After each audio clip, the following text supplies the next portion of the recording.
have seen protests over the SIR. The Election Commission of India on Saturday has even asked Congress MP Rahul Gandhi to either give a declaration as per the rules or apologize to the country for his false allegations regarding the voter lists. The Indian Navy is reportedly preparing for the simultaneous commissioning of two advanced frontline frigates Udaygiri F-35 and Himgiri F-34 on August 26. This will be the first time that two major surface combatants from two prestigious Indian shipyards are being commissioned at the same time at Visakhapatnam. The Navy in the statement noted that event underscores India's accelerating naval modernization and its ability to deliver sophisticated warships from multiple shipyards. The milestone also showcases the success of Make in India and Atmanirbhar Bharat initiatives in the defense sector. A high-speed Toyota Fortuner crashed into multiple vehicles on Ranchi's Harmu Road near the BJP office, killing a woman and two children, and including several motorcyclists. The SUV reportedly first struck a small car, then a motorcycle before fatally running over three pedestrians and finally stopping upon hitting another bike. Hatia DSP PK Mishra confirmed that the injured are receiving hospital treatment and the driver has been arrested.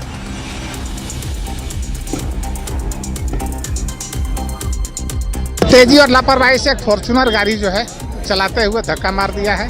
इसमें एक महिला और दो बच्चियों की मृत्यु हुई है। दो आदमी इंजर्ड था जिसको रिम्स हॉस्पिटल भेजा गया है। ठीक है, हम लोग लीगल प्रोसीजर को फॉलो कर रहे हैं। गलती किसकी लग रही है? फॉर्च्यूनर के ड्राइवर की गलती है। तेजी लापरवाही, अनियंत्रित क्या होना, इस रोड में अनियंत्रित क्या ना होता, तेजी बदमाशी कर रहा था वो। हम लोग उसको पनिश करेंगे, कोशिश करेंगे उसको इस केस में सजा दिलाएं। Gurugram police arrested a 31-year-old man, Jai Prakash Pathak, impersonating as an IAS officer and duping people of money in the name of securing jobs or transfers for them. 2 ID cards, 1 fake arm license, 1 Ayushman Bharat card, 6 mobile phones, 1 laptop, 1 walkie-talkie set, 2 stamps, rupees 2.50 lakh in cash, 1 car and other things recovered from him. He was produced before the court and sent to a 2-day police remand.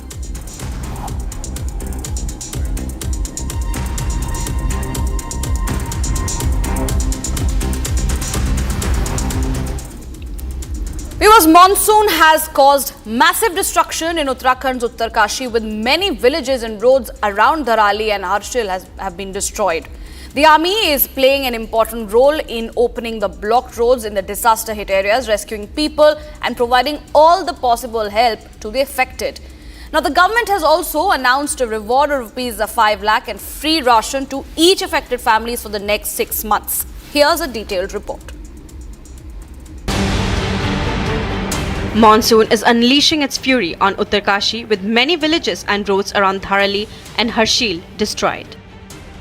Several kilometers of roads have been damaged. Electricity poles uprooted after a cloudburst triggered flash floods and mudslides in the area. Uttarkashi के हर्षल और धराली में आई त्रासदी ने कई लोगों को देखिए मौत की नींद तो सुला दी, लेकिन इसके साथ ही साथ देखिए बड़े बड़े बिजली के प्लांट, ये जो फ्लाईओवर हम आपको चलते रास्तों से दिखा रहे हैं, ये देखिए ये बिजली के ये तार हैं जो देखिए यहाँ से होकर देखिए जा रहे हैं।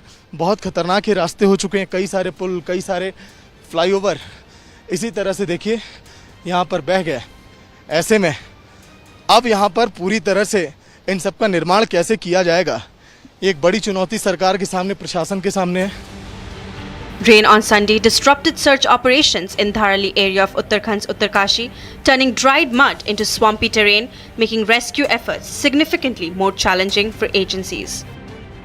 The army is playing an important role in opening the blocked roads in the disaster-hit areas, rescuing people and providing all possible help to the affected. The army camp in Dharali has been badly damaged in the floods, with debris scattered around. जहाँ पर बादल फटा था वहीं देखिए army base camp था, उस base camp के अंदर कितनी देखिए तबाही हुई है। कई सारे कैंपों को खाली कर दिया गया, मलबा आपको दूर से दिखाई देगा कैंप के अंदर। यही नहीं, दूर तक जब आप देखेंगे वहाँ देखिए अभी भी रेस्क्यू ऑपरेशन चलाया जा रहा है कि कहीं कोई डेड बॉडी तो इस मलबे में नहीं फंसी है। आप देखेंगे जहाँ तक आपकी नजर जाएगी अभी भी आपको मलबा दिखाई देगा जो बादल फटने के बाद नीचे आया था। 3 से 4 आर्मी के जवान अपने खोजी कुत्तों के साथ ये तलाश कर रहे हैं कि आखिर कहीं जो डेड बॉडीज है जो लोग वहां पर देखिए लापता हैं, कहीं यहाँ पर तो आकर नहीं उनकी बॉडी फंसी है।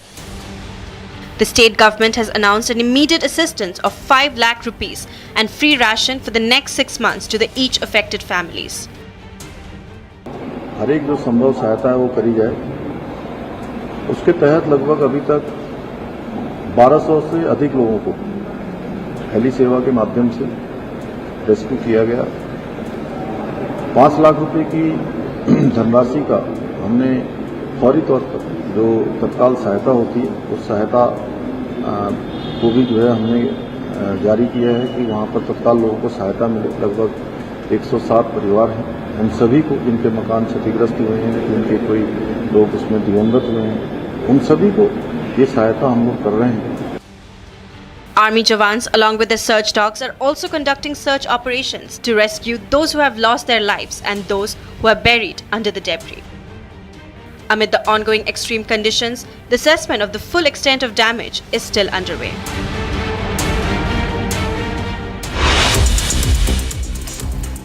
And viewers, coming up on the other side, Asim Munir threatens from the United States soil, addressing American audience. Munir says will destroy half the world if threatened.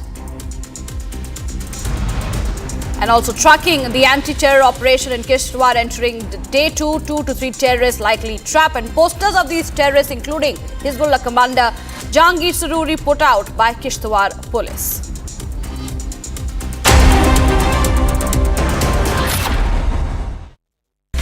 Amity is proud to announce the commencement of its 12th university in India, Amity University, Hyderabad.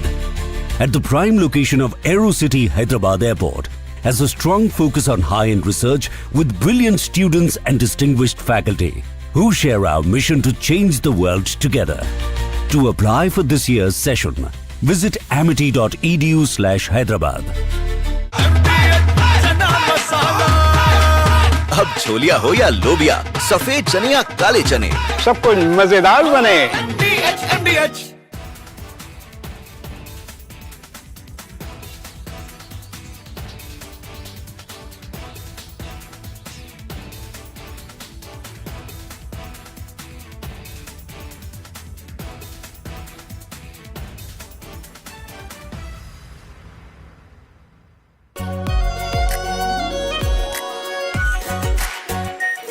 Pure shahi paneer masala, delicious, healthy every day. Donald Trump turned transactional, turned tactical, turned mercurial, and changed minute by minute, hour by hour, become like a kaleidoscope, forever shifting, forever changing his tune. You see, if you understand the other countries' grand strategic design, the overall strategy, the American governments used to take out a strategy, national security strategy paper in every administration that laid out what it planned to do and what were its priorities, etc., etc., and it helped the rest of the world to cope or to either align itself or to protect itself from the consequence of such politics. But the simple fact is that how can you strategize in the long term if Donald Trump is going to turn everything topsy-turvy? Everything will be on a minute-by-minute mood, whimsical basis. That would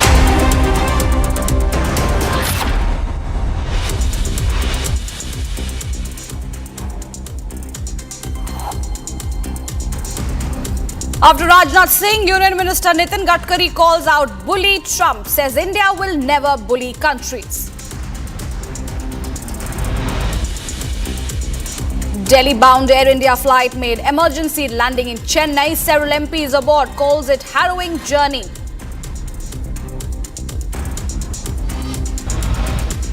Karnataka, Haryana, Maharashtra election commission sent notice to Rahul Gandhi, asked to provide documents to inquire into allegations made. Asim Munir threatens from the US soil, addressing American audience. Munir says will destroy half the world if threatened.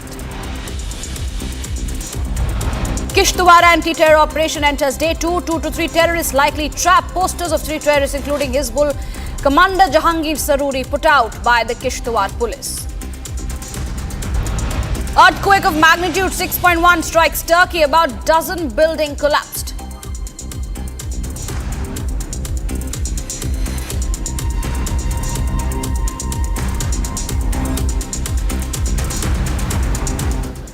Viewers, let's start with breaking news coming in. A magnitude 6.1 earthquake struck Turkey's northwestern province of Balıkesir, causing about a dozen buildings to collapse. At least one trapped in the debris of the collapsed building. Meanwhile, several people suffered minor injuries and are admitted to the hospital. That's the breaking news we are tracking for you at this hour.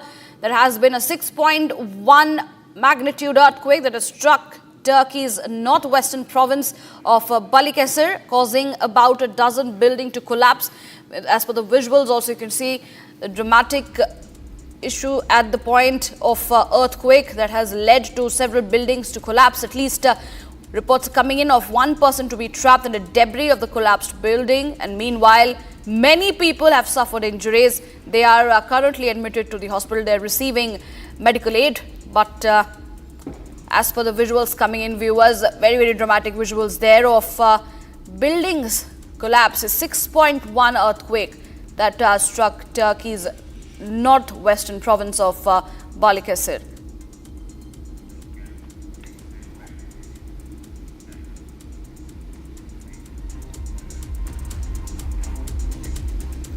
Shifting focus, unprecedented floods have devastated China's Gansu province. An entire village has been submerged, homes have been swept away, and the death toll has risen to at least 13, with over 30 people still missing.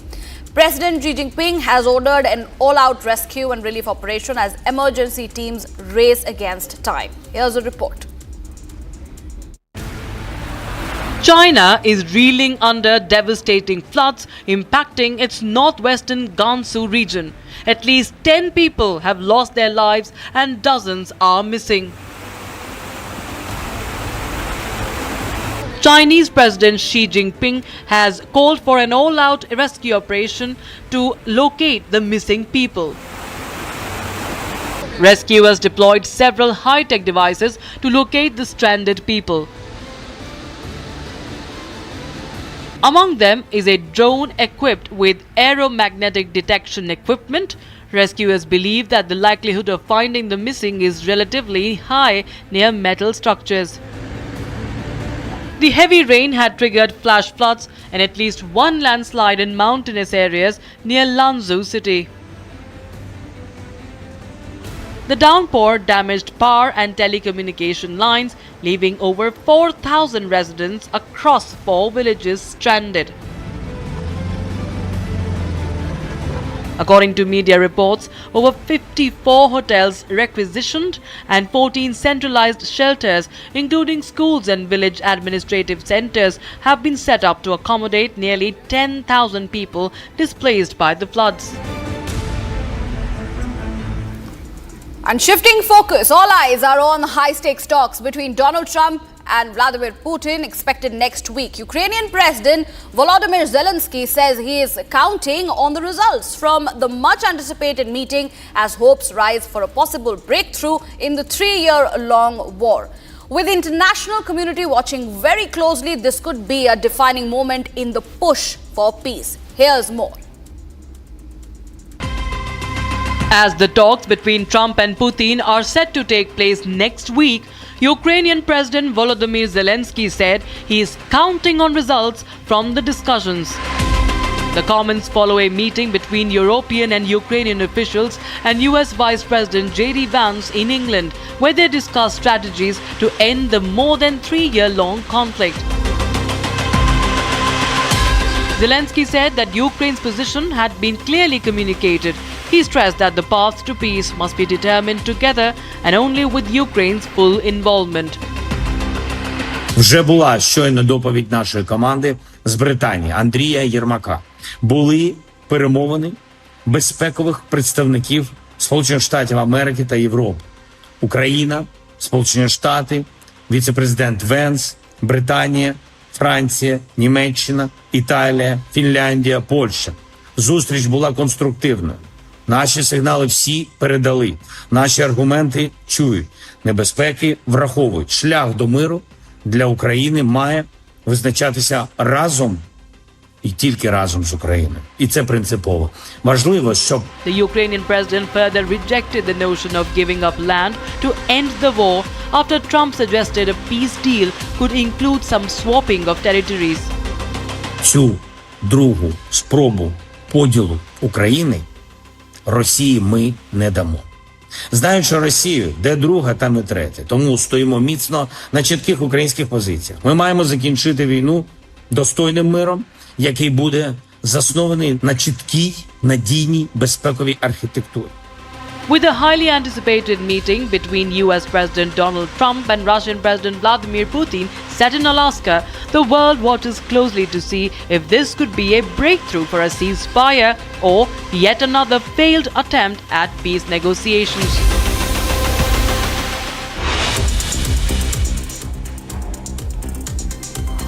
Viewers, a magnitude 6.1 earthquake struck Turkey's northwestern province of Balıkesir on Sunday, reportedly causing about a dozen buildings to collapse, and at least one person was trapped in the debris of a collapsed building. The earthquake, with an epicenter in the town of Sindirgi, sent shocks that were felt some 200 kilometers to the north in Istanbul, a city of more than 16 million people. Interior Minister Ali Yerlikaya said that 5 people, including an elderly woman, were rescued from a collapsed building while rescuers were trying to reach another person trapped in the structure. Several houses also collapsed in the nearby village. A Russian strike in southern Ukraine on Sunday reportedly injured at least a dozen people. The attack struck civilian infrastructure, including 2 infrastructure buildings, a central bus station, vehicles and nearby houses. Many were severely damaged or partially destroyed by the force of the blast and scattered the debris. Emergency responders were quick to act, pulling victims from the rubble and providing critical aid at the scene. A 75-foot Atlantis shuttle boat ran around near Cavallo Basin Harbour in Honolulu amid a high surf advisory that pushed the vessel into shallow reef and the jetty. There were 2 experienced crew members on board, but no passengers were on the boat at the time and no injuries or leaks were reported. The US Coast Guard and the Ocean Safety responded to the incident, and the boat is currently under the jurisdiction of the Coast Guard. The company expects to have the boat safely removed and inspected before returning it to service. Firefighters continued to battle a blaze in Vesuvius National Park in southern Italy. Hot temperatures and winds fueled a fire that has been burning since Friday. Aircraft and helicopters are being used to dump water on the flames. Now, dozens of civil protection volunteers and vehicles and mechanical equipment from the army are also being used. The fire broke out late Friday afternoon in the woods of Terzigno and spread to slopes of Mount Soma, reaching an altitude of 1050 meters. A severe storm hit neighborhoods in Washington County, Nebraska, with the residents clearing away debris after it passed. High winds caused widespread damage across eastern Nebraska, toppling trees, damaging roofs and pulling down electric lines. Thousands of people were left without power in the immediate aftermath, and in the state capital of Lincoln, the storms reportedly damaged 2 housing units at the Nebraska State Penitentiary, displacing 387 prisoners.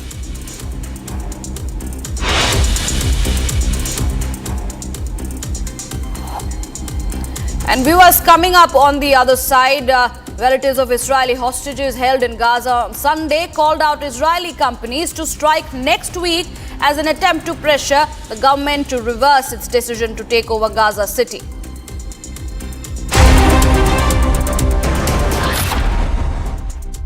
थोड़े में ज्यादा स्वाद ये ही तो है इसकी खास बात। वाओ मामा, क्या स्वाद है? अरे मेरी राजा,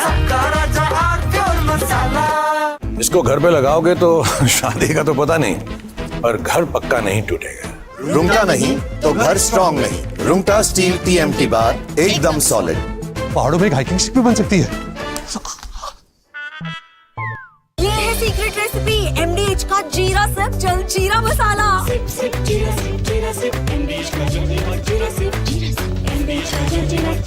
आर प्योर सूजी पास्ता उबालो मिलाओ और खाओ 8 मिनट में तैयार। क्या टेस्ट है सबका राजा hardcore masala. Joining us today from Mumbai is Ratun Lahiri. Ratun will help us decode the ongoing trade war, so to say, between India and the US. Ratun, thank you very much for joining us on Republic TV. Thank you, Pranav. A pleasure to be here. Okay. Ratun, as we speak, Donald Trump has earlier today announced that there will be no further negotiations, or he has said that the negotiations have been called off as of now, as we speak. What do you make of this? I think it's rather unfortunate. It is also unfortunate that we should find ourselves, in this situation, with the United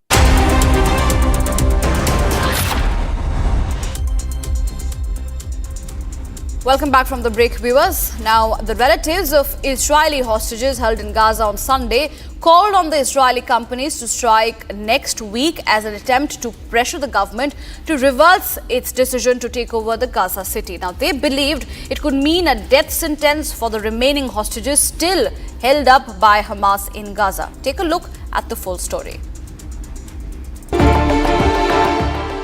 Relatives of Israeli hostages held in Gaza on Sunday called on Israeli companies to strike next week. This is an attempt to put pressure on the government to reverse its decision to take over Gaza city. Lishe Miran Lavi, the wife of hostage Omri Miran, pleaded the US President and Special Envoy Steve Witkoff to bring an end to Israel-Hamas war.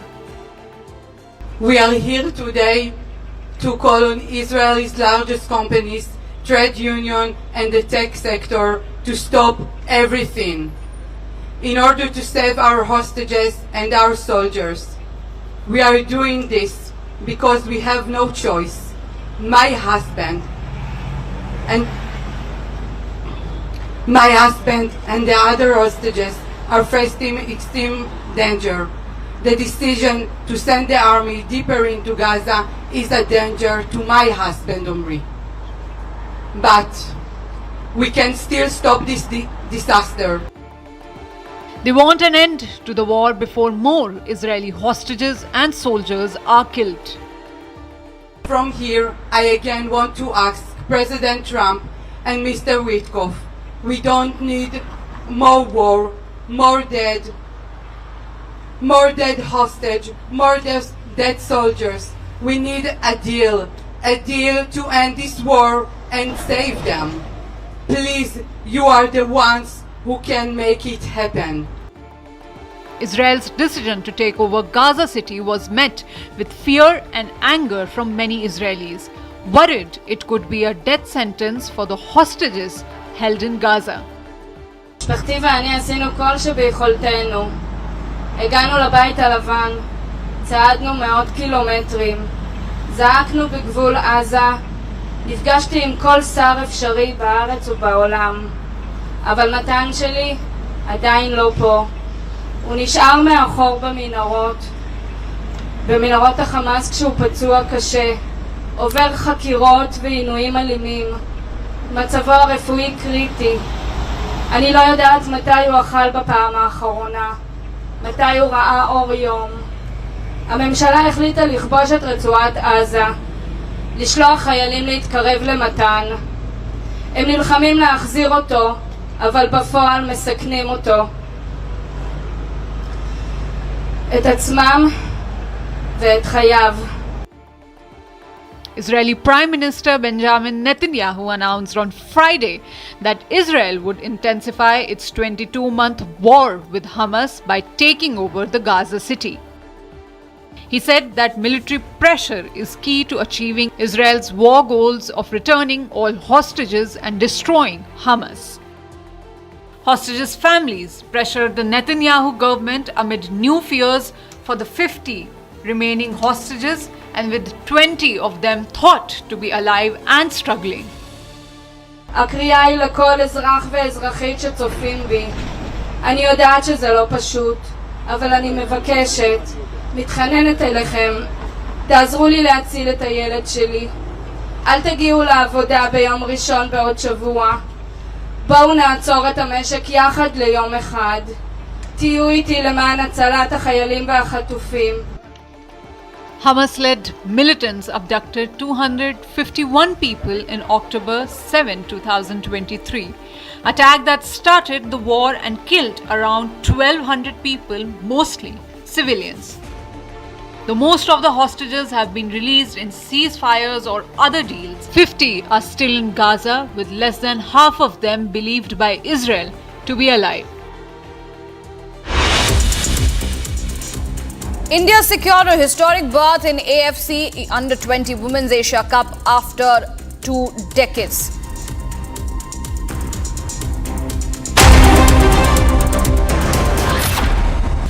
Amity is proud to announce the commencement of its 12th university in India, Amity University, Hyderabad. At the prime location of AeroCity Hyderabad Airport, has a strong focus on high-end research with brilliant students and distinguished faculty who share our mission to change the world together. To apply for this year's session, visit amity.edu/Hyderabad. आधे bowl दही में 4 चम्मच MDH chutney pudina मसाला डाला, stir करो, पुदीना चटनी तैयार। MDH chutney pudina masala.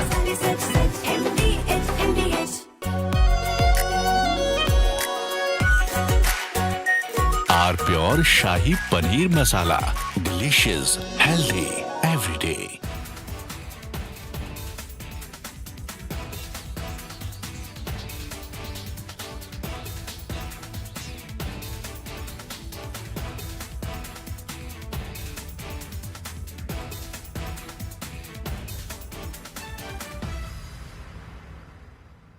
Donald Trump turned transactional, turned tactical, turned mercurial, and changed minute by minute, hour by hour, become like a kaleidoscope, forever shifting, forever changing his tune. You see, if you understand the other countries' grand strategic design, the overall strategy, the American governments used to take out a strategy, national security strategy paper in every administration that laid out what it planned to do and what were its priorities, etc., etc., and it helped the rest of the world to cope or to either align itself or to protect itself from the consequence of such politics. But the simple fact is that how can you strategize in the long term if Donald Trump is going to turn everything topsy-turvy? Everything will be on a minute by minute mood, whim basis, whimsical basis. That would breed international anarchy at the time of a multipolar order. And this instability, this lack of long-term planning, strategic planning, etc., would be very disruptive of the global order. Extremely disruptive. It could lead to massive long-term conflicts. Whatever it is, we found Donald Trump almost pushing India into the Russia-India-China triangle. Pushing. Literally kicking India that side. Because 25% tariffs on India, he singled out India for humiliation. 25% tariffs, 25% more, 50% tariffs now because you are buying oil and gas and you are buying weapons from Russia. For God's sake, give us a break because we get them cheap. They are useful for our economy. You are also buying uranium and rare earths from Russia. Does that not help the Russian war?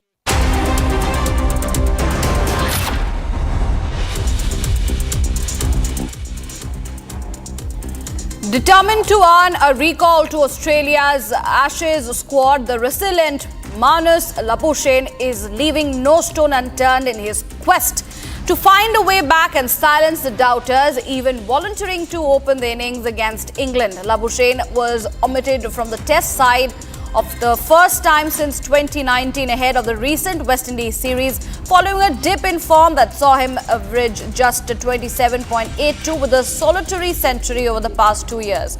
Rather than playing county cricket or featuring for Australia, he chose to spend his time away from the national setup, training intensively with the coaching staff at home.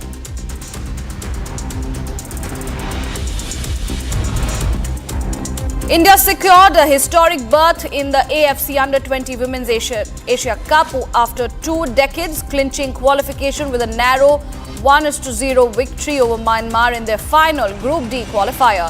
Pooja netted the match-winning goal in the 27th minute at the Tuvuna Stadium, helping India top the group with 7 points and book their place in the 2026 tournament in Thailand. India controlled the first half while Myanmar took charge in the second, but the visitors held firm to seal the win.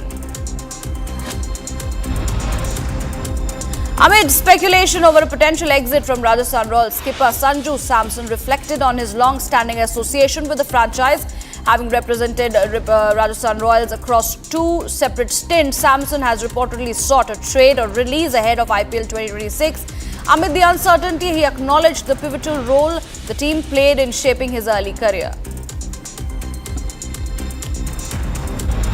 India bagged 14 medals at the Asian Under-19 Boxing Championships, highlighted by golds from Nisha, Muskan and Rahul Kundu. The team also claimed 7 silver and 4 bronzes. 9 of the 10 Indian women boxers returned with medals, 2 gold, 5 silver and 2 bronze, showcasing their strength against top contenders from Kazakhstan, Uzbekistan and China. Johnny Bairstow, despite a match-winning 86 for Welsh Fire in the 100, has cast doubt on his England comeback. The 35-year-old last played for England in the T20 World Cup semi-final against India in June 2024, with his final ODI and Test appearances coming in the 2023 World Cup and his 100th Test against India in Dharamsala respectively, making him only the 17th Englishman to reach the century mark in the Tests.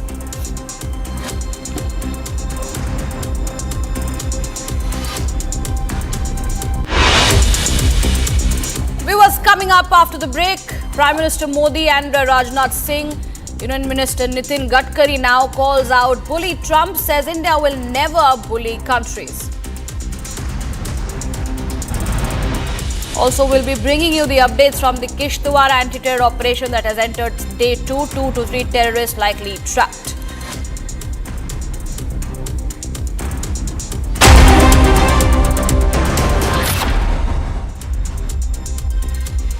MDH की हल्दी मिर्ची धनिया करे कमाल, ये रंग दे, ये खुशबू दे, ये तीखा, ये कम पड़े, क्या निराला MDH मसाला। आर प्योर सूजी पास्ता उबालो मिलाओ और खाओ, 8 मिनट में तैयार, क्या टेस्ट है, सबका राजा आर प्योर मसाला। दादी के हाथों का जादू और खुशबू से महकता घर, माँ की मुस्कुराहट और खाने की सुगंध, MDH गरम मसाला, क्योंकि हर रिश्ता है स्वाद से जुड़ा।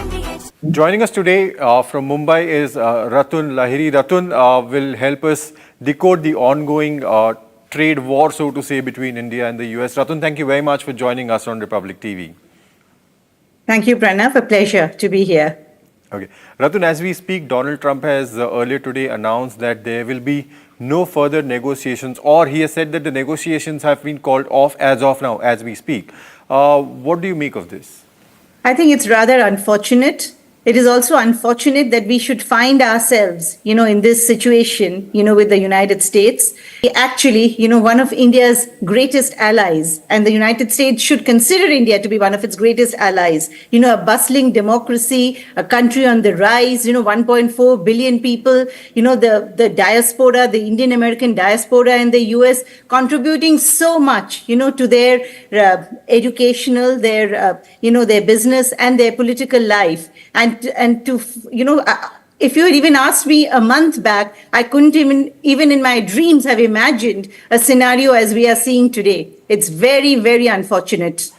True. And very short-sighted, if I may add. Absolutely. I mean, is Trump in any way jeopardizing the historic ties that India and America had developed over years prior to post the MTCR, the Missile Technology Control Regime, wherein we actually saw that US denied missiles to India, US was closer to Pakistan, and then we had this amazing decades wherein India and US were getting closer as allies. Is he jeopardizing the historic ties?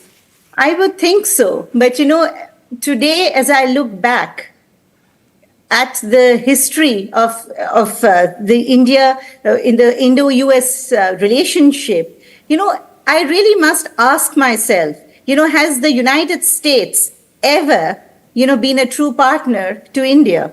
India was a champion of the non-aligned movement in those days. And even through the 1971 war, prior to that, India has never really been helped at any crucial juncture in India's history. India has never really been helped by the US, in that way. But over the last couple of years, over the last couple of decades, as you very rightly pointed out, there were closer ties. I think there was an understanding within the American political leadership, particularly starting in the Clinton years, or what the Indian diaspora adds to America, and what India as a nation, can and how India as a nation can be a true partner to America. And I think it took decades, to build, because there was distrust on both sides. America has always been worried about India being closer to Russia than America. And India has always, in a way, not liked the fact, that America has, in the past, always sided, with Pakistan, though at the moment, there is no link between India and Pakistan, to couple the two, even during the recent Operation Sindoor, I think was very unfortunate. And then, of course, things have just taken a downfall since then. When we're talking about Russia, he specifically mentioned that India is trading with Russia, and as a result of which the additional 25% tariffs have been slapped. Is he singling out India? Why is he not doing anything against China? Why is he not doing anything against EU, who are also, and he himself is in fact importing several, items from Russia? Why is he not punishing any other countries but India? I think this is... I think this is this is primarily two things. One is that, he is punishing India, because he thinks he can get away with it, and he thinks India will capitulate the way, frankly, the UK has and the European Union has. He has not reckoned with the strength of India. He has not reckoned with thousands of years of civilization. He has not reckoned with a proud people and a country on the rise, and on the rise in a significant way. This moment in time had to come, Pranav, because India, is rising. And when you are under when you're under the radar, people don't consider you. But the moment you raise your head above the parapet, people look at you. And I think this moment had to come, but I think it has come sooner than one expected. And as regards the question of why he's singling out India, from Asia's largest news headquarters, setting the agenda for Bharat.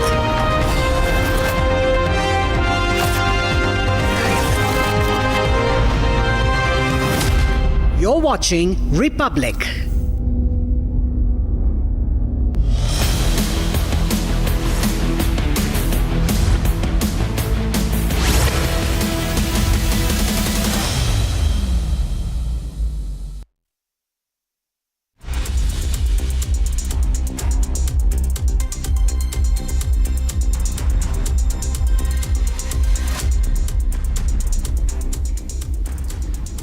Very good morning. You are watching live this morning on Republic TV. I'm Aishwarya Kapoor. The top story that we are tracking is from Jammu and Kashmir. It is the day 2 of the Kishtwar encounter, and 2 to 3 terrorists are believed to be still trapped there. All the details on that big story and much more coming up ahead. Let's start with the headlines.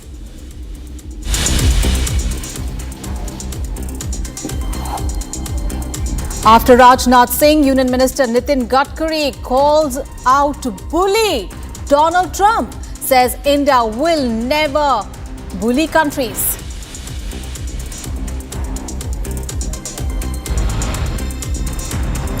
Delhi-bound Air India flight made emergency landing in Chennai. Several MPs aboard call it a harrowing journey. Karnataka, Haryana, Maharashtra election commissions send a notice to Rahul Gandhi, ask him to provide documents to inquire into the allegations made. Asim Munir threatens from the US soil. Addressing American audience, Munir says, we destroy half the world if threatened. Kishtwar anti-terror operations enter day 2. 2 to 3 terrorists likely trapped.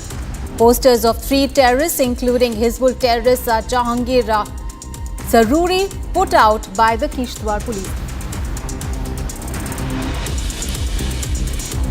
An earthquake of magnitude 6.1 strikes Turkey. About a dozen buildings collapse.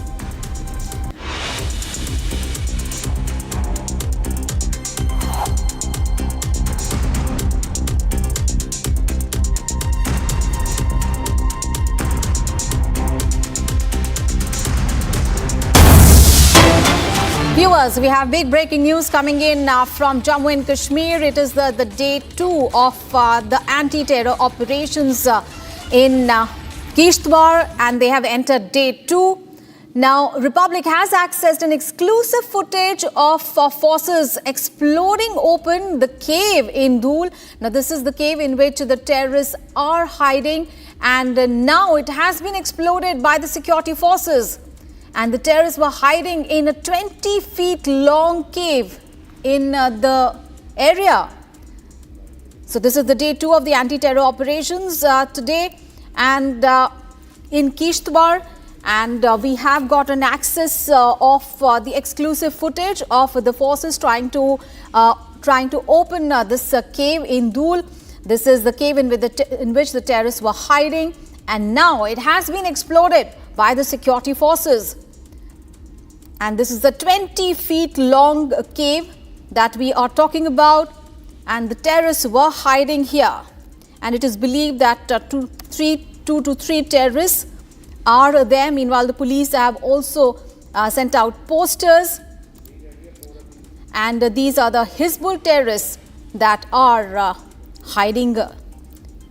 And the army has launched anti-terror operations there. Let's get all the updates. Gursimran, our colleague, is now joining us live. Gursimran, we saw those visuals there that Republic TV has accessed, we are opening the cave there, and we still understand that there are 2 to 3 terrorists that are in the hiding. What more details do you have?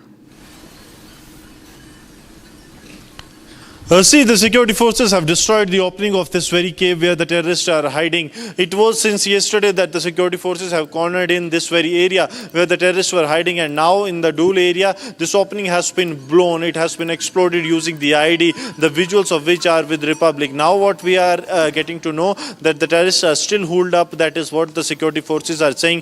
Jammu and Kashmir police along with the Indian Army and the CRPF are operating in the area, and they are trying to ensure that these terrorists are neutralized at an earliest. Reason being that these are the terrorists believed to be from the terror group Hizbul Mujahideen, and they are the one who have a long experience of operating in the areas. So they are well aware of this very dynamics and especially the topography and the demography of the area. So they know that where they can have a safe shelter, and that is why the security forces are trying to intensify the operation. They want to neutralize these terrorists at an earliest, because these group which has Riaz Ahmed and Mudassir Hussain, 2 of the Hizbul commanders carrying 10 lakh reward, they are the ones who have carried out attacks in the past as well, and now also they were in a bid to carry out an attack but were intercepted by the security forces. Since this is a day 2nd of the operation, the forces are trying to wind up the operation with the killing of these terrorists at an earliest, because we have seen that the prolonged operations are ending in the result in the casualties to the security forces. That is what we have witnessed in the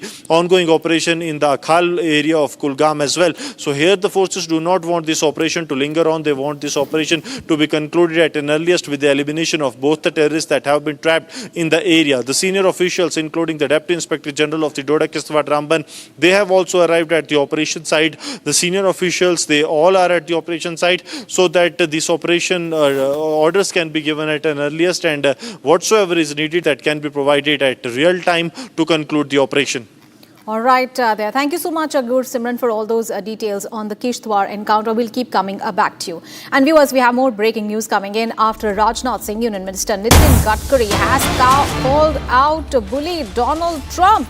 Now, Union Minister Nitin Gadkari has criticized the countries that engaged in dadagiri, that is bullying, on the global stage, attributing their behavior to economic strength and technological superiority. Now, he emphasized the need for India to boost its export, reduce imports and strengthen its science and technology sector to become self-reliant. Further, he added that if India gets better technology and resources, we will not bully anyone because our culture teaches us that world welfare is paramount. So, Union Minister Nitin Gadkari calling out bully Donald Trump. Let's listen in. हमारे देश की प्रगति और विकास का जो दर है और 3 गुना बढ़ेगा और अगर हमारा एक्सपोर्ट बढ़ेगा, इकोनॉमी और ग्रोथ रेट बढ़ेगा, तो मुझे नहीं लगता कि हमें किसी के पास जाना पड़ेगा। आज जो दादागिरी करते इसलिए कर रहे कि वो आर्थिक दृष्टि से संपन्न है। दादागिरी इसलिए करते हैं कि उनके पास टेक्नोलॉजी है। अगर उनसे अच्छी टेक्नोलॉजी और रिसोर्सेज हमारे पास आएंगे तो हमें दादागिरी नहीं करनी है। हमारी संस्कृति तो ये कहती है कि विश्व का कल्याण हो। हमारे कोई इसमें हमने ये नहीं कहा कि मेरा कल्याण पहले करो, बाद में विश्व का कल्याण करो। कुछ लोग हैं जो भारत के का विकास जितनी तेजी के साथ हो रहा है उन्हें रास नहीं आ रहा है, उन्हें अच्छा नहीं लग रहा है। सबके बास तो हम हैं, भारत कैसे इतनी तेजी के साथ बढ़ रहा है। और बहुतों के द्वारा यह कोशिश की जा रही है कुछ ऐसा किया जाए ताकि भारत में भारतवासियों के हाथों से जो चीजें तैयार होती हैं वह दुनिया के देशों में जाएं तो उन देशों में बनने वाली चीजों से वह महंगी हो जाएं, ताकि भारत की धरती पर भारतवासियों के हाथों से बनी हुई चीजें जब महंगी हो जाएंगी तो दुनिया के लोग उसे नहीं खरीदेंगे। यह कोशिश की जा रही है। लेकिन बहनों भाइयों, भारत जितनी तेजी के साथ आगे बढ़ रहा है, मैं पूरे विश्वास के साथ कहता हूं कि भारत को अब दुनिया की कोई ताकत विश्व की एक बड़ी शक्ति बनने से रोक नहीं सकती है। And viewers, we have more breaking news coming in. A major scare aboard an Air India flight from Trivandrum to Delhi. Now, this aircraft carrying several passengers, including Congress MP KC Venugopal, was forced to make an emergency landing in Chennai, narrowly averting a runway tragedy. The flight was diverted to Chennai following a radar malfunction, but the situation escalated further during the landing as well. Now, sources say that fuel had to be dumped mid-air and the pilot aborted the first landing attempt after another aircraft was reportedly on the same runway. Now, Congress MP KC Venugopal has described the incident as harrowing and said that it came dangerously close to a tragedy. So, Air India flight with KC Venugopal making an emergency diversion. This is the Trivandrum to Delhi flight and it landed in Chennai. So, this is the Air India flight from Trivandrum to Delhi diverted to Chennai. And this after the detection of some technical fault, and the flight landed safely in Chennai. However, it was a harrowing moment for all the passengers, including Congress MP KC Venugopal, who was on board that flight.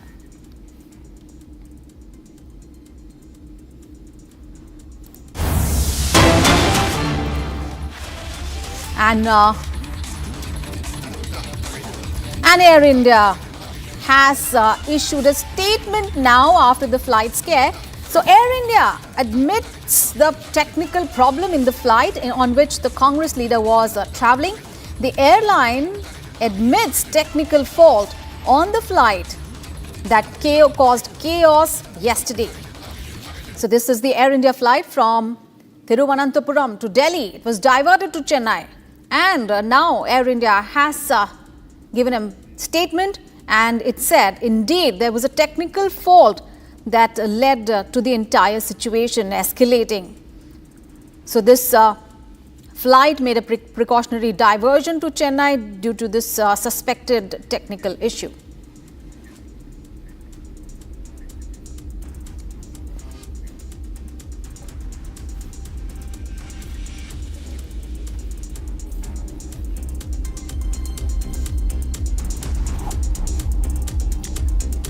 All right, so it was a harrowing moment really for all the passengers of Air India flight from Thiruvananthapuram to Delhi, AI 2455. All right, let's move on. Well, Republic is proud to launch R4 Sports, a nationwide campaign dedicated to discovering, celebrating and nurturing India's sporting spirit. Now, this initiative shines a spotlight on the unsung heroes and also the rising stars who carry the nation's hopes, one match, one moment at a time. And from grassroots talent to emerging champions, R4 Sports brings their inspiring journeys to the forefront and driven by a powerful mission, that is sports first, nation first. So as part of this special campaign, our editor-in-chief Arnab Goswami sat down with Mr. Partho Banerjee, who's a senior executive officer marketing and sales at Maruti Suzuki India Limited, for an exclusive conversation. Listen in.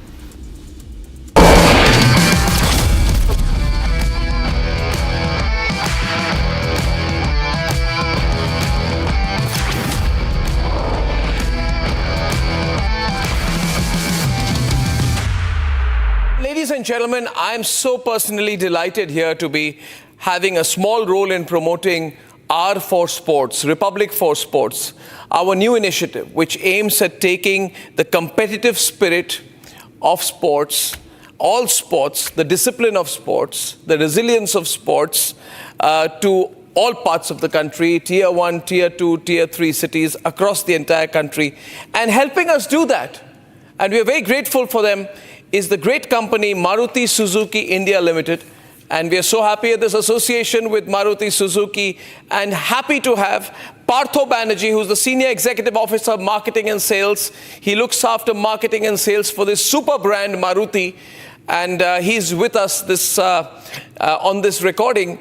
Partho Banerjee. Partho, thank you very much. First of all, let me tell you, the Republic Media Network is so excited to be working with Maruti Suzuki to be doing this. So thank you very much at the start. Thank you, Arnab, and thanks to Republic TV for inviting me for this discussion. I'm looking forward for this discussion. Thank you, Partho. Partho, everyone knows Maruti and Maruti Suzuki, household brand for decades. Can you start by saying a little bit about how you think Maruti Suzuki's support for R4 Sports, particularly in nurturing ambition in small towns of the country, complement your existing youth skill development programs? How does it complement with your own priorities? No, first of all, I'd like to congratulate Republic TV for coming up with this excellent initiative, Republic for Sports. So, Arnab, I would like to say our commitment to youth development is foundational. That is built on initiatives like our Maruti Suzuki driving schools, skill development centers, which have already trained millions of people. And I think the Republic for Sports is a natural and strategic extension of this. While our existing programs focus on vocational skill, I think the Republic for Sports addresses another critical dimension: nurturing talent, ambition, especially in the Tier 2 and Tier 3 cities. And this aligns with our deep penetration in these markets where we understand the pulse of the emerging India. Also, by fostering discipline, resilience, and a competitive spirit through sports, we are building a more holistic foundation for young Indians. It's about empowering them, whether in factory or in the field, for a stronger India. That's so well said, Partho. Partho, our focus in the Republic Media Network, we always say, we don't say news first. Of course, we want to bring the news first, but we say nation first. Everything for us begins and ends with nation first, nation building. And I always want every initiative of Republic to be in that direction. So from your perspective, this beautiful partnership between Maruti Suzuki and Republic, how does this represent a new chapter in your great company's long-standing legacy of nation building? I think Maruti Suzuki always has been a partner in the India's growth story for the last 42 years. From realizing the personal mobility to contributing significantly to the economy, I think the national building is in our DNA. And I think this partnership with Republic for Sports will mark a new exciting chapter in the history of Maruti Suzuki. We have consistently supported national development through innovative and community initiatives. Now we are going to leverage the power of sports as a vehicle for social change and national pride. It's about expanding our impact beyond the traditional sectors, recognizing the sports can unite, inspire, and develop the nation character. Now that's true, and also the focus on the youth, Partho, because we have to look beyond sports. How do you see this initiative reinforcing your fundamental belief that investing in youth and youth potential is critical for a stronger India? Absolutely. I think, Arnab, the Gen Z today constitute the majority of the population of India. Yes. So if we are not appealing to the Gen Z and we are not connecting with them, then we are lost. I totally agree with you. Yeah. And you know, Maruti is known as the people's car, Partho. Absolutely. And so how important is it for you, for your brand, to celebrate everyday heroes of sports? Because our focus in R4 Sports are not just the big celebrities of sports. They're already recognized, Partho. Everybody knows them. But the future stars and the people who build the foundation have to be everyday heroes who often go without recognition. Arnab, you have yourself answered this question actually in an interesting way, that Maruti is known as the people's car. So by people's car, what we mean is this: we are deeply connected to the aspirations and the realities of every Indian. Everybody believes that Maruti is a brand which I can associate with. So just like as our vehicles are an integral part of their lives, we believe it is crucial to celebrate the everyday heroes also of sports, those who dedicate themselves to their craft, often without significant recognition or limelight. Now, I think this Republic for Sports platform is going to provide that vital platform to amplify their stories. And I think, Arnab, this your channel can only do. I think that will be a big achievement for these people who have never been in the limelight. Yeah. It's about recognizing the true heroism. Isn't it always on the biggest stage, but often in the quiet and the consistent effort? So we feel that this aligns perfectly with the Maruti Suzuki identity and the commitment to celebrate the spirit of the common person, the people's car guy. We are going to make them the heroes. Yeah, and from a brand perspective, of course, you're a mobility brand. You are the top mobility brand in the country. So how does Maruti Suzuki see its role in physically enabling athletes, the people who will be the beneficiaries of the visibility that R4 Sports is going to bring, will be the athletes who wish to pursue their dreams? And what impact do you as a mobility brand, with your focus on mobility, hope to make in the lives of these athletes? Our mission as a mobility brand is to bring the joy of mobility to every Indian. However, in this case, we understand that the access and connectivity are the fundamental enablers. And for an athlete, mobility is very critical, whether reaching to the training facility, traveling for the competition, or accessing some specialized coaching. While our primary role in this program will be to provide reliable transportation, but our support for Republic for Sports highlights the broader ecosystem where mobility is going to play a crucial role in unlocking the sports potential. We hope to make an impact by drawing attention to the need for better infrastructure and accessibility, ensuring that talent is not only constrained by geographical limitations, and our involvement underscores the idea of seamless mobility that can bridge the critical gaps, allowing more athletes to pursue and realize their dreams. And lastly, Partho, you know, we've seen Indian athletes do so well at the Paralympics.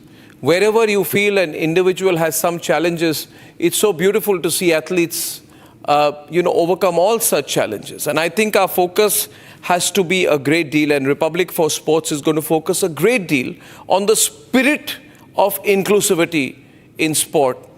So how would this partnership reflect your broader philosophy? Because Maruti Suzuki also has a broader philosophy of inclusive development across all segments. Can you talk a little bit about that, please? No, inclusivity is the cornerstone of Maruti Suzuki philosophy. You rightly mentioned that. Our business model and the CSR initiatives are built on the principle of inclusive development, reaching across diverse geographies, genders, and economic segments. While Republic for Sports perfectly mirrors this commitment by featuring para-athletes, women athletes, and talents from remote regions, it champions the idea that potential is universal. I think that's a great initiative, Arnab. Once again, I would salute the thought process which has come out. The partnership is going to reinforce our belief that true progress comes from empowering everyone, ensuring that opportunities are accessible to all. And finally, it's all about building a more equitable society where talent is recognized and nurtured, irrespective of the background, which is a core value for Maruti Suzuki also, and I think for Republic TV also. Partho, in conclusion, I would say that, we are two different but great brands. We are all committed to nation building, inclusivity, and enabling people to pursue their dreams. I am personally grateful that Maruti has come forward to support us in this initiative. And I look forward to having you along with many of those who are participating and those who will be featured in our series across the entire year to the Republic campus. So we look forward to meeting you and meeting all the stars of R4 Sports. From all of us here at the Republic Media Network, Partho, to you and to the team at Maruti Suzuki, thank you very much. Thank you, Partho. Thank you. Thank you, Arnab. My best wishes to the Team Republic. Thank you. Thank you.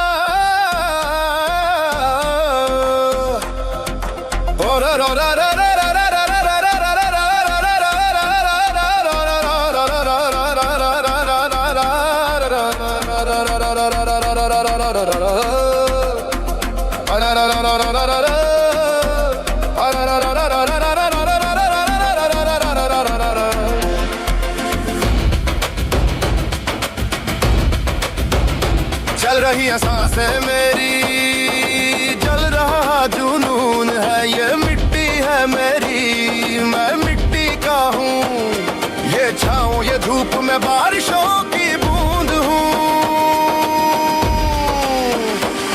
कोई रोक ना सके, मैं भारत हूँ, मैं भारत हूँ, मैं भारत हूँ, मैं भारत हूँ, भारत हूँ।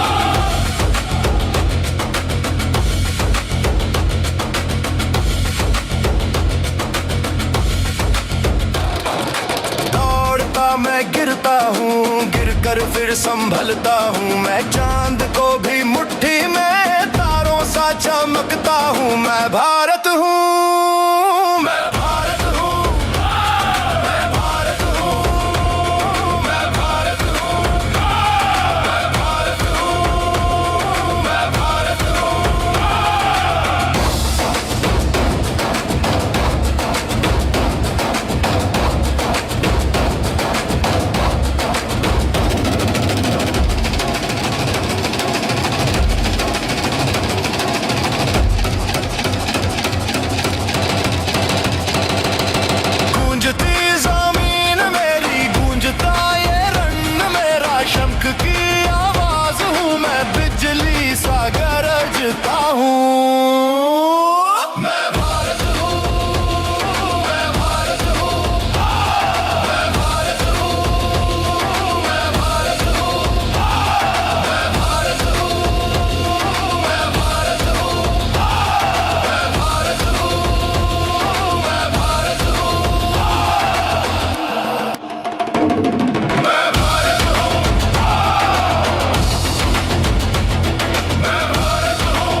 Time to take a break. Coming up ahead, Indian Navy all set to conduct drills at the Arabian Sea today and tomorrow. Also coming up ahead, earthquake of magnitude 6.1 strikes Turkey. About a dozen buildings collapse. Those big stories and much more coming up after a short break. Stay tuned.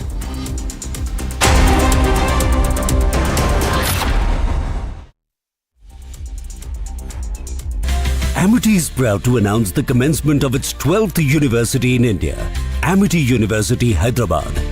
At the prime location of AeroCity Hyderabad Airport, has a strong focus on high-end research with brilliant students and distinguished faculty who share our mission to change the world together. To apply for this year's session, visit amity.edu/Hyderabad.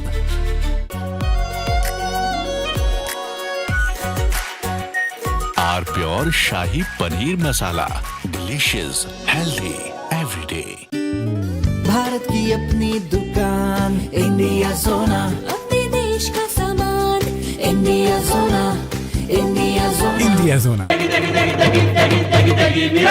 MDH की देगी मिर्च, देगी मिर्च का तड़का, अंग अंग फड़का। MDH की देगी मिर्च, थोड़े में ज्यादा स्वाद, यही तो है इसकी खास बात। वाओ मामा क्या स्वाद है, अरे मेरी राजा, सबका राजा pure masala.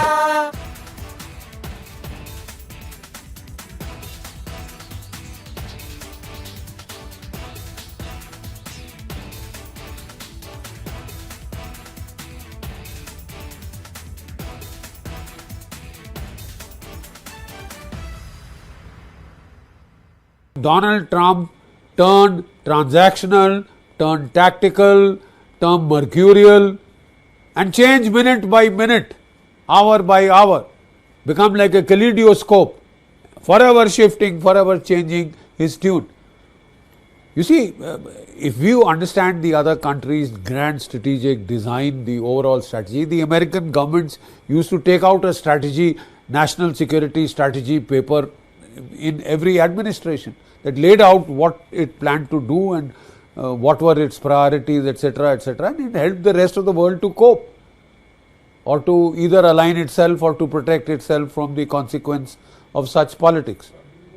But the simple fact is that how can you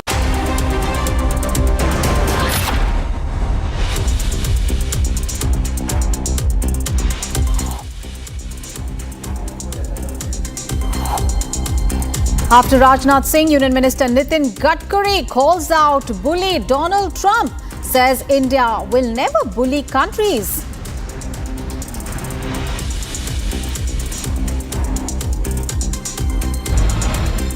Delhi-bound Air India flight made emergency landing in Chennai. Several MPs aboard call it a harrowing journey.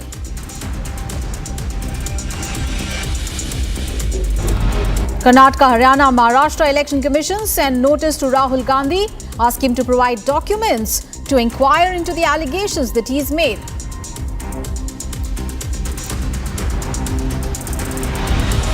Asim Munir threatens from the US soil. Addressing American audience, Munir says will destroy half the world if threatened. Kishtwar anti-terror operations enter day 2. 2 to 3 terrorists likely trapped. Posters of 3 terrorists, including Hizbul commander Jahangir Saruri, put out by the Kishtwar police. An earthquake of magnitude 6.1 strikes Turkey. About a dozen buildings collapse.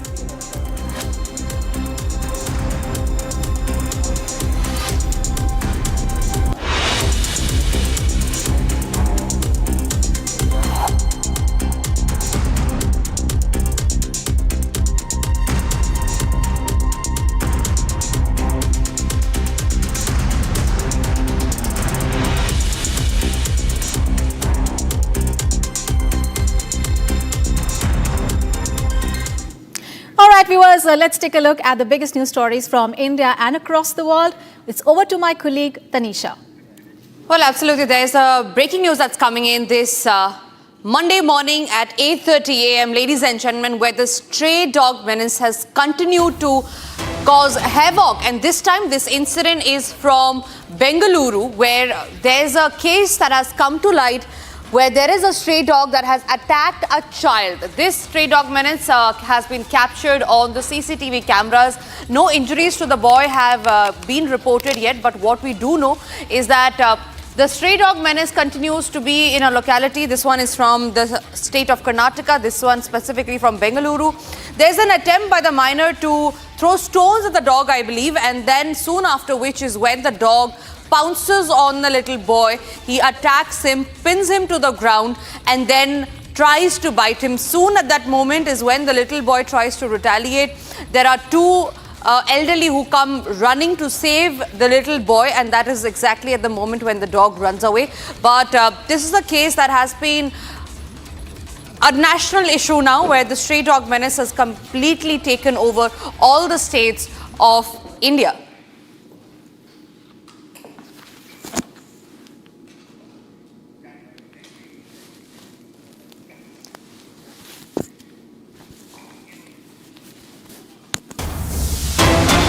All right, shifting our focus to some more breaking news that's coming in, and this is in regard with the India and Pakistan displaying its naval might. Today, remember, India and Pakistan will be conducting joint naval drills.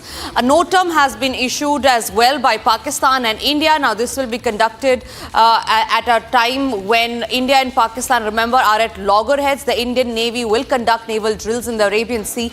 And at the same time, it is Pakistan Navy as well that has issued a NOTAM announcing its own exercises in its territorial waters. The overlapping schedules points to heightened military activity in the strategically significant Arabian Sea, a key route for maritime trade and crucial to region security.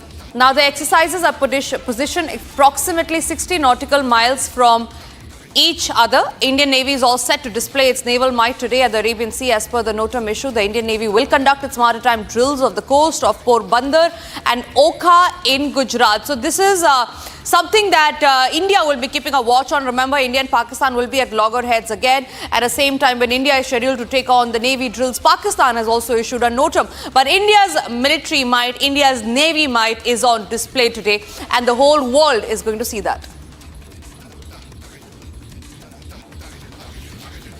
All right, Major General Rajan Kochar is joining us on the phone line, defense expert. General, good morning to you. Thank you very much for speaking to Republic this Monday morning. Sir, the naval drills are pointing towards how India is showing its strength, not just to Pakistan, but to the whole world. And at the same time, when India is doing it, it is Pakistan as well that has issued a NOTAM trying to conduct naval drills in the Arabian Sea.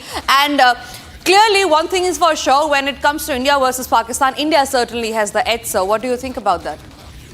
You see, Indian Navy is far more superior than the Pakistan Navy. Even if you look at the capabilities of both the navies, look at the aircraft carriers. Pakistan Navy does not have an aircraft carrier. We have two of them.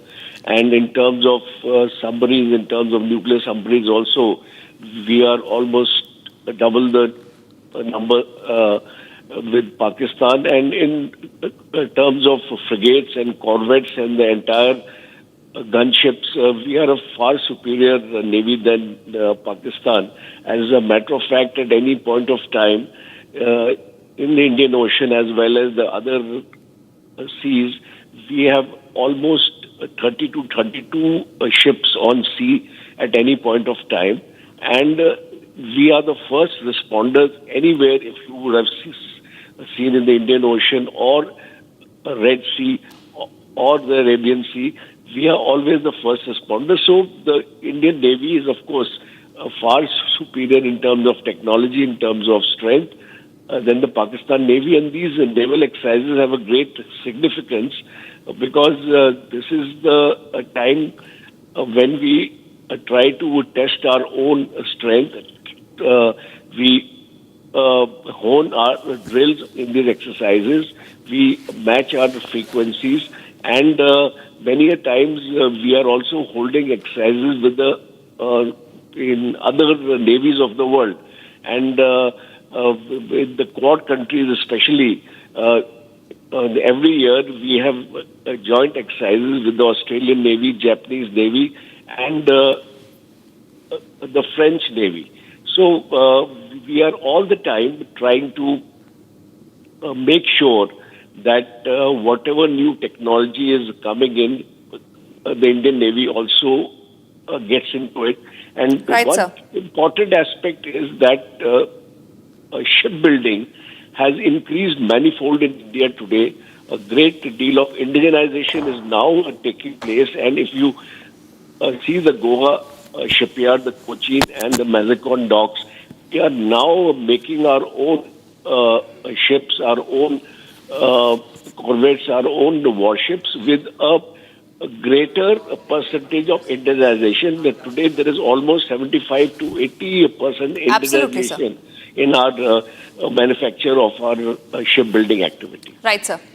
General Kocher, thank you very much again for sharing those insights. All eyes will be now on the naval drills that will be conducted by India. With that, we move on to some other stories that we are tracking. Karnataka, Maharashtra and Haryana poll bodies have altogether sent fresh notice to the Congress leader Rahul Gandhi over his quote-unquote voter fraud claims. Now, the poll bodies have given Rahul Gandhi a 10-day ultimatum, a deadline to either show proof of his claims and sign the declaration under the oath or apologize to the nation. The poll bodies have written to Rahul Gandhi seeking documents to back his allegations on the voter fraud during the Lok Sabha elections. The poll body have now given ultimatum, all three poll bodies together of different states, writing to Rahul Gandhi, asking him to either prove the allegations, prove the claims that he has put on the poll body of India of voter fraud, or apologize to the nation for doubting the poll body.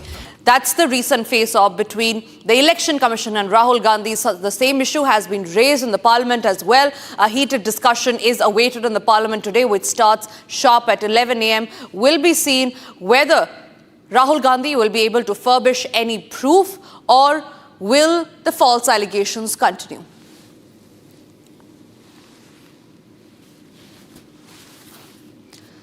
There have only been tall claims and no proof. Maharashtra, Haryana elections were stolen through voter manipulation is what Rahul Gandhi alleges. Remember, just a few days back, he had a full-fledged press conference. He got a notebook which had nearly 40,000 pages saying that these are the number of fake voters that have been registered via the Election Commission. And he alleged that the Election Commission is siding with the BJP to make them win certain elections. He talked the same about the 2024 elections as well. The poll body have now come heavily on the Congress MP Rahul Gandhi.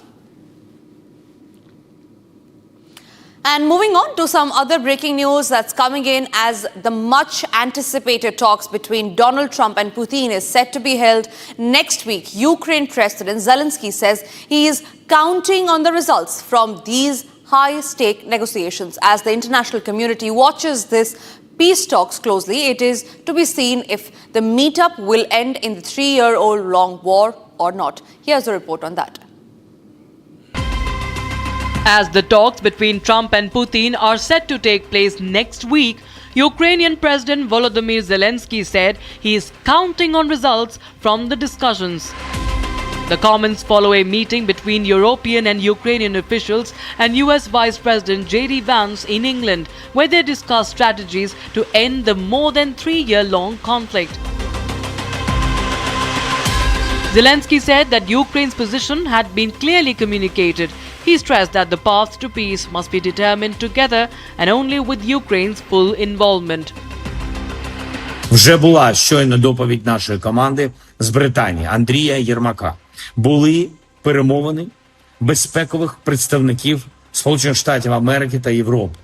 Україна, Сполучені Штати, віце-президент Венс, Британія, Франція, Німеччина, Італія, Фінляндія, Польща. Зустріч була конструктивною. Наші сигнали всі передали. Наші аргументи чують. Небезпеки враховують. Шлях до миру для України має визначатися разом і тільки разом з Україною. І це принципово. Важливо, щоб The Ukrainian president further rejected the notion of giving up land to end the war after Trump suggested a peace deal could include some swapping of territories. Цю другу спробу поділу України Росії ми не дамо. Знаючи Росію, де друга, там і третя. Тому стоїмо міцно на чітких українських позиціях. Ми маємо закінчити війну достойним миром, який буде заснований на чіткій, надійній, безпековій архітектурі. With a highly anticipated meeting between US President Donald Trump and Russian President Vladimir Putin set in Alaska, the world watches closely to see if this could be a breakthrough for a ceasefire or yet another failed attempt at peace negotiations. Shifting our focus to some breaking news that's coming in, and this is in regard with the earthquake that has struck Turkey. A magnitude of 6.1 earthquake struck Turkey's northwestern province of Balyasar, causing about a dozen buildings to collapse. At least one person is trapped in the debris of a collapsed building, we learn. Meanwhile, several people have also suffered minor injuries and are admitted to the hospital. One person has also been killed in this regard.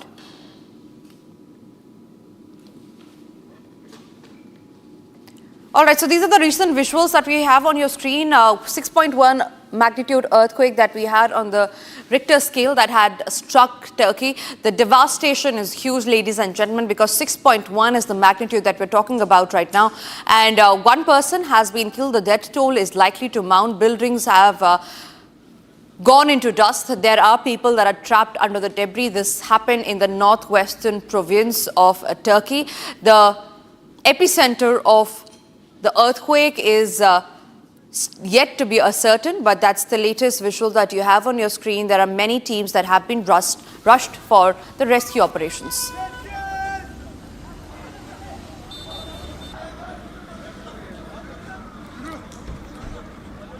And with that, it's time for us to slip into a short break, ladies and gentlemen. But after the break, we'll get you more international stories. This one specifically about how the floods have devastated China's Gansu province.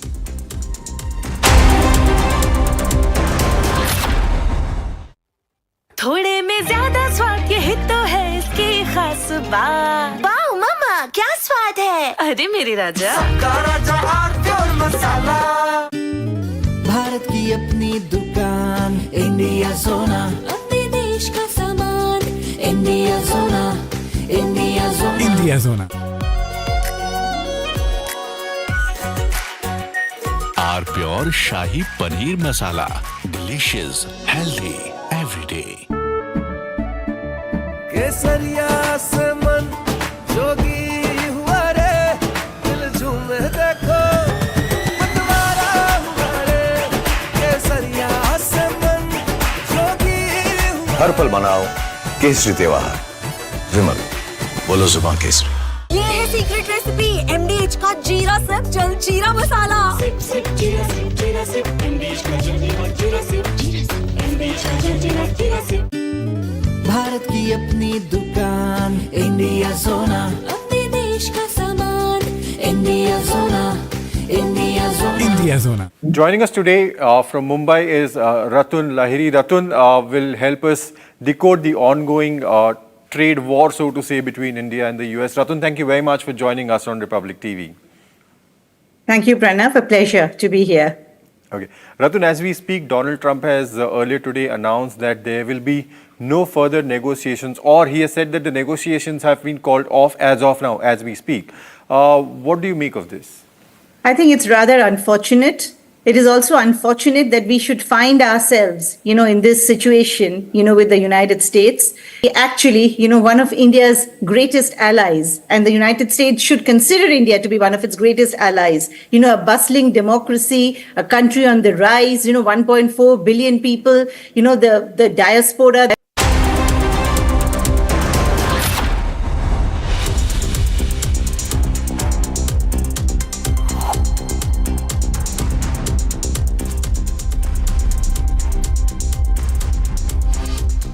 Unprecedented floods have devastated China's Gansu province. Entire villages are submerged, homes have been swept away, and the death toll has risen to at least 30, with over 30 people still missing.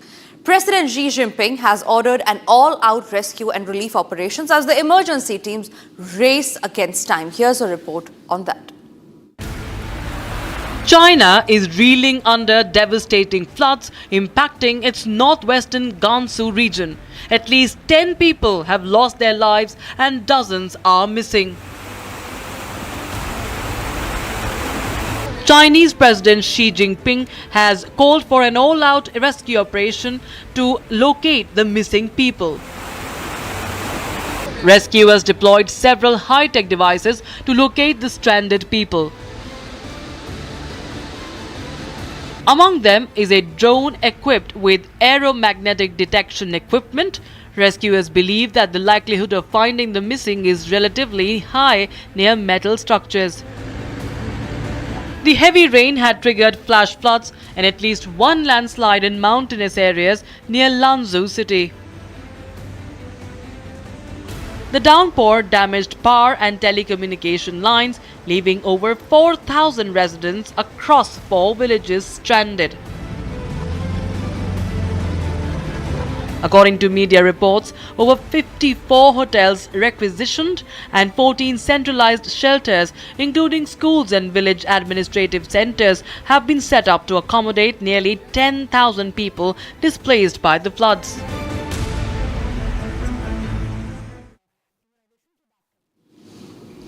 Let's also now have a quick check of the other stories that we are tracking that have made international headlines, ladies and gentlemen. Here's a quick check of that.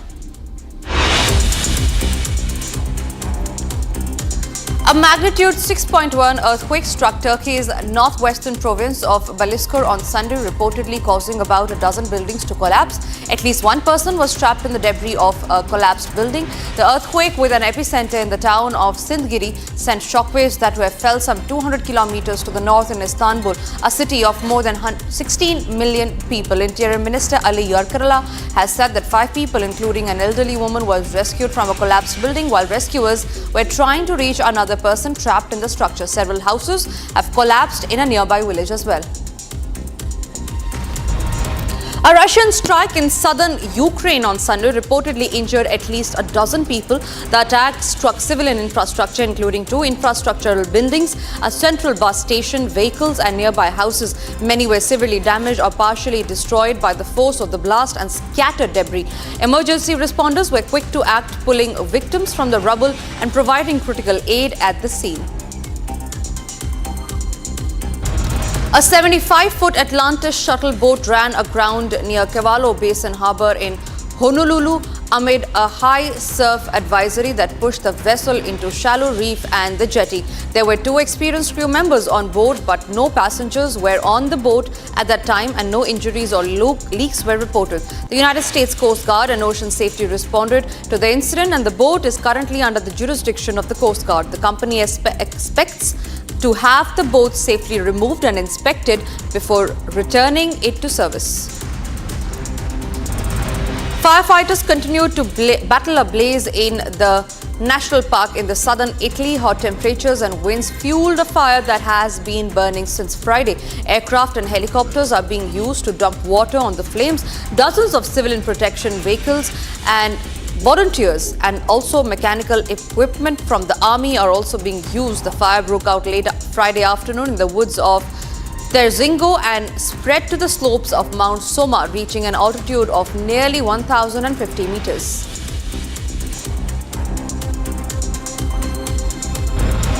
A severe storm hit neighborhoods in Washington County, Nebraska, with residents clearly running away after the debris were seen. High winds caused widespread damage across eastern Nebraska, toppling trees, damaging roofs, and pulling down electrical lines. Thousands of people were left without power in the immediate aftermath.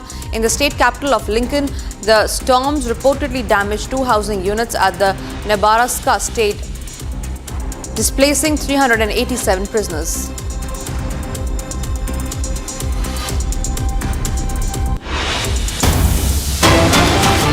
And there's some breaking news that's coming in where we learn a horrifying incident has now come to light from a daycare in Noida. A 15-month-old was allegedly beaten and bitten at the daycare by the lady that you see on your screen. The bite marks were found on the child's leg and the doctors confirmed the injury as well. The CCTV had captured the assault in which the daycare staff is seen slapping the 15-month-old child, hitting her with plastic belts and biting her.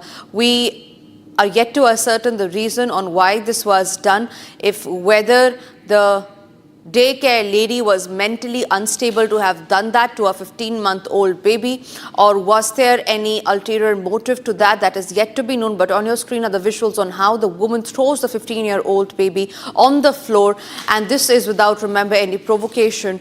We are yet to ascertain the reasons on why this was done. The doctor has confirmed the injuries. There are bite marks that have been seen on the toddler's leg. Akhil is joining me live on the broadcast on that story. Akhil, this seems to be a very horrific case that has come to light from Noida. Tell us exactly on, has there any formal complaint been registered during the course of time? And what are the reasons that we know about why the woman conducted such act? Was she mentally unstable?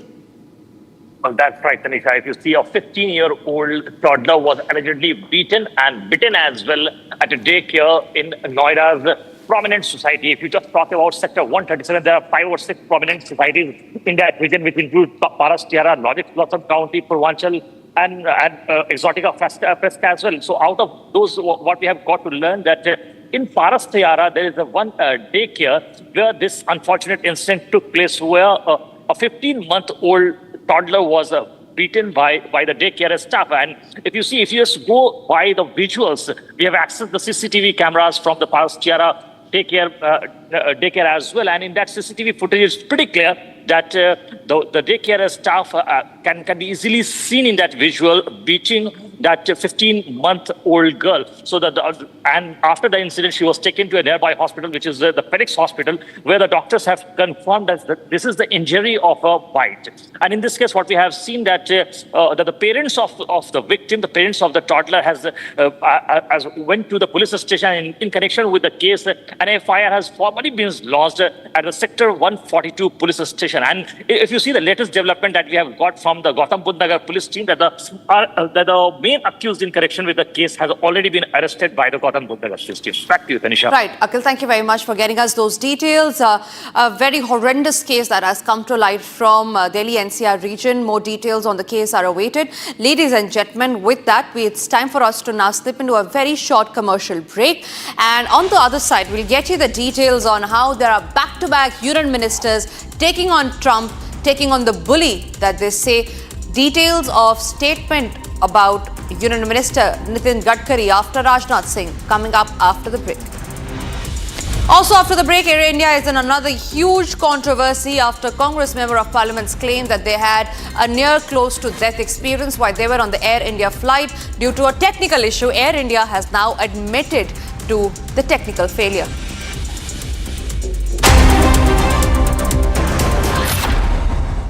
Amity is proud to announce the commencement of its 12th university in India, Amity University, Hyderabad.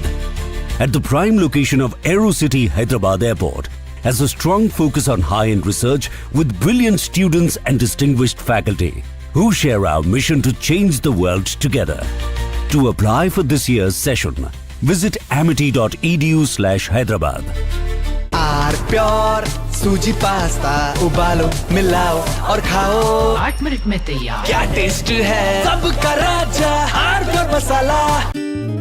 Bharat की अपनी दुकान India सोना, अपने देश का सामान India सोना, India सोना, इंडिया सोना। आधे बाउल दही में 4 चम्मच MDH चटनी पुदीना मसाला डाला, स्टर करो, पुदीना चटनी तैयार। MDH चटनी पुदीना मसाला। थोड़े में ज्यादा स्वाद, यही तो है इसकी खास बात। वाओ मम्मा, क्या स्वाद है। अरे मेरे राजा, सबका राजा R pure masala.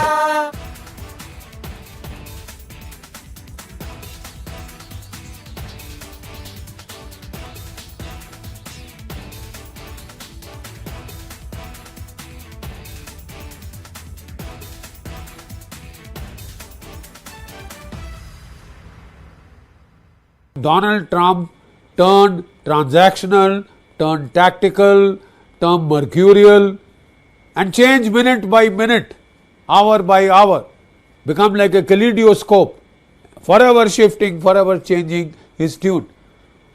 You see, if you understand the other countries' grand strategic design, the overall strategy, the American governments used to take out a strategy, national security strategy paper in every.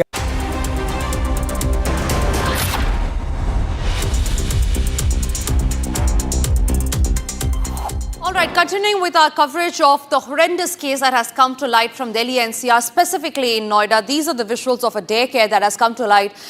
This in a society near Paras Tiara, and this happened in Noida. The case was about how a 15-month-old, when admitted to a daycare hospital, the lady who takes care of him, the nanny there, assaults him, bites him and throws him on the floor. Exact visuals of that are on your screen right now. The motive is not clear yet. However, the complaint has been registered by the parents. Look how horrifically the woman takes the child on her arms, throws her on the floor. This is a 15-year-old toddler, ladies and gentlemen. The mental condition of the woman is yet to be ascertained on why she's done this act, but a formal complaint has already been registered in this regard.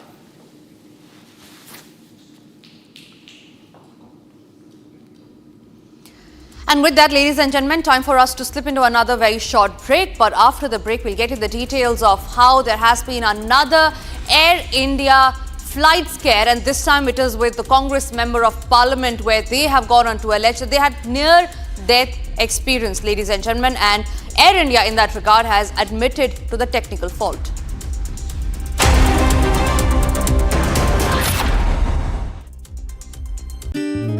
Bharat की अपनी दुकान India सोना अपने देश का सामान India सोना India सोना इंडिया सोना MDH की हल्दी मिर्ची धनिया करे कमाल ये रंग दे ये खुशबू दे ये तीखा ये कम पड़े क्या निराला MDH मसाला।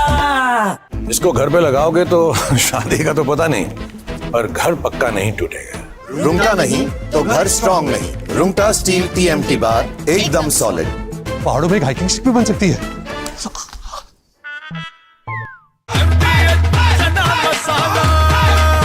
अब छोलिया हो या लोबिया, सफेद चने या काले चने, सब कुछ मजेदार बने।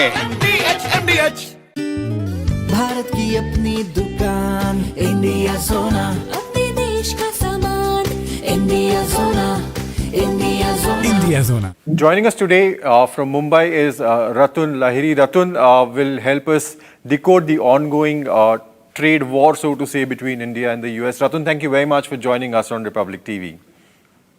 Thank you, Pranav. A pleasure to be here. Okay. Ratun, as we speak, Donald Trump has earlier today announced that there will be no further negotiations, or he has said that the negotiations have been called off as of now, as we speak. What do you make of this? I think it's rather unfortunate. It is also unfortunate that we should find ourselves, in this situation, with the United States. Actually, one of India's greatest allies, and the United States should consider India to be one of its greatest allies. A bustling democracy, a country on the rise, 1.4 billion people, the diaspora. From Asia's largest news headquarters, setting the agenda for Bharat.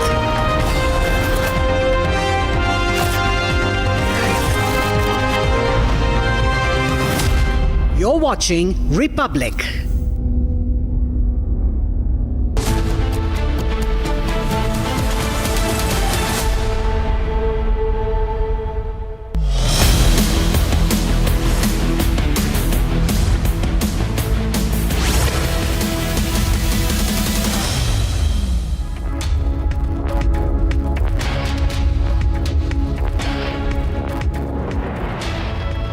Well, hello and welcome, viewers. You're watching Live and Breaking. I am Riyanka Chaudhary, and we will be, of course, tracking minute-to-minute details, because Prime Minister Narendra Modi, Defence Minister Rajnath Singh and Union Minister Nitin Gadkari has called out bully Trump and said India will never bully any other country. More on this, but after the headlines.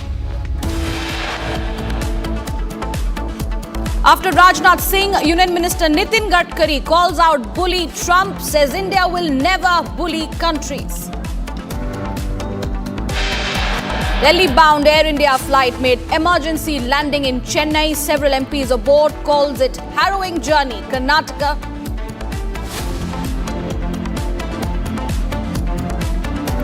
Karnataka, Haryana, Maharashtra election commissions send notice to Rahul Gandhi, asked to provide documents to inquire into allegations made.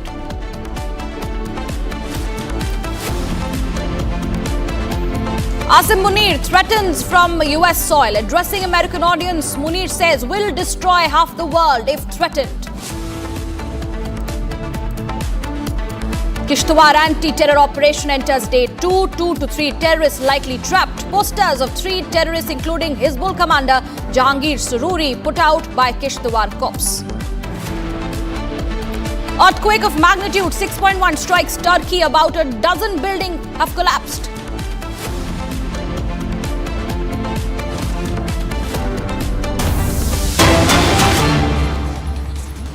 Here's breaking news coming in as we begin this edition. Karnataka, Maharashtra and Haryana poll bodies have sent fresh notice to Rahul Gandhi over his voter fraud claims. The poll bodies have given Rahul Gandhi a 10-day deadline to either show proof of his claims and sign declaration under oath. The poll bodies have written to Rahul seeking documents to back his allegations on voter fraud during Lok Sabha elections. That is the latest breaking news we are tracking for our viewers. The state poll bodies doubling down their action on Rahul Gandhi, seeking documents to back his allegations on voter fraud during Lok Sabha elections. Remember, Election Commission of India had also hit out at Rahul Gandhi, asking him to apologize in front of the entire nation if he cannot give proofs for the claims that he's made regarding the fake voters. There, Rahul Gandhi once again facing the ire of election commission, state election commissions coming forward, and it is a fresh face-off between Rahul Gandhi and the election commissions, who are seeking documents from him so that he can back his allegations, and if he cannot provide those documents, he must apologize in front of the nation. That is the words coming from the Election Commission of India, and followed by that, state poll bodies of Karnataka, of Haryana and Maharashtra, they have sent fresh notice to Rahul Gandhi over his voter fraud claims. My colleague Shambhavi is joining us live on the broadcast to give us some more details on it. Shambhavi, it's a fresh face-off between Rahul Gandhi and the Election Commission, and now the state election commissions from Karnataka, from Haryana and Maharashtra, they have issued fresh notice to Rahul Gandhi to give proofs for the voter fraud claims. What else do we have on this? Well, absolutely. Rahul Gandhi has been repeatedly claiming that there was a large-scale voter fraud during 2024 Lok Sabha elections, and he has also claimed that even in Karnataka's Fatehpur segment, there were around a voter fraud of around 1 lakh votes. And now the state bodies, the state poll bodies have now taken this action where they have sent a fresh notice to Rahul Gandhi saying that you have to show proof to support your claims, some kind of proof to show that your claims are authentic, and you also have to sign the oath claiming that whatever this voter fraud claim that you are making is actually authentic. And even today, in fact, there is going to be a protest march by the India bloc where around 300 MPs of around 25 parties are going to walk from Makar Dwar to the Election Commission of India, showing their protest to their alleged voting. Shambhavi, stay on with me. Stay on with me. I'll come back to you. But at this point in time, Mr. Gopal Krishna Agarwal is the BJP spokesperson. Is joining us. Mr. Agarwal, how do you see the development? Because Rahul Gandhi once again in the back foot, because not just the Election Commission of India, but state election commissions are coming forward, issuing a fresh notice to him to back his voter fraud claims. Gandhi is a perpetual liar. He has been creating false narrative on anything which is not conducive to the national interest. One after another, we are seeing that he is undermining democratic institutions of the country. creating false narrative at the global level about India's democracy and India's institutions. And this has been at several points of time reprimanded by our such an higher authority as Supreme Court. But he has not stopped from doing these things. He wants to create false narrative. That is the only intention he has. And he is not giving any proof. Whatever he is telling in the public platforms, when the institutions ask for those proof, he doesn't have any documents to support that, or he doesn't go to them. They call him for the meeting. So this is bad for the institutions' image. And they are asking for his proof. If he has anything, they will investigate and then come. But simply public statement cannot lead to some concrete outcomes that he wants to get at. But this clearly shows that he has no intention to get to the truth, only create false narratives. Right. Mr. Agarwal, appreciate you joining us and giving your piece of thought on that information coming in. But viewers, time to get in more breaking developments. At this point, the Election Commission has given Congress leader Jairam Ramesh an appointment at 12 p.m. on August 11. The meeting will be held on the 7th floor of the Nirvachan Sadan in New Delhi. The Commission had asked for the names and the vehicle numbers of up to 30 attendees in advance. Jairam Ramesh will be meeting the Election Commission today. There has been an appointment given to Jairam Ramesh, Congress leader, and the meeting is all slated to happen at 12 p.m. today, is what we understand.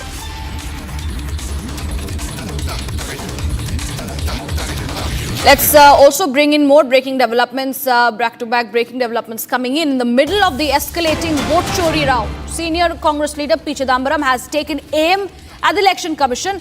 He says that the ECI is behaving like a court, something it is not. And Chidambaram accused the poll body of overstepping its mandate while acting on complaints against Rahul Gandhi's allegation.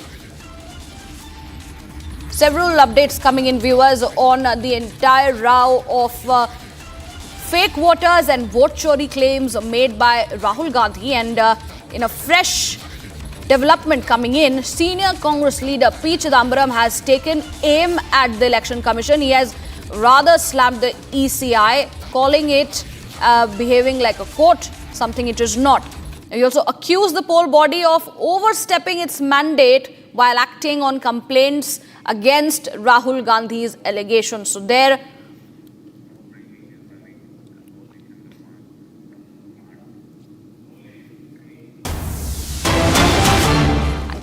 continuous breaking news, viewers, on Republic TV. 300 MPs from 25 opposition parties, including Congress, TMC, Aam Aadmi Party, DMK, Left, RJD and others, are all planning to march from the Parliament's Makar Dwar to the Election Commission at the Nirvachan Sadan today. They are protesting against the special intensive revision of the voter rolls and allegations of vote chori.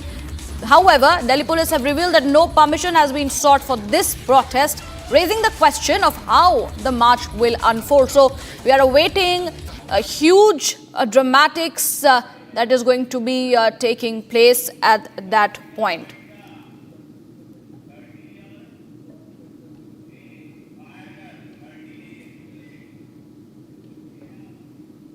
दो बार vote किया है, ऐसे इन्होंने अपने press conference में राहुल गांधी ने बताया है. तो इसलिए now ECI has given him a notice, whereas whatever has been now at public domain, it is clearly shows that the claim of Mr. Rahul Gandhi is totally false. It is bogus. But in spite of that, Chief Electoral Officer has given a notice to him. Now, if at all whatever he has said, if he believes that it is true and fact, then he should immediately, whatever document is being asked by the Chief Electoral Officer of Karnataka, that he should place before it. Shifting focus, viewers, the Samajwadi Party chief Akhilesh Yadav has launched a sharp attack on the BJP and Election Commission over alleged voter fraud, responding to RJD leader Tejasvi Yadav's claim that Bihar Deputy Chief Minister Vijay Sinha holds two epic numbers. Akhilesh alleged that the Bihar Chief Minister facilitated booth loot. He also accused officials in Ayodhya and Mirapur of preventing people from voting, claiming a revolver was even aimed at women voters. Listen in to this soundbite of Akhilesh Yadav.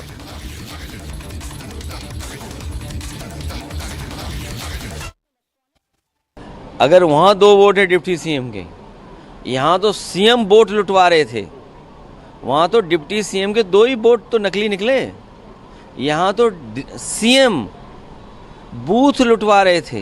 कोई कल्पना कर सकता है कि booth लूटा जाएगा आपका, और वो भी सीएम कहेंगे तब बूथ लूटा जाएगा? आप बताइए, अयोध्या में जो शिक्षा विभाग के अधिकारी अपॉइंट करे थे, जो दूसरों को ड्यूटी दे रहे थे, वो कौन थे? इसी तरह मीरापुर में, कुंदरकी में जो कमिश्नर हैं, डीएम हैं, एसएसपी हैं, एसएसपी के अब वोट बढ़वाने के लिए अपनी फौज लेके घूम रहे थे। वो एसएसपी घूम रहे थे कि वोट बाहर मत निकलना घर से। क्या हमने आपने वो रिवॉल्वर नहीं देखी जिसमें महिलाओं पे रिवॉल्वर तान दी? तो इलेक्शन कमीशन सो रहा था क्या? भाई इलेक्शन कमीशन के इसीलिए तो हम सफ़ेद चादर देने गए थे। क्यों देने गए थे? तो जब अधिकारी ही अपराधी बन जाएंगे, वोट छीनने के लिए, तो ये कार्रवाई कौन करेगा? सरकार को कार्रवाई करनी चाहिए, इलेक्शन कमीशन को कार्रवाई करनी चाहिए। अधिकारियों को अपराधी न बनने दें। इलेक्शन कमीशन से हमारा निवेदन है और सरकार से भी ये निवेदन है। And as we know, viewers, it's an all-out war between the Election Commission and the opposition. While the opposition steps up its attacks, the Election Commission is striking back with a series of fact checks. The BJP, meanwhile, has slammed Rahul Gandhi for what it calls a direct attack on constitutional body. Here's a detailed report. The political controversy over Rahul Gandhi's voter fraud allegations is getting bigger. The opposition parties have planned a march to Election Commission from the Parliament. Election commission ने कह दिया कि इतने लोग मर गए। अरे कौन मर गए उसकी सूची तो दे दो, वो नहीं देंगे। राहुल गांधी जी के साथ पूरे इंडिया अलायंस पार्टनर्स इकट्ठे हैं और कल पूरे सांसद लोग जो भाजपा को छोड़ के एनडीए के पार्टी को छोड़कर हम लोग चुनाव आयोग, संसद से लेकर चुनाव आयोग के दफ्तर तक हम लोग मार्च करेंगे। Rahul Gandhi, as a leader of opposition, clearly asked the 5 pertinent questions to the Election Commission of India with evidence. Instead of giving the replies to that 5 questions, they are now issuing a notice to Rahul Gandhi. We are not afraid of any notice from the Election Commission of India. Congress party says that Rahul will approach CEC on Monday. Till now, Rahul Gandhi has not submitted any signed declaration or oath to support his allegations. On the other hand, Chief Electoral Officer of Karnataka has given a notice to Rahul Gandhi and asked him to provide documents related to the allegations made by him during a press conference. Haryana Chief Electoral Officer has also written to Rahul Gandhi requesting him to return the signed declaration or oath to the office within 10 days. Amid the ongoing controversy, Election Commission has also filed an affidavit in the top court. Election Commission of India put forth a firm stand for special intensive revision. Election Commission said that it has shared the booth-level list of individuals whose enumeration forms were not received with all the political parties. ECI clarified that the persons not included in the draft have the option of submitting a declaration for inclusion. ECI opposed the application filed by the Association for Democratic Rights, which sought the publication of a list of persons not included in the draft roll and also demanded the furnishing of reasons for the non-inclusion. Meanwhile, Congress MP Rahul Gandhi launched a fresh attack on the poll body and reiterated the demand to release digital voter rolls so that people and parties can audit them. This even as Rahul Gandhi is yet to give a signed declaration or oath of the allegations made by him against the Election Commission. चुनाव आयोग ने कई बार आप EVM को hack करके दिखाइए ऐसा open challenge throw किया था। 8-8 दिन तक कोई भी आए और ईवीएम को हैक करके दिखाए, कोई कर नहीं पाया। आपके पास है कोई तो ले जाइए इलेक्शन कमीशन में। पर ये सब झूठी बातें बोलकर जनता ने जो हमें विजय दिया है, जो जनता ने हमको मैंडेट दिया है, उस मैंडेट को और जनता को अपमानित करना बंद कीजिए। As Congress escalates its attack, BJP isn't holding back either. A perpetual youth of Indian politics who is consistently demeaning and degrading all the constitutional institution, a new avatar of Goebbels, is now trying to put forth his frustration of losing power by making an unnecessary, uncalled for and totally false allegation on Election Commission. Responding to Rahul's allegations, BJP Sudhanshu Trivedi leveled serious allegations against him. विदेश में जाकर भारत विरोधी NGO और भारत विरोधी नेताओं से मिलने के प्रमाण तो राहुल गांधी जी के पहले से ही थे।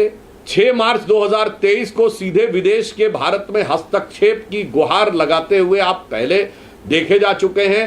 अब विदेशी घुसपैठियों के द्वारा भारत के लोकतंत्र पर डाका डालने का यह प्रयास इंडी गठबंधन के द्वारा किया जा रहा है। देश को बहुत सचेत और सावधान रहने की आवश्यकता है। Meanwhile, there have been allegations and counter-allegations in Bihar between Tejaswi Yadav and Bihar Deputy Chief Minister over alleged 2 voter ID cards. ये लोग कितने हरिश्चंद हैं, पूरा बिहार और देश जानता है कि जंगल राज का युवराज जिस तरह से अपने कलंक को दूसरे को भी कलंकित करने का खेल खेलते हैं, इनको माफी मांगनी चाहिए और सफाई देनी चाहिए कि इस तरह के झूठा आरोप कतई नहीं लगाना चाहिए। 2 एपिक नंबर, 2 अलग अलग विधानसभा में, उम्र भी अलग अलग कैसे हो गया भाई? और चुनाव आयोग का मानना है कि बीएलओ गए हैं और बीएलओ ने हर एक लोगों से मिलकर के साइन दस्तावेज में फॉर्म में कराया है। तो यानी इन्होंने किया होगा तो गलती किसकी है? अगर विजय सिन्हा जी ने किया है दोनों जगह साइन तो गलती इनकी है। With upcoming elections and ongoing parliament session, the political battle is only getting hotter. Let's shift our focus, viewers. Breaking news now coming in. Anti-terror operations have entered day 3 in Kishtwar, and the Republic has accessed an exclusive footage of forces explored opening of cave in Dole. And this is the cave in which the terrorists were hiding, and now it has been exploded by the security forces. Terrorists were hiding in 20 feet long cave in the cliff.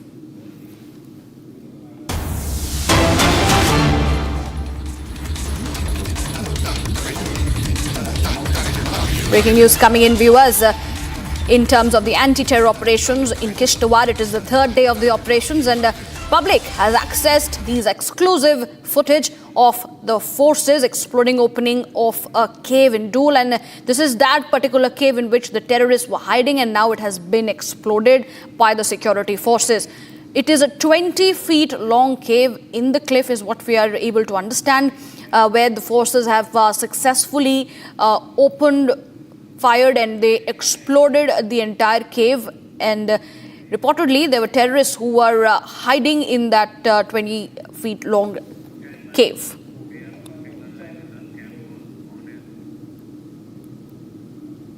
My colleague Gursimran is joining us at this point in time to give us more details. Gursimran, it is the 3rd day of the operations in Kishtwar, and we have accessed those exclusive footage of forces exploding open of the cave where these particular terrorists were hiding. Help us with more details on that.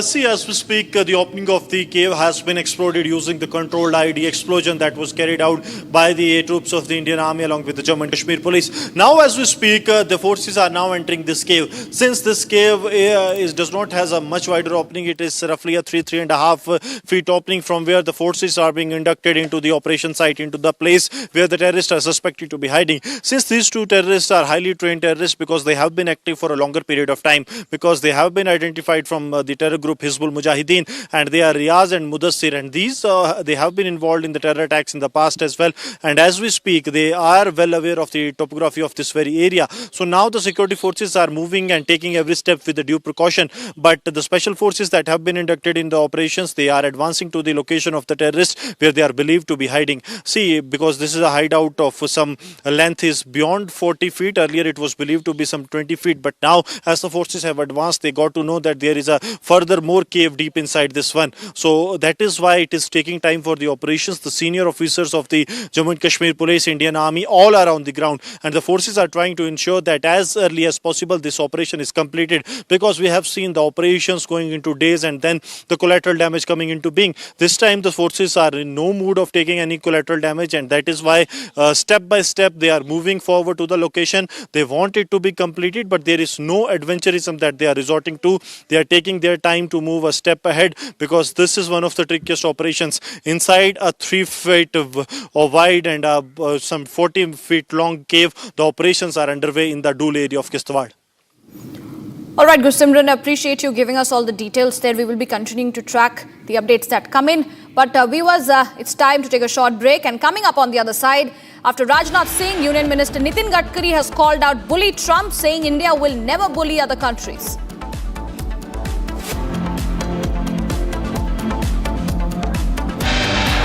We'll also get your inputs and details on the Delhi-bound Air India flight that made emergency landing in Chennai, with several MPs on board, called it a harrowing journey. Stay tuned. We will be right back after this short commercial break.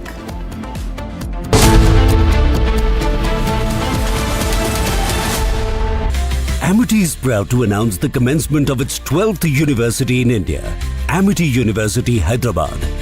At the prime location of AeroCity Hyderabad Airport, has a strong focus on high-end research with brilliant students and distinguished faculty who share our mission to change the world together.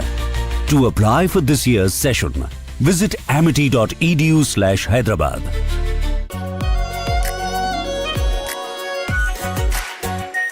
R Pure Shahi Paneer Masala. Delicious, healthy, every day. पैसा लगाना है तो century ply club prime पे लगाओ। डूबेगा नहीं, जलेगा भी नहीं, कोई खा नहीं जाएगा, धोखा नहीं देगा, ऊपर नीचे भी नहीं होगा, सेफ रहेगा, सिक्योर्ड मिनिमम 30 साल का रिटर्न देगा। अब इससे बेटर इन्वेस्टमेंट है तो बताओ। सेंचुरी प्लाई क्लब प्राइम, रहो बेफिक्र। दादी के हाथों का जादू और खुशबू से महकता घर, माँ की मुस्कुराहट और खाने की सुगंध। MDH गरम मसाला, क्योंकि हर रिश्ता है स्वाद से जुड़ा। भारत की अपनी दुकान, इंडिया सोना, अपने देश का सामान, इंडिया सोना, इंडिया सोना, इंडिया सोना। आर प्योर सूजी पास्ता, उबालो मिलाओ और खाओ, 8 मिनट में तैयार। क्या टेस्ट है, सबका राजा R pure masala.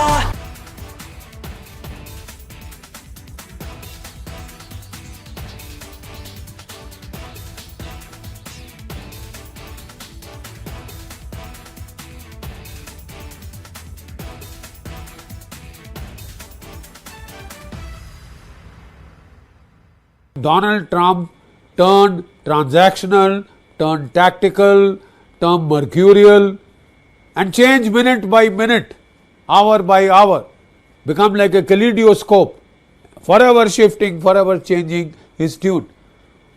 You see, if you understand the other countries' grand strategic design, the overall strategy, the American governments used to take out a strategy, national security strategy paper in every administration that laid out what it planned to do and what were its priorities, etc., etc., and it helped the rest of the world to cope or to either align itself or to protect itself from the consequence of such politics. But the simple fact is that how can you strategize in the long term if Donald Trump is going to turn everything topsy-turvy? Everything will be on a minute by minute mood, whim basis, whimsical basis. That would breed international anarchy at the time of a multipolar order. And this instability, this lack of long-term planning, strategic planning, etc., would be very disruptive of the global order. Extremely disruptive. It could lead to massive long-term conflicts. Whatever it is, we found Donald Trump almost pushing India into the Russia-India-China triangle. Pushing, literally kicking India that side, because 25% tariffs on India, he singled out India for humiliation. 25% tariffs, 25% more, 50% tariffs now because you are buying oil and gas and you are buying weapons from Russia. For God's sake, give us a break, because we get them cheap. They are useful for our economy. You are also buying uranium and rare earths from Russia. Does that not help the Russian war chest against Ukraine? Only Indian money helps it. I mean, there were hypocrisy galore. So when we found all this happening, India had no option but to realize the score, to concede what is reality. We would like to be friends with America. That's a given. Who would? But if there is such a price to pay in terms of our sovereignty, in terms of our strategic autonomy, in terms of India now once again a country of 1.4 billion people becoming a colony of the United States, I don't think that will quite happen.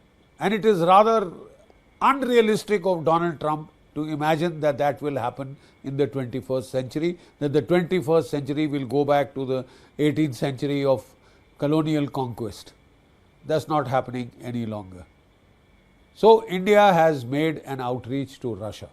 The Indian National Security Advisor is now presently in Moscow, and he has given us the welcome news that in this month, maximum next month, September, President Putin will be visiting New Delhi for the annual summit dialogue. Before that, President Putin, Prime Minister Modi and President Xi Jinping will be meeting in Beijing for the Shanghai SCO summit. There will be one-to-one meetings between the Indian PM and the Russian President. So things are quite clear.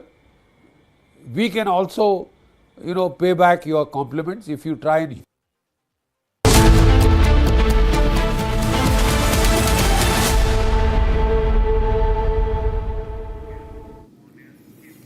Viewers, breaking news coming in. The Indian Army will conduct naval drills in the Arabian Sea, and at the same time, Pakistan Navy has issued a notam announcing its own exercises in its territorial waters. The overlapping schedules points to heightened military activity in the strategically significant Arabian Sea, a key route for maritime trade and crucial to the region's security. The exercises are positioned approximately 60 nautical miles from each other, and the Indian Navy is all set to display its naval might today at the Arabian Sea. As per the notam issued, the Indian Navy will conduct its maritime drills off the coast of Porbandar and Okha in Gujarat.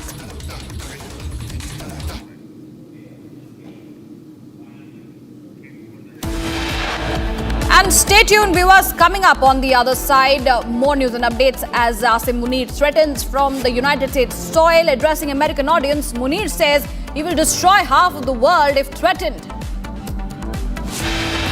And we will also be tracking the anti-terror operation that has entered day 2 in Kishtwar. 2 to 3 terrorists likely to be trapped, and posters of 3 terrorists, including Hizbul commander, have been put out by the Kishtwar police.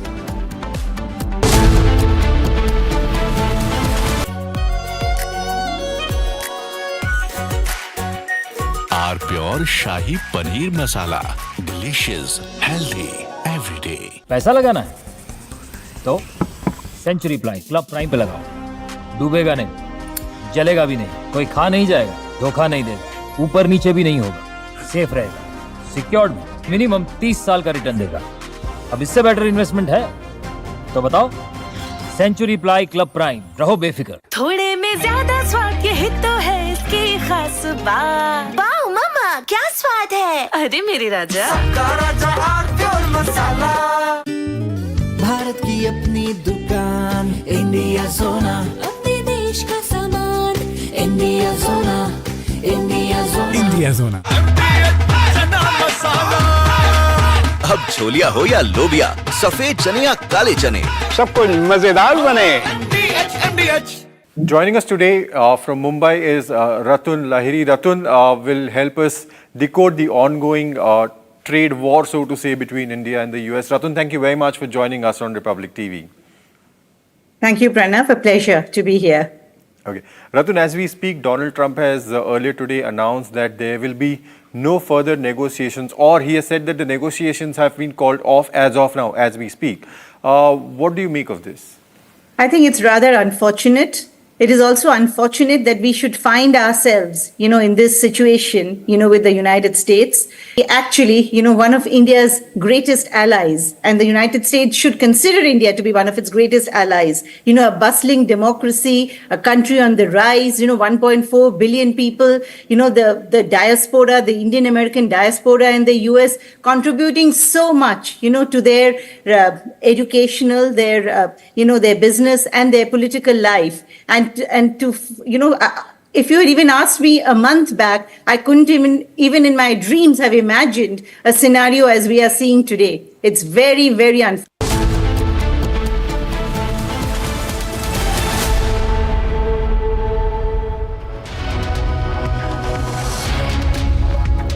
Hello and welcome. You're watching live and breaking at 9:30 a.m. I am Tanisha Awasthi. Ladies and gentlemen, India is sending a very strong message to Donald Trump. This amid the tariff hike. It was the Prime Minister yesterday who gave a very strong statement over the quote-unquote dead economy jibe of Donald Trump. Today, it is Union Minister Nitin Gadkari. We're getting you all those statements and much more on this edition. But first, a quick check of the headlines.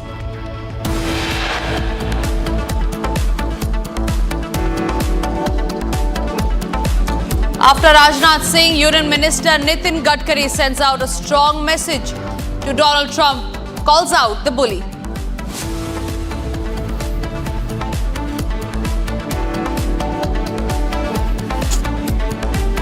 Export बढ़ेगा, economy और growth rate बढ़ेगा, तो मुझे नहीं लगता कि हमें किसी के पास जाना पड़ेगा। आज जो दादागिरी करते इसलिए कर रहे कि वो आर्थिक दृष्टि से संपन्न है। दादागिरी इसलिए करते हैं कि उनके पास टेक्नोलॉजी है। India flight makes emergency landing in Chennai. Air India flight, I beg your pardon, makes an emergency landing in Chennai.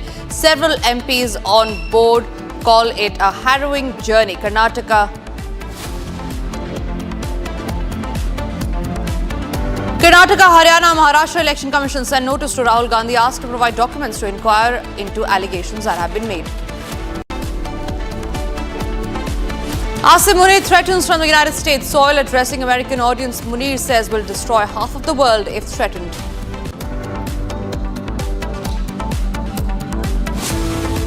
Kishtwar anti-terror operations enter day 2. 2 to 3 terrorists likely trapped. Posters of 3 terrorists, including Hizbul commander Jahangir Saruri, put out by the Kishtwar police.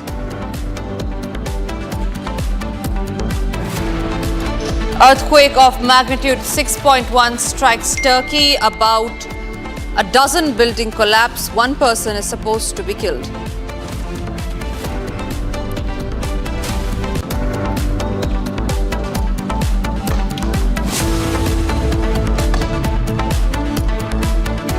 We start this edition with a horrendous case that has come to light from Delhi NCR region, this one specifically from Noida, where in a horrifying incident, a daycare in Noida, a 15-year-old girl was allegedly beaten and bitten at the daycare. The bite marks were found on the child's leg and the doctors confirmed the injury as well. The CCTV captured the assault in which daycare staff is seen slapping the 15-month-old child, hitting her with a plastic belt and biting her. Complaint has been registered by the parents in this regard and action is yet to be taken on the lady that you see on your screens.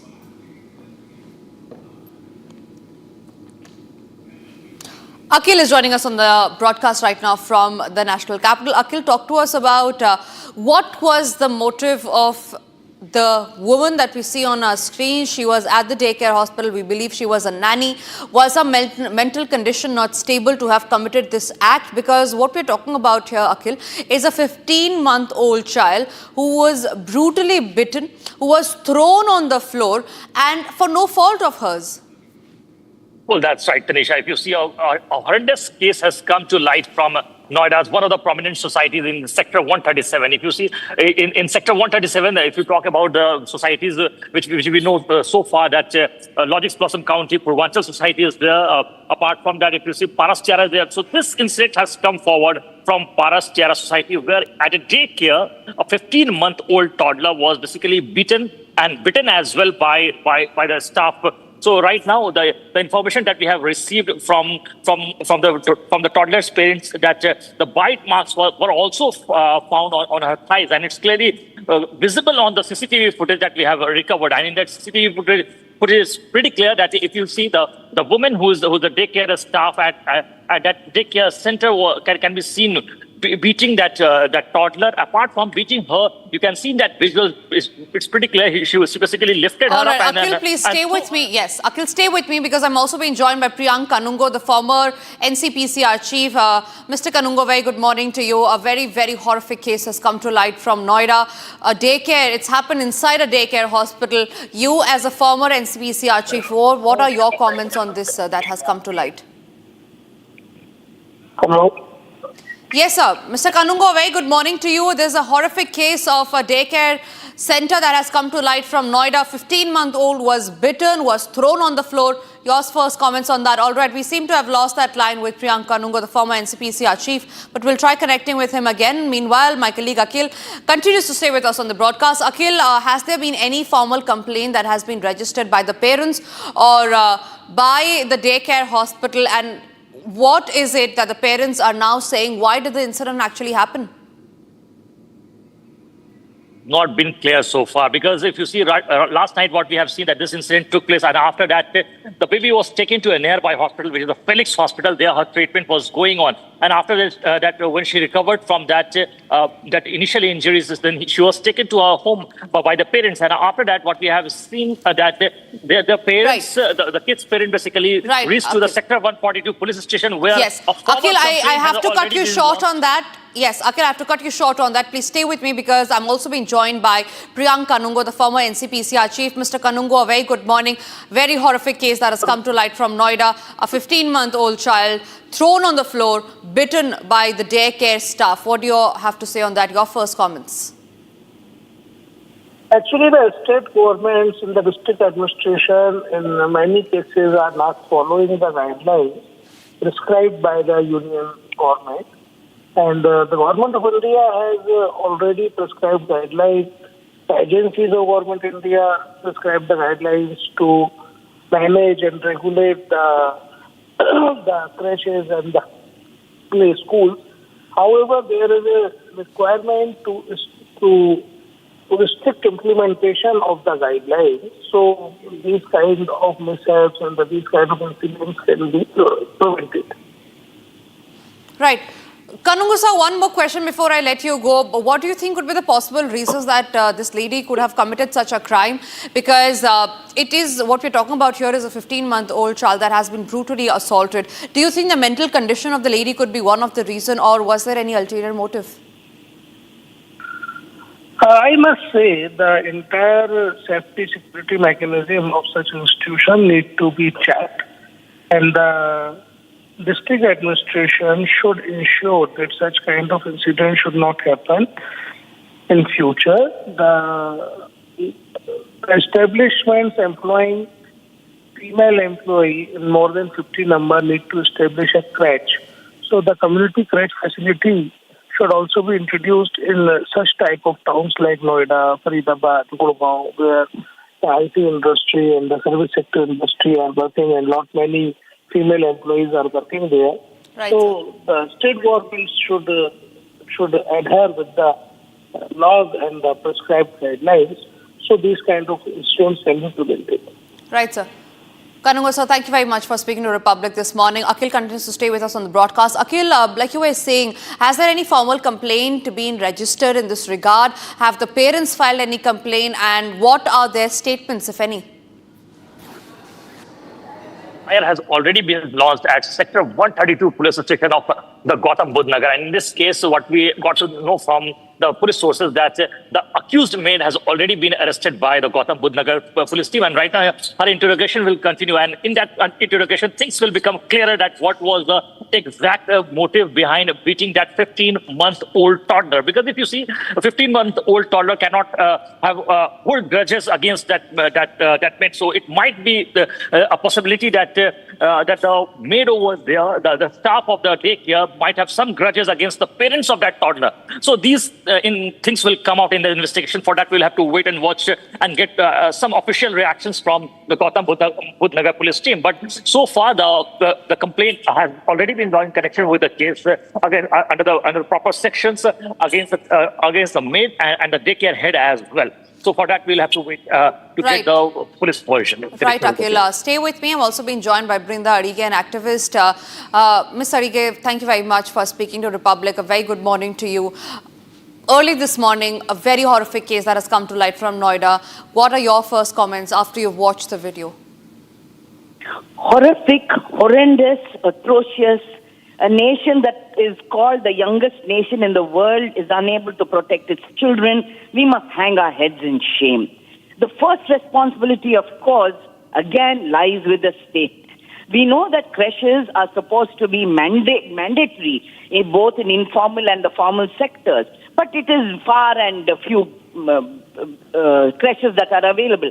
So most parents are forced to put them into these private creches, but no action takes place.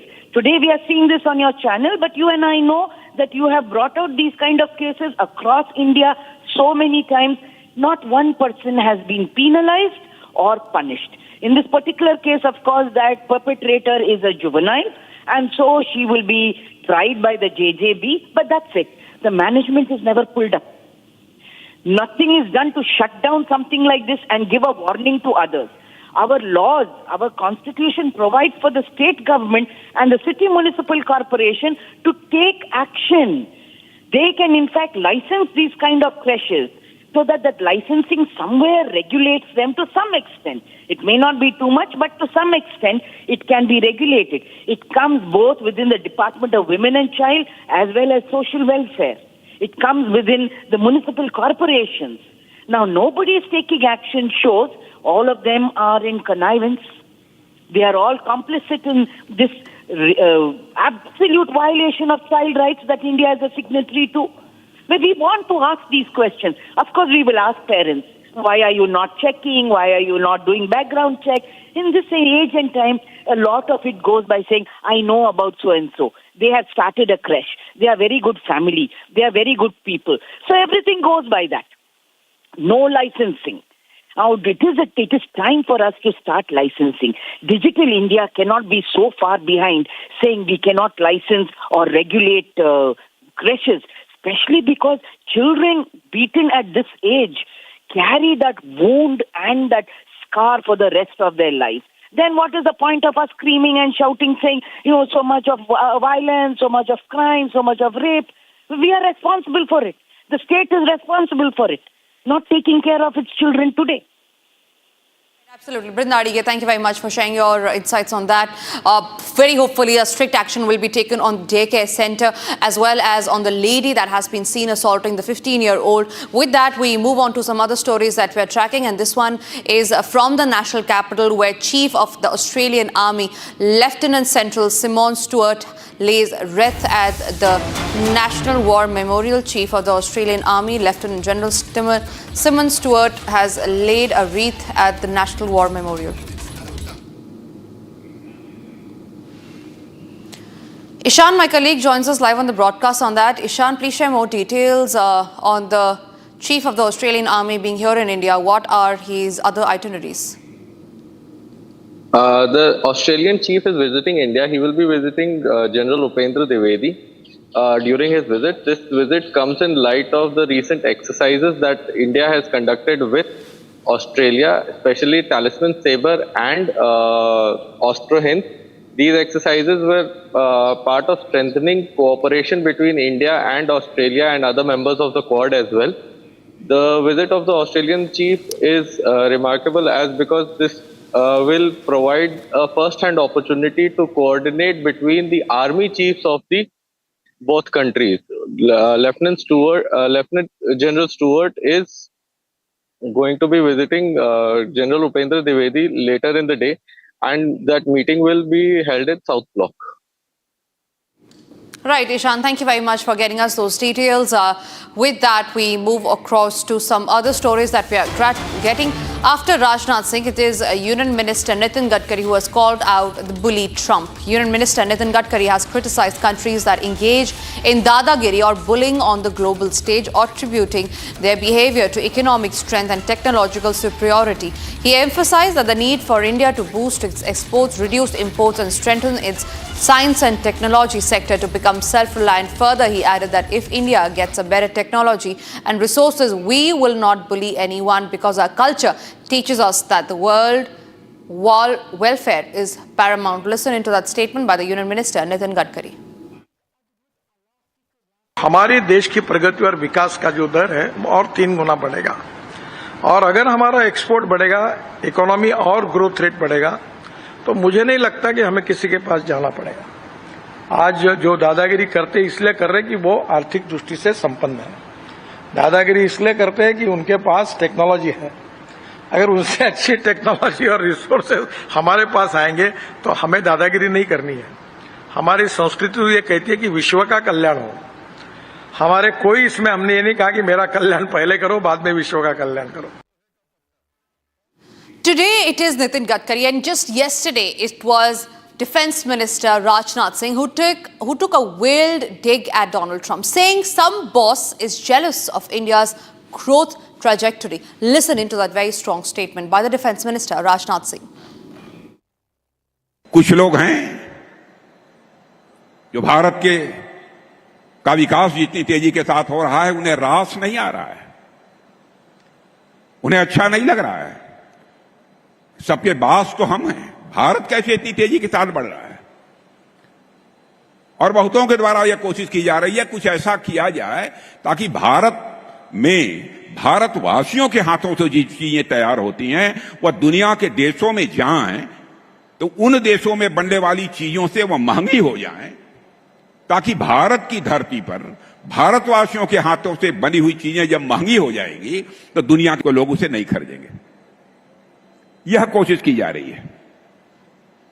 लेकिन बहनों भाइयों, भारत जितनी तेजी के साथ आगे बढ़ रहा है, मैं पूरे विश्वास के साथ कहता हूं कि भारत को अब दुनिया की कोई ताकत विश्व की एक बड़ी शक्ति बनने से रोक नहीं सकती है। And meanwhile, ladies and gentlemen, Prime Minister Narendra Modi also took a veiled dig at the United States President Donald Trump's description of India as quote-unquote dead economy, asserting that the country was progressing towards becoming one of the world top 3 economies. Adding a public event in Bengaluru, Prime Minister also said that the momentum India has gained stems from a spirit of reform, performance and transformation backed by clear intentions and honest efforts. Here's that statement. Days after US President Donald Trump described India a dead economy, and Rahul Gandhi agreed with him. Yes, he's right. I mean, everybody knows this, except the Prime Minister and the Finance Minister. Everybody knows that the Indian economy is a dead economy. I'm glad that President Trump has stated a fact. पूरी दुनिया जानती है कि Indian economy is a dead economy.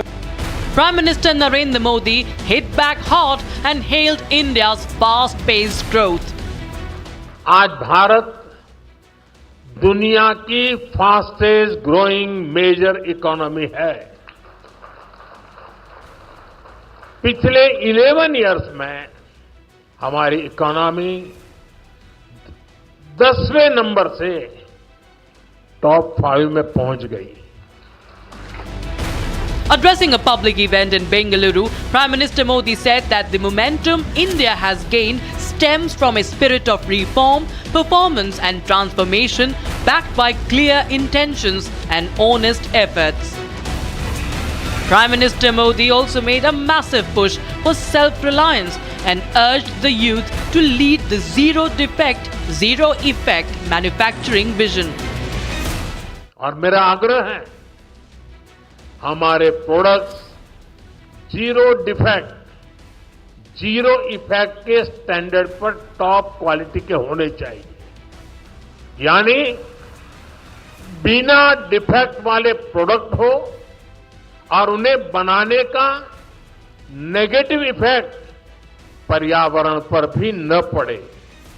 मेरी अपेक्षा है कर्नाटका का talent आत्मनिर्भर भारत के इस विजन को लीड करे। Referring to the recent Operation Sindoor, Prime Minister said that the entire world has witnessed the new face of New India as the armed forces destroyed terrorist hideouts across the border. Operation Sindoor में भारतीय सेनाओं की सफलता सीमा पार कई kilometre भीतर आतंकवादी ठिकानों को नेस्त नाबूद करने की ताकत और आतंकवादियों के बचाव में उतरे पाकिस्तान को कुछ ही घंटों में घुटनों पर लाने की हमारी क्षमता पूरी दुनिया ने नए भारत के इस स्वरूप के दर्शन किए हैं। He credited India's indigenous defense capabilities and the Make in India initiative for the swift success of Operation Sindoor. हमें मेक इन इंडिया में मैन्युफैक्चरिंग सेक्टर में भी बेंगलुरु और कर्नाटका की प्रेजेंस को और मजबूत करना है। Prime Minister Modi's remarks come amid escalating trade tensions with the US. US President Donald Trump doubled tariffs on Indian goods to 50% last week. Time for us to now slip into a short break. After the break, we'll get you the details of how Air India has admitted to a technical problem on a flight in which Congress MPs were travelling. Another huge face-off in the making. India and Pakistan to hold separate naval drills in the Arabian Sea. Getting you the inside details on that exercise sharp at 10 a.m.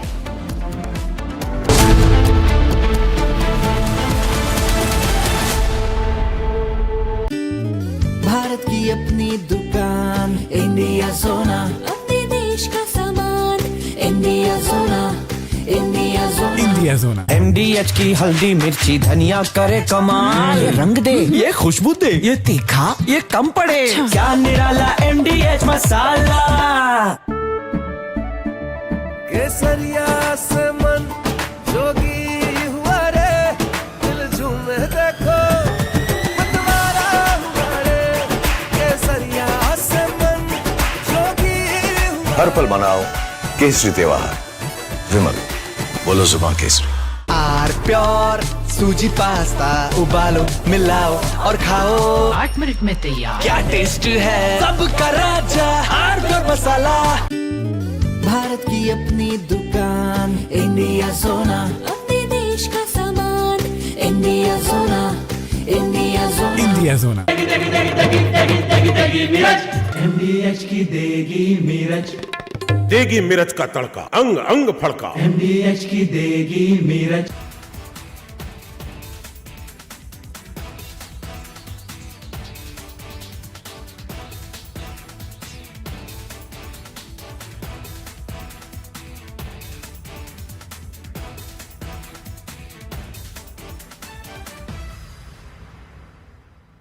Donald Trump turned transactional, turned tactical, turned mercurial, and changed minute by minute, hour by hour, become like a kaleidoscope, forever shifting, forever changing his tune. You see, if you understand the other countries' grand strategic design, the overall strategy, the American governments used to take out a strategy, national security strategy paper in every administration.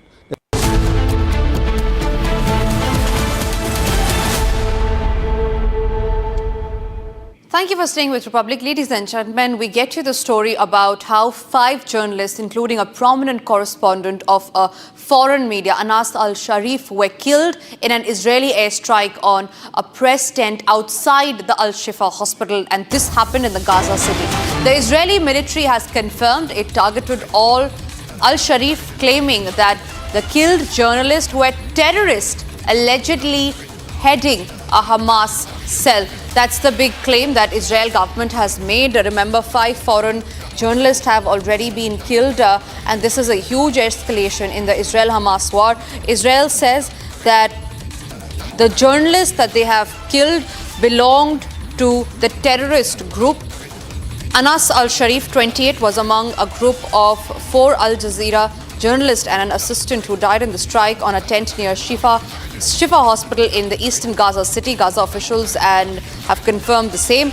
We learned that there are evidence that Israel claims that they have got to back their claims that this journalist belonged to Hamas and was helping the Hamas. Al-Sharif was the head of a Hamas cell and was responsible for advancing rocket attacks against Israeli civilians and IDF troops, is what the Israeli military said in a statement, citing intelligence and documents found in Gaza as evidence. Now, journalist groups and Al Jazeera has denounced the killings. The other journalists killed were Mohammad Kurek, Ibrahim Zahir and Mohammad Nuful, Al Jazeera said.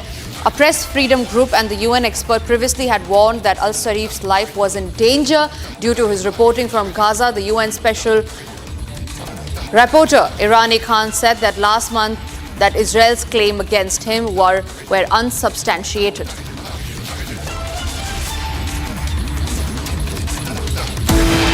Time for us to now slip into a short break. After the break, we'll get you the details of the terror operations that have entered day 2 in the Kishtwar region. A terror hideout as well has been busted. Also after the break are the details on that international story from Turkey where a 6.1 magnitude earthquake has hit the northeastern province.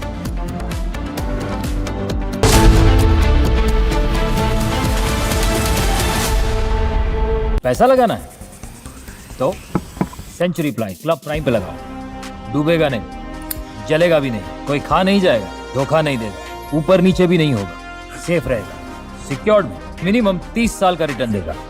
अब इससे better investment है तो बताओ। Century club prime, रहो बेफिक्र। थोड़े में ज्यादा स्वाद यही तो है इसकी खास बात। वाओ मामा, क्या स्वाद है? अरे मेरी राजा,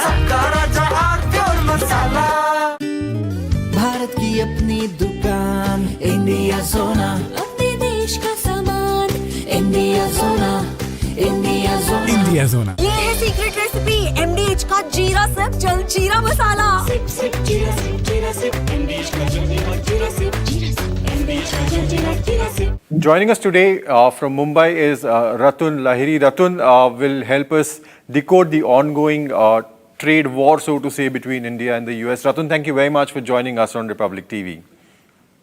Thank you, Pranav. A pleasure to be here. Okay.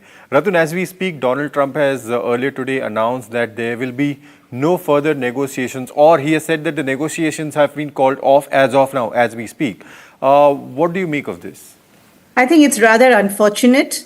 It is also unfortunate that we should find ourselves, in this situation, with the United States.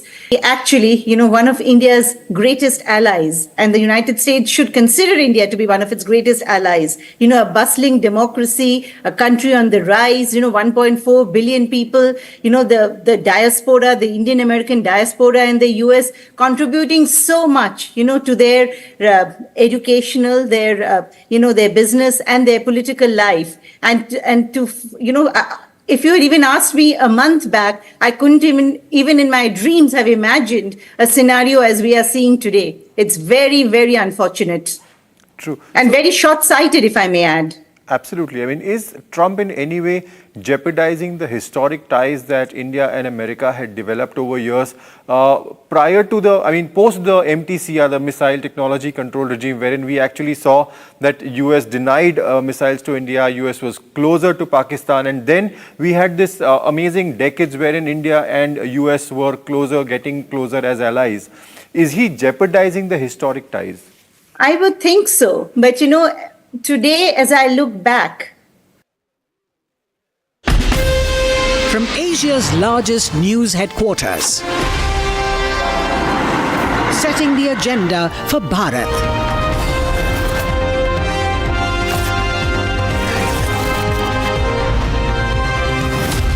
You're watching Republic.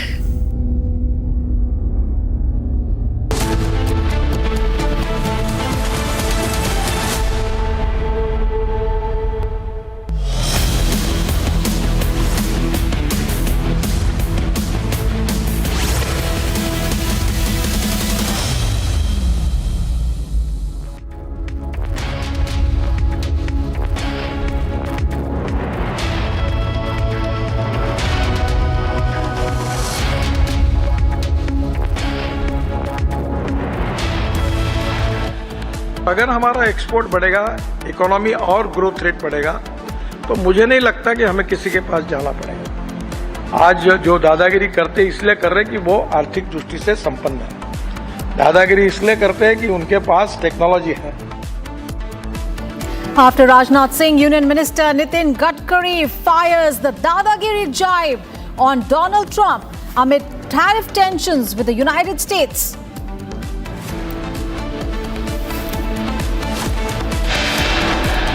Beaten, bite, marks on body. Horrendous video shows assault on a toddler at a Noida daycare. Parents file complaint.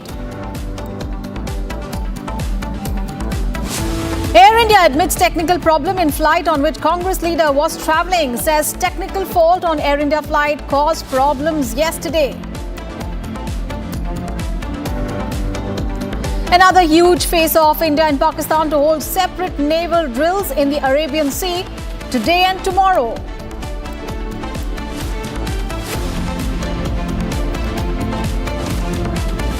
Election commissions from Karnataka, Haryana and Maharashtra send a notice to Rahul Gandhi, ask him to provide documents to inquire into the allegations that he's made.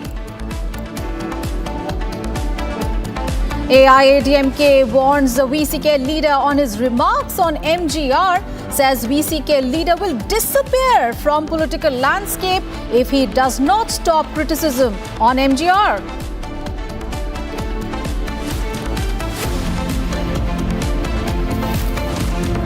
And 5 journalists killed in Gaza strike. Israel says one was a Hamas terrorist. The Israeli military confirmed that it had carried out the attack.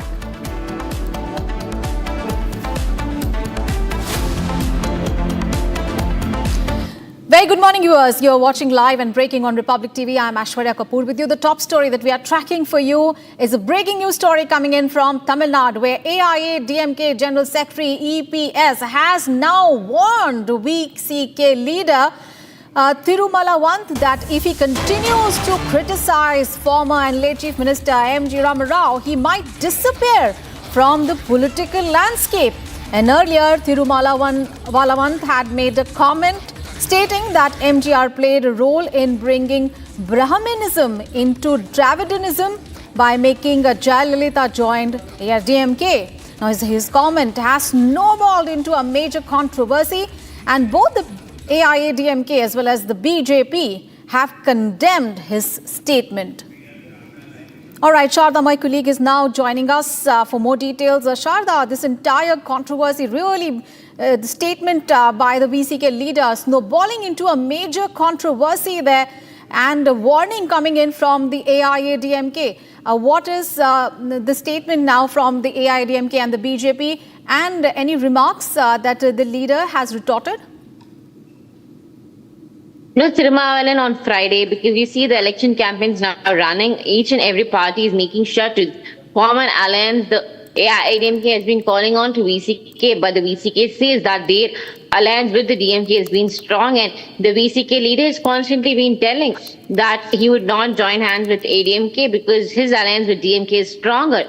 And in this while is when he added that DMK is working as a Dravidian party totally, whereas the AIADMK lost track when the former and late Chief Minister MGR made the former and late Chief Minister Jayalalitha join the party because being a Brahmin, that's against the Dravidian politics, and that's what the VCK leader pointed out. And later, when multiple clashes came about his speech, he started immediately saying that people were only against the DMK when it comes to Brahmanism, but they accepted Jayalalitha as the AIADMK leader, and that the AIADMK was a party that lost its balance as a Dravidian party, is what the VCK leader said. And now that statement made by the Thirumalan was taken very wrongly by the EPS factor, and the AIADMK is now stating that the leader should make sure what he speaks, and also stated that if he continues to make on remarks like this by MGR and Jayalalitha, he would soon be leaving the Tamil Nadu political landscape, is what the AIADMK is lashing out at.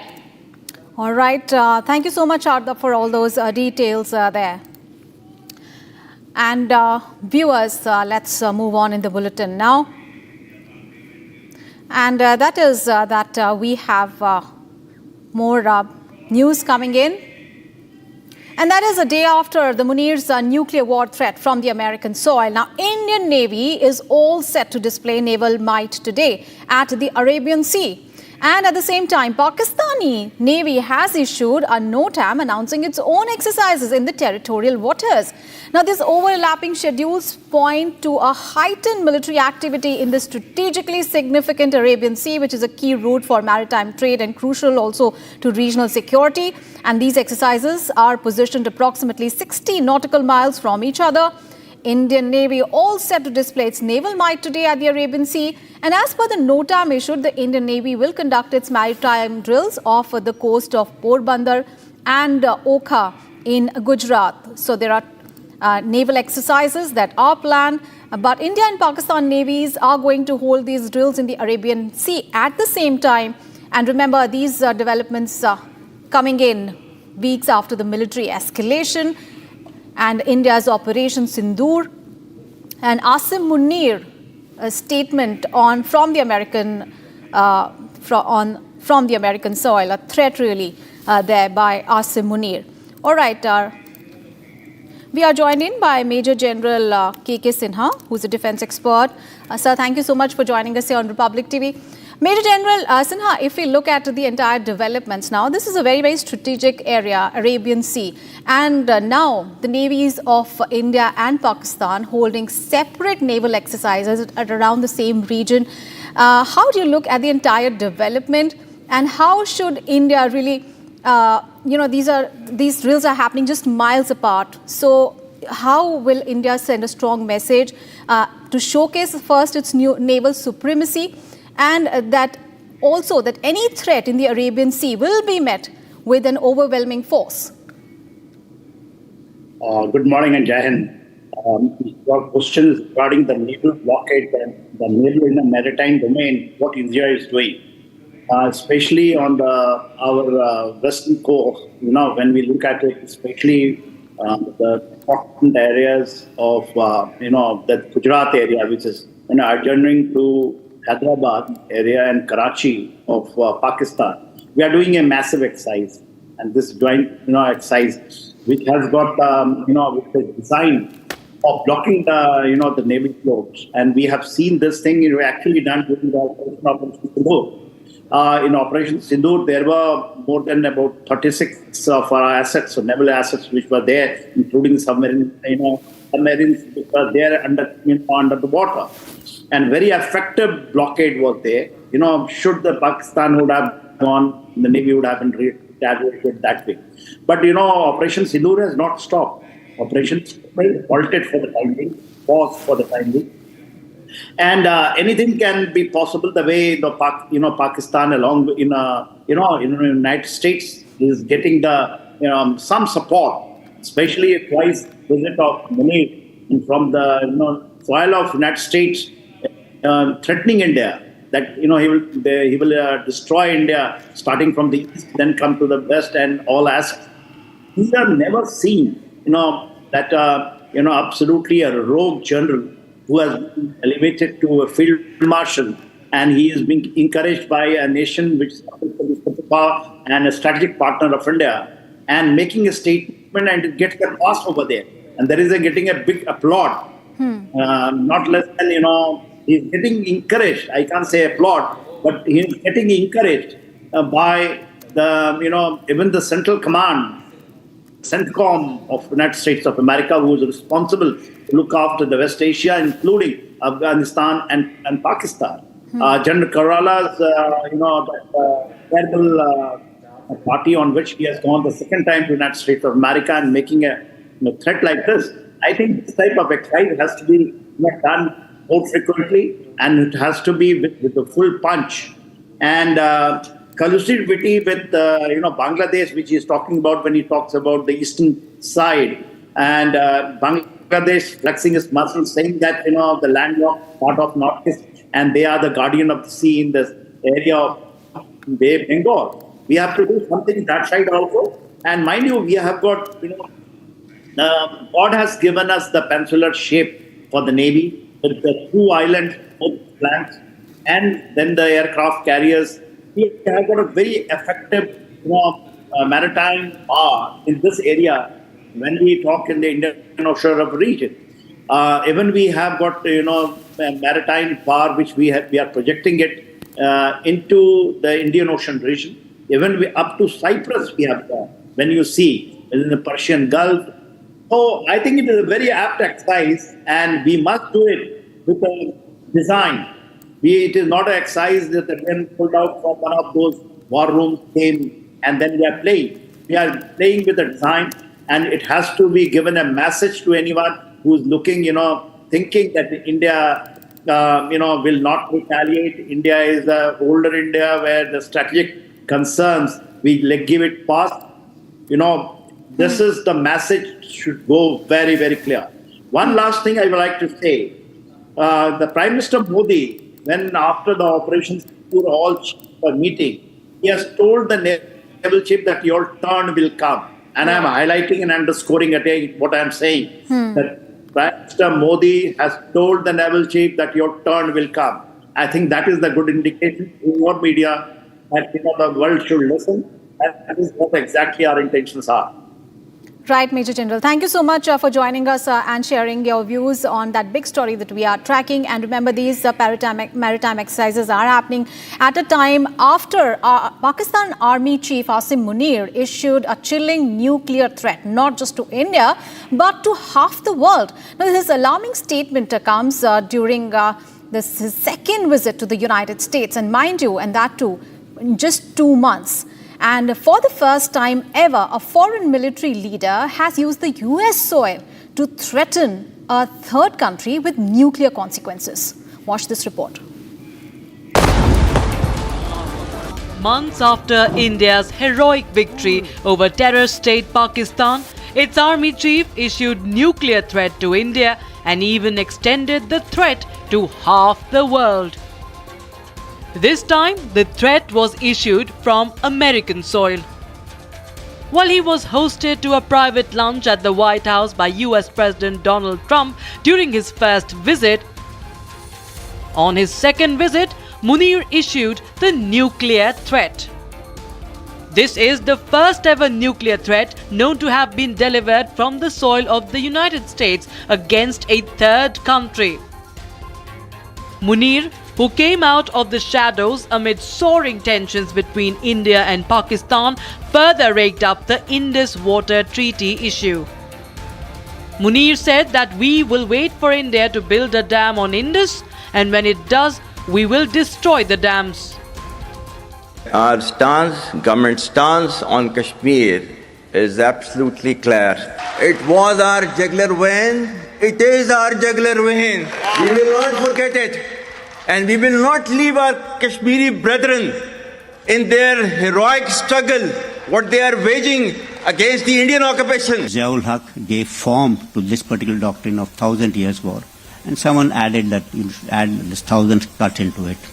And similar kind of venom was spewed by General Asim Munir against India and Hindus. Speech just few days or weeks before what happened in Pahalgam.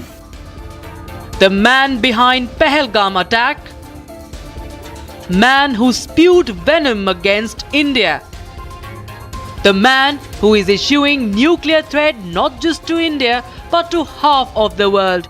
But Trump gave him a clean chit and praised him. In your meeting today with the Chief of Staff of the Pakistani Army, did you talk about Iran? Did that come up as you could share from that meeting? Well, they know Iran very well. Better than most, and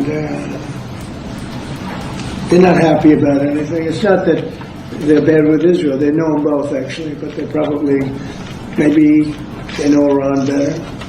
But they see what's going on, and he agreed with me. The reason I had him here, I wanted to thank him for not going into the war, just, ending the war. But in India, we set the record straight on how our forces decimated Pakistan's terror bases and air bases. I'm talking about fighter aircraft from S-400. We have at least 5 fighters confirmed kills and 1 large aircraft, which could be either an Elint aircraft or an AWNC aircraft, which was taken out at a distance of about 300 kilometers. This is the actually largest ever recorded surface-to-air kill. This time, I think that is Pahalgam 25. It was wide and deep where we hit the heartland. This was the first time we hit the heartland. And of course, our target was the nursery and the masters. And like I told you, and this has never been done, and even Pakistan was not expecting that the heartland will be hit. And that's what came as a shocker to them. India's Chief of Army Staff General Upendra Dwivedi went a step further to troll Asim Munir's promotion. If you ask to a Pakistani whether you lost or won, you say, my chief has become Field Marshal, we must have won only, that's why he's become Field Marshal. Pakistan's economy has been in shambles for the past decade and is sustaining on global loans. And yet, US administration struck a deal with Pakistan in which Washington will work with Islamabad in developing the South Asian nation's oil reserves. Trump announced 50% tariffs on India, and not only this, Trump took a dead economy jibe on India. But setting the record straight, Prime Minister Modi gave a strong counter. आज भारत दुनिया की fastest growing major economy है। पिछले 11 years में हमारी economy 10वें number से top 5 में पहुंच गई।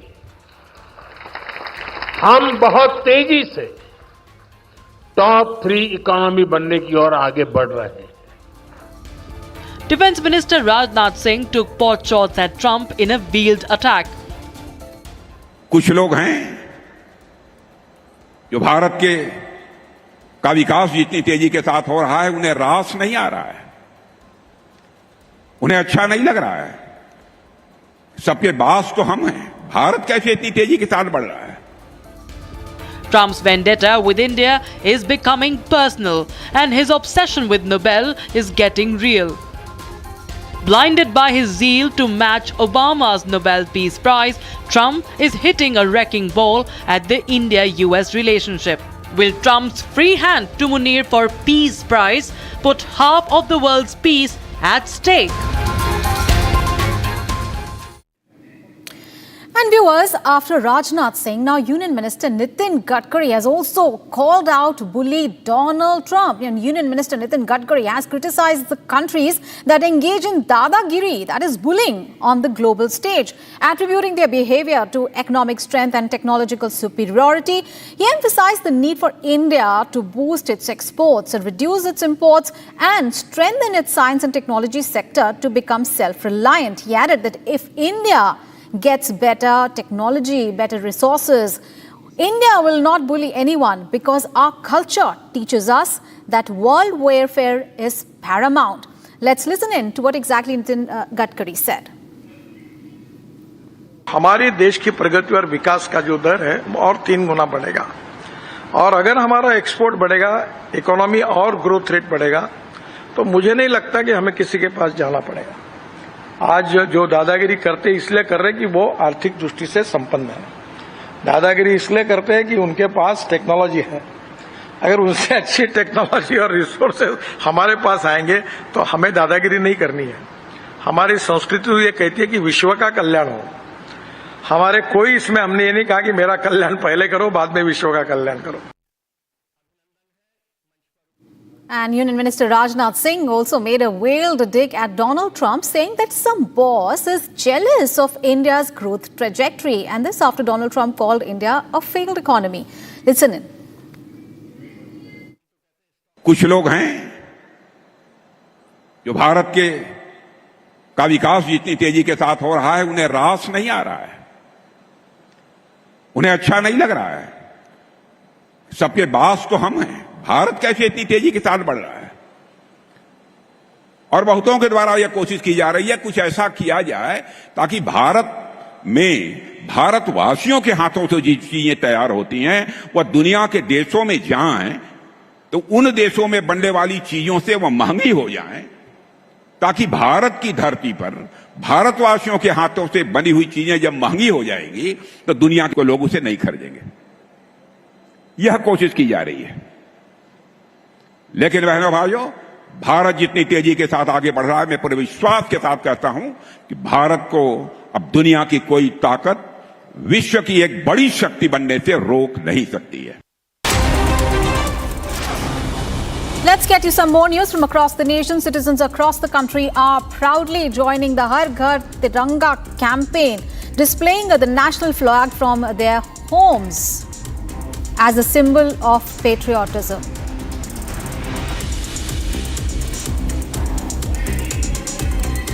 Delhi is set to launch a high-tech e-waste processing plant inspired by Norway's Revak facility. The upgraded plant will handle 1.1 lakh tons of e-waste annually using eco-friendly methods.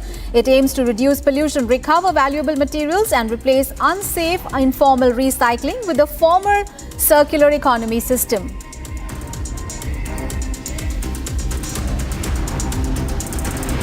Telangana Deputy Chief Minister Bhatti Vikramarka, along with other state ministers, inspected the Devadulla Lift Irrigation Project. This project, aimed at providing irrigation to drought-prone areas, is now set for completion by March 2026. The project is among the largest lift irrigation schemes in Asia and is expected to benefit farmers across multiple districts.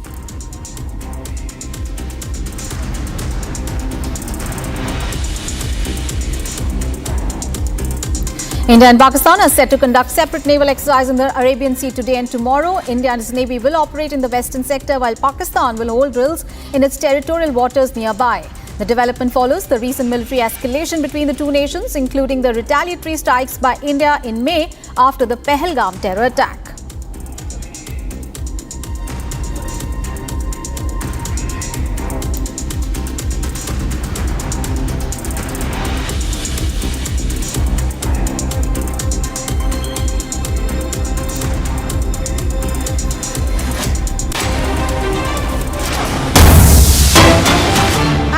We have big breaking news coming in from Andhra Pradesh. Now, a horrifying ragging incident has emerged from a junior college in Andhra Pradesh's Palnadu district, where visuals are showing 5 second-year students brutally assaulted a first-year student inside a hostel room.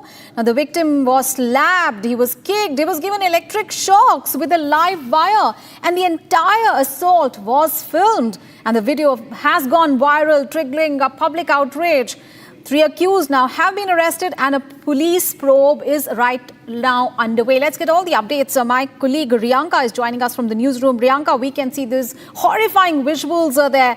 How this young boy is being assaulted there by the other college students. Just give us more details. How the incident unfolded, what kind of injuries really did the victim sustain, and whether authorities were alerted before or after the video surfaced? Like an extremely brutal case of ragging has come to light from Andhra Pradesh, where a youth was brutally injured and attacked by several other youths. And at this point in time, what we also understand that although there are several notices given in colleges for anti-ragging campaigns, yet another incident coming in light from Andhra Pradesh's Dachepalli Government Junior College, that is from the Palnadu district. And these were basically the second-year students who had gone ahead and attacked the first-year inter student. So a very, very astonishing and a shocking case of ragging coming into light. 5 people had taken the student to the BC hostel is what we understand. They went and attacked him. They also gave him an electric shock. That is the most shocking part of this entire assault that has taken place. In fact, during the entire assault, the video was also filmed. That is also quite shocking, which is coming to light. And in fact, they also, the other youths for the second year, they also threatened to kill the first year student who was ragged, and they were also asking him to not go and complain about the entire scenario. If he does it, he will be killed by the seniors. That is what was a threat issued to him. So at this point in time, very, very crucial details coming in. We have to still ascertain in fact what steps have been taken by the authorities. But as we know that there are several anti-ragging campaigns that are being run in in colleges across the nation. But this particular incident coming in live from Andhra Pradesh does send shockwaves across the nation. Absolutely. Really shocker coming in from Andhra Pradesh. A ragging horror there. Fresher assaulted there. And viewers, we'll take a very short break right now. But coming up ahead, Air India admits technical problem in a flight on which Congress leader V.C. Venugopal was travelling, and says technical fault on Air India flight caused problem yesterday. Also coming up ahead, election commissions in Karnataka, Haryana and Maharashtra have sent a notice to Rahul Gandhi and have asked him to provide documents to inquire into the allegations that he has made against the election commission. All the details on those big stories and much more coming up after a short break. Don't go anywhere.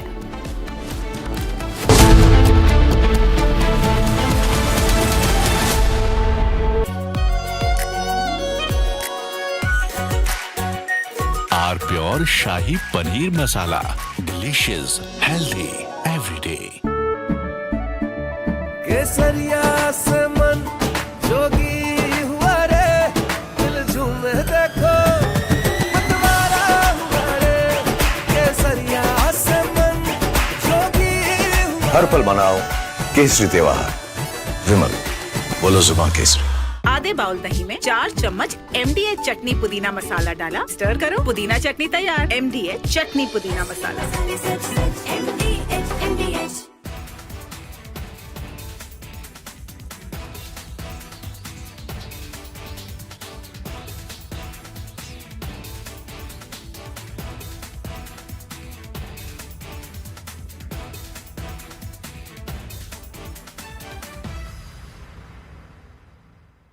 One of the only questions people asked us here in the media, and you would go outside of office, and when you meet people in public, at functions, at events, even at home sometimes, they would ask you that question, did we really lose jets? Who lost jets? How many jets did Pakistani Air Force lose? Now, there is a number to it, ladies and gentlemen. For the first time, it's official, and you can't contest these numbers. The Indian Air Force has gone on record saying 5 Pakistani fighter jets were shot down along with one plane which is meant for advanced warning and air surveillance. And AWACS system planes were shot down along with 5 jets. 5 jets were brought down by the S-400. That's a big statement. I have Major General Sudhakarji joining us on this edition of the podcast on republicworld.com. To put this in perspective, General Sudhakarji, thank you for joining us, sir. This is a big statement. It just ends.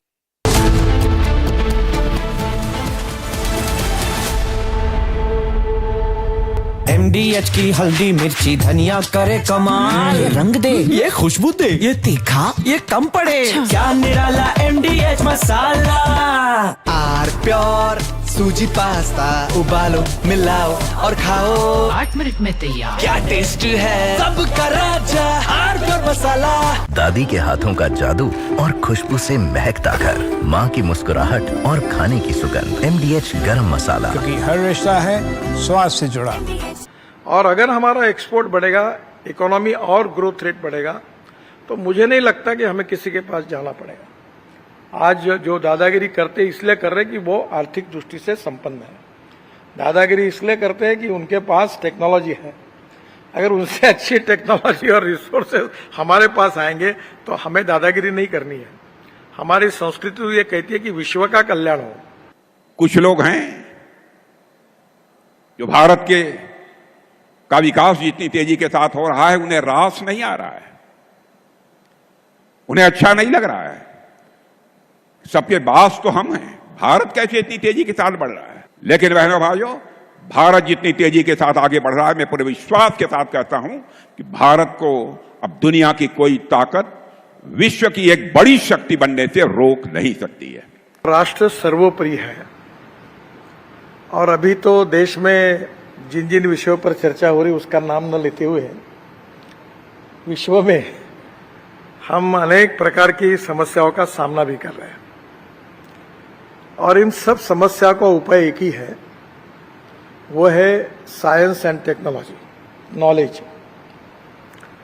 अगर इस क्षेत्र में knowledge जो power है उसका उपयोग हम करेंगे और कर रहे हैं, तो मुझे लगता है दुनिया झुकती है, झुकाने वाला चाहिए, ये हमारे देश की।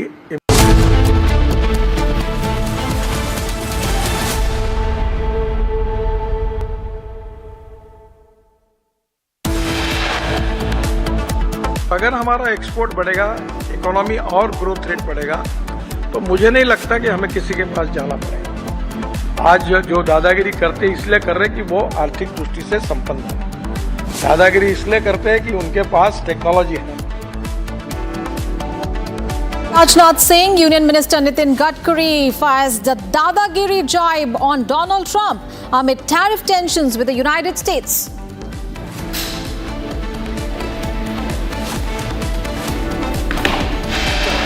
Beaten, bite marks on body. Horrendous video shows assault on a toddler at a Noida daycare. Parents file complaint.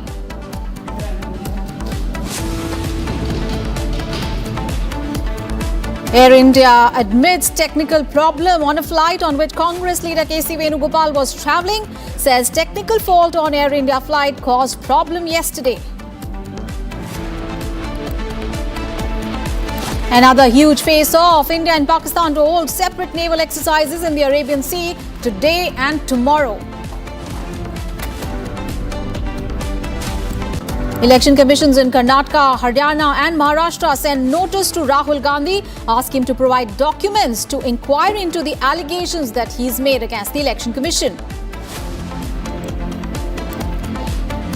AIADMK warns VCK leader on his remarks on MGR, says VCK leader will disappear from political landscape if he does not stop criticism on MGR.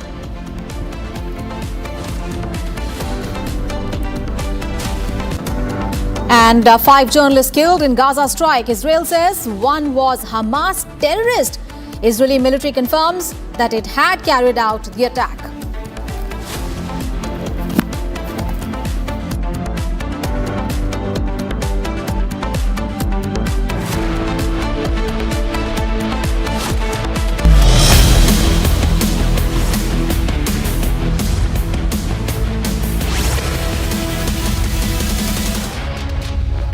You're watching live and breaking at 10:30 a.m. with me, Tanisha Awasthi, ladies and gentlemen. There is a huge war of words that has broken out, an all-out war between the Election Commission and Rahul Gandhi. Remember, the opposition is all set to take out protests today. 300 member of parliaments with 25 parties together marching towards the Election Commission office. That continues to remain our top story. But first, we shift our focus to some breaking news that's coming in. This is in regard with Air India mid-scare technical issue that happened yesterday. Remember, this was a flight that was carrying Congress member of parliaments, along with which one of them was Congress leader KC Venugopal. Now, KC Venugopal yesterday has claimed and said that there was a near-death experience when he was on the plane, that there was another plane on the runway when their flight was supposed to land. He's taken Air India. He's questioned, in fact, Air India and asked an inquiry to be put out against what actually happened. He's tagged DGCA, he's tagged the Ministry of Civil Aviation, demanding answers. And we have the latest statement from the Congress MP himself, who's demanding inquiry into the case, saying that Air India is lying. Air India, meanwhile, has also issued a statement. We'll get you that. But first, let's listen into what KC Venugopal, the Congress Member of Parliament, had to say on the case. There should be an inquiry on that issue. Unfortunate incident happened yesterday. This was announced by the pilot only, that there was another aircraft is in the runway when we are going to land it. This is announced by pilot, none other than that. I spoke to DGC also yesterday night itself.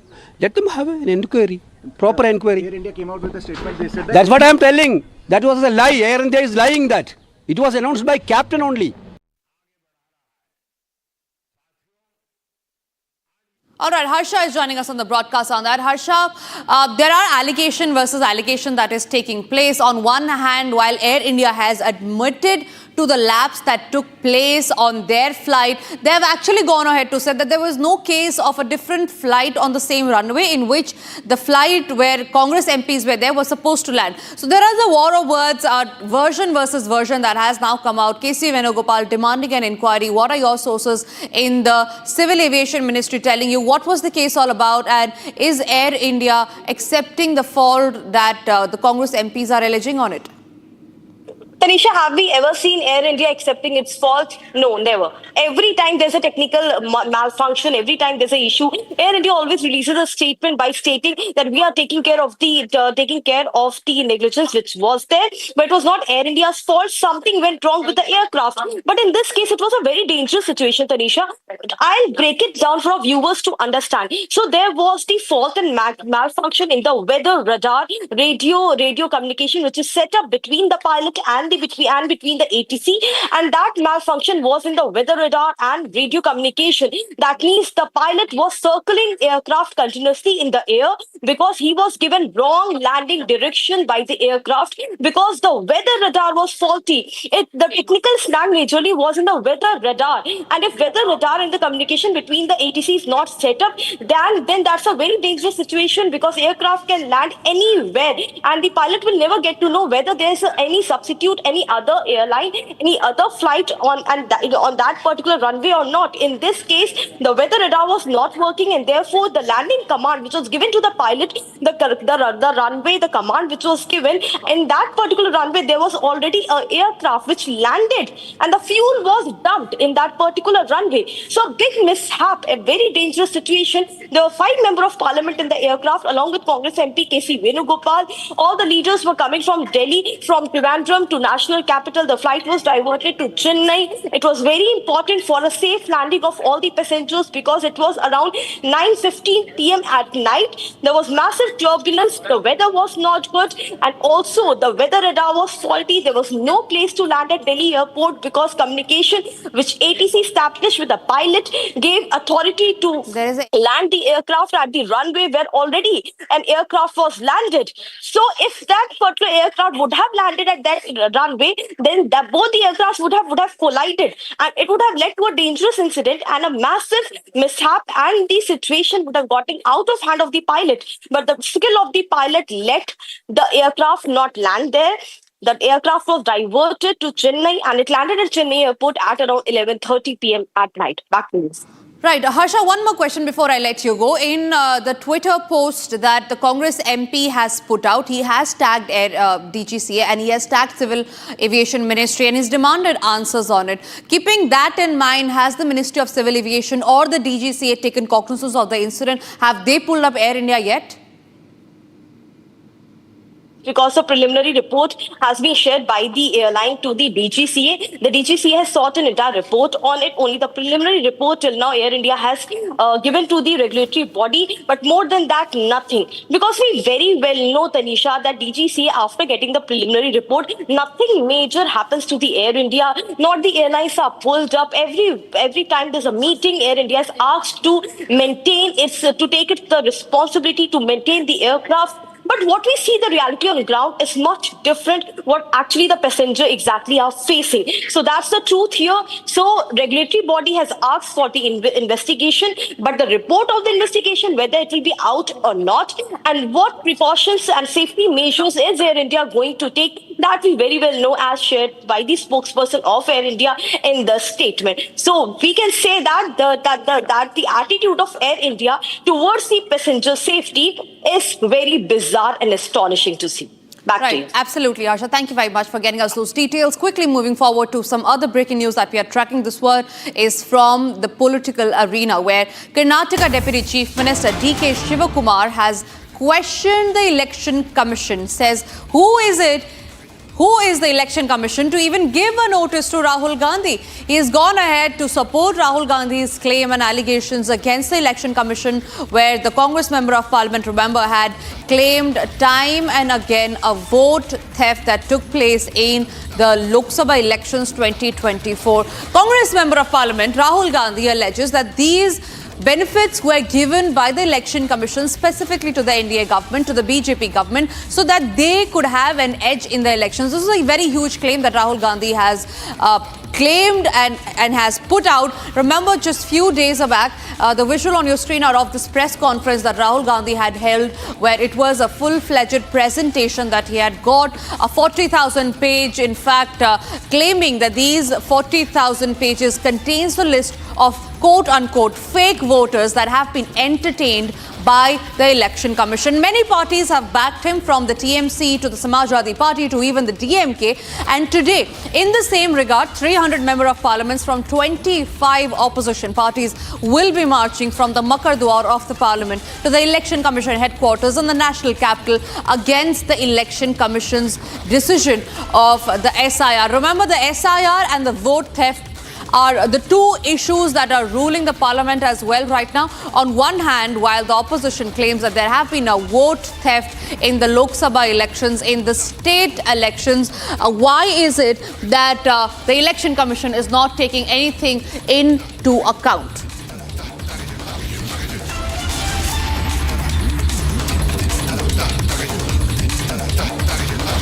And with that, ladies and gentlemen, remember, over 300 MPs from 25 opposition parties will march from the Parliament to the Election Commission of India headquarters in the national capital to protest against the alleged vote theft allegations in the 2024 Lok Sabha elections. Security for the same has been beefed up. Here's a report on that.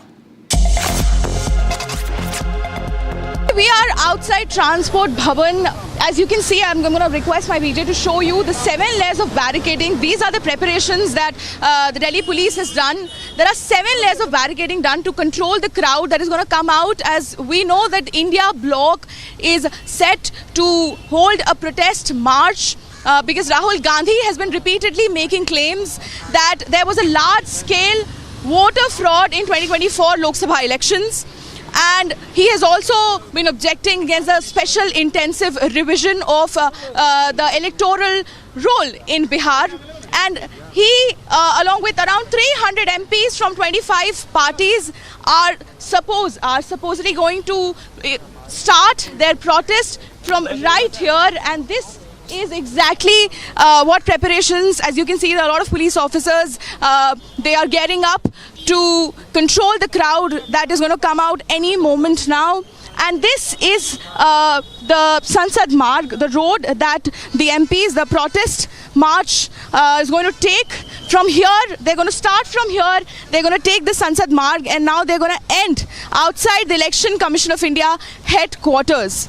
As we know that fresh notices from the State Election Commission boards of Karnataka, Maharashtra and Haryana, fresh notices have been sent to Rahul Gandhi asking, so what is the basis of his claims that he's been making about the large-scale voter fraud. They've asked him to present some kind of evidence. What is the backing? What is the documented evidence behind his claims, giving proofs about the claims that he's been making. This is exactly the preparation for the protest march that is supposed to happen, the road that they're going to take, which is going to end outside the Election Commission of India. We'll continue showing you the entire protest march, who's going to come, the road, the route, everything, the same route of Sansad Marg to Election Commission of India, from Transport Bhavan to Election Commission of India.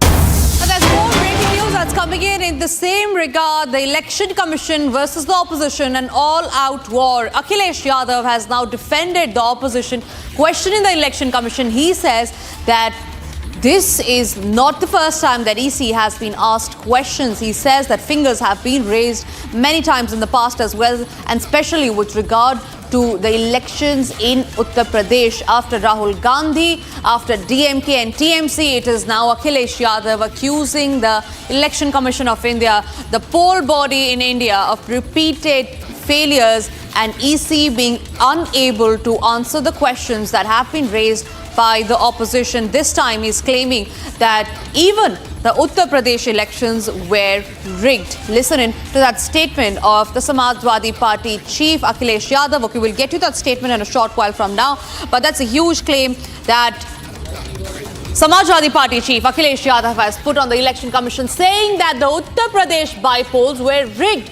and that it was done deliberately by the Election Commission to favor and side with the BJP to make them win. One after the other, back to back, 25 opposition parties raising several questions on the top poll body of India, the Election Commission of India. The Election Commission, remember, has given a very sharp rebuttal to Rahul Gandhi, the main man responsible for raising fingers at the Election Commission, saying that if the opposition parties, if the leader of opposition has the proof to substantiate his claims on the Election Commission, that he must furbish them or else apologize to the nation. All right, shifting our focus to more breaking news that's coming in. This is in regard with how a disturbing visual has now come to light of a man carrying a dead body on a bike in Nagpur. The man was carrying the dead body of his wife on a bike who was declared dead in an accident. After not receiving any help, the man unfortunately had to carry his wife's body on the bike. Heart-wrenching visuals there on your screen from Nagpur.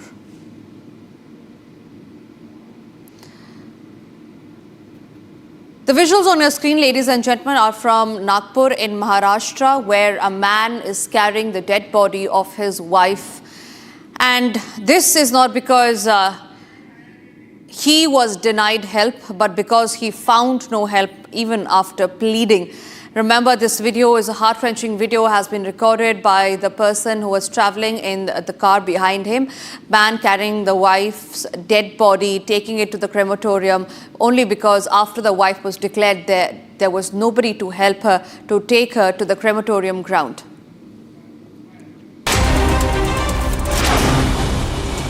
Here's a quick check of the other stories that we are tracking in Bharat in 2 minutes. Citizens across the country are proudly joining the Har Ghar Tiranga campaign, displaying the national flag from their homes as a symbol of unity and patriotism. On Sunday, Union Minister and Gujarat BJP President C.R. Patil, along with State Home Minister Harsh Sanghvi, took part in the campaign, reinforcing the nationwide spirit of togetherness.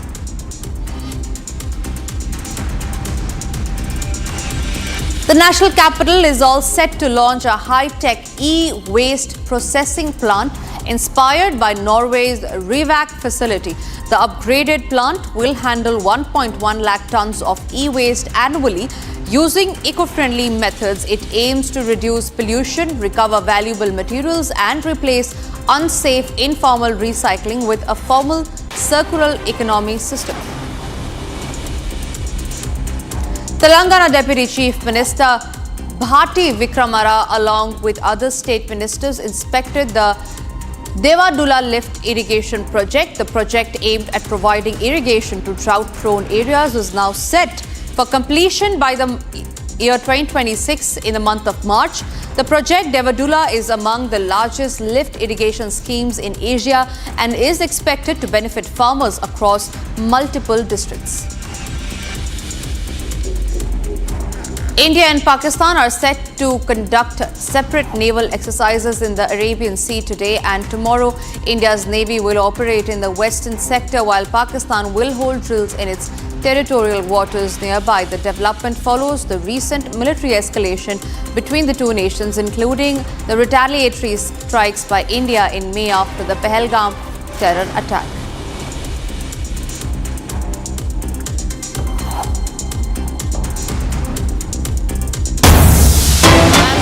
More breaking news that's coming in. Anti-terror operations have entered day 3 in Kishtwar. Republic has now accessed an exclusive video footage of the forces that had exploded the opening of a cave in Dhool in Kishtwar. This is the same cave in which the terrorists were hiding and now has been exploded by the security forces. Terrorists were hiding in 20 feet long cave in the cliff. The same has been busted by the Jammu and Kashmir police. Exclusive visuals of the same are on your screen right now. The cave that you see will explode in some moments from now. There's a smoke that can be seen coming. The same cave was used as a hideout by terrorists. Remember, 2-3 terrorists have been trapped in the Kishtwar region. Terror operations have entered day 2.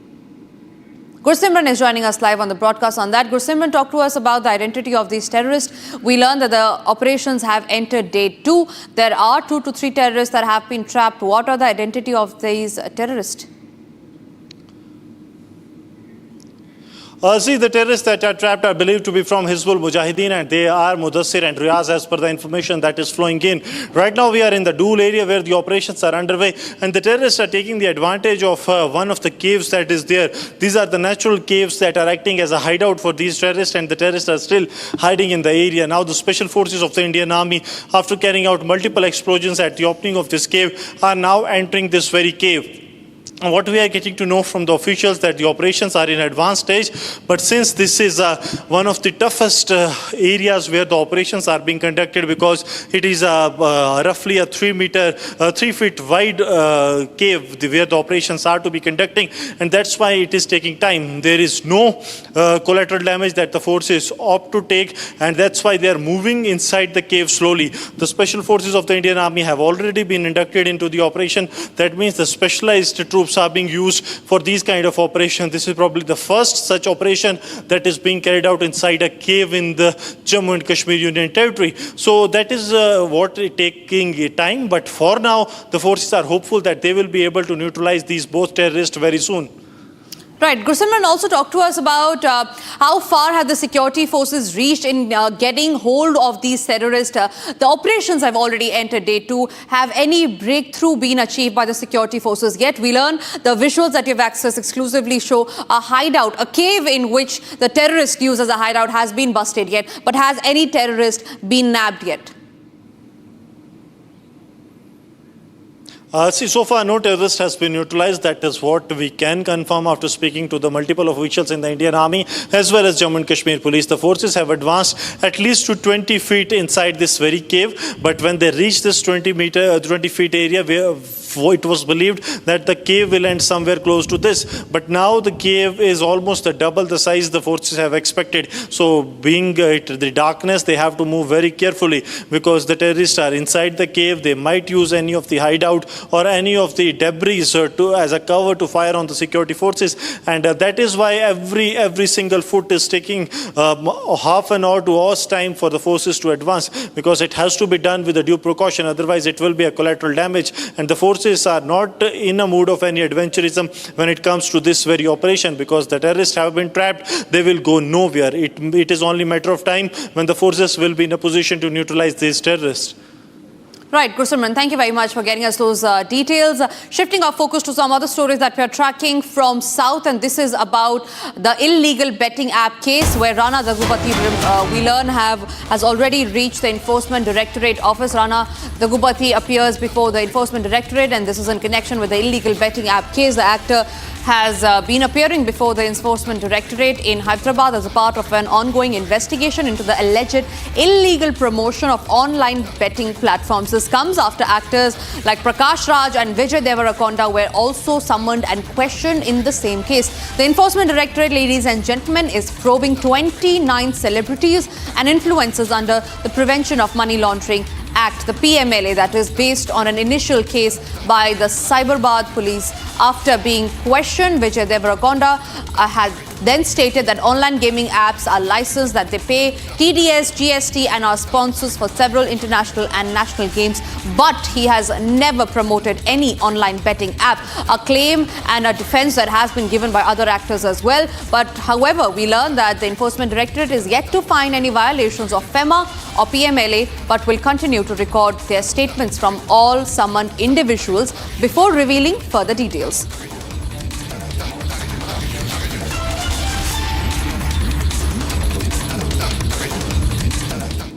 Ladies and gentlemen, Prime Minister Narendra Modi took a very veiled dig at the United States President Donald Trump's description of India as a dead economy, asserting that the country was progressing towards becoming one of the world's top 3 economies. Addressing a public event in Bengaluru yesterday, the Prime Minister said that the momentum India has gained stems from a spirit of reform, performance and transformation backed by clear intentions and honest efforts. Here's that statement that you need to know about how India is countering Donald Trump's false claims on India's economy.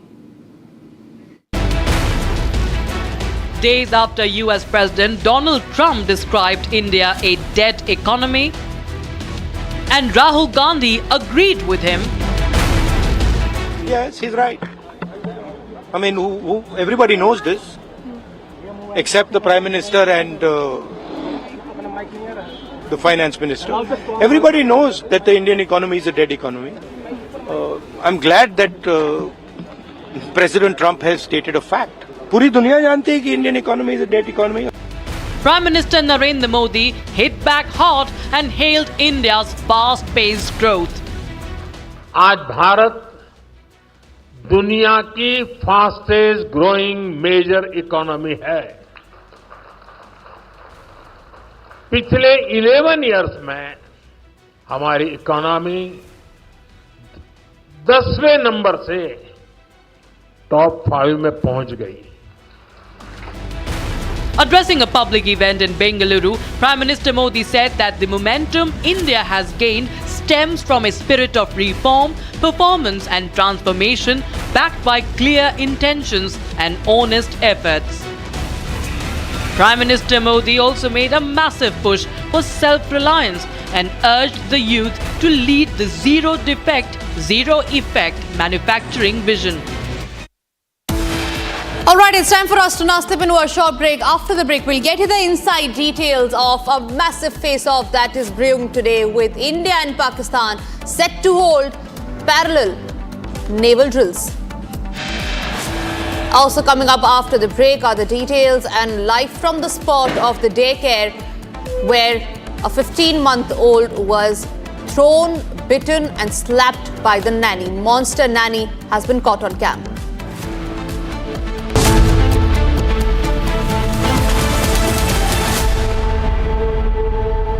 थोड़े में ज्यादा स्वाद यही तो है इसकी खास बात। वाओ मामा क्या स्वाद है। अरे मेरे राजा राजा और मसाला। इसको घर पे लगाओगे तो शादी का तो पता नहीं, पर घर पक्का नहीं टूटेगा। रूंगटा नहीं तो घर स्ट्रॉन्ग नहीं। रूंगटा स्टील TMT बार एकदम सॉलिड। पहाड़ों में एक हाइकिंग स्टिक भी बन सकती है।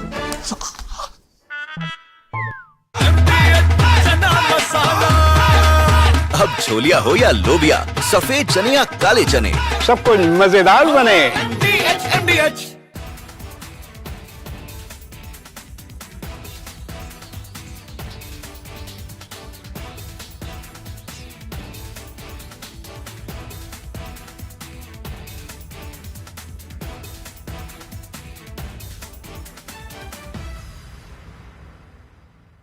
One of the only questions people asked us here in the media, and you would go outside of office, and when you meet people in public,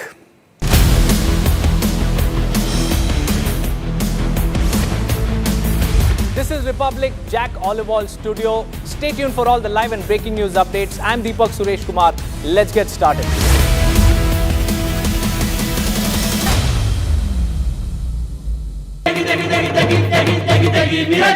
MDH की देगी मिर्च, देगी मिर्च का तड़का, अंग अंग फड़का। MDH की देगी मिर्च। केसरिया से मन जोगी हुआ रे, दिल झूमे देखो मतवारा हुआ रे। केसरिया से मन जोगी हुआ। हर पल मनाओ केसरी त्योहार। विमल, बोलो जुबान केसरी।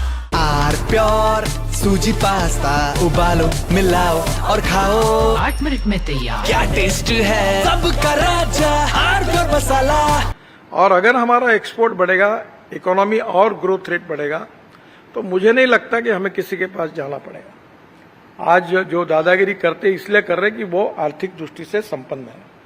दादागिरी इसलिए करते हैं कि उनके पास टेक्नोलॉजी है। अगर उनसे अच्छी टेक्नोलॉजी और रिसोर्सेज हमारे पास आएंगे तो हमें दादागिरी नहीं करनी है। हमारी संस्कृति ये कहती है कि विश्व का कल्याण हो। कुछ लोग हैं जो भारत का विकास जितनी तेजी के साथ हो रहा है उन्हें रास नहीं आ रहा है, उन्हें अच्छा नहीं लग रहा है। सबके बास तो हम हैं, भारत कैसे इतनी तेजी के साथ बढ़ रहा है। लेकिन बहनों भाइयों, भारत जितनी तेजी के साथ आगे From Asia's largest news headquarters, setting the agenda for Bharat.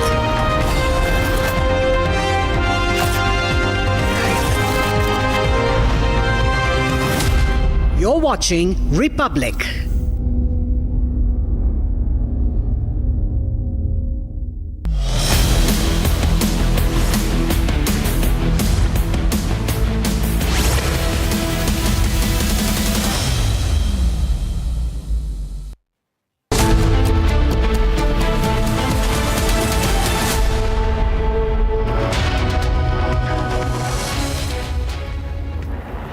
good morning. You're watching Live and Breaking on Republic TV. I'm Aishwarya Kapoor. The top story that we are tracking for you is the protest march that the Indie bloc leaders are going to begin today. And this is led by Rahul Gandhi over the Bihar's electoral exercise. That's a big story that we are tracking for you. Let's also take a look at the other big stories in the headlines. अगर हमारा export बढ़ेगा, economy और growth rate बढ़ेगा, तो मुझे नहीं लगता कि हमें किसी के पास जाना पड़ेगा। आज जो दादागिरी करते इसलिए कर रहे हैं कि वो आर्थिक दृष्टि से संपन्न है। दादागिरी इसलिए करते हैं कि उनके पास टेक्नोलॉजी है। After Rajnath Singh, Union Minister Nitin Gadkari fires the Dadagiri jibe on Donald Trump amid tariff tensions with the United States.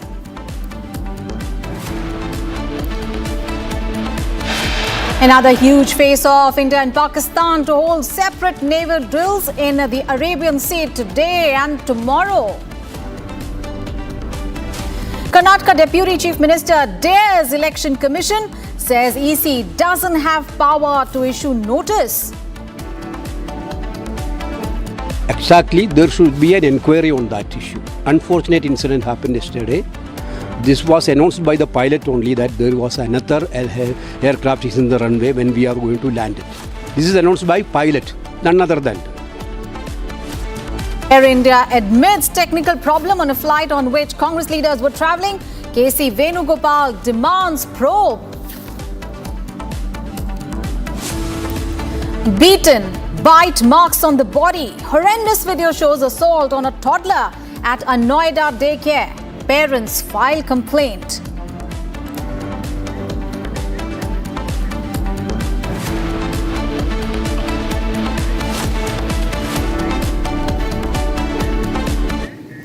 And viewers, we have big breaking news coming in. A horrifying incident coming into light from a daycare center in Noida. A 15-month-old girl child was allegedly beaten and bitten at the daycare.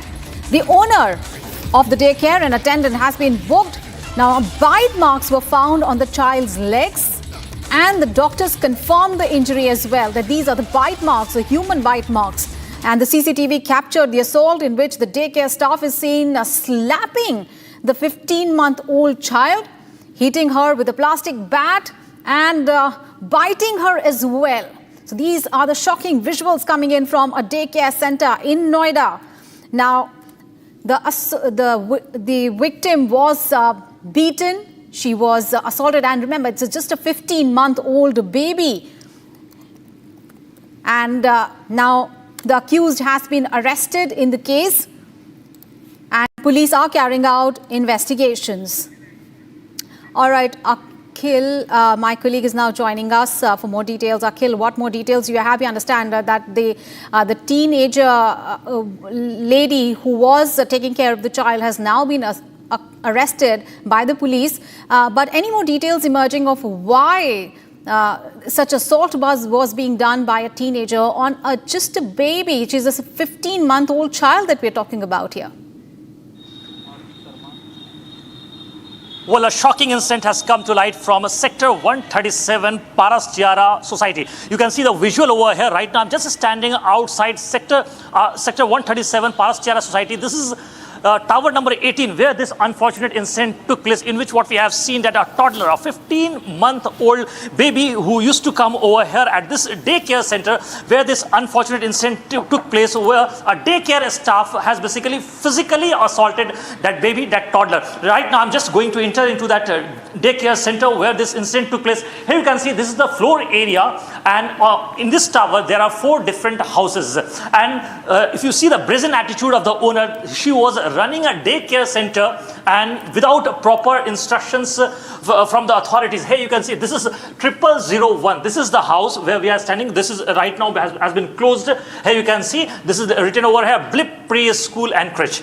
And number is also given over here, the Foundation of Life. say thank you to show that you are grateful. So these are the visuals that we can bring you from this very daycare center. So here an unfortunate incident took place in which what we have seen that a staff member of this very daycare center physically assaulted, and apart from that, not only she started beating that baby. Apart from that, she also bite her on her thighs as well. So in this case, Gautam Budh Nagar police team has registered an FIR after the parents have lost in connection with the case a complaint with them. And if you see at sector 142 police station, we have confirmed this, and the information that we have received that just few moments back, the main accused in this case, who has also been identified as a daycare staff, she's also a minor. So it raises eyebrows, a big question on the part of administration of this daycare center as well, that how did she got employment over here being a minor as well? How did she got employment at this daycare center? So it raises question on that part itself, on the administration, the AOA of this society as well. So the latest development that we are breaking right now, that the main accused in this case, who has beaten that minor 15-month-old toddler, has been detained by the Gautam Budh Nagar police team. Back to you. And Akhil, we understand now the police is also carrying out an investigation on whether this daycare center was also had a license as well, because in the video we can clearly see that the child is continuously crying. So it is very difficult to understand how come the other staff members and the owner of the daycare just didn't pay attention to whatever was happening inside the daycare center. Well, absolutely. If you see, these things will come out as a part of the investigation by the Gautam Budh Nagar police team. Because if you see, there is no proper, as of now, it seems that there is no proper licensing of this daycare center, because it was being run from a private flat. This is the flat from where I am showing you the visuals just outside this very flat. This is 0001. This is the house. This is the residential complex.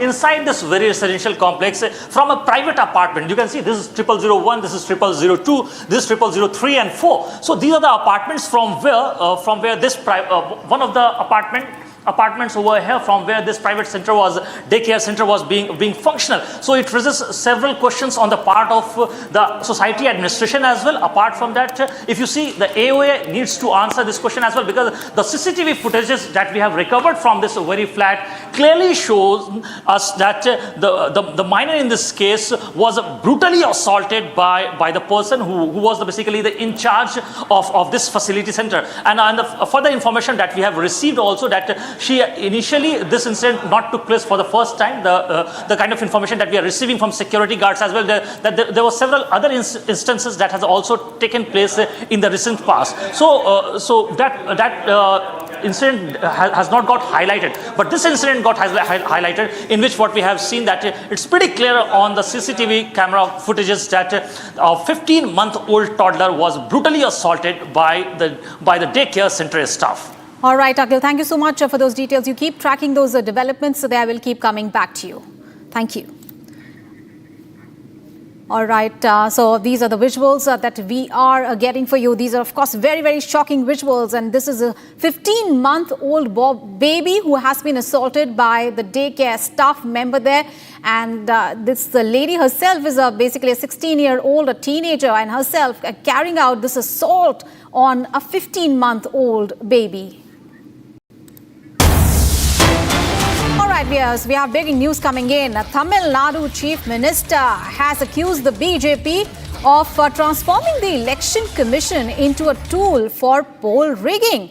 Now, highlighting the incident in Bengaluru's Mahadevapura constituency, Stalin claimed that this is not just an administrative error, but a deliberate conspiracy to manipulate the people's mandate. Alongside Rahul Gandhi, who led a march to the Election Commission, now Stalin demands the immediate release of a complete machine-readable voter rolls for every state and end to politically motivated voter deletions and an independent investigation into what he called this alleged subversion of democracy. So remember, these developments are coming in even as the India bloc is ramping up pressure in the national capital. All right, Sharda, my colleague, is now joining us from Chennai.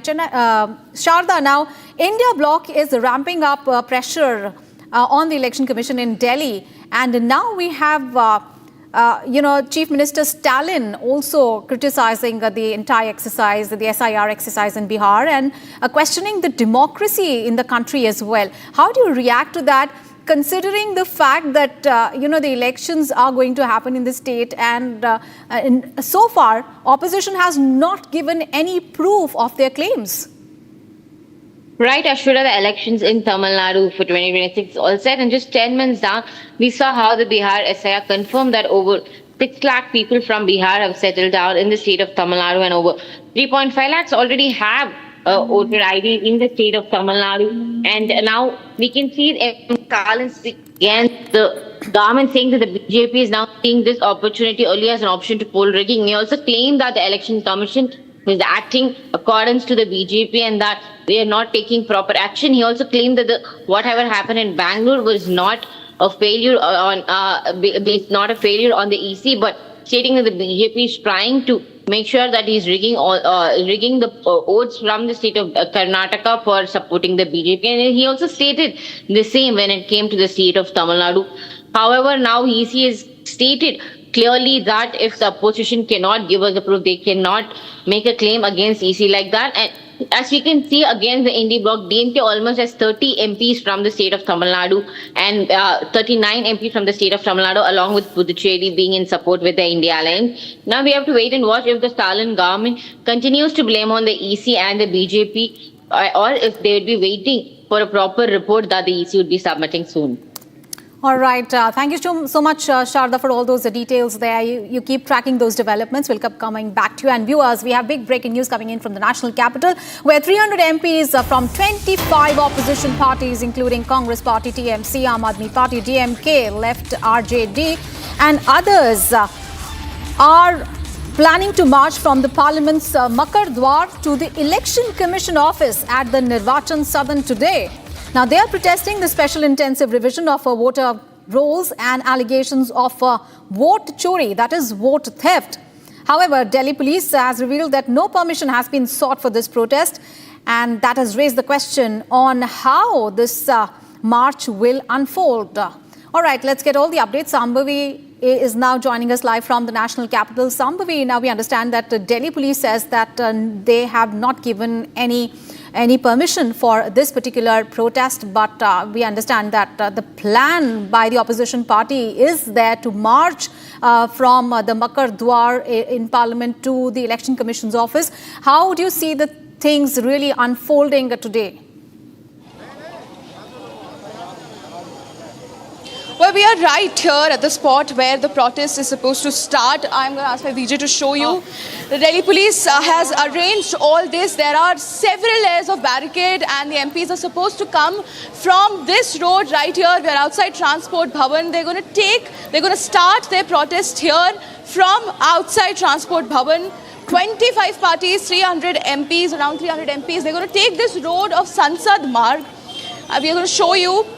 They have just added this layer of barricades right in front of us to make way, around 5 minutes ago, to make way for all the MPs, for all their cars to move from here. And this is the road that they're going to take. This is around 600, 700 meters from Election Commission of India. Their protest is going to end outside Election Commission of India, and around 30 delegates from this entire protest march are going to go inside the Election Commission of India. As you can see, this is the barricade they've just now created. This was not here 5 minutes ago. This was all open for us to cover, but now the Delhi police has come and performed this barricade in front of us to let all the cars of MP to make way for the protest to come here. And we are showing you constantly the entire Delhi police. Right. This is.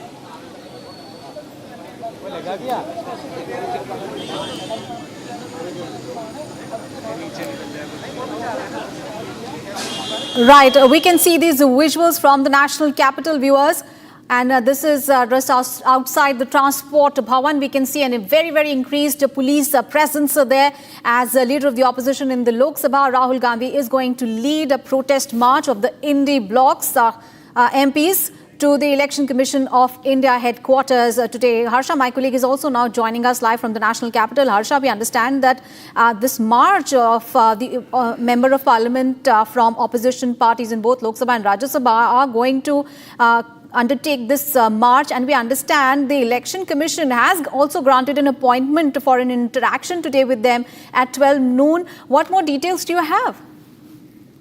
So right now what we are learning from the parliament is that the Rajya Sabha has adjourned till 2 o'clock and Lok Sabha also have begun, but with a lot of disruption from the side of opposition party, as the opposition has already planned to start its protest march from Transport Bhavan to Election Commission of India. And also right now from where I'm standing, the opposition leaders will come out at around 11:30 and they will go towards Transport Bhavan. The way the police are standing right now, they will march from this side until the Transport Bhavan gate, which leads directly to the Transport Bhavan, directly to the Election Commission of India.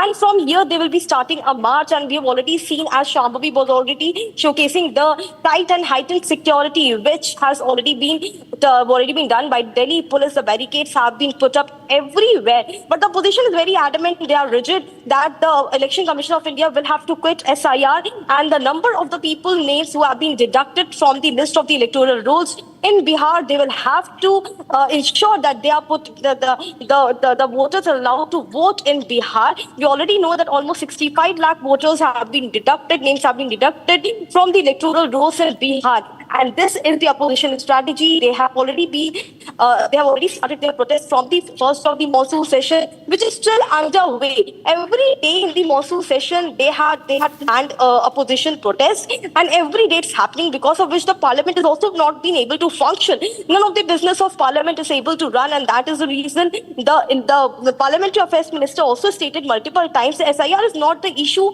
to be discussed in the parliament. Election Commission of India is the constitutional body. Its working can't be discussed in the parliament, and opposition have been rigid on the discussion. But today the opposition leaders are all set. We have shortly seen Priyanka Gandhi, Rahul Gandhi, and all the opposition party leaders arrive here today. Akhilesh Yadav is also here. We'll be expecting and we'll be getting visuals from parliament where Rahul Gandhi, Priyanka Gandhi, Akhilesh Yadav, Sonia Gandhi, Mallikarjun Kharge, all the top leaders of the opposition party will be marching from the parliament, from Magadhan of the parliament to the Election Commission of India. Already the Election Commission of India has given the time at 12 afternoon for the delegation of 20 leaders of the opposition party to meet and keep their word on the issues which they have raised regarding the SIR. Back to you. All right, stay with us. We'll just come back to you. Let's go back to Shambhavi, who is also joining us from the national capital. Shambhavi, I hope we can hear you now. As you were mentioning about the very, very high police security that has been put up, and we saw those barricades also being put up. However, police insists that, they have not given any permission for the march. What more can you tell us about the situation there? Absolutely, we will continue to show you the high level security, multiple layers, around 7 layers of barricades have been added. Now this is the way, you can see there's Makar Dwar and outside there's Transport Bhavan. All of us, we are here outside Transport Bhavan, and this is the way from where the MPs are going to come. The MPs, around 300 MPs from 25 parties, the India bloc, and one of the information is that they won't be carrying the banner of India bloc because they want to accommodate AAP. This is the way that they're going to take, they're going to come from here. This is the police officials. They are here since morning working on the security. They just now added this barricade, this right in front of us, to make way for all the cars, for all the MPs to walk from here. This is the way, the Sansad Marg way. This is around 600-700 meters from Election Commission of India's headquarters, where the protest is going to stop, where the march is going to stop. And from around 330 delegates are going to go inside the Election Commission of India to talk about. And as Rahul Gandhi has been repeatedly making claims about how there's been large-scale voter fraud, and now today there have been 3 fresh notices sent to him from the state poll body of Karnataka, Haryana and Maharashtra, saying that you have to give us some proof, some affidavit that whatever claims you're making is backed by some evidence. And now this march is going to start from outside Transport Bhavan, go all the way 600-700 meters from Sansad Bhavan and at Election Commission of India. Various MPs from TMC, DMK, AAP, Congress are going to be a part of this protest. They're protesting against their alleged large-scale voter fraud. And also they're protesting against the special intensive revision of the electoral board in Bihar. So we're going to see who is going to be a part of this protest. From where they start from here, we'll continue showing you the way, this exact way. As you can see, there's a lot of police personnel. The barricades still exist. They've added the barricades now. These barricades did not exist 10 minutes ago. We were allowed to roam around and shoot. But now this has been added to let the MPs move from here, and they will go from here to the Sunset Market to the Election Commission of India. Back to you. All right, Shambhavi, stay with us. Let's go back to Harsha, who's joining us from Parliament. Harsha, now speaking about the monsoon session of Parliament, we understand that this entire huge row over the SIR exercise, and that is causing all the disruptions in Parliament. But there's a huge legislative agenda also planned really for this entire monsoon session, and so far not even a single bill has been passed. Now we understand that there are 3 especially bills in Parliament, it's been in Lok Sabha, that the government hopes to pass in the next week, because August 21st is the date of when the monsoon session gets over. So the big question, when will the legislative agenda really take place? So till the time we have known that multiple times the BAC happened, and every time it has been conveyed by the speaker in the BAC that the discussion that could not be allowed. And right now behind me you can see that all the opposition party leaders have gathered here at Makar Dwar. They have the placards, and also they have the caps also where they have written "Quit SIR." We can see the stairs of the Makar Dwar. And also all the opposition party leaders here who have gathered from CMC to Samajwadi Party to RJD to Congress to all the left parties as well. All the members of the opposition party are here. We can see at top of Priyanka Gandhi standing at the stairs in the Makar Dwar along with Akhilesh Yadav and Rahul Gandhi as well. These are all the leaders who will start the march from the place where I'm standing, and the protest will begin in some time. And once the protest starts, they will straight go to the Election Commission of India. And these are the visuals very important to showcase that this entire monsoon session has been all about special intensive revision, which the exercise the Election Commission started. And also from August 1, also Election Commission stated that any party have any issue with the names and the rejections if they have to give, the BLAs were also told about it. They can give till 31st of August. But till now, what we have seen is that none of the opposition party leaders have gone or visited Election Commission of India. Today, the delegation will be visiting. But here we saw, what we are trying to showcase to our camera is that all the opposition party leaders have gathered. They have written here on the Twitter story. Some have written why is he destroying video evidence. Some have written "Quit SIR." We see all the opposition party leaders wearing caps and holding placards in different colors. In fact, they are the state leaders as well, the MPs from Kerala, the MPs from Bengal as well. All are holding placards in their own languages as well. From the way to from this Makar Dwar of the Parliament, they'll be marching directly towards the Election Commission of India. However, we have seen that the security has been strengthened at each and every juncture of the Parliament. But still, what the opposition leaders have stated that they will march towards the Election Commission of India. They are not going to stop, and the demand is same. The demand is same that Election Commission of India should quit SIR. So these are the visuals what we are trying to showcase from our camera. Next, so the placards which each and every opposition party leaders are holding here. Already Rahul Gandhi and Priyanka Gandhi are here because of the disruption. The Parliament, as soon as it adjourned also, and it has been adjourned till 2 o'clock, what you've gotten to know. And from here, the opposition leaders will be marching from Makar Dwar of the Parliament. They'll be moving towards Election Commission of India. So these are the visuals, because the opposition very well know that this year there's a Bihar election, and next next year there's an election in West Bengal and Tamil Nadu. So it's very important that this exercise of election commission should not start pan-India. And that is the reason why they have been protesting on it. And the entire monsoon session has gone in vain, we can say clearly, because 17 days and only 3 bills have been passed in Parliament. Right. The National Sports Bill, Income Tax Bill is yet to be passed because the Parliament is not able to run.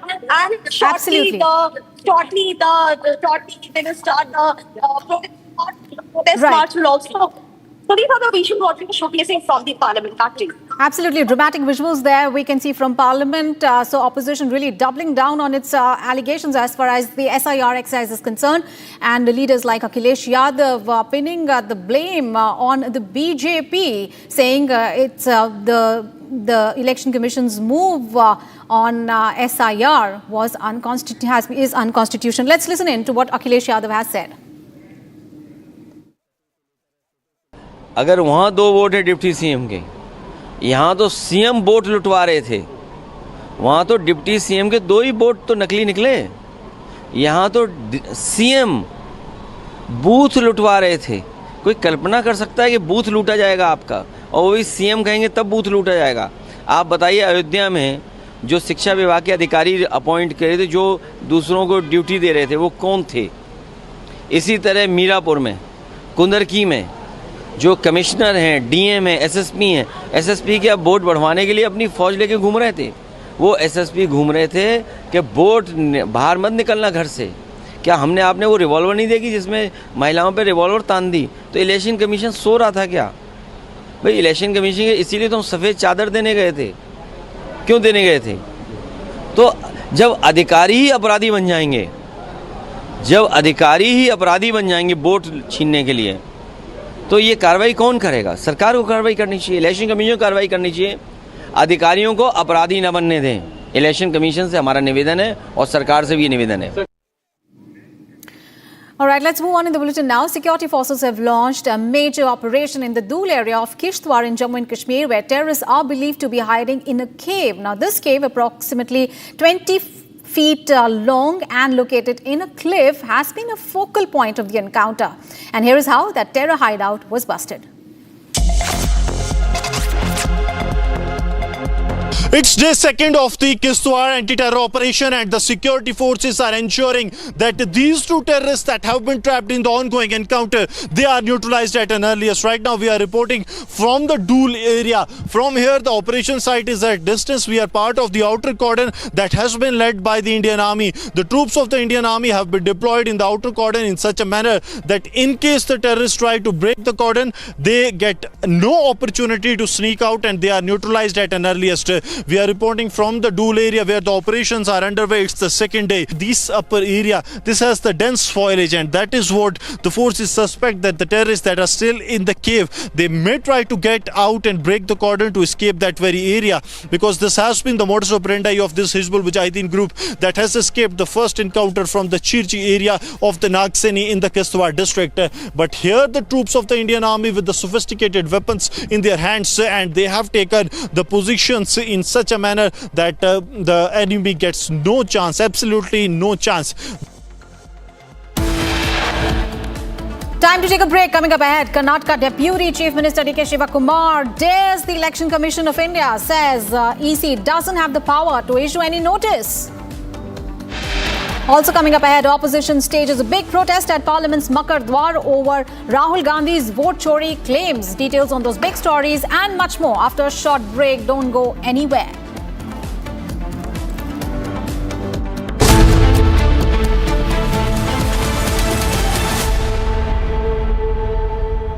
ये है secret recipe MDH का जीरा सिर्फ जल जीरा मसाला।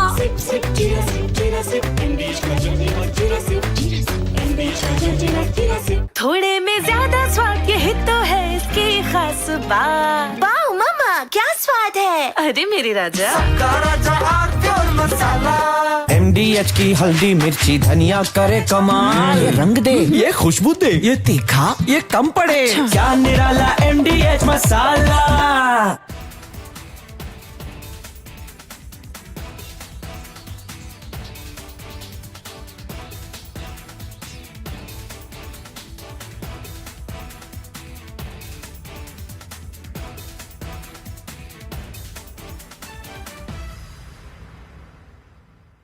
One of the only questions people asked us here in the media, and you would go outside of office, and when you meet people in public, at functions, at events, even at home sometimes, they would ask you that question, did we really lose jets? Who lost jets? How many jets did Pakistani Air Force lose? Now, there is a number to it, ladies and gentlemen. For the first time, it's official, and you can't contest these numbers.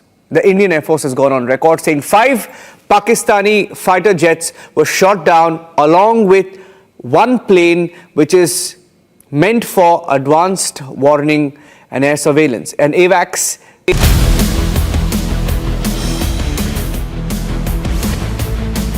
This is Republic Jack Oliver's studio. Stay tuned for all the breaking news and updates. I am Tanisha Avasthi. Let's get started.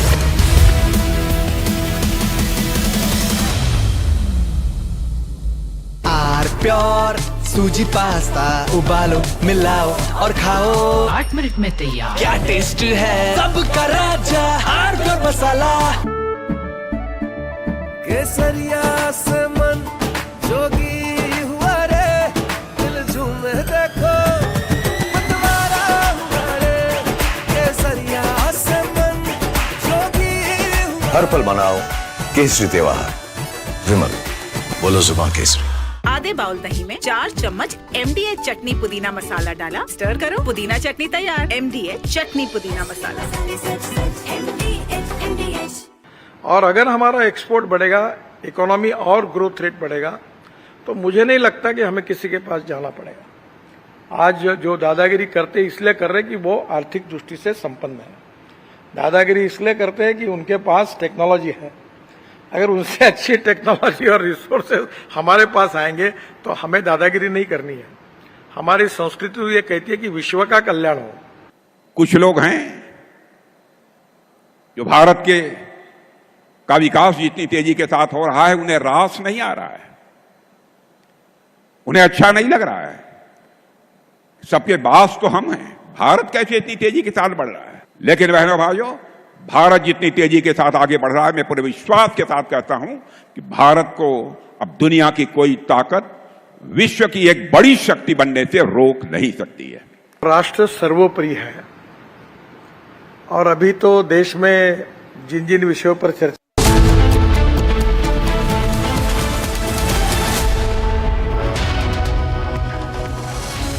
A very good morning, viewers. It's 11:30 a.m. and you're watching Republic TV. I'm Deepak Suresh Kumar, and forces have blasted open a cave which is suspected to be a terror den in Dool of Kishtwar as the operations enter day 3. We'll get you all that and much more from Ground Zero, but first a quick check on the headlines. अगर हमारा export बढ़ेगा, economy और growth rate बढ़ेगा, तो मुझे नहीं लगता कि हमें किसी के पास जाना पड़ेगा। आज जो दादागिरी करते इसलिए कर रहे कि वो आर्थिक दृष्टि से संपन्न है। दादागिरी इसलिए करते हैं कि उनके पास टेक्नोलॉजी है। After Rajnath Singh, Union Minister Nitin Gadkari fires Dadagiri jibe at Donald Trump amid tariff tensions with the United States. Another huge face-off. India and Pakistan to hold separate naval drills in Arabian Sea on August 11th and 12th.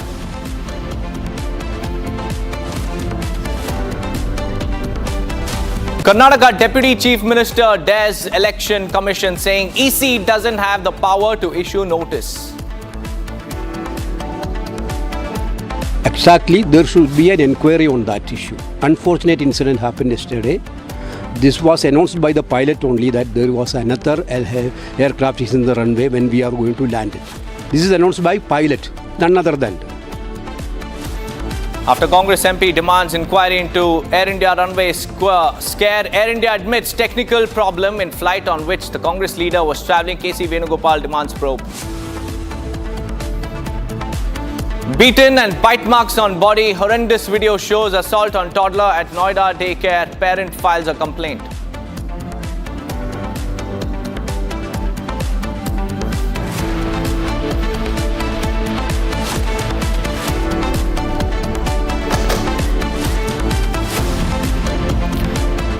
First up, viewers, we have some big breaking news coming in. The dispute over the tomb located in Abu Nagar area of Sadar Kotwali in Fatehpur district of Uttar Pradesh has started increasing.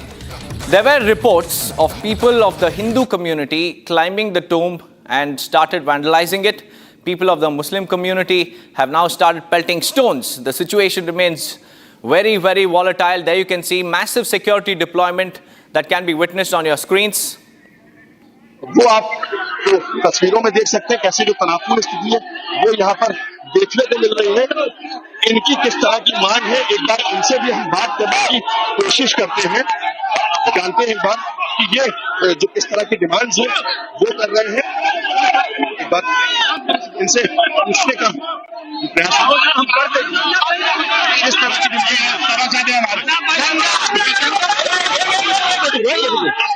हम लोगों की केवल इतनी मांग है, हमको पूरा प्रशासन ऊपर भरोसा है, केवल जो झंडे लगे उनको जाने देगा।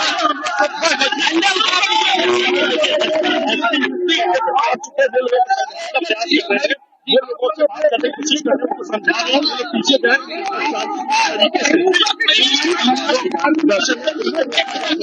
लगातार प्रयास कर रहे हैं।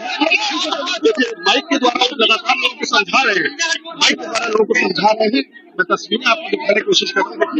ये अनूप सिंह है जो कि एसपी है फतेहपुर के, अब वो लगातार इस तरह का जो प्रयास है वो कर रहे हैं कि लोगों को समझाया जा सके, लेकिन वो कहीं ना कहीं उग्र होते नजर आ रहे हैं। हमने उनसे बात करने की कोशिश करी तो उनकी साफ तौर पर डिमांड थी कि जो झंडा है उसको हटाया जाए वहां से, जिसके चलते जो प्रदर्शन है वो लगातार जारी है। और ये तस्वीरें हम आपको साफ तौर पर फतेहपुर से दिखा रहे हैं, जहां देखिए मकबरे को साफ तौर पर दावा किया गया है हिंदूवादी संगठन द्वारा कि वो एक मंदिर था और उस मंदिर को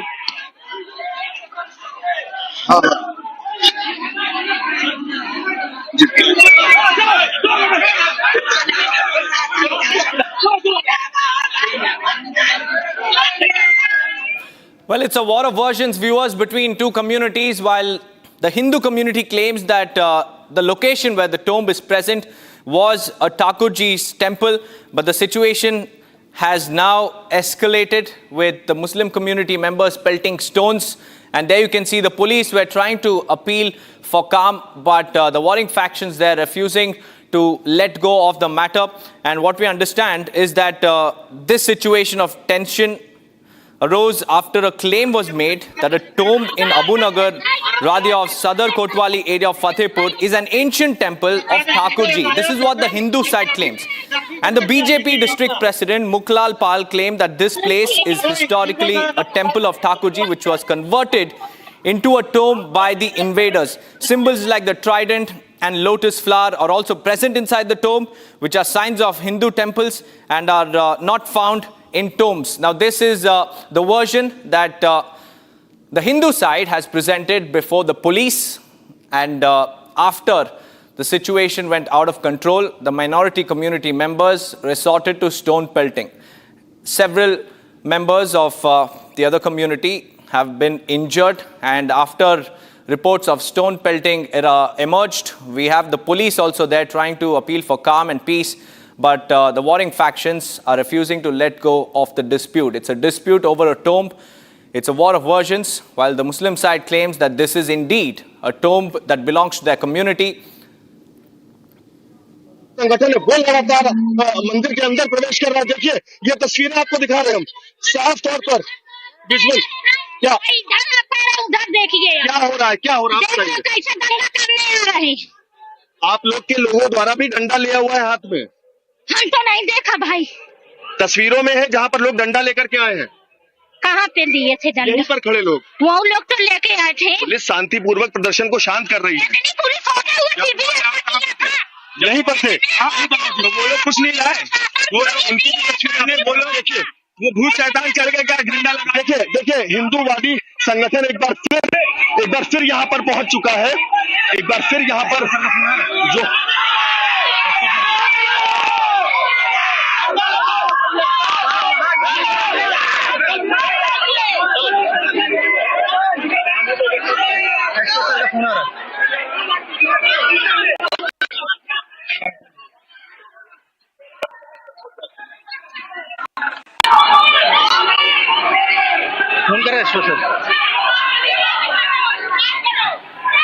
Boss. Well, you heard one of the members of the minority community there justifying violence, saying that we picked up the sticks because the other side also resorted to violence, but nobody can take law into their own hands. This is a dispute that can be settled legally, but there you see the situation has gone out of control. Both the warring factions have resorted to violence, and what we understand with the pictures on your screens is the fact that the police in large numbers have arrived at the scene there, trying to resolve the dispute, trying to appeal for calm. There you can see additional forces have also been pressed in, and the police have arrived there with their riot gear. And what we understand is that this, because there was stone pelting that was also witnessed after the Hindu side claimed that the tomb belonged to their community, because historically they claim that there was a Thakurji temple here. And they also allege that there is proof of symbols like the trident, like the lotus, which are only found in Hindu structures. And this is the disputed location that we are talking about. There you can see in the center of your screens, that is the tomb, that is the alleged structure that has now become a bone of contention between the two sides. And what we understand is that the Hindu side claims that this was historically a Thakurji temple, which was then raided and then converted into a tomb by the raiders back in the past. And now the Muslim side claims that this is indeed a tomb that belongs to their community. And when situation escalated, they picked up stones, lathis, and the violence escalated. It spiraled out of control between the two warring factions, and still the situation remains very, very grim. The police there trying all options. They're trying to appeal for calm. They're trying to hold a dialogue, but the warring factions are refusing to let it go.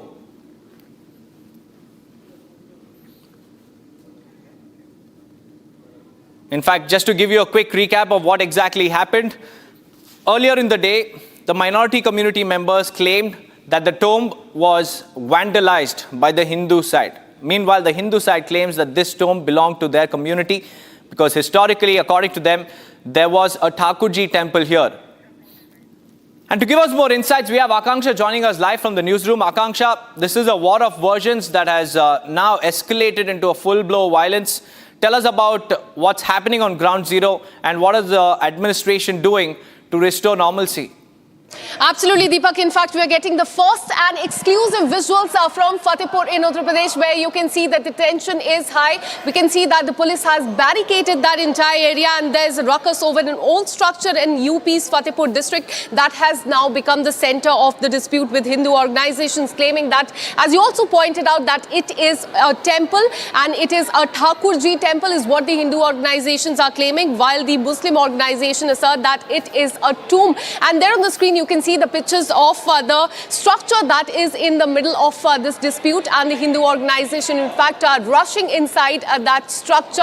And there was also a saffron flag that was, in fact, put there as well. Now, several Hindu organizations, in fact, yesterday they sought a permission from the district administration as far as the puja there is concerned. They had announced their plans to conduct puja at this particular place. They had argued that the site is a temple. Now, it remains to be seen whether that was allowed or not. On the other hand, the National Ulama Council had maintained that the building is a maqbara of Nawab Abdul Samad, citing that land records also identify it as such, with the tensions that are currently rising, and that is something that you can see on the screens as well. Police and local authorities have barricaded the entire area to prevent the clashes. Security has also been heightened, but these are the exclusive pictures that are coming in from Fatehpur in यहाँ पर पाठ शुरू होने जा रहा है। हम उनसे बात करने की कोशिश करते हैं।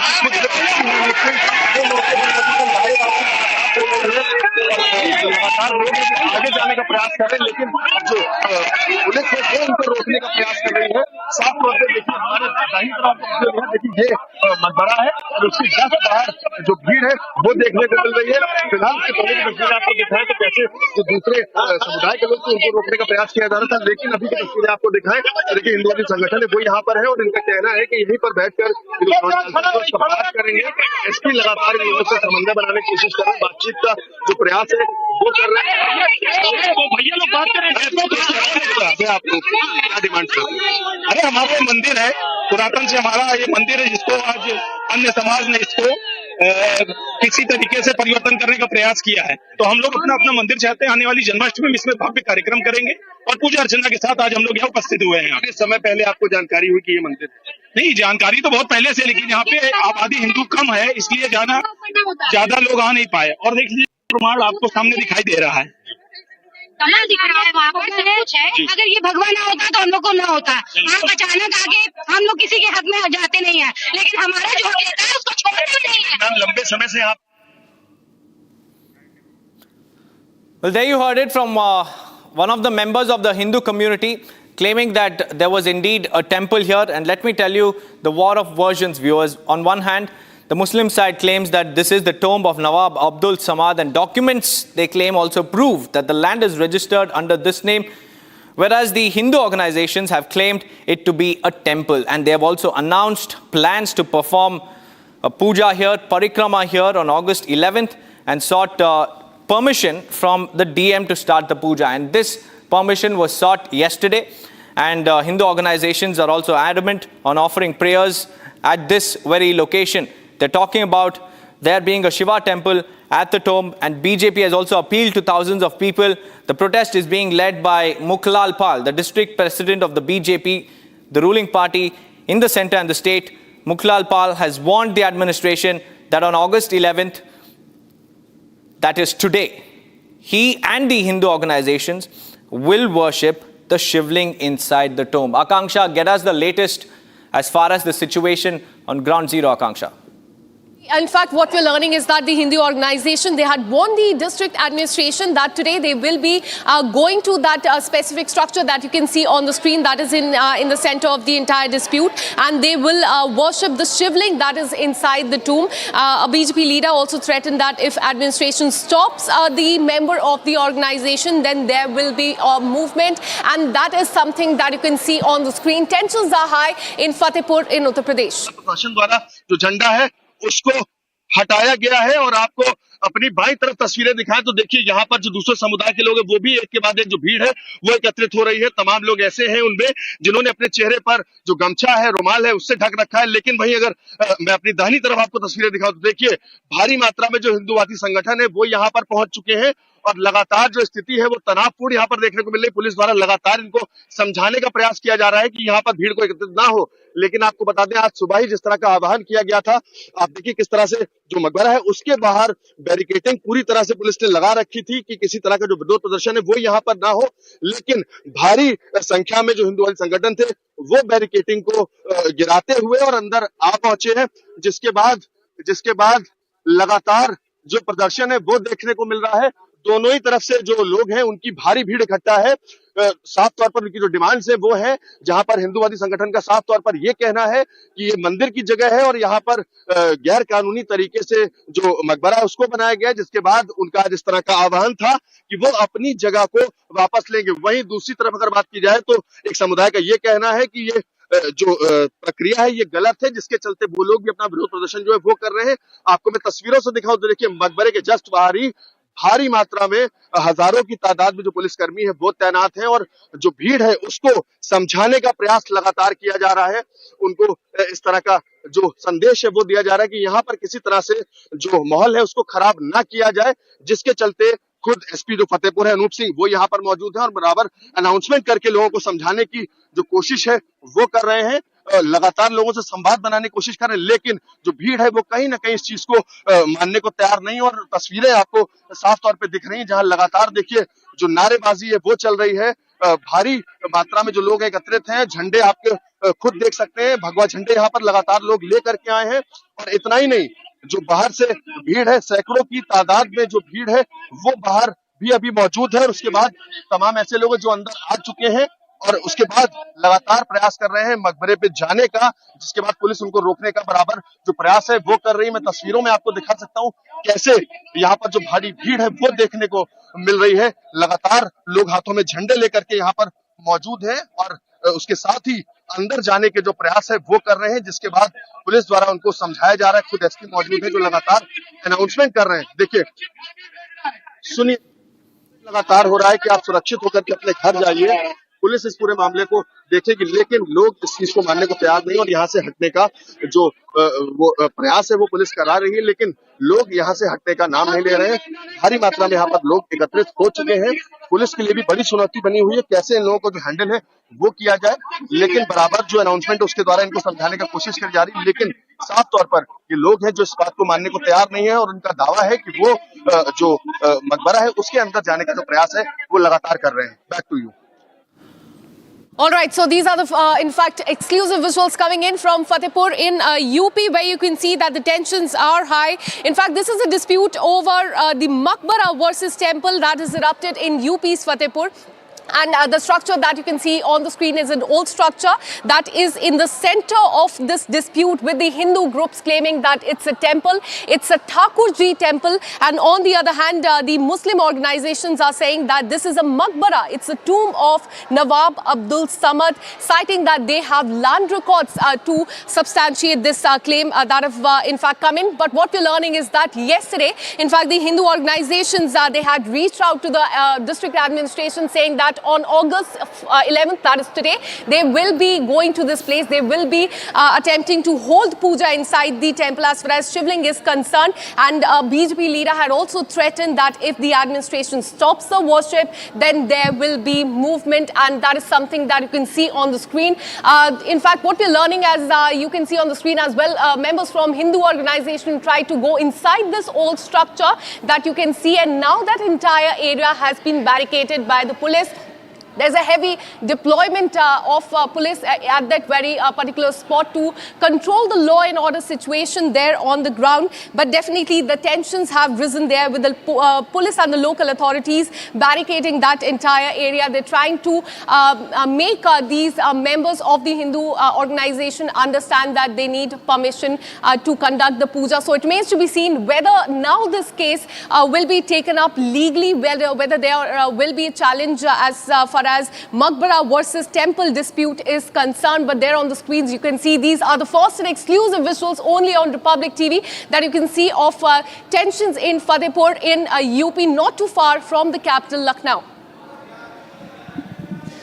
That's right, Akanksha, and if it takes the legal route, then the ASI will also be roped in to understand the structure, the historical significance, the findings there, the symbols that they claim are present inside this particular structure, because the Hindu side claims that there is a trident, there are symbols of the lotus, and there is a shivling as well. This is a big claim made by the Hindu side, and like Akanksha was mentioning, if this takes a legal route, then the ASI could also step in to understand the structure, to get the findings. And Akanksha, as far as this dispute is concerned, help us understand the claims made by both the sides, just for our viewers to understand what this dispute is all about. In fact, those who are joining in, this is for their clarity. In fact, this is a maqbara, a tomb versus temple dispute that has erupted in UP's Fatehpur district. And for the clarity of viewers, this is not too far from capital Lucknow in UP. Now, as far as this claim is concerned, the Hindu organizations have stated that this is in fact the temple of Thakurji. And to substantiate their claim, they have said that there are in fact different tridents, the lotus mark that are present inside this very tomb. And similar claims, in fact, Deepak, we have seen coming in as far as the Gyanvapi case is also concerned. The Krishnan Janambhoomi is also concerned. That in those cases as well, the claim is that there is a presence of the structures inside, of the motifs inside, and the similar claims has been made by the Hindu organization in this case as well. But on the other hand, however, the National Ulema Council has maintained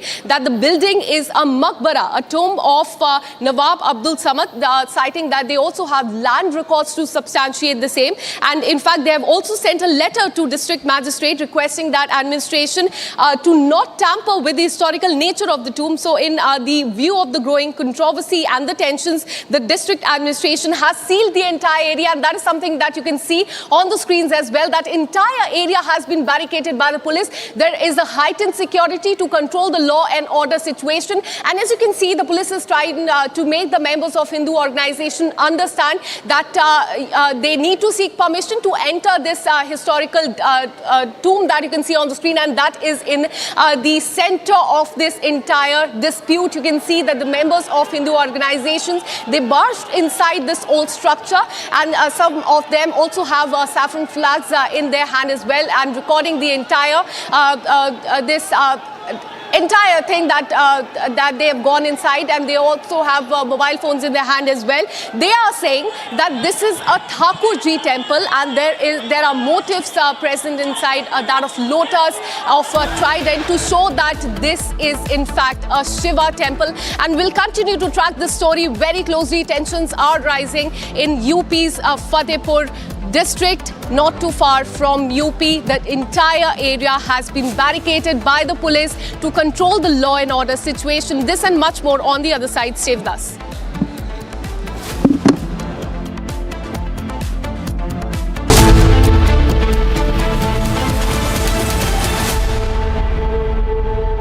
थोड़े में ज्यादा स्वाद यही तो है इसकी खास बात। वाओ मम्मा क्या स्वाद है। अरे मेरे राजा इसको घर पे लगाओगे तो शादी का तो पता नहीं, और घर पक्का नहीं टूटेगा। रुंगटा नहीं तो घर स्ट्रॉन्ग नहीं। रुंगटा स्टील TMT बार एकदम सॉलिड। पहाड़ों में एक हाइकिंग शिप भी बन सकती है। दादी के हाथों का जादू और खुशबू से महकता घर, माँ की मुस्कुराहट और खाने की सुगंध। MDH गरम मसाला, क्योंकि हर रिश्ता है स्वाद से जुड़ा।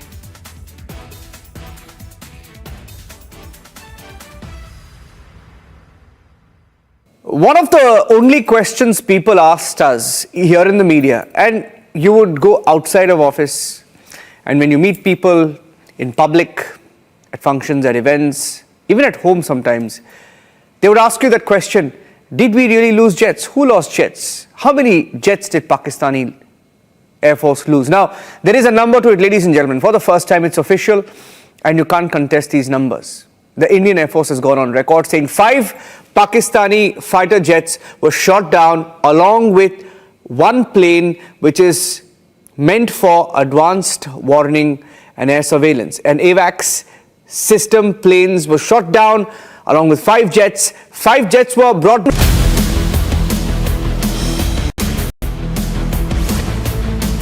This is Republic Jack Oliver's studio. Stay tuned for all the breaking news and updates. I am Tanisha Avasthi. Let's get started.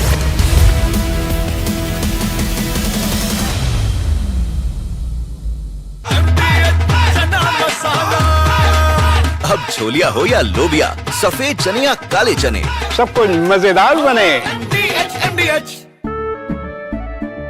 केसरिया से मन जोगी हुआ रे, दिल झूमे देखो मतवारा हुआ रे। केसरिया से मन जोगी हुआ। हर पल मनाओ केसरी त्योहार। विमल, बोलो जुबान Kesari.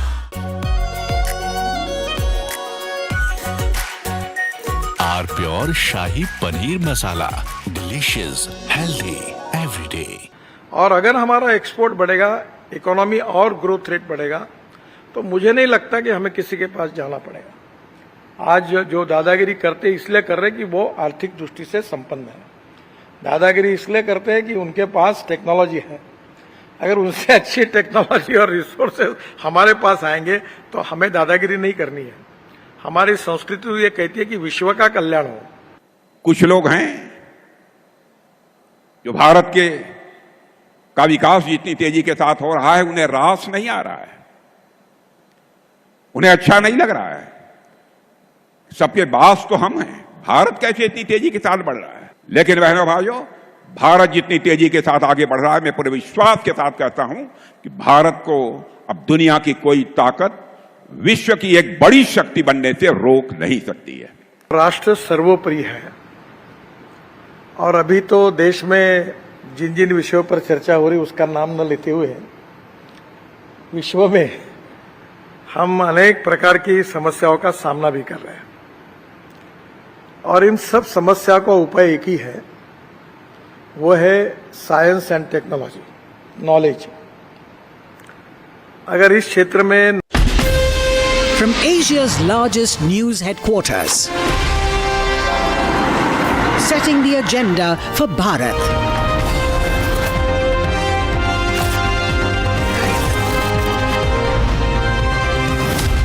You're watching Republic.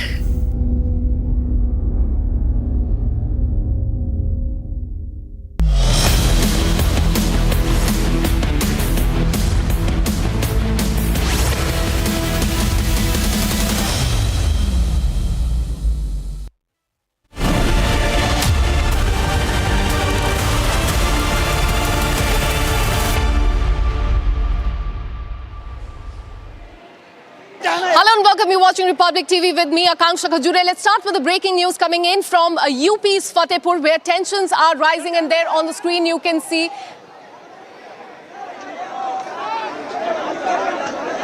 In fact, these are the visuals coming in from the national capital, where you can see that the protest is going on over the vote theft charge that has come in from Rahul Gandhi. There on the screen you can see the MPs there climbing onto the barricades, and this is happening in the national capital after Rahul Gandhi's big charge as far as vote theft in Karnataka, UP and Maharashtra is concerned.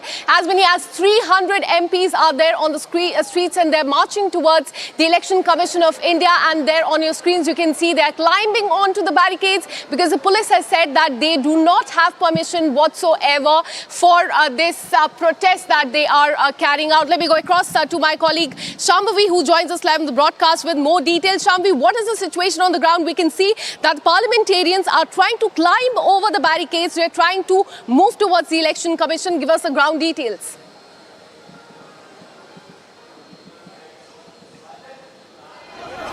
Well, you can see right now the crowd is pressing in closer. The chants are getting louder as the MPs are moving forward towards the Ashoka Road. It's getting quite packed in here. You can see several women MPs are standing on the barricades, constantly chanting "Modi chor hai, Modi chor hai." Now you can see there are several other senior MPs who are standing on the barricade with the help of their fellow. And it is getting quite packed in here. Security personnel are trying to create a corridor, but the marchers and supporters are pushing in. This is exactly the kind of high energy that the Indie bloc was talking about. There are hundreds and hundreds walking together from Parliament to the Election Commission. Even amid this crowd surge, the leaders are continuing to hold their placards high and raise slogans about vote chori nahi chalegi, vote chori nahi chalegi. There has been some argument with the police personnel as well, because the MPs are constantly refusing to get down. They're now approaching this stretch. The crowd is picking up the pace and they're almost rushing towards the EC. Security is tightening up here, and there's a bit of a bottleneck ahead because the MPs are, again, even after request from the police officers multiple times, they're refusing to get off from these barricades. You can see the multilingual banners, Hindi, English, Bengali, or Tamil, they're all waving above the crowd, and some MPs are also holding hands to make sure that they're not separated in this rush. They're helping each other to climb on the barricades. The same barricades that Delhi police had arranged near outside the Transport Bhavan to prevent exactly this kind of situation, but as we can see, this could not be prevented. We'll try to get closer to the front. Whereas it's, as you can see, all the MPs are now trying to press through this Sansad Marg.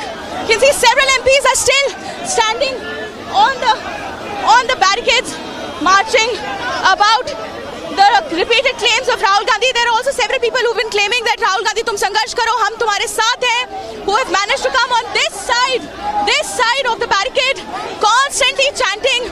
Very senior MPs, they're still refusing to get off from the barricades. You can see police people actually helping. We'll show you actually helping them to come down from the barricades. That Mahua Moitra was just 10 seconds ago standing on the barricade and screaming that Modi chor hai, along with a lot of, I'll ask my teacher to show around, and many other women MPs who were standing on the barricades, claiming claiming that Modi chor hai, Janardhan, affirming Rahul Gandhi's repeated claims about the vote chori, about the agenda of their protest march. There has been kind of a bottleneck here where the MPs have stopped and they are continuing the chanting. The police has asked them to move ahead towards the Sansad Marg and proceed towards this 600-700 meter stretch towards the Election Commission of India. But you can see that they don't have any intention of moving from here anytime soon. There's several senior age MPs are, with the help of many 6-7 young MPs, they're helping them stand on the barricades and chant all kinds of about how Modi government is just trying to use this SIR as a way to remove the vote of the poor people. They said vote SIR to bahana hai, garib logon ka vote hame hatana hai. This is the chant that they're actually chanting continuously. This, as you can see, this is kind of a bottleneck created here. They have been here for the past 10 to 15 minutes now. They were just rushing towards the barricades with the placards and they started climbing the barricades and chanting, clapping, refusing to get down. And now we will show you, we are again continuously showing you. We are going to continuously show you, we're going to move, we're going to try to move closer to the barricades. How still there are several MPs who are arguing with the police officers. Police officers are asking them to please move ahead because the crowd has gotten out of the control as Delhi police had prepared a 7-barricade system here outside Transport Bhavan to prevent just exactly this situation. But as you can see, the situation has gotten seriously out of the control. This is the stretch and the crowd is picking up pace. A lot of rushing, pushing is going on here. Now security is trying to have more police officers and RAF personnel have joined here. They are trying to increase the security. They're negotiating with the MPs to please go ahead with the stretch that they have to take. We'll again show you the...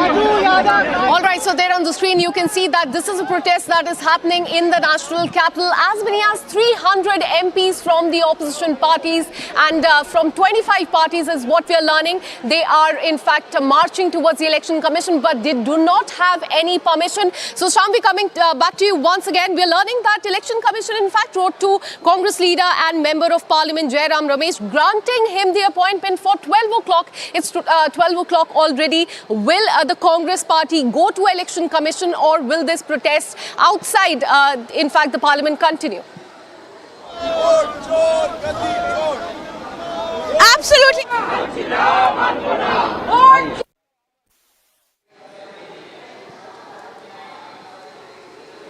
30 delegates from this huge crowd of around 300 MPs are going to go inside ECI for the meeting for the appointment that ECI has said, and Delhi police continuously said that the MPs did not get permission to do this, to go ahead with the protest march, but the MPs allegedly said that they do not need Delhi police's permission to hold this protest march. As you can see, still there's a lot of hostility on the other side of the barricade.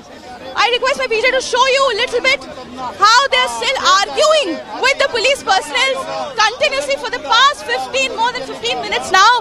The police personnel have been requesting them to please move ahead with their march on this stretch. And let me tell you, this is just mere 600-700 meter.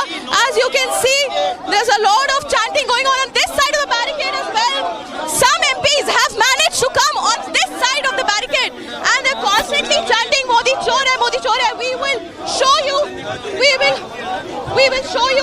the visuals here.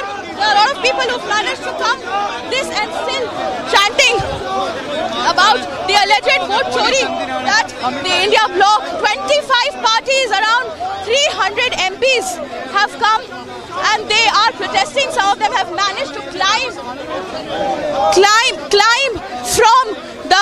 the barricades and come on this side of the crowd, and they're now protesting. They're saying vote chori nahi chalegi. They're continuously chanting. There's still MPs. Now you can see there's still people who are trying to climb on the barricade.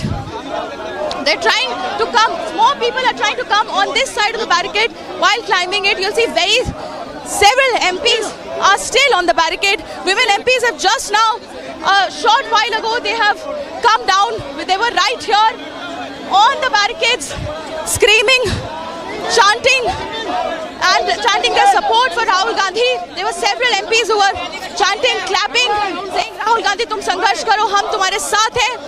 Several MPs from around 25 opposition parties, including TMC, DMK, Congress, a lot of parties. You can see multilingual banners here with all kinds of banners. They're here protesting against the alleged repeated claims of Rahul Gandhi of the alleged vote chori in the 2024 Lok Sabha elections. And they're also protesting against the SIR, the Special Intensive Revision of the Electoral Code going on in Bihar. They are saying that this is just a way of the government to remove the votes of poor people. They're just a way of removing the votes of poor people. SIR is just a reason that they're giving. SIR to bahana hai. You can see now more people are trying to climb the barricade. Let me tell you, it's been around 20 minutes now. The crowd is still here. They were supposed to start from here and complete a long 600 meter of stretch towards Election Commission of India. But they have been still here, climbing on the barricades, screaming, clapping, chanting, fighting with the police personnel, and refusing to move ahead from here towards the Election Commission of India for the 12 p.m. meeting that the Election Commission of India had actually given the time to Jairam Ramesh, and from 300 MPs from 25 parties. There are going to be 30 delegates going to be inside the Election Commission of India. Still you can see a lot of police personnel are requesting them again and again, trying to negotiate that this is time that they should move. But they refuse to come. They refuse to come on this side of the stretch and begin their protest. There's a very tight bottleneck here. Supporters are cheering them on. The chants of vote chori band karo are getting even louder. Security forces are clearly on alert. They're pushing and shouting right at the barricade point. As you can see the visuals, this is just the stretch just before the turn from the Ashoka Road, where Delhi police had earlier said that no formal permission was given for the march. But now they're constantly negotiating, and all this energy here of the MPs screaming and showing their support to Rahul Gandhi of his alleged claims, which, by the way, the State Election Commission boards of three, Karnataka, Haryana and Maharashtra, have now called Rahul Gandhi out and asked them to give some kind of proof and evidence to support his claims of the alleged vote chori that has been claiming. He has been given 10 days to give some sort of evidence, to sign a memorandum under oath to show what evidence he has. And now Rahul Gandhi has 10 days to show, does he actually have any evidence of the alleged vote chori that he's been saying that he's with 300 MPs from 25 parties of opposition here since the past 20 minutes outside Transport Bhavan, refusing to move from here, refusing to get out and begin the stretch of 700 meters to Election Commission of India. Back to you. Absolutely. In fact, high drama is unfolding in the national capital. Those are the live pictures coming in from Sansad Marg, not too far from the Election Commission of India office. It's hardly 1.5 kilometer. And the opposition leaders, 300 of them from 25 parties, they want to march towards the Election Commission. But the police says that they do not have the permission at all. And you can see that the visuals of Samajwadi Party Chief Akhilesh Yadav trying to climb onto that barricade. In fact, what my colleague Shamvi has told us that there are 7 layers of barricades that have been put to stop the opposition leaders because they do not have any permission to carry out this march to the Election Commission office. But on the other hand, now just a while back, Jairam Ramesh from the Congress party, he said that this is a peaceful march, then why is police stopping them? But ruckus there on the streets of the national capital. Shamvi joins us from the ground from Sansad Marg. Shamvi, keep showing us the visuals of the protest that is currently underway. What are the demands of the opposition parties?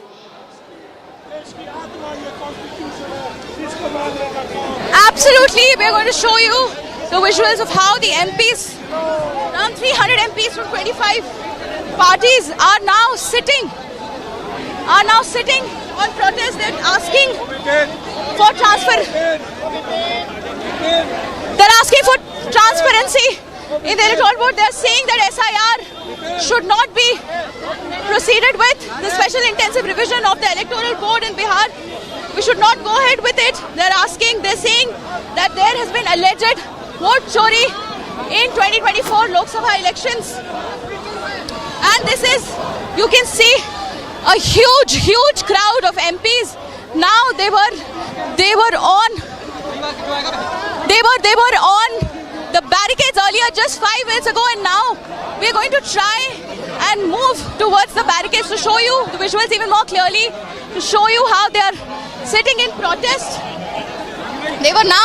This is a change in the pace. They were now, just a few minutes ago, on the barricades, clapping, chanting, trying to come on this side of the barricade, arguing with the police personnel when they were asking to please proceed, won the trench towards Election Commission of India. But now all of them, they are sitting down, protesting. Then now you can see after and just today the State Election Commission of Karnataka, Maharashtra and Haryana have sent fresh notices to Congress leader Rahul Gandhi asking for over his repeated claims of large-scale voter fraud. And now they've given him 10 days to submit proof to back his allegations, the allegations for which 300 MPs from 25 parties are now here. Since the past 22-25 minutes, they've been sitting on that side of the barricade. They've been trying to climb, chanting, clapping.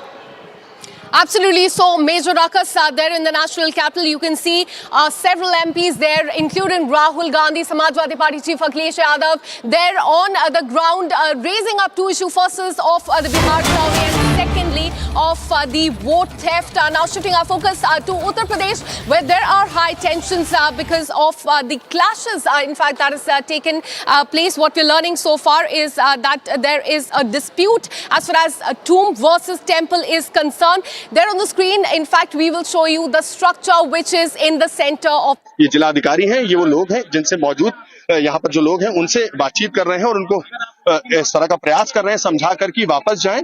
जो भी इस पूरे मामले में कार्रवाई हो प्रशासन द्वारा की जाएगी, लेकिन खुद कानून को अपने हाथों में ना लें, जिसके चलते लगातार जो अपील है वो की जा रही। मैं कोशिश करता हूं जिलाधिकारी से बात करने की। सर, किस तरह की अपील लोगों से की जा रही है? तो देखिए जिला जी।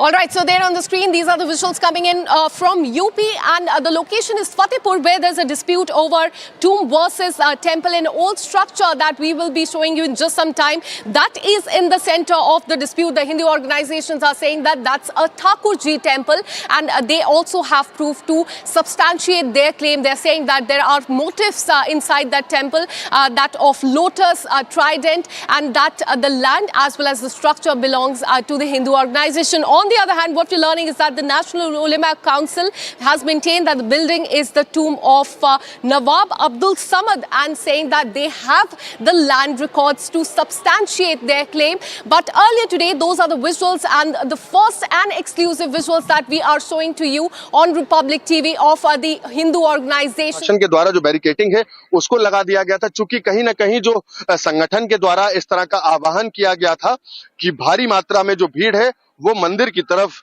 कूच करेगी, क्योंकि उनका दावा था कि जो मकबरा है ये मंदिर है, ठाकुर जी का मंदिर है, जिसको लेकर के लगातार इनके द्वारा इस तरह का आह्वान किया था कि आज 11 अगस्त को यहाँ पर जो भारी मात्रा में भीड़ है संगठन की वो पहुंचेगी, जिसके चलते यहाँ पर पुलिस प्रशासन द्वारा बैरिकेटिंग्स लगा दी गई थी, बल्लियां गाड़ दी गई थी ताकि लोग यहाँ ना आ पाए, और बाहर रोड से ही जो बैरिकेटिंग थी वो लगा दी गई थी ताकि लोग अंदर ना आ पाए। लेकिन आपको बता दें, बैरिकेटिंग को दरकिनार करते हुए भारी मात्रा में जो लोग थे वो अंदर आ गए और उसके बाद यहाँ पर जो प्रदर्शन है वो देखने को मिला। साफ तौर पर दोनों समुदाय के लोग आमने सामने देखने को मिले, लेकिन पुलिस के द्वारा लगातार संवाद बनाकर दोनों को समझा बुझाकर अपने अपने घरों में जाने की अपील की जा रही थी, जिसके चलते अब से कुछ ही देर पहले जो भीड़ है उसको यहाँ से हटाया गया है। I'm joined by Acharya Pramod Krishnam. Thank you so much, sir, for speaking to Republic TV. हम विजुअल्स देख रहे हैं यूपी के फतेहपुर में, जहाँ पे हिंदू ऑर्गेनाइजेशंस का कहना है कि ये जो टूम स्ट्रक्चर है, जो मकबरा है, वो एक टेंपल है और उनके पास प्रूफ है कि अंदर लोटस और ट्राइडेंट के सिंबल्स भी हैं। आपका इस पे क्या कहना है? All right, we'll try and reconnect that line with our guests, but those are the visuals coming in from UP, not too far from the capital city of Lucknow. जो उनके द्वारा लोग हैं भारी मात्रा में एकत्रित होंगे और उसके बाद इस मकबरे की तरफ कूच करेंगे, जिसके चलते लगातार सारे सोशल मीडिया पे इस तरह की पोस्टें थी, जिसके बाद प्रशासन अलर्ट पर था। लेकिन प्रशासन को कहीं ना कहीं एक भारी चूक इसमें माननी जाएगी कि All right, let me once again go back to Acharya Pramod Krishnam. Sir, हमसे बात करने के लिए बहुत धन्यवाद। हम अपने व्यूअर्स को विजुअल्स दिखा रहे हैं फतेहपुर से, जहां डिस्प्यूट है मकबरा और टेंपल के बीच में। हिंदू ऑर्गेनाइजेशंस का कहना है कि उनके पास प्रूफ है कि ये एक ठाकुर जी का टेंपल है। आप क्या कहना चाहेंगे इस चीज पे? भाई ये तो आप ज्यादा जानो, आप जानो दोनों चीज नहीं। आपका कैसे आगे? हेलो, हाँ जी सर, बोलिए, आपकी आवाज आ रही है। सर, आपकी आवाज आ पा रही है, बोलिए। All right, we'll try and reconnect that line, but tensions are high in UP's Fatehpur. There on the screen you can see heightened security to control the law and order situation. As we've been telling you, the Hindu side says that the structure on your screen is a temple. के जरिए लोगों को पहचाना जा रहा है कैसे जो लोग उग्र हो रहे हैं। कहीं ना कहीं जिस तस्वीरों में हमने देखा लोगों के हाथों में लाठी डंडे थे, वो कहीं ना कहीं इस पूरे जो क्षेत्र का माहौल है उसको खराब करने का प्रयास। All right, let me once again go back to Acharya Pramod Krishnam. Sir, हम जैसे आपसे पूछ रहे थे, हिंदू ऑर्गेनाइजेशन का कहना है और बीजेपी लीडर्स भी हैं जो कह रहे हैं कि ये जो मकबरा है फतेहपुर का, ये एक टेंपल है और अंदर लोटस के मोटिव्स हैं, ट्राइडेंट है। आपका इस पे क्या कहना है?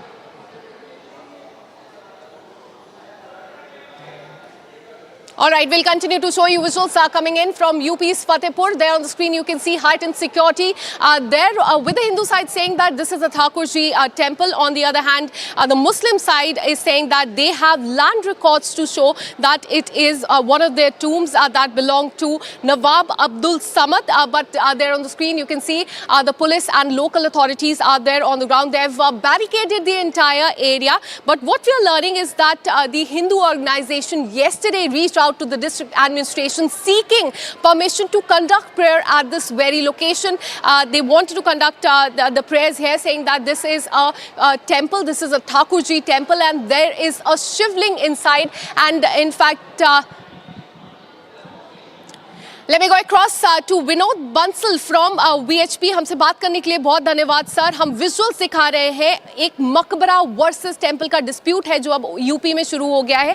हिंदू ऑर्गेनाइजेशन का कहना है ये टेंपल है और मुस्लिम ऑर्गेनाइजेशन का कहना है ये टूम है। सिमिलर चीजें हमने देखी थी ज्ञानवापी और कृष्ण जन्मभूमि में भी। आपका इस पे क्या कहना है?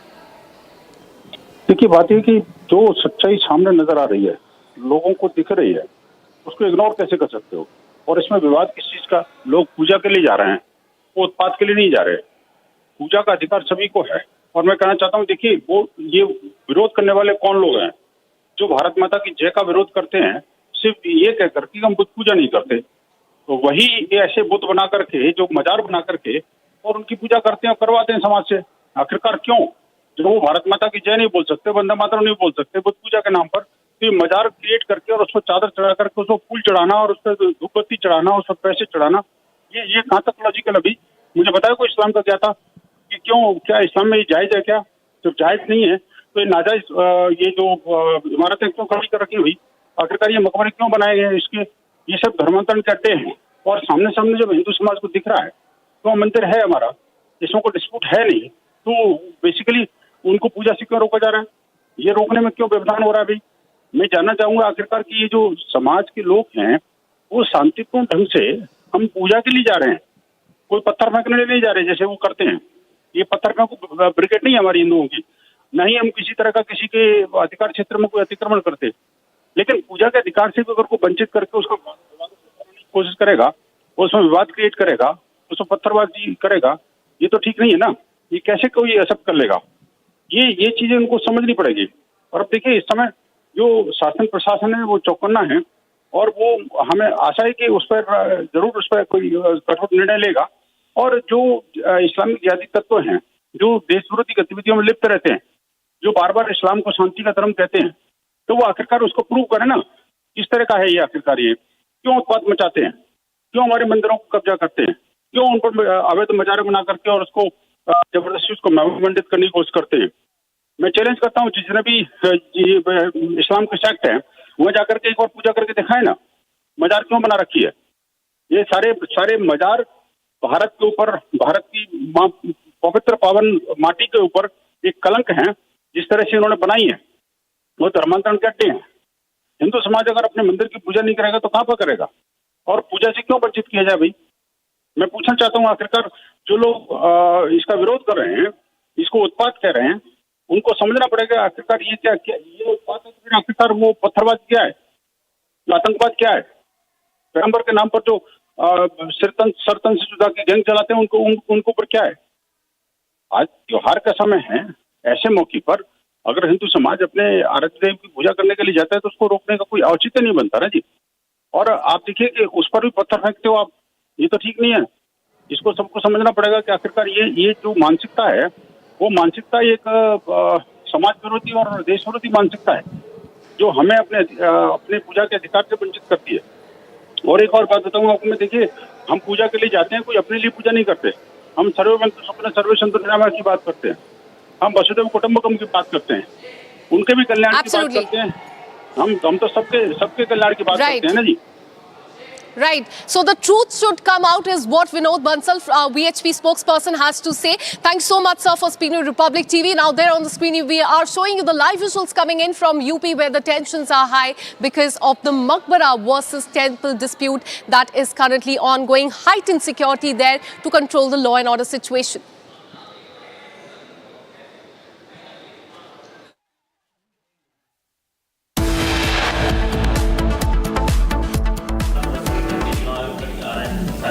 नहीं, कोई प्रदर्शन या अराजकता करना चाहते हैं।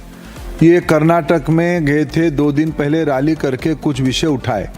कर्नाटक की चुनाव आयोग की जो ऑफिसर है उन्होंने कहा अगर इसी विषय को आप कहना चाहते हो तो आप एक एफिडेविट के माध्यम से बताओ।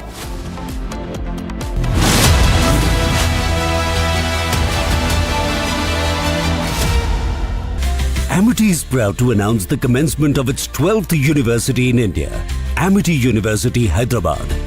At the prime location of AeroCity Hyderabad Airport, has a strong focus on high-end research with brilliant students and distinguished faculty who share our mission to change the world together. To apply for this year's session, visit amity.edu/Hyderabad.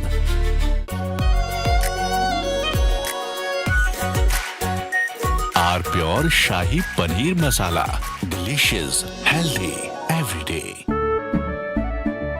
केसरिया से मन जोगी हुआ रे, दिल झूमे देखो मतवारा हुआ रे।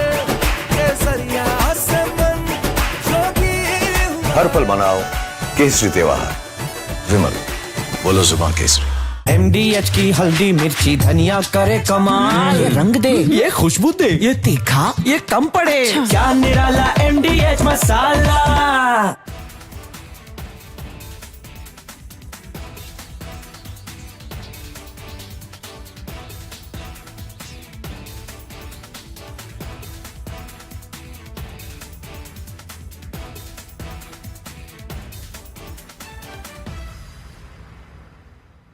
Well, we'll determine that later, but right now they're paying a 50% tariff.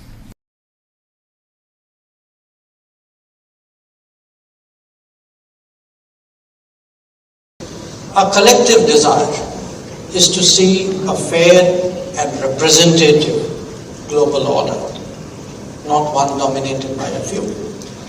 That quest is often articulated as political or economic rebalancing.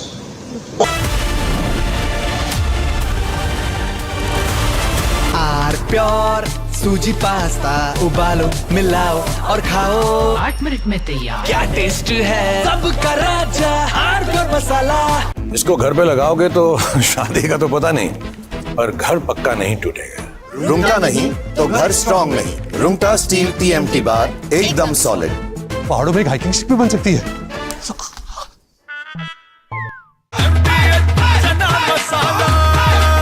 अब छोलिया हो या लोबिया, सफेद चने या काले चने, सब कुछ मजेदार बने।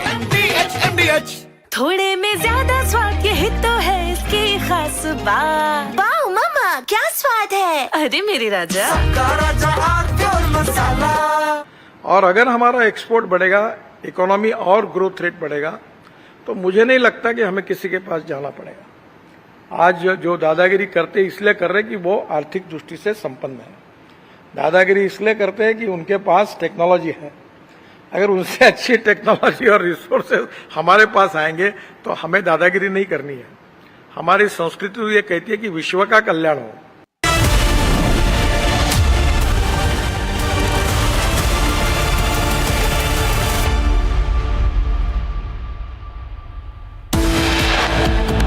Clashes in Fatehpur in UP over disputed mosque structure, heavy police deployment there. कब से लोकतंत्र में लोगों का विश्वास हो गया, इनके मुंह से ये शब्द शोभा नहीं देते हैं।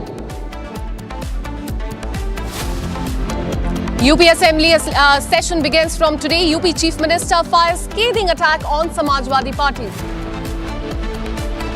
300 MPs from 25 opposition parties marched from Parliament to the Election Commission headquarters in the national capital over Bihar survey and vote theft charge. Beaten, bite marks on body. Video that has come to the fore as far as assault on toddler in Noida is concerned. Parents have filed the complaint. अगर हमारा export बढ़ेगा, economy और growth rate बढ़ेगा, तो मुझे नहीं लगता कि हमें किसी के पास जाना पड़ेगा। आज जो दादागिरी करते इसलिए कर रहे कि वो आर्थिक दृष्टि से संपन्न है। दादागिरी। After Rajnath Singh, Union Minister Nitin Gadkari files Dadagiri jibe at Donald Trump amid the tariff tensions with the United States.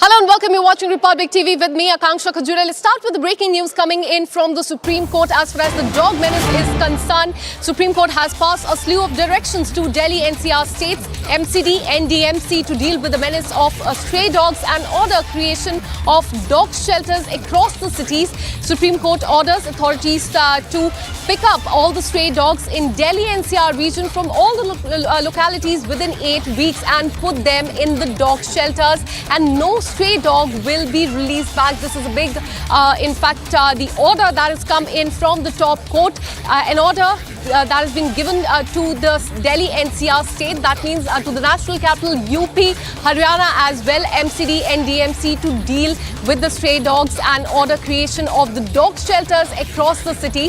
What the top court has stated that all the localities within 8 weeks, they will be picking up the stray dogs and put them in the dog shelters. They will construct more dog shelters and no stray dog will be released back now. In fact, Supreme Court was hearing a suo motu case on the stray dog menace and the attack on children, and it came down heavily on the authorities and rejected all the intervention pleas. Let me go across to Rhythm Bharadwaj, who's been tracking this story. A scathing remark that has come from the Supreme Court directing the Delhi NCR states, NDMC, MCD as well, to crack down on the stray dogs, make the stray shelters as well and put them all there. Give us more details about what happened in this case today.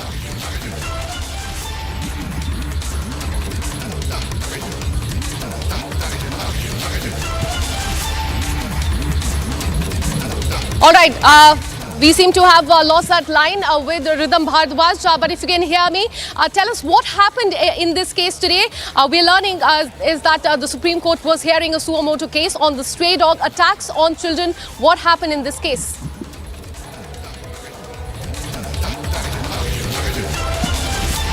All right, we'll try and reconnect that line with our colleague there who's been tracking all the details as far as this big breaking news is concerned. The Supreme Court has passed a slew of directions to the Delhi NCR states, that is UP, Haryana and Delhi, to deal with the menace of stray dogs. Let me once again go back to Rhythm Bharadwaj. Tell us what happened in this case today. We're learning that the Supreme Court was hearing a case on the stray attacks on children. Give us more details. Let's remember that this is a story that has been picked up by Republic TV. It's been a campaign that has been clearly followed at Republic TV that has been speaking about how stray dogs children and people on the streets. The Supreme Court was hearing this case suo motu. The bench, Justice Pardiwala and Justice Mahadevan, was hearing this matter. There have been amicus and the senior advocate in this case who have suggested that streets should be stray dog free. Justice Pardiwala has said now, it's time now for action and not talk. All these so-called animal lovers, will they be able to bring back those children who have given their life? A very important observation from the Supreme Court. After hearing every side and listening to also the Solicitor General of India appearing for the National Capital Region, he has now said very stern steps need to be taken at the earliest. Now, these are the orders that the Supreme Court has given, which I'm going to be reading out now. A Supreme Court, so the headlines right now, the Supreme Court passes an interim order on action that needs to be taken to make our streets the dog free. The NCT of Delhi, MCD and New Delhi Municipal Corporation directed to immediately make dog shelters, report about creation of infrastructure. This will be monitored. Their sterilization needs to be done. The second point, the Supreme Court says they have to begin for 5,000 dogs in the next 6 weeks. The NCT, Delhi, MCT, NDMC shall at earliest start picking up stray dogs from all localities. They have to do this by creating a force. They very clearly mentioned infants and young children not at any cost will any more fall prey to rabies. This action should inspire confidence. They can move freely without fear of being bitten by stray dogs. The MCD and the NDMC and the Noida and Gurugram authorities are also directed to maintain a record of daily stray dogs they have captured and they have detained. It is futile if this exercise is done and not a single stray dog should be released. And if we know this has happened, we will take stern action, the Supreme Court says, coming down very heavily on so-called animal lovers who don't care about really respecting the court order when they are saying we need to protect our infant and children. They've also said create a helpline within 1 week so that all cases of dog bites and rabies are reported. Action will be taken within 4 hours to pick up the dog after complaint is received, and any action of individual or organization coming in the way will be met with stern action. They've also said there needs to be availability of vaccine, and a major authority concerned is directed to put detailed information. They said any individual who will try to not do this scrupulously will be viewed with contempt of the court. So let me simplify this for our viewers. The Supreme Court hearing this case on its own will. Suo motu means on its own will against the stray dogs attacking children in the streets has come down very heavily on so-called animal lovers who say no, stray dogs should continue to be on the streets. The bench of Justice Pardiwala has said that now is not the time to talk but to act. Who's going to take care of the children who have given up their lives because of bites and by these stray dogs? The order clearly says there have to be dog shelters, there have to be sufficient personnel for the sterilization of the dogs who would be detained there and not released in public places. It has to be monitored by CCTVs. They say let's begin with 5,000 dogs in the next 6 weeks. Orders have been given to the NCT, MCD, NDMC. They've also said infants and young children not at any cost should fall prey to rabies. And I also want to clarify that as this case is happening, one of the most important things that the SC has said is who is going to protect these children? Are all these so-called animal lovers? Will they be able to bring back those children who have given up their lives? This is the big story that we are breaking right here on Republic TV because someone needs to be accountable. There are so-called animal lovers who keep trying and moving the Allahabad High Court and the other courts, not realizing that there is a Supreme Court that has taken suo motu action here. We've seen the kind of stories where we've seen children have been hurt, children have been bitten. There are horrifying images, disturbing videos which we've seen where children have been, left without any help when stray dogs have bitten them, and therefore the Supreme Court in its order says appropriate authorities of Noida, Gurugram, MCD, NDMC are directed to maintain a record of the daily stray dogs that are captured and detained. What is important is without this entire exercise would go futile. Not a single stray dog should be released, and if we know this has happened, we are going to take stern action. They said create a helpline within 1 week. All cases of dog bites and rabies are reported.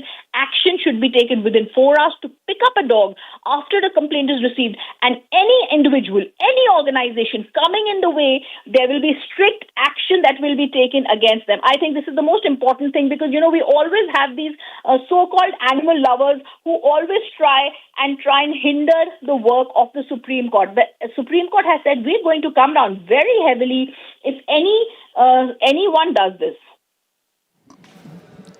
Absolutely, and this is the biggest remark that has come in from Supreme Court, and this time Supreme Court has said, Rhythm, that it is a time for action and not talk. So Supreme Court is in fact not taking it lightly, and it wants no laxity on behalf of the states as well. The biggest ever remark that has been made by Supreme Court, because we see many such cases come to the fore and people move the courts, the local courts and the high courts of the state as well. But now this is the biggest remark that has come in from the Supreme Court, that this is a time for action and not talk.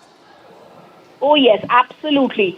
And the Supreme Court order that has been passed today also clarifies any hindrance by an individual. They have clearly warned here, any individual that will try and come in the way, they will be putting them to action. They will try and ensure, SC warns them that we will put you in contempt if you try and, do not do what we have said because you think you are animal lovers. So this is, I think, the most brilliant order coming from the court. I would say it's much more. This is a court order. The court has given out great details as it warns these people that you cannot get away by simply saying that you are animal lovers. It is time for action. And the reason we've seen the kind of hurt, bitings that children have been getting, that the way they've been mauled by the stray dogs, and this time the Supreme Court has had enough. All these animal lovers who try and come to the Supreme Court and they say that these stray dogs need to be protected, their rights need to be protected. The Supreme Court puts a stop to that. They say this is the time to act. We reject all these intervention applications. It is not the time to when you want to shoot, don't talk. This is what they said. All these so-called, and I want to rephrase that. The Supreme Court said, all these so-called animal lovers, will they be able to bring back those children who have given their lives? The Supreme Court also heard the Solicitor General, who expressed grave concern about the issue in question. Solicitor General Mr. Tushar Mehta was there. He said very stern steps need to be taken at the earliest, or it could be too late. Keeping all this in mind, these orders have been passed by the top court. Absolutely, and every time we see this debate between pro-street dog lovers and those who are against feeding of the stray dogs, that the pro one say that it's our right and the other one say that, you cannot feed them in public. Now that fight has now been done away by the Supreme Court with this massive observation and a big observation that Supreme Court has given as far as this case is concerned, Rhythm.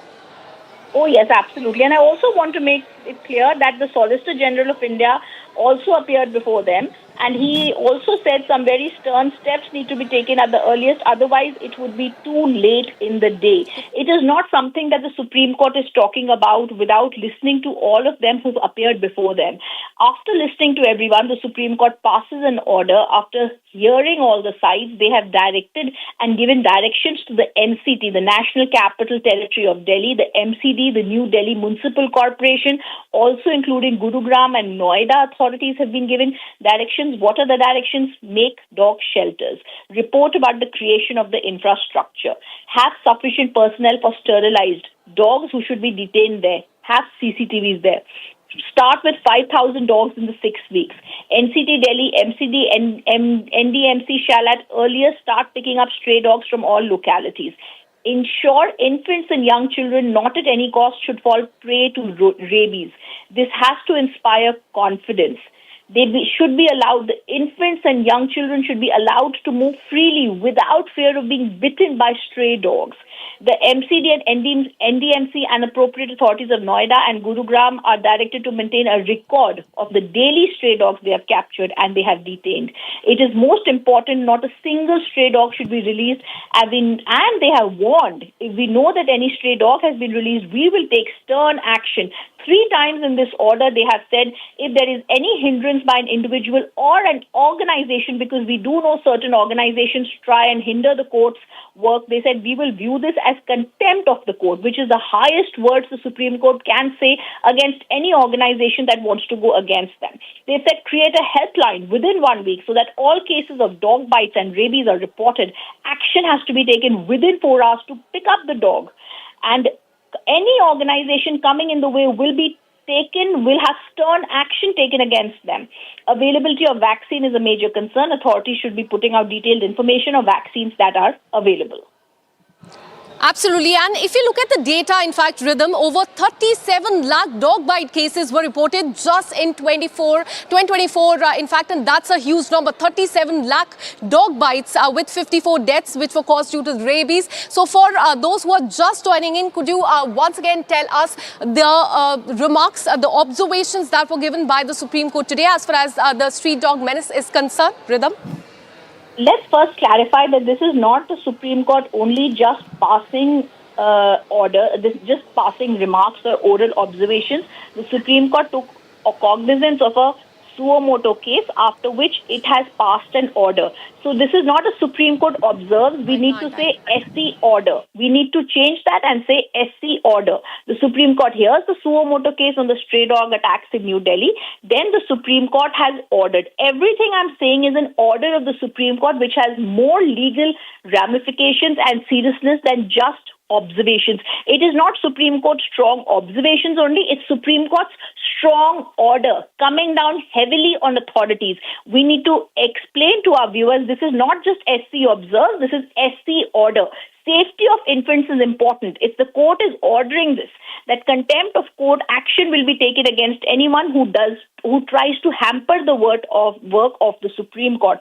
So the Supreme Court has made 5-fold orders that the Supreme Court has said after hearing the Solicitor General also that it would be late in the day if we do not take stern actions, and the Supreme Court has said, they also said, in fact, Justice Pardiwala, have you seen the classic good, bad and the ugly? When you want to shoot, don't talk. It's not the time to talk, but act.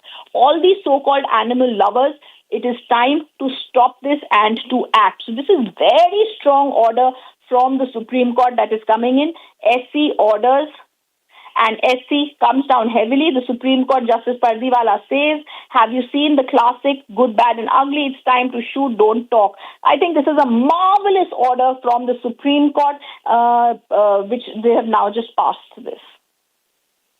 A suo motu case on the stray dog attacks on children came down heavily on the authorities as well. Thanks so much, Rhythm Bharadwaj, for all the details. We'll keep coming back to you for more on this. Now shifting our focus to UP, where the tensions are high. In fact, as far as the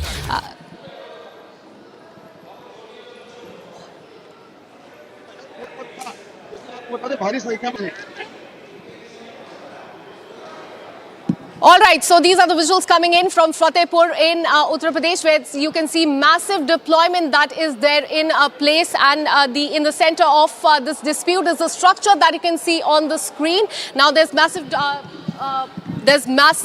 in fact, tension that is there in the area. The Hindu side is saying that this area belongs, this structure that you can see on the screen belongs to the Hindu organization. It is a temple, it is a Thakurji temple, while on the other hand, the Muslim side says that it is in fact a Maqbara, and they have the land records to substantiate the same. And these are the visuals coming in from Fatehpur, not too far from the capital city of Lucknow. And there on the right-hand side, you can see how the entire area has been barricaded by the police, and they're trying to make the Hindu organization members understand that they need permission to enter inside the premises of this old structure that we are showing to you. But earlier today, there was ruckus on the ground in Fatehpur city.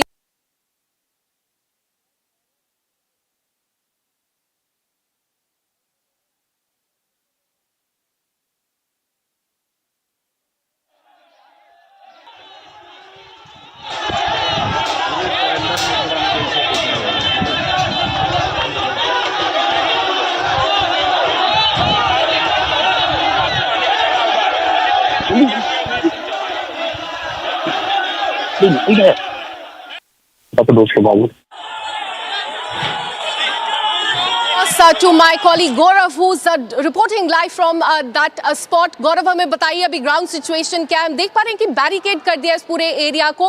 क्या कुछ tension थी, क्या कुछ claims है Hindu organisation के, और अभी क्या सिचुएशन है ग्राउंड पे?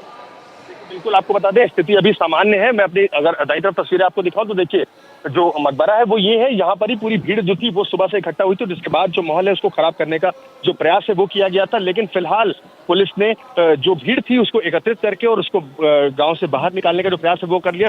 और फिर भी अभी तमाम ऐसे लोग हैं जिनको पुलिस ने बराबर जो गांव के बाहर एग्जिट पॉइंट है वहां पर रोक रखा है, मकबरे से दूरी पर किया हुआ है. चूंकि तमाम ऐसे जो हिंदुवादी संगठन थे जो सुबह मकबरे पर पहुंच गए थे, जिसके बाद से जो विवाद की स्थिति वो उत्पन्न हुई थी,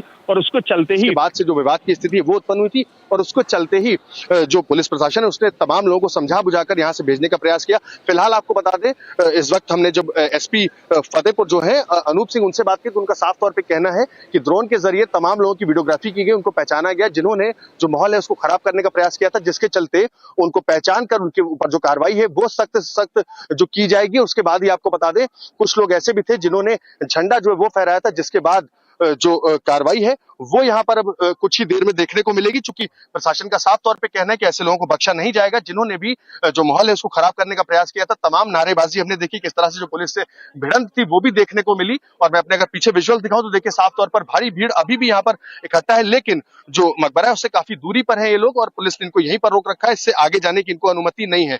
फिलहाल सुबह से ही जिस तरह से देख रहे थे, हिंदुवादी संगठन ने एक तरह का आह्वान किया था कि सुबह जो मकबरा है वहां पर पहुंचने का, भारी संख्या में लोग यहाँ पर पहुंचे थे, जिसके बाद लगातार जो पुलिस प्रशासन था उसने लोगों को रोकने का प्रयास किया. तमाम लोगों को समझा बुझाकर यहाँ से जो वापस है वो भेजा गया है. लेकिन आपको बता दें अभी भी इस पूरे मामले में कुछ लोगों को चिन्हित किया गया है पुलिस के द्वारा, जिन पर सख्त कार्रवाई की बात कही जा रही, जिन्होंने इस पूरे मामले में, चूंकि प्रशासन सुबह से यहाँ पर बैरिकेडिंग लगाकर इस रास्ते को रोका गया था, लेकिन उसके बाद भी पुलिस की बैरिकेडिंग को तोड़ते हुए तमाम लोग ऐसे थे जो कि मकबरे तक पहुंच गए थे. और उसके बाद ही जो दूसरे समुदाय के लोग थे वो भी यहाँ पर एकत्र हो गए, जिसके बाद जो स्थिति थी वो तनावपूर्ण हो गई, जिसके चलते पुलिस ने और प्रशासन ने दोनों को समझा बुझाकर यहाँ पर शांत रहने का और यहाँ से जाने का जो आगाह है वो किया था. और उसके बाद तस्वीरें दिखा रहा हूँ जिस तरह से आप देखिए कि अभी भी लोग ऐसे हैं जो कि आगे जाने का प्रयास करें, लेकिन जो प्रशासन है वो इनको यहीं पर उनको रोका हुआ है, उनको मना किया गया है कि आगे ना जाए, और साफ तौर पर करके शुल्क का भुगतान करने से परहेज किया.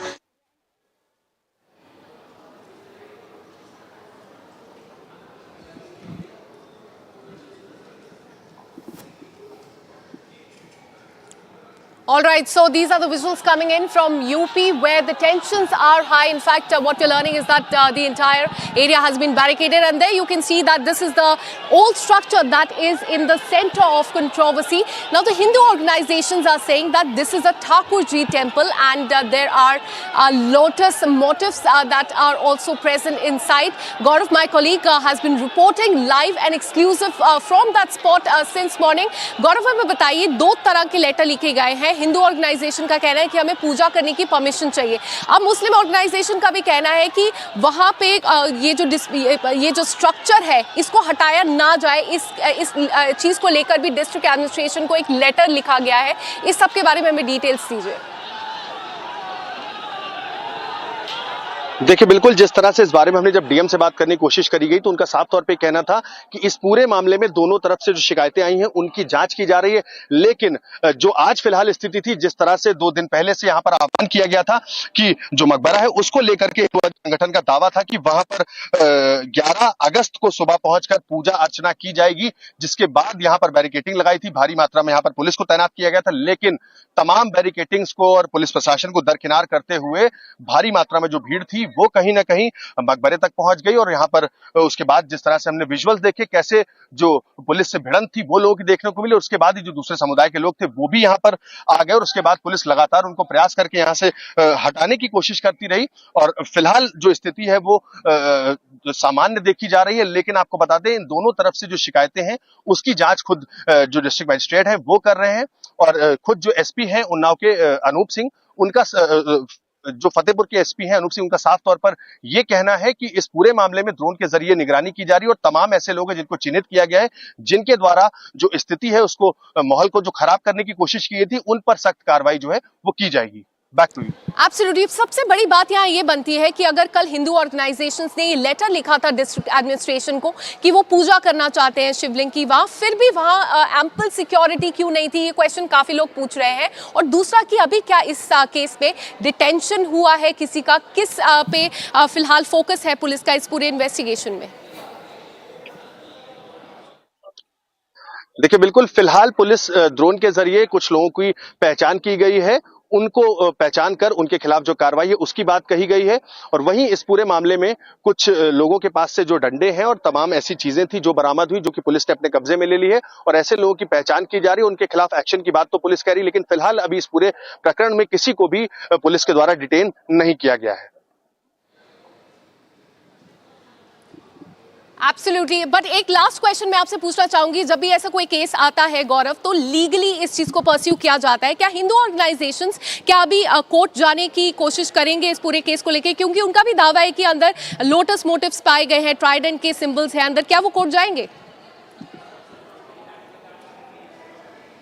देखिए, बिल्कुल इस पूरे मामले में एक बड़ा सवाल है आपका। इस पूरे मामले में अगर बात कही जाए तो पहले जिस तरह से 11 अगस्त को यहां मकबरे पर पहुंचकर आह्वान की बात की जा रही थी, इसको लेकर के पुलिस प्रशासन को पहले ही उनसे एक समन्वय बना के बात करनी चाहिए, लेकिन कहीं ना कहीं वो समन्वय उनका स्थापित नहीं हुआ, जिसके चलते आज जो तस्वीरें हैं वो देखने को मिली। हिंदुवादी संगठन जिस तरह से सुबह पहुंचा और बैरिकेटिंग्स के बाद भी वो अंदर आ गया, कहीं ना कहीं जो आपसी समन्वय था वो नहीं स्थापित हुआ, जिसके चलते इस तरह की विवादित स्थिति जो है वो देखने को मिली। फिलहाल इस पूरे मामले में जिलाधिकारी के पास दोनों के पत्र आ चुके हैं और दोनों ही जो पत्र हैं उनकी जांच की जा रही है। इस पूरे मामले में जांच करने के बाद जो डिस्ट्रिक्ट मजिस्ट्रेट का आदेश होगा वो इस पर आएगा। लेकिन उसके आदेश आने के पहले ही जिस तरह से 11 अगस्त को आह्वान के साथ ही आज भारी मात्रा में लोग यहां पर पहुंच गए और अफरा तफरी का माहौल मच गया, नारेबाजी होती रही, जिसके चलते भारी पुलिस बल को यहां पर तैनात किया गया और उसके बाद ही लोगों को यहां से हटाने की जो प्रक्रिया है वो की गई। तमाम लोगों को समझा बुझाकर यहां से वापस भेजा गया। अभी भी अगर मैं आपको तस्वीरें दिखाऊं तो मेरे पीछे देखिए, साफ तौर पर भारी मात्रा में गांव की जो भीड़ है वो यहां पर एकत्रित है। पुलिस द्वारा हालांकि उनको वहां पर रोका गया है, लेकिन अभी भी तमाम लोग ऐसे हैं जो यहां पर आने की कोशिश कर रहे हैं, चाहे वो बात की जाए हिंदुवादी संगठन की या दूसरे समुदाय के लोगों की बात की जाए, दोनों ही तरफ के जो लोग हैं वो यहां पर आने का प्रयास लगातार कर रहे हैं, लेकिन पुलिस के द्वारा उन दोनों को ही अपनी अपनी जगहों पर रोक दिया गया है। Gaurav, keep tracking those details. In fact, this tomb versus temple dispute has escalated in the state of Uttar Pradesh. Continue to track that story. And with this, we're taking a very short break. We'll be right back with much more updates. We'll tell you about in fact, the protest that is underway in the national capital. 300 MPs from 25 opposition parties are marching from Parliament to the Election Commission headquarters. And also on the other side, another huge face-off, India and Pakistan to hold separate naval drills in Arabian Sea on August 11th and 12th. This and much more on the other side. Stay with us.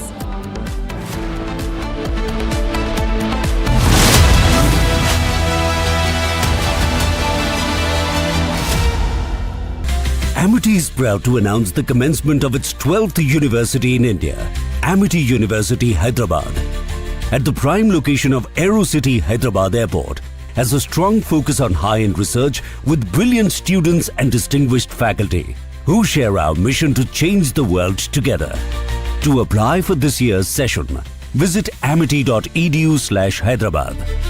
ये है secret recipe MDH का जीरा sip jal jeera masala. Sip sip जीरा sip MDH का jal jeera sip MDH का jal jeera sip. Our pure shahi paneer masala, delicious, healthy, everyday.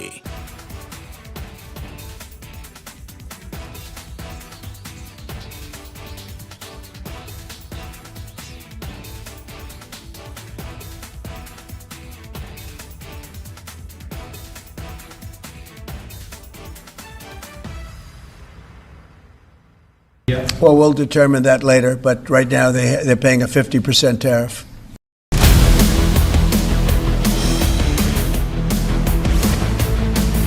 This is Republic Jack Volleyball Studio. Stay tuned for all the breaking news and updates. I'm Akanksha Khajuria. Let's get started.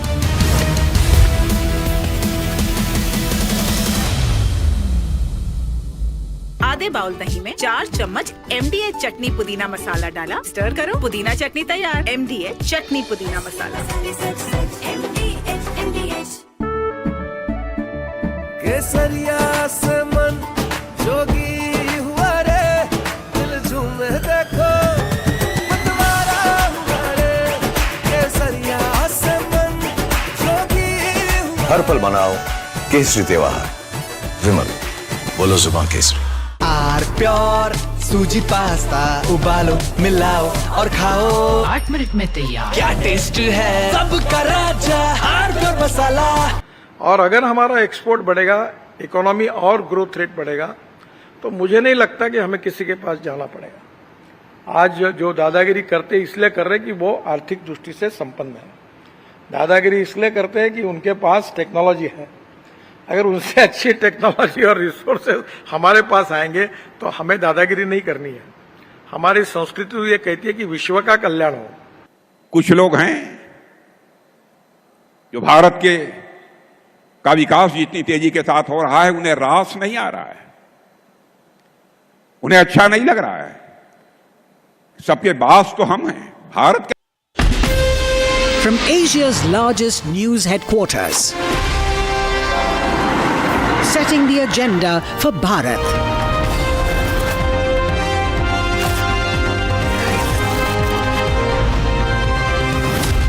You're watching Republic.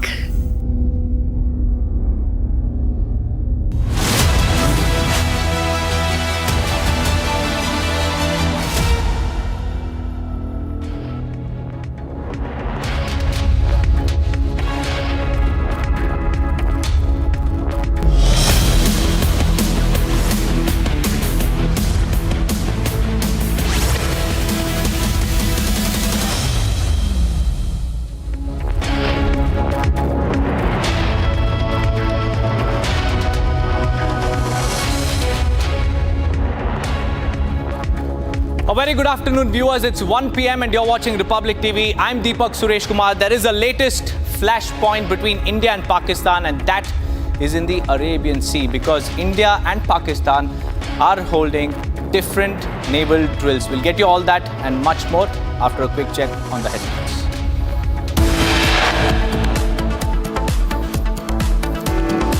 Clashes in Fatehpur over a disputed tomb. Heavy police deployed as stone pelting and violence takes center stage. कब से लोकतंत्र में लोगों का विश्वास हो गया, इनके मुंह से ये शब्द शोभा नहीं देते हैं। Uttar Pradesh Assembly session begins from today. UP CM Yogi Adityanath fires a scathing attack on Samajwadi Party. Biggest ever remark by Supreme Court on stray dog menace, issues an 8-week ultimatum to Delhi NCR authorities to pick up all the stray dogs.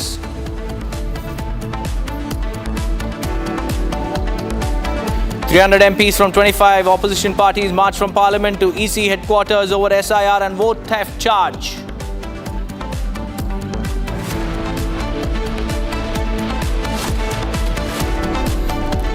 Beaten, bite marks on body, horrendous video shows assault on toddler at Noida daycare. Parents file complaint.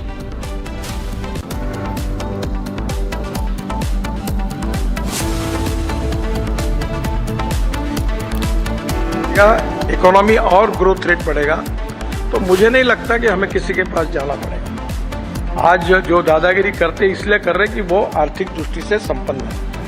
दादागिरी इसलिए करते हैं कि उनके पास technology है। After Rajnath Singh, Union Minister Nitin Gadkari fires Dadagiri jibe at Donald Trump amid tariff tensions with Washington.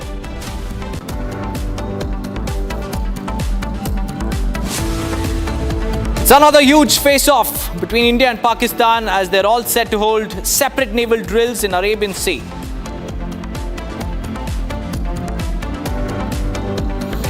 Asim Munir threatens from US soil addressing American audience. Munir says he will destroy half the world if threatened.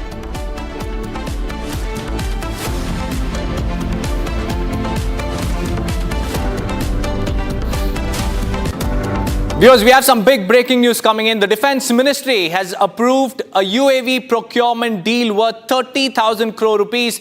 And this particular deal has been awarded to two separate firms. The names of these two participating firms have not yet been disclosed yet. Now, what we understand is that the Defence Ministry has approved UAV purchase deal, I beg your pardon. And what we understand is that it's a 30,000 crore deal awarded to two firms. And the names of these two firms are yet to be announced. But this is a big boost to Make in India. And these two firms that have gotten this deal are private firms.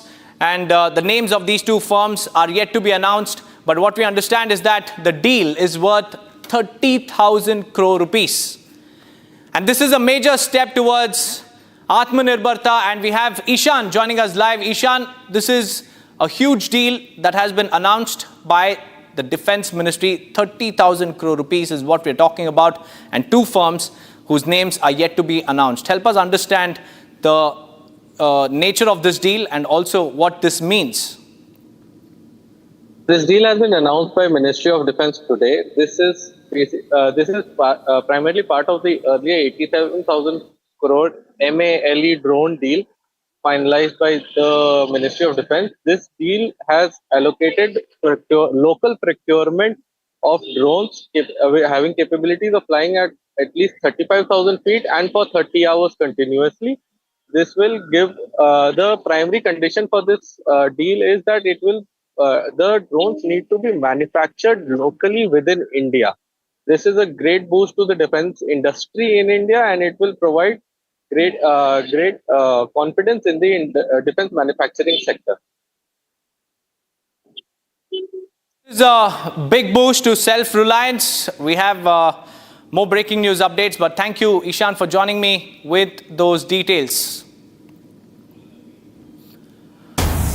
Viewers, we have more breaking news coming in. Republic has accessed another video of the forces blast opening a terror hideout inside a cave. The latest video is from another angle. It is of the same blast that was done earlier in Kishtwar, and we're just putting those visuals on your screens. Well, this is the latest video that we have accessed. There you can see how a terror hideout has been completely blasted open by our forces. That was the cave through which the forces believe the terrorists were operating from. This is a major terror hideout that has been busted. It has been blasted open by our forces using explosives. And this is the same terror den that was blasted open earlier today, but from a different angle. As anti-terror operations have entered day 3, these are the latest pictures that we have accessed from Kishtwar, where our forces have blasted open a terror den. This was a terror hideout that has been blasted open by our forces. Explosives were used in this operation. And this was earlier in the day, viewers, when this was reported from Kishtwar. And this is the latest video that we have accessed from another angle. Gursimran is joining us live. Gursimran, give us the latest updates as far as the anti-terror operations are concerned. It has entered day 3, and we've also accessed another video from another angle of our forces blast opening a terror den.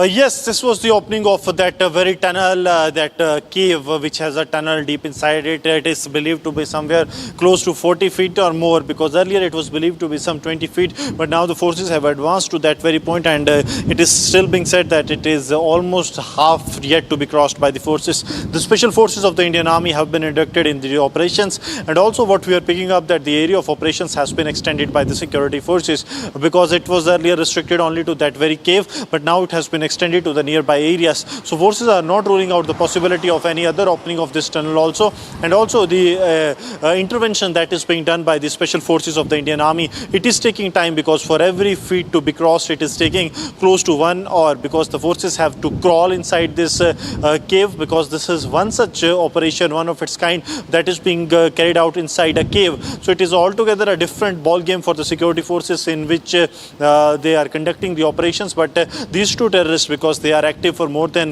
half a decade, they are well versed of the area's demography as well as the topography of the area and how they can escape from one route to the other. So that is why the forces are, without taking any collateral damage, without getting into much adventurism, they are carrying out the operation slowly. They know this operation is going to take time, but they want these terrorists to be eliminated at an earliest, and that's why there are blastings that are taking place at the entrance of the tunnel as well as at the midway also.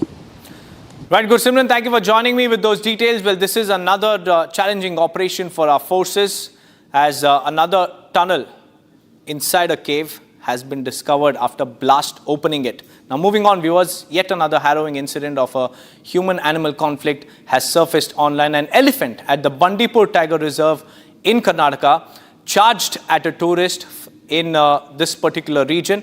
Here's the complete report on what exactly happened. It was a narrow escape for a tourist visiting the Bandipora Tiger Reserve in Karnataka. This after a wild elephant suddenly charged at him. The elephant knocked the tourist to the ground and pinned him under the foot. Thankfully, the man sustained only minor injuries. The terrifying incident was captured and circulated online. The forest officials are investigating the incident. Eyewitnesses say the man had stepped a little too close to the elephant while trying to click photographs. Bandipura is a home to over 1,500 elephants, making it one of India's largest elephant habitats. In recent years, cases of human-animal conflict have risen sharply in wildlife corridors as expanding human activity pushes deeper into animal territory. Forest officials also stress that such encounters can be avoided if tourists respect the boundaries of wildlife and avoid risky behavior. Shifting our focus to the dispute over a tomb located in Abu Nagar area of Sadar Kotwali in Fatehpur district of Uttar Pradesh has started increasing, and it was a war of versions that escalated into a full-blown violent episode. There were reports of people of the Hindu community climbing the tomb and allegedly vandalized it. People of the minority community have also started pelting stones.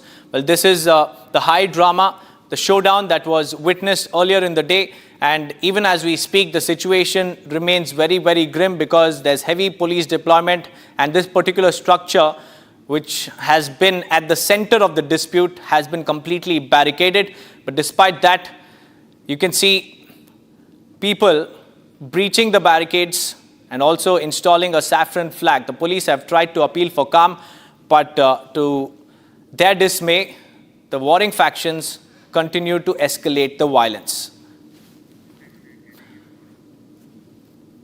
Earlier in the day, viewers, this is the very structure at which the Hindu side had sought permission to perform puja and parikrama, as they claimed that back in the past, there was a Thakurji temple, a Shiva temple.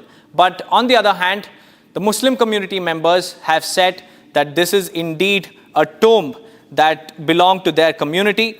And what we understand is that the war of words escalated into stone pelting, lathi charging, and violence. Heavy security has been deployed. वो साफ तौर पर तस्वीरें आपको दिखा रहे हैं। भारी पुलिस बल यहाँ पर तैनात है, बैरिकेडिंग्स लगा रखी हैं और आसपास लोग जो आए थे उनको यहाँ से हटा दिया गया है। किसी भी तरह के लोगों को, चाहे हिंदूवादी संगठन हो या दूसरे समुदाय के लोग हों, उनको यहाँ पर जो आने की अनुमति है वो नहीं दी गई है। बराबर जो लोग यहाँ पर थे उनको यहाँ से खदेड़ कर हटा दिया गया है। भारी पुलिस बल का लगातार जो फ्लैग मार्च है वो गांव में जारी है। जो भी भीड़ एकत्रित हो रही है उनको तुरंत यहाँ से हटाने का जो आदेश है वो दिया गया है। और देखिए, मैं आपको विजुअली दिखाऊं अगर, तो भारी पुलिस फोर्स जो है वो फ्लैग मार्च गांव के अंदर ही कर रही है। और बिल्कुल जो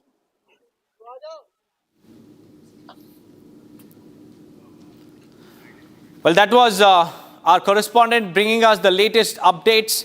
What we understand is that the access to this particular structure has been denied, and there's heavy police deployment, like you can see on your screens, and this particular structure has also been barricaded. गया, तमाम लोग नारेबाजी भी करते दिख रहे हैं। देखिए, भारी पुलिस बल यहाँ पर तैनात है। खुद जो डिस्ट्रिक्ट मजिस्ट्रेट है वो यहाँ पर है, एसपी जो अनूप सिंह है वो यहाँ पर मौजूद हैं। और भारी पुलिस बल इस तरह के जो लोग हैं उनको यहाँ से हटाया जा रहा है, जो कि आगे आने का प्रयास कर रहे थे और कहीं ना कहीं जो विरोध प्रदर्शन में शामिल थे उनको यहाँ से हटाया जा रहा है। तमाम ऐसे लोग हैं जिनको ड्रोन के जरिए चिन्हित किया गया है, जिन्होंने पत्थर भी चलाए हैं, और कई लोग ऐसे थे जो डंडे लेकर के इस पूरे विरोध प्रदर्शन में आए थे, उनको चिन्हित किया गया और उनके खिलाफ सख्त कार्रवाई की जो बात है पुलिस के द्वारा वो कही गई है। मैं अगर विजुअली आपको दिखाऊं तो देखिए, जो भी एंट्री एग्जिट पॉइंट्स हैं इस मकबरे के पास के, वहां पर भारी मात्रा में लोग इकट्ठा हैं और उनको ही पुलिस प्रयास करके यहां से हटाने की कोशिश कर रही है। भारी पुलिस बल को गांव के चारों तरफ लगा दिया गया है ताकि कोई भी इसके आसपास ना आ सके। जिस तरह से सुबह तस्वीरों में देखा कि कैसे जो माहौल है उसको खराब करने की कोशिश की गई थी, उसके बाद से ही लगातार पुलिस के द्वारा इन लोगों को यहां से खदेड़ा गया। और इनकी जो पहचान है वो कि देखिए, नारेबाजी हो रही है। पुलिस से जो भिड़ंत के विजुअल्स हैं वो आपको दिखा सकते हैं, कैसे सामने भारी मात्रा में जो भीड़ है उसको यहाँ से हटाने के लिए पुलिस प्रशासन आगे बढ़ा है। और उसके बाद ही जो पुलिस के खिलाफ नारेबाजी है वो देखने को मिल रही है। ये तस्वीरें फतेहपुर से गांव की हैं, जहां पर मकबरे के पास जाने को लेकर के सैकड़ों की तादाद में लोग इकट्ठा हो गए हैं। और देखिए, हाथों में झंडे भी हैं और भीड़ बढ़ती जा रही है। लगातार ताली और प्रदर्शन देखने को मिल रहा है, नारेबाजी पुलिस के खिलाफ यहाँ पर हो रही है। और ये तस्वीरें आपको फतेहपुर से दिखा रहे हैं, जहां पर देखिए मकबरे के करीब जाने को लेकर के प्रशासन के द्वारा लोगों को रोका गया था और उसके साथ ही जो भीड़ है वो एकत्रित हो गई है और पुलिस के खिलाफ जो नारेबाजी है वो लगातार जारी है। हाथों में झंडे भी हैं, किसी पॉलिटिकल पार्टी का तो नहीं कह सकते, लेकिन हाथ में एक झंडा दिखाई दे रहा है और लाउडस्पीकर के द्वारा पुलिस इनको समझाने का प्रयास कर रही है, लेकिन भीड़ है वो बढ़ती ही जा रही है। और ऐसी कुछ तस्वीरें थी पहले, इस तरह से वीडियो जारी हुए हैं पुलिस के द्वारा भी देखे गए कि कई लोग ऐसे थे जिन्होंने भीड़ में पत्थर चलाने का काम किया था, उनको भी पहचान किया जा रहा है। जिसके बाद देखिए पुलिस के द्वारा इनको पीछे किया जा रहा है, जो प्रयास होने के लिए लगातार लाउडस्पीकर के जरिए बोला जा रहा है कि ऐसा करने से कुछ भी हासिल नहीं होगा, यहाँ पर फीडबैक ऐसा करें। और यहाँ से इनको पीछे करने का प्रयास किया जा रहा है, लेकिन ये देखिए लोग हैं वो पुलिस उनको पीछे कर रही है, लेकिन तमाम लोग जो भीड़ है वो यहाँ पर लगातार इकट्ठा हो रही है। इससे पहले भी पुलिस इनको कई बार पीछे हटा चुकी है, लेकिन दोबारा फिर ये लोग जो भीड़ के साथ में आगे आ जाते हैं, उसके साथ ही लगातार जो पुलिस है इनसे लाउडस्पीकर के जरिए इनको मैसेज दे रही है कि यहाँ पर भीड़ ना लगाएं, अनावश्यक यहाँ पर ना खड़े हो, माहौल को खराब ना करें। लेकिन ये देखिए भीड़ है वो भारी मात्रा में यहाँ पर इकट्ठा हो गई है और लगातार जो पुलिस के खिलाफ नारेबाजी थी वो भी इनके द्वारा की जा रही थी, जिसके चलते अब इनको यहाँ से खदेड़ा गया है। देखिए तस्वीरों में देखिए जो झंडा उनको लेकर के यहाँ पर पुलिस लगातार उनसे झंडा हटाने की और यहाँ से हटने की जो मांग है वो कर रही है। लगातार उनको समझाकर पीछे करने का जो प्रयास है वो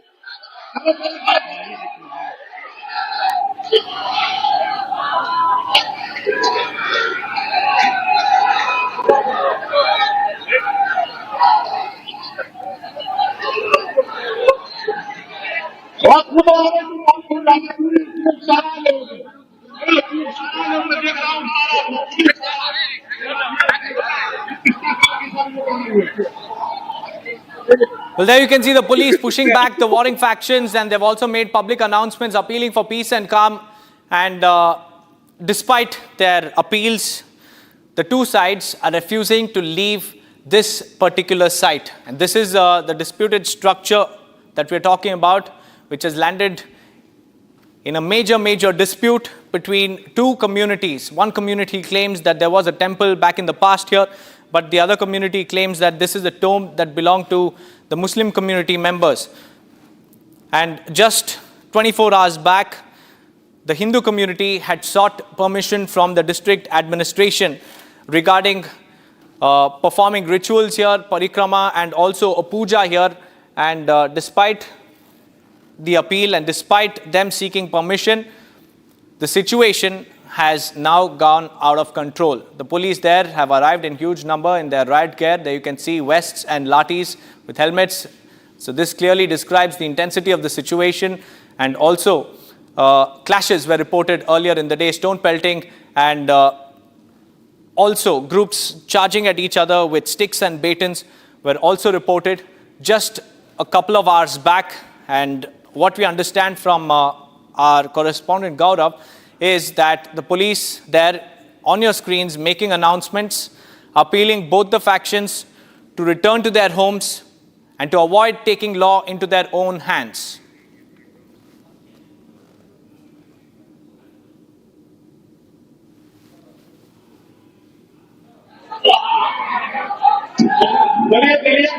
अब अपने घर जाओ, हम यहाँ रोड के ऊपर दोबारा दिखाई दिए ना।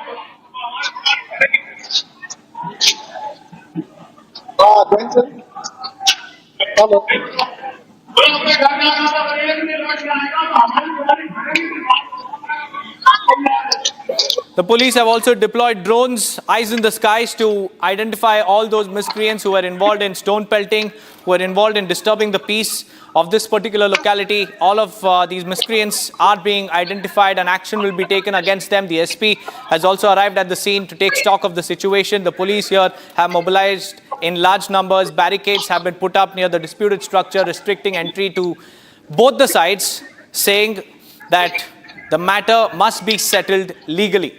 So if this now goes to the court, then we might possibly be looking at an देखिए बिल्कुल जो survey. भारी पुलिस बल को गांव में तैनात किया गया था, यहाँ पर जो भीड़ उमड़ी थी उसको यहाँ से शांतिपूर्ण तरीके से जो पुलिस के द्वारा हटा दिया गया है। लेकिन अभी भी लगातार जो पुलिस का फ्लैग मार्च है वो गांव में जारी है।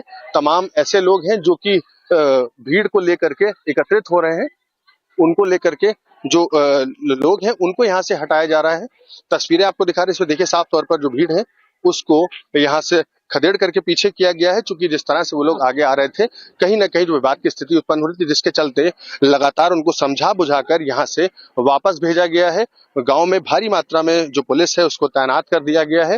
हालांकि ये तस्वीरें सुबह से ही लगातार देखने को मिल रही थी, किस तरह से जो लोग थे उनको यहाँ से समझाया जा रहा था कि यहाँ पर भीड़ ना इकट्ठा हो, लेकिन जिस तरह से हिंदू संगठन का एक आह्वान था और सुबह भीड़ इकट्ठा हुई थी और उसके बाद से ही लगातार जो गांव में भी दूसरे समुदाय के लोग थे वो इकट्ठा हो जाते हैं और उसके बाद जो स्थिति थी वो तनावपूर्ण देखने को लगी। नारेबाजी देखने को मिली, पुलिस के खिलाफ भी नारेबाजी लगातार चल रही थी, लेकिन अब इन लोगों को यहाँ पे शांत करा के हटा दिया गया है। ये फतेहपुर से, जहाँ देखिए आपको अगर तस्वीरों में दिखाएं तो देखिए यही वो मकबरा है जिसको लेकर के जो विवाद है वो सुबह से देखने को मिल रहा था। तमाम जो ऐसे लोग थे जो कि एक आह्वान करने के साथ ही यहाँ पर पूजा अर्चना करने के लिए सुबह सुबह आ गए थे। हालांकि पुलिस द्वारा उनको रोका गया, लेकिन कुछ लोग ऐसे थे जो कि मौके पर पहुंच गए और उसके बाद यहाँ पर जिस तरह से सुबह से तस्वीरें दिख रही, पुलिस से भिड़ंत की तस्वीरें दिखी, झड़प की तस्वीरें दिखी, इस तरह की तस्वीरें लगातार सामने आ रही थी। भारी पुलिस बल को मकबरे में भी तैनात कर दिया गया। देखिए पुलिस की मौजूदगी है वो साफ तौर पर यहाँ पर देखने को मिल रही है। ऊपर भी पुलिस कर्मियों को तैनात कर दिया गया है और गाँव से लगातार जो तस्वीरें आ रही वो हमने आपको दिखाई, कैसे जो नारेबाजी है पुलिस के खिलाफ वो चल रही है। हालांकि पुलिस का फ्लैग मार्च जो है वो लगातार जारी है और स्थिति को सामान्य पुलिस बता रही है, लेकिन अभी भी कहीं ना कहीं जो पुलिस के खिलाफ नारेबाजी है वो देखने को मिल रही। लोगों का जो आक्रोश है वो भी नजर आ रहा है। गांव के अंदर की हमने आपको तस्वीरें दिखाई, किस तरह से जो भारी पुलिस बल है उसको यहाँ पर तैनात किया गया था और उसके बाद ही लोगों को समझा बुझाकर यहाँ से वापस भेजने की कोशिश की गई, लेकिन अभी भी कुछ लोग ऐसे हैं जो कि भारी मात्रा में यहाँ पर एकत्रित होते हुए दिख रहे हैं। Well, that was Gaurav bringing us the latest updates. Let me just give you a quick recap of what has happened since morning. The Hindu side claimed that there were symbols that prove that there was indeed a temple here, but the Muslim side claims that this stone belonged to their community. Moving on to some shocking visuals coming in from a Noida daycare, and this has sparked massive outrage because a 15-month-old toddler was brutally assaulted by a caretaker, and it was all caught on CCTV. The toddler was slapped, bitten, thrown to the ground, and the horror unfolded inside what was meant to be a safe space. The accused has been arrested, but serious questions remain about the safety of children at such daycare centers.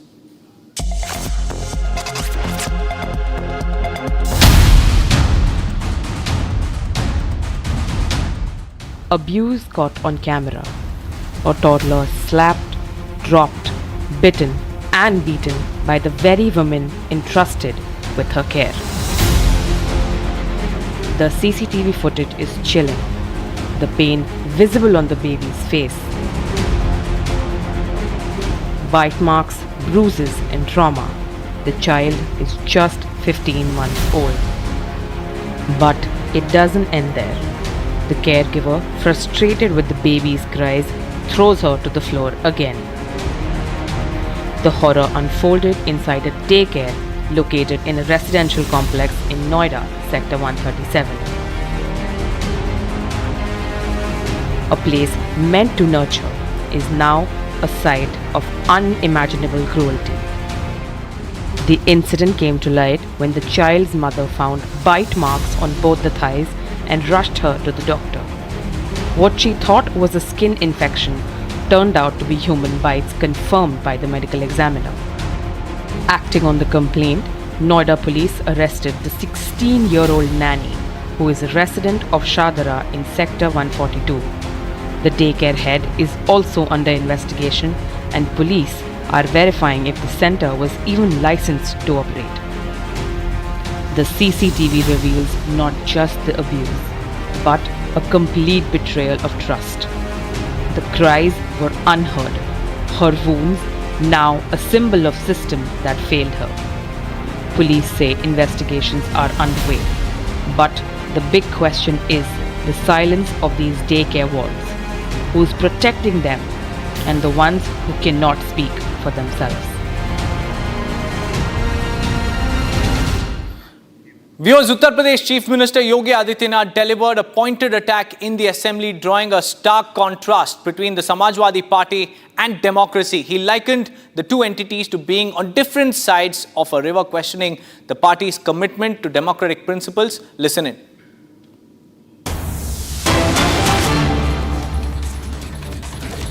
Well, this is Yogi Adityanath's scathing attack on SP in the Uttar Pradesh Assembly, which commenced from today, saying that SP and democracy are not on the same side. They are on the different sides. Let's listen in to Uttar Pradesh Chief Minister's pointed attack against the opposition. Samajwadi party और लोकतंत्र ये नदी के दो अलग-अलग छोर हैं। इनका अरे सुनिए ना, कब से विश्वास हो गया है, कब से लोकतंत्र में लोगों का विश्वास हो गया, इनके मुंह से ये शब्द शोभा नहीं देते हैं। स्वाभाविक रूप से संभल में जो नंद तांडव इन्होंने समाजवादी पार्टी सरकार के समय किया था, आज जब वहां पर उसका शुद्धिकरण का अभियान चल रहा है, तो अगर आपको हवन डालना है तब तो ठीक बात है, लेकिन अनावश्यक रूप से हर एक जगह न्यूसेंस क्रिएट करना, अपनी नकारात्मकता से उस क्षेत्र के विकास को अवरुद्ध करना, संभल हो, बहराइच हो या गोरखपुर, ये समाजवादी पार्टी हर जगह यही करती है। Now, moving beyond the traditional military drills, India and Australia military ties are all set to gain momentum, with the Chief of Australian Army, Lieutenant General Simon Stewart, who's on a 5-day visit to India. His visit in a very, very crucial time has come in order to enhance the bilateral military cooperation, focusing on humanitarian assistance and disaster relief. In fact, his discussions with the Indian officials will be reviewing existing partnerships and also explore further ways to improve the operational coordination in the Indo-Pacific region. Here's a quick report.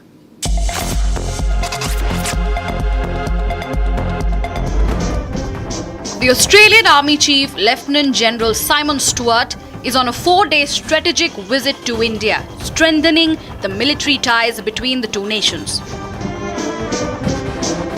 Today, Lieutenant General Simon Stewart received a guard of honor at the South Block lawns in New Delhi.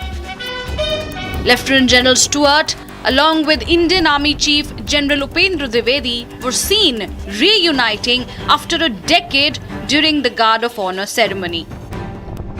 The Australian Army Chief also laid a wreath at the National War Memorial today, honouring the fallen Indian soldiers.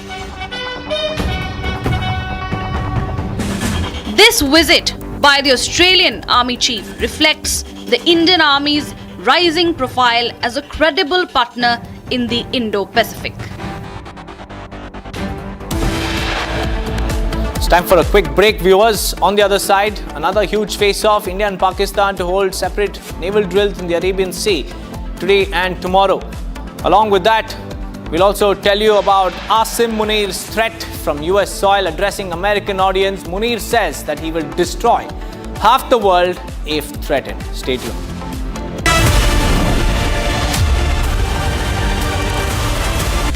Amity is proud to announce the commencement of its 12th university in India, Amity University, Hyderabad. At the prime location of AeroCity Hyderabad Airport, has a strong focus on high-end research with brilliant students and distinguished faculty who share our mission to change the world together. To apply for this year's session, visit amity.edu/Hyderabad.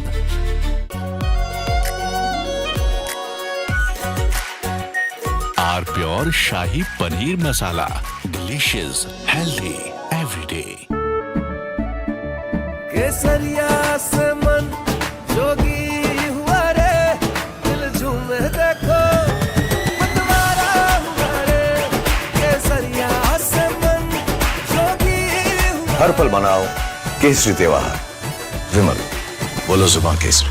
दादी के हाथों का जादू और खुशबू से महकता घर, माँ की मुस्कुराहट और खाने की सुगंध। MDH गरम मसाला, क्योंकि हर रिश्ता है स्वाद से जुड़ा।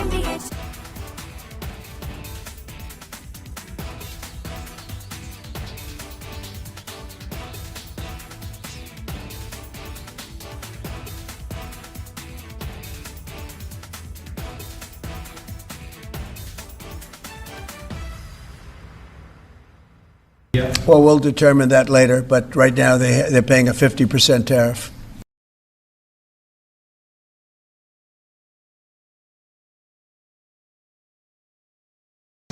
Our collective desire is to see a fair and representative global order, not one dominated by a few.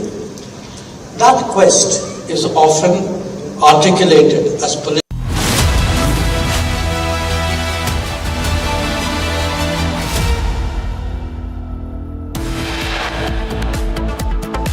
Clashes reported in Fatehpur over a disputed tomb. Heavy police deployed.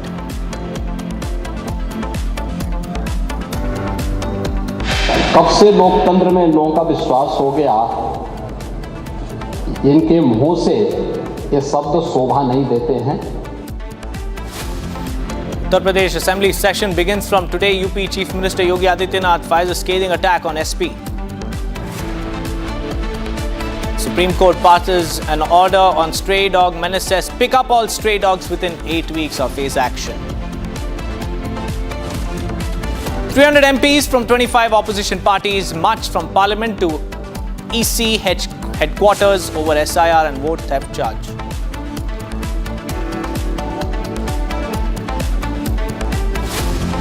Beaten, bite marks on body, horrendous video shows assault on toddler at Noida Daycare. Parents have filed a complaint. अगर हमारा export बढ़ेगा, economy और growth rate बढ़ेगा, तो मुझे नहीं लगता कि हमें किसी के पास जाना पड़ेगा। आज जो दादागिरी करते इसलिए कर रहे हैं कि वो आर्थिक दृष्टि से संपन्न है। दादागिरी इसलिए करते हैं कि उनके पास टेक्नोलॉजी है। After Rajnath Singh, Union Minister Nitin Gadkari fires Dadagiri jibe at Donald Trump amid tariff tensions with US.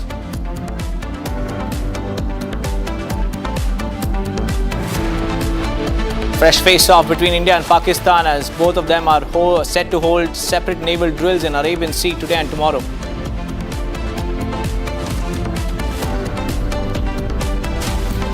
Asim Munir threatens from US soil. Addressing Americans, he says he will wipe out half the world if threatened.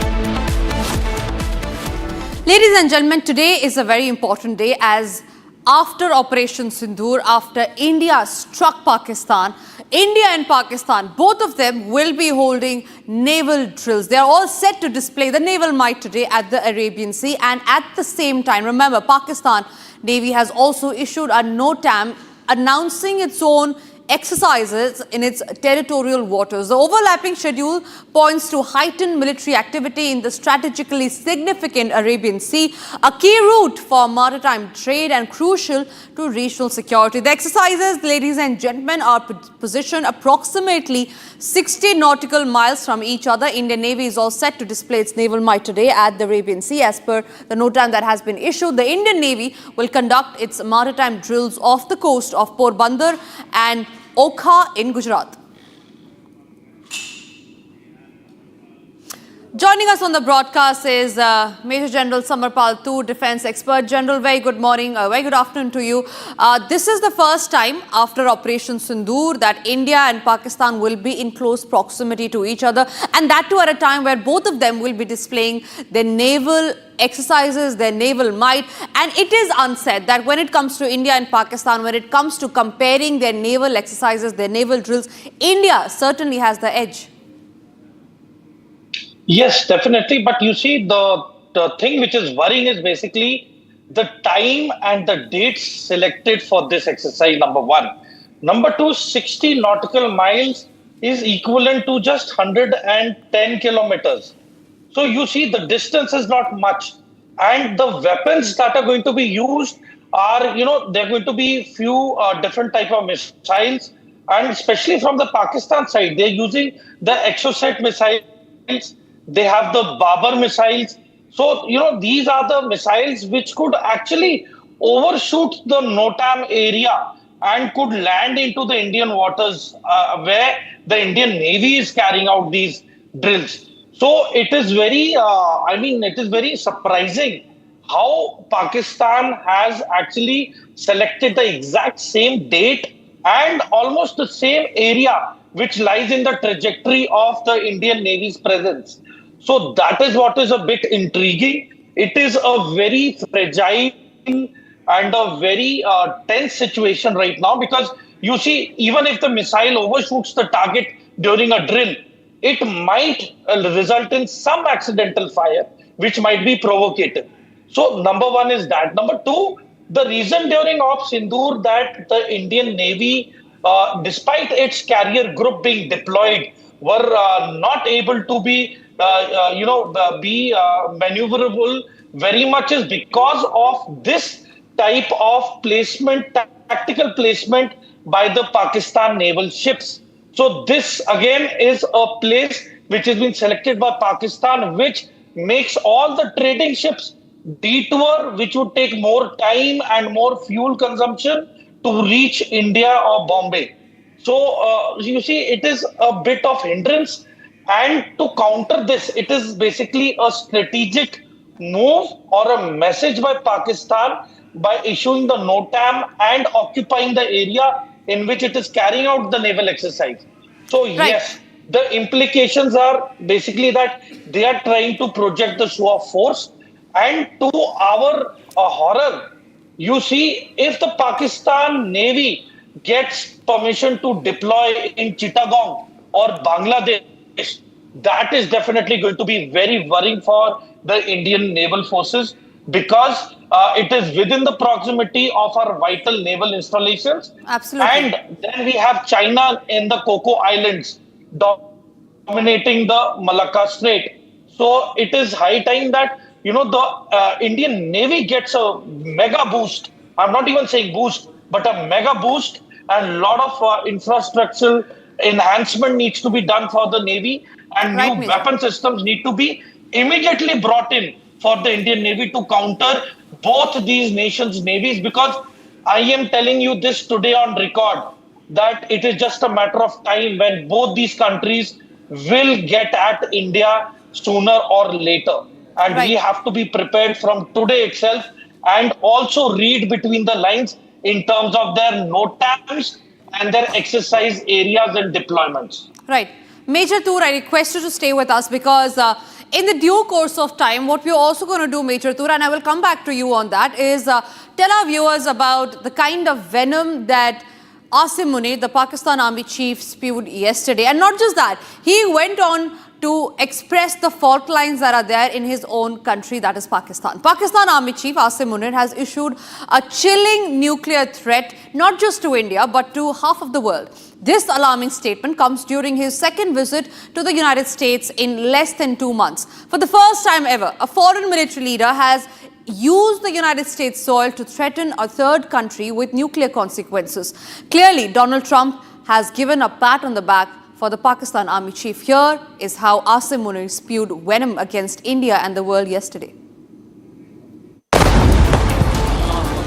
Months after India's heroic victory over terror state Pakistan, its army chief issued nuclear threat to India and even extended the threat to half the world. This time, the threat was issued from American soil. While he was hosted to a private lunch at the White House by US President Donald Trump during his first visit, on his second visit, Munir issued the nuclear threat. This is the first ever nuclear threat known to have been delivered from the soil of the United States against a third country. Munir, who came out of the shadows amid soaring tensions between India and Pakistan, further raked up the Indus Water Treaty issue. Munir said that we will wait for India to build a dam on Indus, and when it does, we will destroy the dams. Our stance, government stance on Kashmir is absolutely clear. It was our jugular vein, it is our jugular vein. We will not forget it. And we will not leave our Kashmiri brethren in their heroic struggle, what they are waging against the Indian occupation. Ziaul Haq gave form to this particular doctrine of 1,000 years war. And someone added that you should add this 1,000 cut into it. And similar kind of venom was spewed by General Asim Munir against India and Hindus. Speech just few days or weeks before what happened in Pahalgam. The man behind Pahalgam attack, man who spewed venom against India, the man who is issuing nuclear threat not just to India but to half of the world. But Trump gave him a clean chit and praised him. In your meeting today with the Chief of Staff of the Pakistani Army, did you talk about Iran? Did that come up? Did you even share from that meeting? Well, they know Iran very well, better than most. And they're not happy about anything. It's not that they're bad with Israel. They know them both, actually, but they probably, maybe they know Iran better. But they see what's going on, and he agreed with me. The reason I had him here, I wanted to thank him for not going into the war, just, ending the war. But in India, we set the record straight on how our forces decimated Pakistan's terror bases and air bases. I'm talking about fighter aircraft from S-400. We have at least 5 fighters confirmed kills and 1 large aircraft, which could be either an Elint aircraft or an AWNC aircraft, which was taken out at a distance of about 300 kilometers. This is the actually largest ever recorded surface-to-air kill. This time, I think that is Pahalgam 25. It was wide and deep where we hit the heartland. This was the first time we hit the heartland. And of course, our target was the nursery and the masters. And like I told you, and this has never been done, and even Pakistan was not expecting that the heartland will be hit. And that's what came as a shocker to them. India's Chief of Army Staff General Upendra Dwivedi went a step further to troll Asim Munir's promotion. If you ask to a Pakistani whether you lost or won, you say, my chief has become Field Marshal, we must have won only, that's why he's become Field Marshal. Pakistan's economy has been in shambles for the past decade and is sustaining on global loans. And yet, US administration struck a deal with Pakistan in which Washington will work with Islamabad in developing the South Asian nation's oil reserves. Trump announced 50% tariffs on India, and not only this, Trump took a dead economy jibe on India.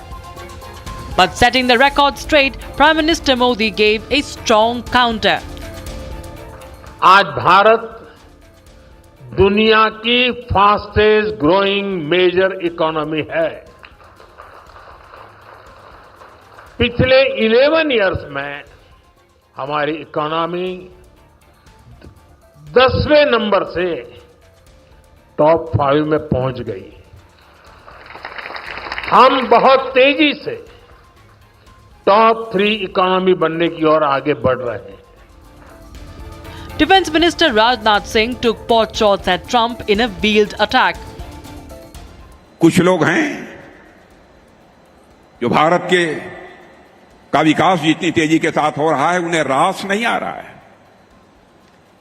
उन्हें अच्छा नहीं लग रहा है। सबके बास तो हम हैं, भारत कैसे इतनी तेजी के साथ बढ़ रहा है। Trump's vendetta with India is becoming personal, and his obsession with Nobel is getting real. Blinded by his zeal to match Obama's Nobel Peace Prize, Trump is hitting a wrecking ball at the India-US relationship. Will Trump's free hand to Munir for Peace Prize put half of the world's peace at stake? It's very astonishing, Major Tur, how Asim Munir is giving out the fault lines, is telling the fault lines and the vast difference between India and Pakistan on his own. He goes on to say in the same speech that he addressed from the US soil how Pakistan is a dump trash and how India is like Mercedes.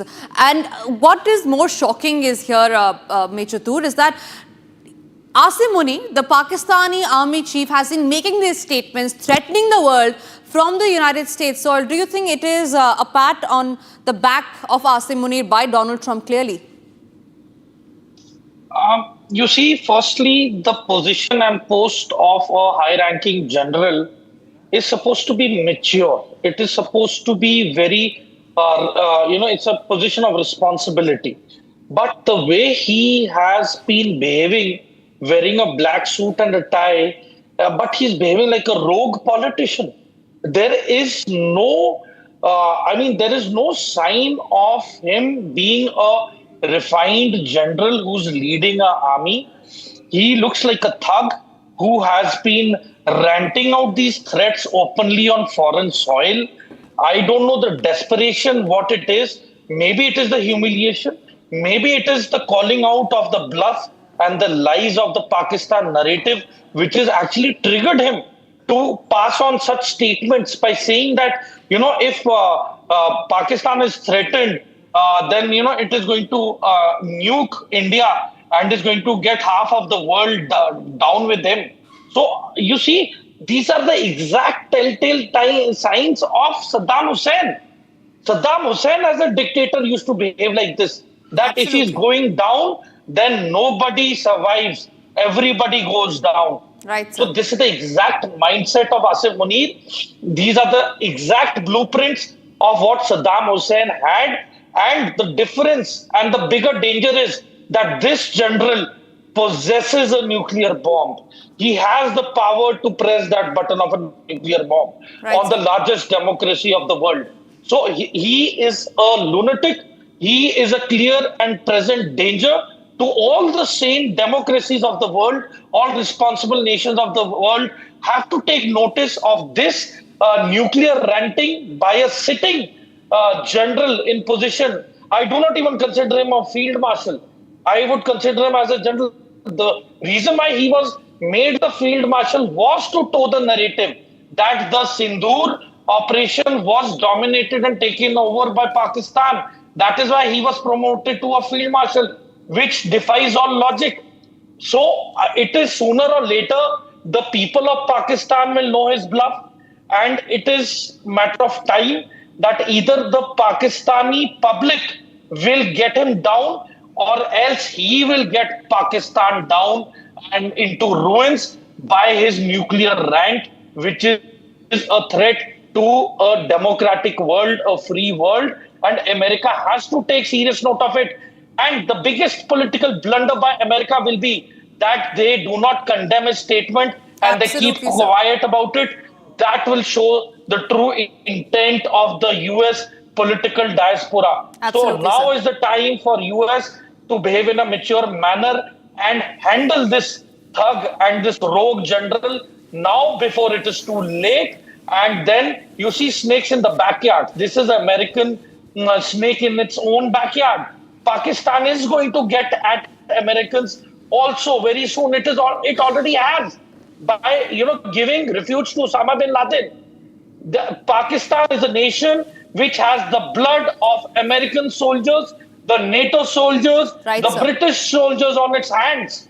So I really fail to understand that why is the public of America, Britain, Canada, and other European countries not raising their voice against this rogue nation with a dictator? Because you see, none of the political top brass of Pakistan is being invited anywhere. It is only he, Asif Munir, who's been visiting these top offices. Absolutely, so sir. There is Major something Tour, yes, definitely this also comes at a time, exactly. This is yesterday when Munir had made that statement. Today they're conducting naval drills, at that too at just 60 nautical miles away from India. Clearly, it is an attempt to provoke India. But what is also under question is Donald Trump's stance on whether will he support or condemn what Asif Munir has said from his own country's soil. We're tracking that, and that also stays as our top story at 9 p.m. But we'll also go across to some breaking news that's coming in, and this is in regard with Kiran Rijiju making a statement on... हंगामा करके election commission में जा करके फिर वहाँ भी हंगामा करके अब इलेक्शन कमीशन को अटैक कर रहे हैं. बुलाया, खुद आया नहीं है, फिर इलेक्शन कमीशन को गाली देते रहते हैं दिन भर. ऐसा मत कीजिए. आप इलेक्टेड लोग हैं, चुने हुए प्रतिनिधि हैं. थोड़ा अपना रिस्पॉन्सिबिलिटी को समझिए. देश के प्रति सब जवाबदेही है हम लोग. देश ने जब हमको पार्लियामेंट मेंबर चुन के भेजा है तो फिर व्यवहार भी तो करना पड़ेगा. हम जिम्मेदार लोग हैं. ऐसा गैर जिम्मेदारी करने वाला विपक्ष मैंने आज तक नहीं देखा है. मैं बहुत दुखी हूं, लेकिन फिर भी हम तो संसद का कामकाज करेंगे. हम पूरा जो इम्पोर्टेंट बिल है हम पारित करेंगे आज दोनों सदन में. क्या सर संसद का कार्यकाल समय से पहले, समय सीमा से पहले खत्म हो सकता है? वो तो देखते हैं. अब विपक्ष तो पार्लियामेंट चलाने में उसका कोई रुचि नहीं है. उनका तो सिर्फ हेडलाइन बनाने के लिए बहुत ही नीचे स्तर का जो शब्द यूज करते हैं मैं कहना नहीं चाहता हूं. और इनका पार्लियामेंट संस्थाएं हैं, संवैधानिक संस्थाएं हैं, किसी में विश्वास नहीं. राहुल गांधी जी मैं बहुत देख लिया है, ये सुधर नहीं सकते हैं. सर अभी कितने बिल पेंडिंग है जो पास होने हैं और आज कितने बिल पास हो जाएंगे? नहीं, आज तो इम्पोर्टेंट बिल्स हम इनकम टैक्स बिल्स है, स्पोर्ट्स बिल्स है, और मणिपुर का जीएसटी और डिमांड्स फॉर ग्रांट्स बिल्स है, और शिपिंग मर्चेंट शिपिंग बिल्स है. गोवा में शेड्यूल्ड ट्राइब्स को रिजर्वेशन देने का बिल है. काफ़ी बिल इम्पोर्टेंट बिल्स आज लगे हुए हैं. हम अब बर्दाश्त नहीं कर सकते हैं. देश का जो हम लोगों के ऊपर जिम्मेदारी दिया है, हम लोग जिम्मेदारी निभाएंगे. सर, टीएमसी सांसद हैं सुष्मिता देव, वो ये कह रही हैं इलेक्शन कमीशन को लेकर लातों से भूत बातों से नहीं मानते. ये लोग संविधान को ही नहीं मानते हैं. संविधान को किताब पकड़ते हैं, संविधान को नहीं मानते हैं. एक पार्टी, एक फैमिली और एक व्यक्ति का मनमानी जो करता है वो संवैधानिक हो ही नहीं सकते. वो डेमोक्रेसी में वो लोग संविधान में विश्वास नहीं करते हैं. हम लोग तो लोकतांत्रिक पार्टी वाले हैं. हमारे यहाँ तो नेता कर्म से नेता बनते हैं, वहाँ तो पैदाइश नेता होते हैं. वो लोकतंत्र को कहाँ विश्वास करेंगे? जो एक परिवार ही सब कुछ होता है वो लोकतांत्रिक हो ही नहीं सकता है. इसलिए मूलभूत उनके सोच में डेमोक्रेसी का बारे में कोई विश्वास ही नहीं है ये लोग। एक आदमी पैदा से ही वो मालिक सोचते हैं अपने आप को, देश और पार्टी को पूरा ठोपता है वो। ऐसा कोई हो सकता है कि आप पार्लियामेंट्री डेमोक्रेसी में आपका बोलचाल, आपका काम, आपका ओवरऑल जो आपका विश्वसनीय जो आप प्राप्त कर सकते हैं, तभी आप नेता बनना चाहिए। पैदा होते ही वो नेता समझते हैं अपने आप को और देश का मालिक समझते हैं, वो कहाँ डेमोक्रेसी और कहाँ संस्थाएं को वो वैल्यू करेंगे।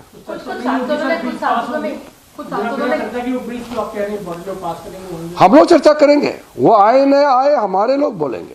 कुछ सांसद जो विपक्ष के हैं उन्होंने भी सहमति जताई थी कि स्पोर्ट्स बिल एक इम्पोर्टेंट बिल है, उस पर डिस्कशन होना चाहिए। बिल्कुल, क्या आप उनसे दोबारा अप्रोच? बिल्कुल, हमने कहा है कि इम्पोर्टेंट बिल्स सार्थक चर्चा होना चाहिए, लंबा बहस होना चाहिए। 2-2 दिन आप सोचिए, स्पोर्ट्स गवर्नेंस बिल और एंटी डोपिंग बिल के लिए 2 दिन लोकसभा में, 2 दिन राज्यसभा में हम लोग ने टाइम तय किया।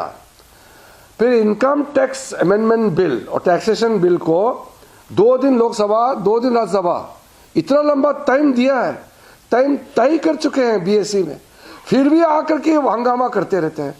हमारे लोग, एनडीए के लोग तो पूरा भरपूर हम लोग बोलेंगे, सारे एमपीज बोलेंगे, मंत्री जवाब देंगे।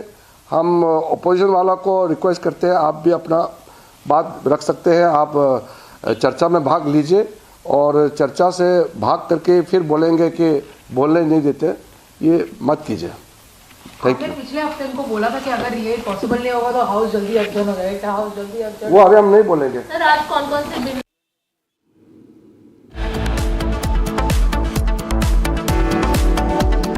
Time for us to now slip into a short break. After the break, we'll get to the live press conference of Union Minister Kiran Rijiju hitting out at the opposition over their protest against the Election Commission.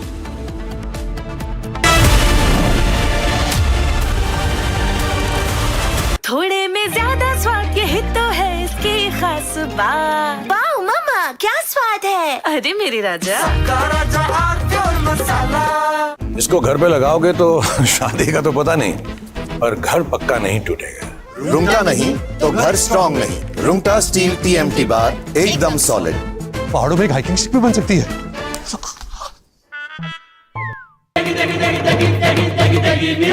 MDH की देगी मिर्च, देगी मिर्च का तड़का, अंग अंग फड़का। MDH की देगी मिर्च। और अगर हमारा एक्सपोर्ट बढ़ेगा, इकोनॉमी और ग्रोथ रेट बढ़ेगा, तो मुझे नहीं लगता कि हमें किसी के पास जाना पड़ेगा। आज जो दादागिरी करते इसलिए कर रहे कि वो आर्थिक दृष्टि से संपन्न है। दादागिरी इसलिए करते हैं कि उनके पास टेक्नोलॉजी है। अगर उनसे अच्छी टेक्नोलॉजी और रिसोर्सेज हमारे पास आएंगे तो हमें दादागिरी नहीं करनी है। हमारी संस्कृति ये कहती है कि विश्व का कल्याण हो।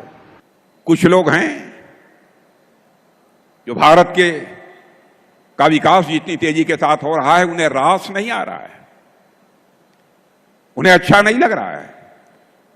सबके बास तो हम हैं, भारत कैसे इतनी तेजी के साथ बढ़ रहा है। लेकिन बहनों भाइयों, भारत जितनी तेजी के साथ आगे बढ़ रहा है, मैं पूरे विश्वास के साथ कहता हूं कि भारत को अब दुनिया की कोई ताकत विश्व की एक बड़ी शक्ति बनने से रोक नहीं सकती है। राष्ट्र सर्वोपरि है और अभी तो देश में जिन जिन विषयों पर चर्चा हो रही उसका नाम न लेते हुए विश्व में हम अनेक प्रकार की समस्याओं का सामना भी कर रहे हैं और इन सब समस्या का उपाय एक ही है, वो है साइंस एंड टेक्नोलॉजी, नॉलेज। अगर इस क्षेत्र में नॉलेज जो पावर है उसका उपयोग हम करेंगे और कर रहे हैं तो मुझे लगता है दुनिया झुकती है, झुकाने वाला चाहिए, ये हमारी।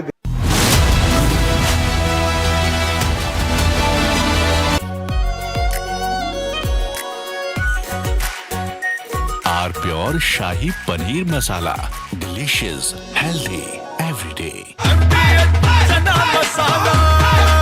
अब छोलिया हो या लोबिया, सफेद चने या काले चने, सबको मजेदार बने।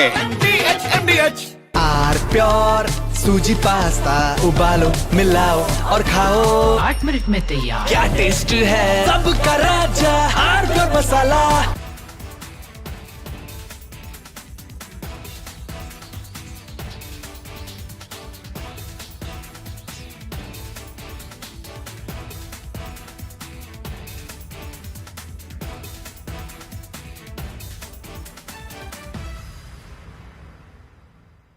Well, we'll determine that later, but right now they're paying a 50% tariff.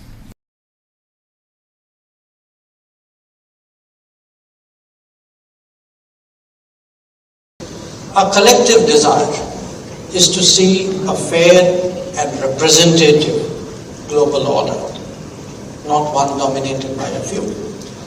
That quest is often articulated as political or economic rebalancing.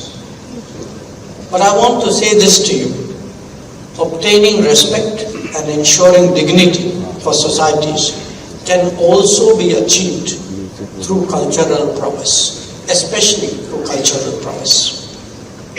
अपने किसानों के, पशुपालकों के और मछुआरे भाई बहनों के हितों के साथ कभी भी समझौता नहीं करेगा।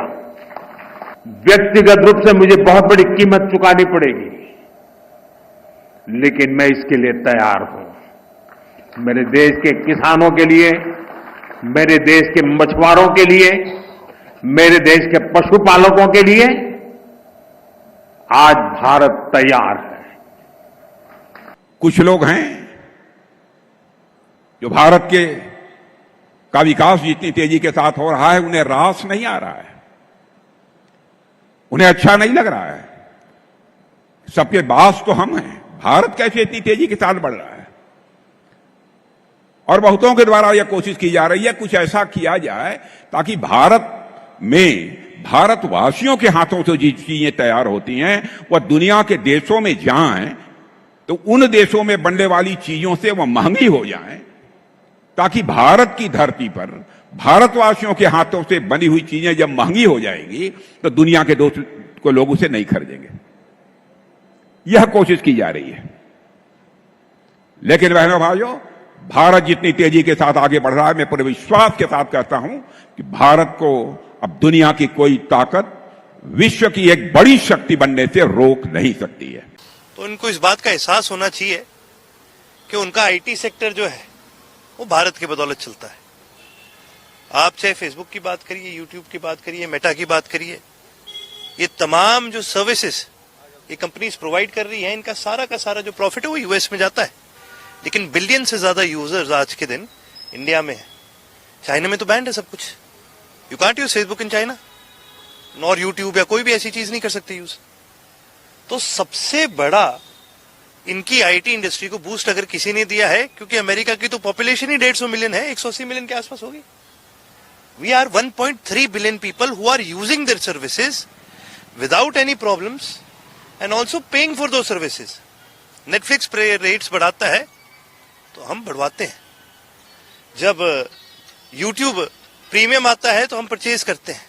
हम वो हर तमाम सर्विसेज यूज करते हैं जो ये लोग देते हैं, और हमने कभी कंप्लेन नहीं करी इस बात की, क्योंकि trade is give and take. लेकिन कहीं ना कहीं डोनाल्ड ट्रंप जी अपने ही गुरूर के अंदर इतना बढ़ चुके हैं कि शायद उनको एहसास नहीं है कि अकेले आपसे ना दुनिया चलेगी, ना अकेले आपसे आपका खुद का देश चलेगा। और अगर हमारा एक्सपोर्ट बढ़ेगा, इकोनॉमी और ग्रोथ रेट बढ़ेगा, तो मुझे नहीं लगता कि हमें किसी के पास जाना पड़ेगा। आज जो दादागिरी करते इसलिए कर रहे हैं कि वो आर्थिक दृष्टि से संपन्न है। दादागिरी इसलिए करते हैं कि उनके पास टेक्नोलॉजी है।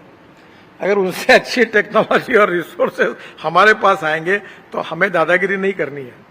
हमारी संस्कृति तो ये कहती है कि विश्व का कल्याण हो। कुछ लोग हैं जो भारत का विकास जितनी तेजी के साथ हो रहा है उन्हें रास नहीं आ रहा है, उन्हें अच्छा नहीं लग रहा है। सबके बास तो हम हैं, भारत कैसे इतनी तेजी के साथ बढ़ रहा है। लेकिन बहनों भाइयों, भारत जितनी तेजी के साथ आगे बढ़ रहा है, मैं पूरे विश्वास के साथ कहता हूं कि भारत को अब दुनिया की कोई ताकत विश्व की एक बड़ी शक्ति बनने से रोक नहीं सकती है। राष्ट्र सर्वोपरि है। From Asia's largest news headquarters, setting the agenda for Bharat.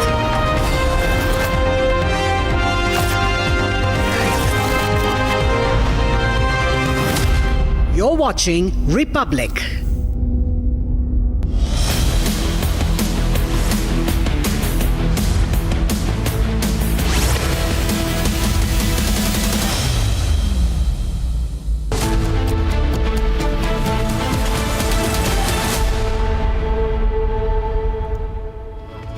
Hello and welcome. You're watching Live and Breaking at 2 p.m. I am Tanisha Awasthi. Ladies and gentlemen, there is a huge face-off that is brewing between the Election Commission and the opposition.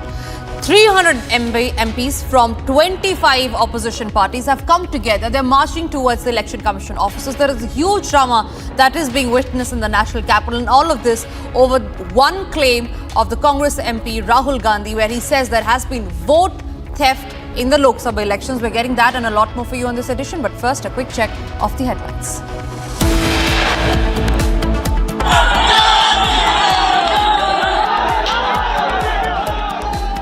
Clashes in Fatehpur over a disputed mosque structure. Heavy police deployment on spot.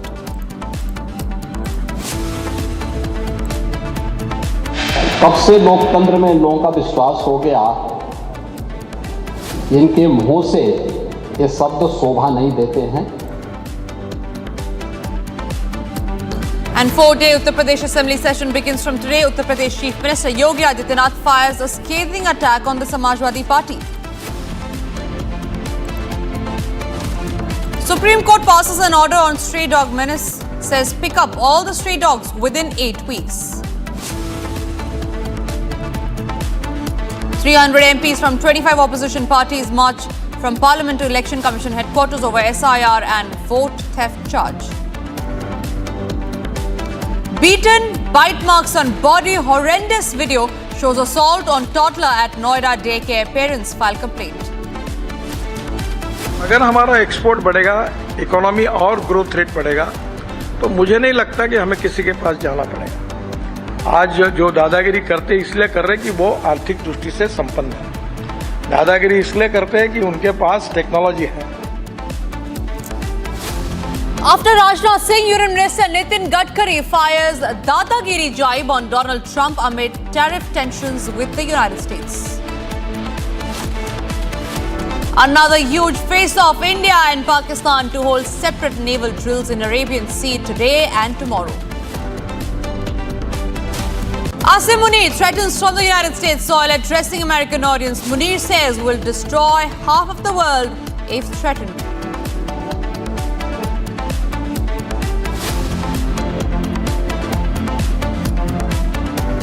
Starting this edition with the top focus story, and this one is from the state of Uttar Pradesh, where the dispute over a tomb located in Abu Nagar area of Sardar Kotwali in Fatehpur district of Uttar Pradesh has started increasing. Ladies and gentlemen, there were reports of people of Hindu community climbing on the tomb and starting to vandalize it. People of the Muslim community have started pelting stones as well.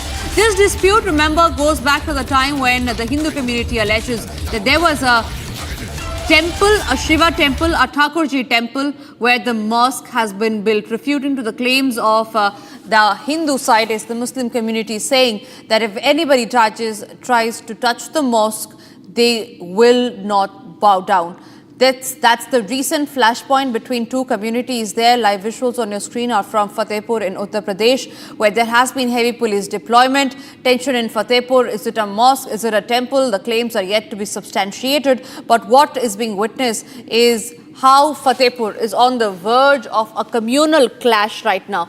Akanksha is joining me live on the broadcast on that note. Akanksha, before I come to you, let's also play that soundbite of the district magistrate who has given a statement on the recent clashes that has happened in Fatehpur in Uttar Pradesh. Let's first listen to that and then I come across to Akanksha.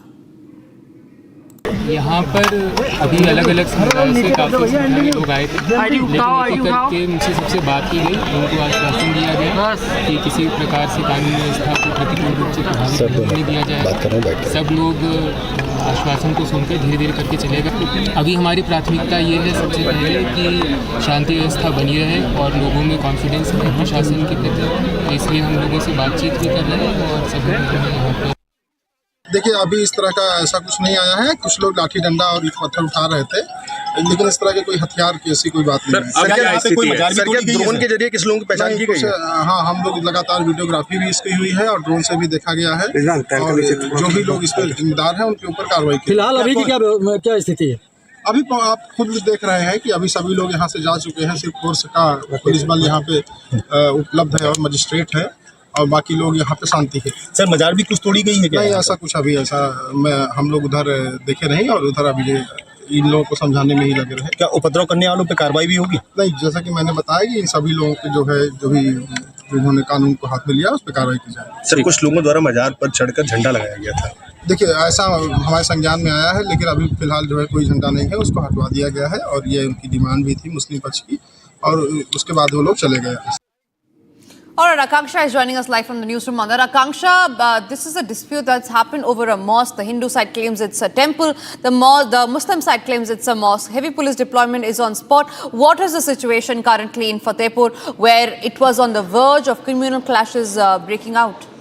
Well, you see, Tanisha, as far as the situation on the ground is concerned, it's currently peaceful because we've been showing our viewers the visuals of the barricades that have been now put up. But definitely the temple versus tomb controversy has erupted in Fatehpur. And this is not too far from the capital city of Lucknow in Uttar Pradesh is what we are learning. What happened today is that the members of the Hindu organization, they tried to barge into this disputed structure. And this old structure is in the center of the controversy that we are showing the visuals on the screen. In fact, the Hindu side is saying that it is a temple. It's a Shiva temple. There's a shivling inside this particular structure, and they wanted to go and worship that particular shivling is the claim that has come in from the Hindu side. On the other side, the Muslim side says that it is not a disputed structure, and the district administration should not allow any destruction of this structure as well. And they have said that they have land records to show that it is in fact a mosque. But now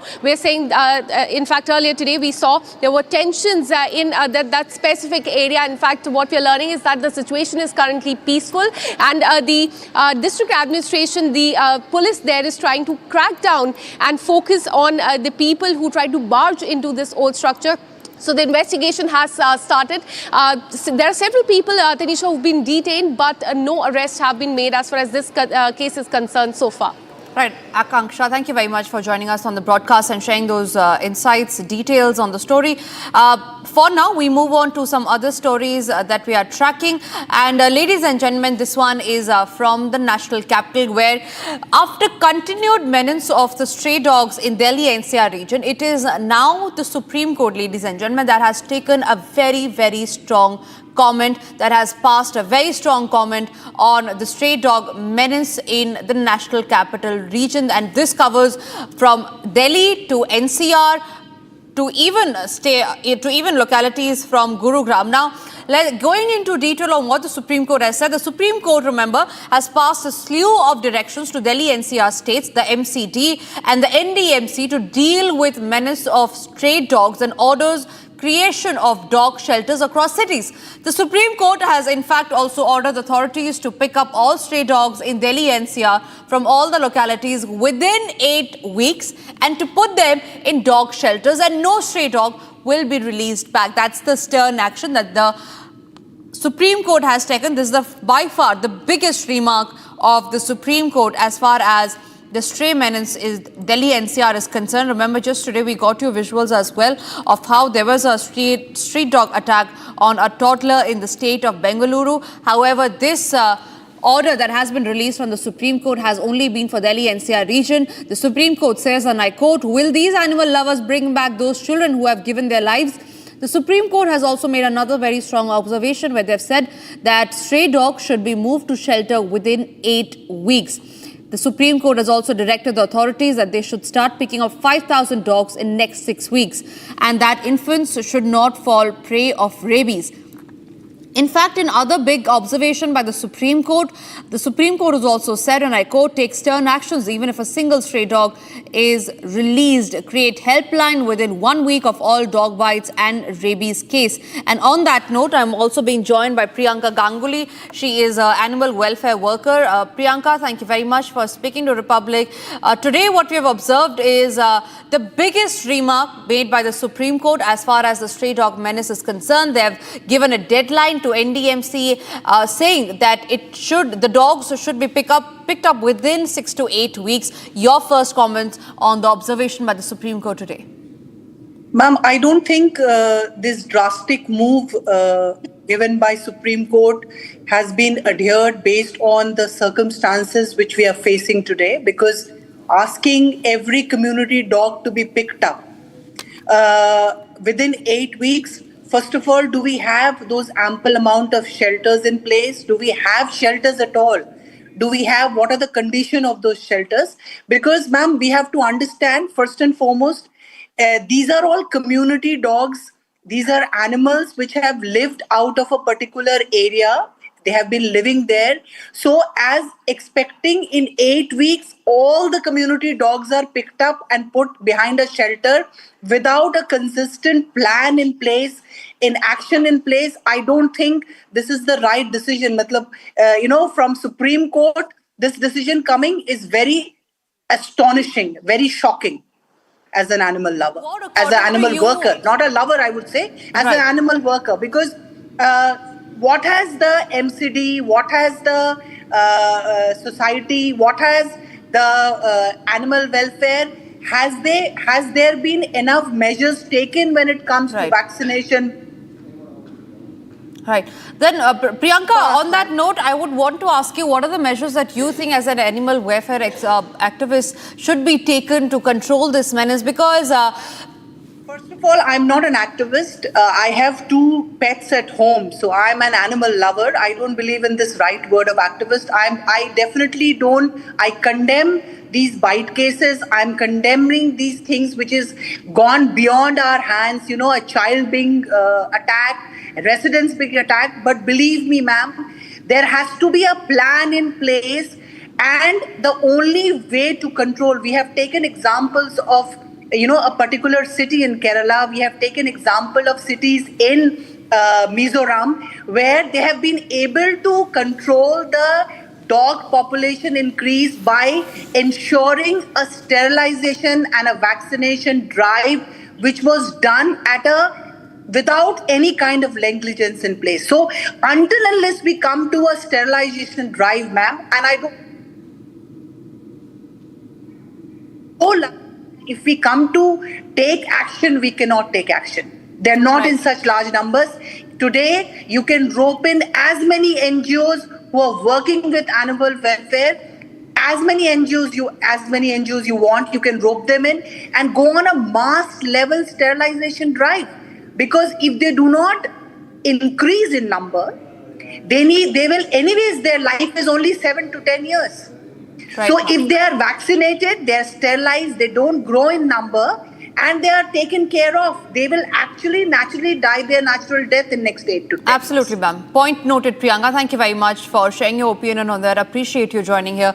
And with that, we move across to some other stories. This one again is from the national capital, specifically from Noida. Now, there are shocking visuals from a Noida daycare that have sparked massive outrage. A horrendous video where a 15-month-old baby was brutally assaulted by a caretaker. The monster nanny has been caught on camera. She was slapped, the 15-month-old was slapped, she was bitten and she was thrown on the ground. The horror unfolded inside what was meant to be a safe space for kids. The accused has been arrested, but the serious question remains about the safety of children in such centers.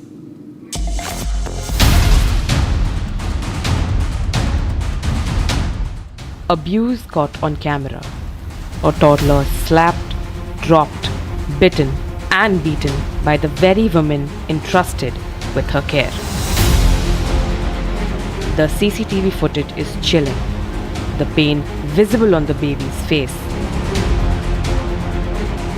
Bite marks, bruises and trauma. The child is just 15 months old. But it doesn't end there.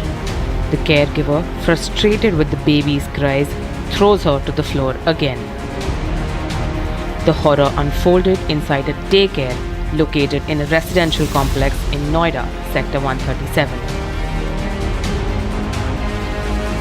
A place meant to nurture is now a site of unimaginable cruelty. The incident came to light when the child's mother found bite marks on both the thighs and rushed her to the doctor. What she thought was a skin infection turned out to be human bites, confirmed by the medical examiner.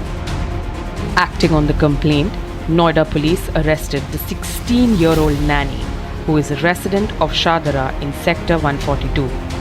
The daycare head is also under investigation and police are verifying if the center was even licensed to operate. The CCTV reveals not just the abuse, but a complete betrayal of trust.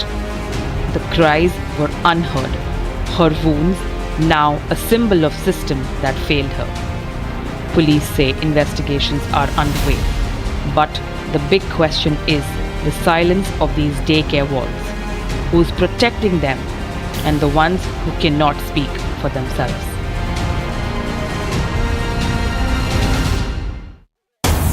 We have some big breaking news that's coming in. Government sources have now responded to Pakistan Army Chief Asim Munir's rant on the United States soil, where the government sources have said that there is real danger of nuclear weapons falling in the hands of non-state across actors in Pakistan, is what government sources on Pakistan Army Chief's comments have said. Pakistan Army Chief's statement is a part of pattern. Whenever the United States supports Pakistan military, they always show their true colors, is what again the government sources have said. The government sources have also said on Asim Munir's comment that it is a symptom that democracy does not exist in Pakistan, that it is their military which controls. Big breaking news, government sources going all out against Pakistan, saying and responding to the nuclear threat that Asim Munir, the Pakistan Army Chief, yesterday had issued while on the United States soil. In fact, there are more details of the government sources, what they have said. They've said that nuclear rattling is not new and that Pakistan indulged in it during Operation Sindoor as well. Senior Executive Editor Abhishek Kapoor joining us on the phone line on that. Abhishek, all right, he's live from the newsroom on that note. Abhishek, a very strong worded statement from government sources on Asim Munir's rant that he had to do on the United States soil. Yes, this is not as yet an official reaction. It was just that we were trying to elicit a response, and we spoke to some contacts, and they said, the senior level contacts, and they said that, see, we are watching. And it is for the Americans to see what's happening from their soil. It is for them to take note and respond and hold Pakistan to account. There is almost a pattern that whenever we look at through history, whenever the Pakistanis get this kind of American backing and indulgence, they carry out this kind of nuclear saber rattling. They indulge in irresponsible conduct. And the fact that it is Pakistan Army Chief for talking about this, it is clear evidence, and for the rest of the world to see that it is the Pakistan military which has its finger on the nuclear button in Pakistan, and not the civilian leadership, which is essentially the principle of a control of a nuclear arsenal. So I think in this sense, it's been a giveaway on the part of Asim Munir with his very irresponsible rant that he has indulged in against India from American soil while addressing the Pakistani diaspora. And we are awaiting an American response to this, because it is only after the kind of pampering, so to say, we are seeing from the Trump administration of not just Pakistan generally, but Field Marshal Asim Munir specifically, that we have seen him emboldened. There is a concern in the Indian establishment that, like we saw his rant last time in the month of April, turning or translating into the Pahalgam terror attack, whether this also is going to be a dog whistle for the terrorists that Pakistan cultivates to carry out another attack in India, anywhere, or possibly in Jammu and Kashmir. So we are closely watching. The security establishment is in a state of alert. And of course, as I said, on the side of our diplomacy, we are hoping that the Americans take note of the kind of absolutely irresponsible comments made by the Pakistani general. Absolutely, Abhishek. Also, the audacity of Pakistan's army chiefs to say all of this against India, against the world, threatening the world of a nuclear threat. All of this is being done on the United States soil. Do you think there is a pat on the back by Donald Trump on Asim Munir's shoulder, because of which Asim Munir had the audacity to say all of this on the world stage, that too from the United States soil? You are absolutely right, and that's exactly the reading insofar as New Delhi is concerned, that this is not the first time.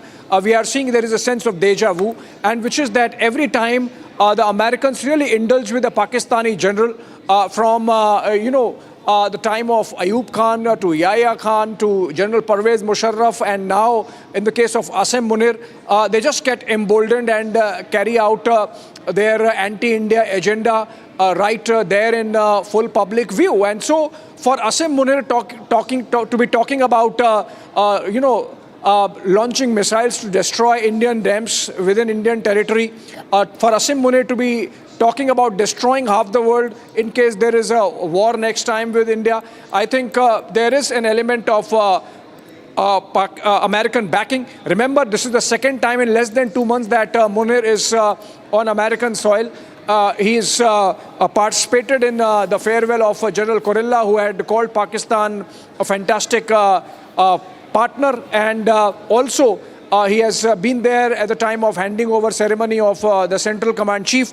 So I think this is clearly a case of American indulgence, and that really does no favors to the larger India-United States partnership, and hopefully somebody in the White House would take note of this. Absolutely. Also, Major General G.D. Bakshi joins us on the broadcast. Major General, very good afternoon to you. A very strong worded statement coming in from the Government of India sources on Asim Munir's rant that he had to speak out on the United States soil. Clearly a free hand being given by Donald Trump to Asim Munir. This is insane. It's gone to his head. 2 visits to, United States, and he is on cloud 9. He's lost his moorings. He threatened to nuke India and take half the world with him. Does that half the world include the United States? Number one. Number two, he threatened to fire 10 missiles at any dam that India builds. May I remind Mullah Munir that, in Operation Sindoor, he had fired 1,000 drones, over 1,100 to 1,200 drones at India. Over 90% were shot down by our integrated air defense. They had fired 3 missiles, 1 Shaheen, 2 Fateh, tactical ballistic missiles towards Delhi and Amritsar, respectively. All 3, that is 100%, were shot down. In the third nuclear age, Field Marshal Munir, I hope you realize that the efficacy and lethality of modern defenses can prevent a country with a small nuclear arsenal like Pakistan from doing any damage whatsoever. Absolutely, His sir. stupid arsenal of 170 bombs, most of it are sub-kiloton. Absolutely, He will has already been neutered. We not only have defensive means, our S-400s, our Barak 8s, we also have offensive means. And we have shown a bit of that to Pakistan. At Noor Khan, their nuclear command and control post was hit. All their computer servers were fried up. Their SATCOMs were gone. We had taken out their communications. Without communications, what will you fire, sir? This man needs to be psychologically examined. He's too dangerous to be holding that post. Absolutely, sir. He's too dangerous to be holding that post. Yes, absolutely. This man has gone absolutely nuts. He's gone bonkers. Absolutely, Major General. Yes. G.D. Bakshi, thank you very much for sharing your insight. I'm also being joined by Ambassador Deepak Vora, former diplomat. Thank you very much, Ambassador Vora, for joining and speaking to us. And like we're just having a conversation with Major General G.D. Bakshi, Asim Munir has done nothing but to just embarrass Pakistan and himself on the global stage, and that too from the soil of the United States. In a sentence, he also goes on to compliment India and say that India is like Mercedes and then Pakistan is like that of a dump trash truck. And he's just gone ahead to expose the vast difference between India and Pakistan. It is, and this is none other than Pakistan's own army chief, Asim Munir. Okay, ma'am, let me thank you very much for giving me this opportunity. Whenever I'm on Republic, it's like I've come home. Thank you. I just heard what Bakshi said was brilliant. Now, let me put it to you like this. Had I been in the room in Florida, Tampa, Florida, where I've been many times, where this joker was speaking, when he said that if we are going down, we'll take half the world with us. Do you recall that, ma'am? we'll take half the world with us. Had I been in the room, I would have asked him, you buffoon, which half? If you're looking west of Pakistan, you're going to take down Europe, Arabia, and the United States. If you're looking east of Pakistan, you're going to take down, apart from India, you will take down Russia, China, Japan, South Korea. Are you an idiot? Of course the man is an idiot. He's autistic. He's demented. I would have asked him this question, which half of the world will you take down with you? Second thing, ma'am, he has no idea of hydrology or hydrographics. When you build a dam on the river flows downstream. So you build it somewhere and the water begins to gather upstream. Now, Pakistan is downstream of Bharat on the Sindhu. If we build a dam there and he blasts it, which he's an idiot, he can never do it, then the water will flood Pakistan. Somebody ought to take this guy to a psychiatrist and get him treated and say, just shut up and don't open your mouth. Plus, he has embarrassed his host. It's never done that you threaten a third country in the territory of your host. That is not permitted. But who will say so? And then who is he to take the decision? Just look, he's made it very clear that there is some badmash who calls himself Sharif sitting in Islamabad who says he's the Prime Minister. This fellow says, I don't care. I take the decision. Who is this chap? He doesn't even call him for the retirement. There's some general guerrilla or something is that fellow's name. And he's gone there and he's saying all kinds of things. And then you might recall, ma'am, in May, he got blasted by the Americans. And I'll tell you why. The same guerrilla said, you are talking about building ballistic missiles with a range of 6,000 kilometers. Who's your enemy? You say Bharat is your only enemy. You don't need a ballistic missile with a range of 6,000 kilometers to hit Bharat. All you need is 3, 4, 5, 600 kilometers. The man is an ass. I do hope, and ma'am, I do hope that this doesn't happen for his sake, but I'm old enough, 52 years in diplomacy, to know that inconvenient people. There used to be a character called Ziaul Haq in Pakistan who grew too big for his boots. We know what happened to his aircraft. I rest my case.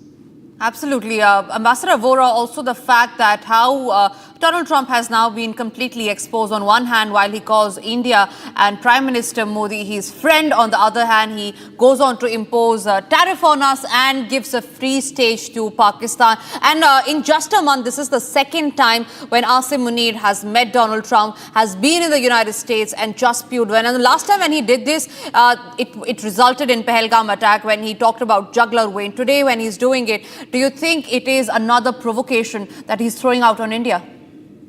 No, not at all. He's scared to death because we have said that Operation Sindoor has only been paused. It has not been ended. And any other terror attack on India will be considered an act of war. He knows he can't deal with us. In one of his speeches to the Pakistani diaspora, he was saying Bharat has so many more weapons and tanks and planes, but yet they can't do anything because inshallah, we will fight them and inshallah, our weapons will come from Allah. He'll bring them down to us. The man is a clown. Did I hear you saying that he has met Donald Trump this time on this visit? I was not aware. I thought he had gone to the White House where he was given some leftover food and given a dressing down, while the Home Minister was made to wait outside like a chowkidar, Pakistan's Home Minister. I don't know if he has met the President again the second time. If he has, well, Donald Trump is again playing the buffoon to the clown that this fellow. They get along very well together.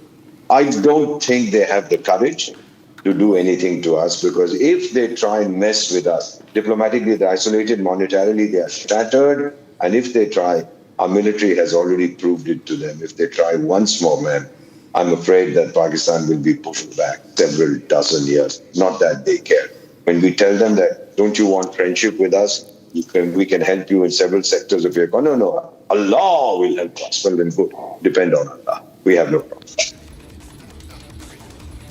Absolutely, and it shows how rattled he is by the statement that is coming from the Indian Air Force Chief and then by the Army Chief, the Prime Minister, and a Defence Minister also spoke about this, giving numbers that 6 fighter jets, in fact, they were destroyed. They have no answer. Pakistan has no answer whatsoever.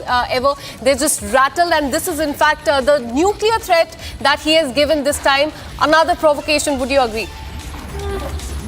Oh, absolutely, ma'am. They won't dare do it. Take my word for it, ma'am. I'm old enough to understand these games that these jokers play.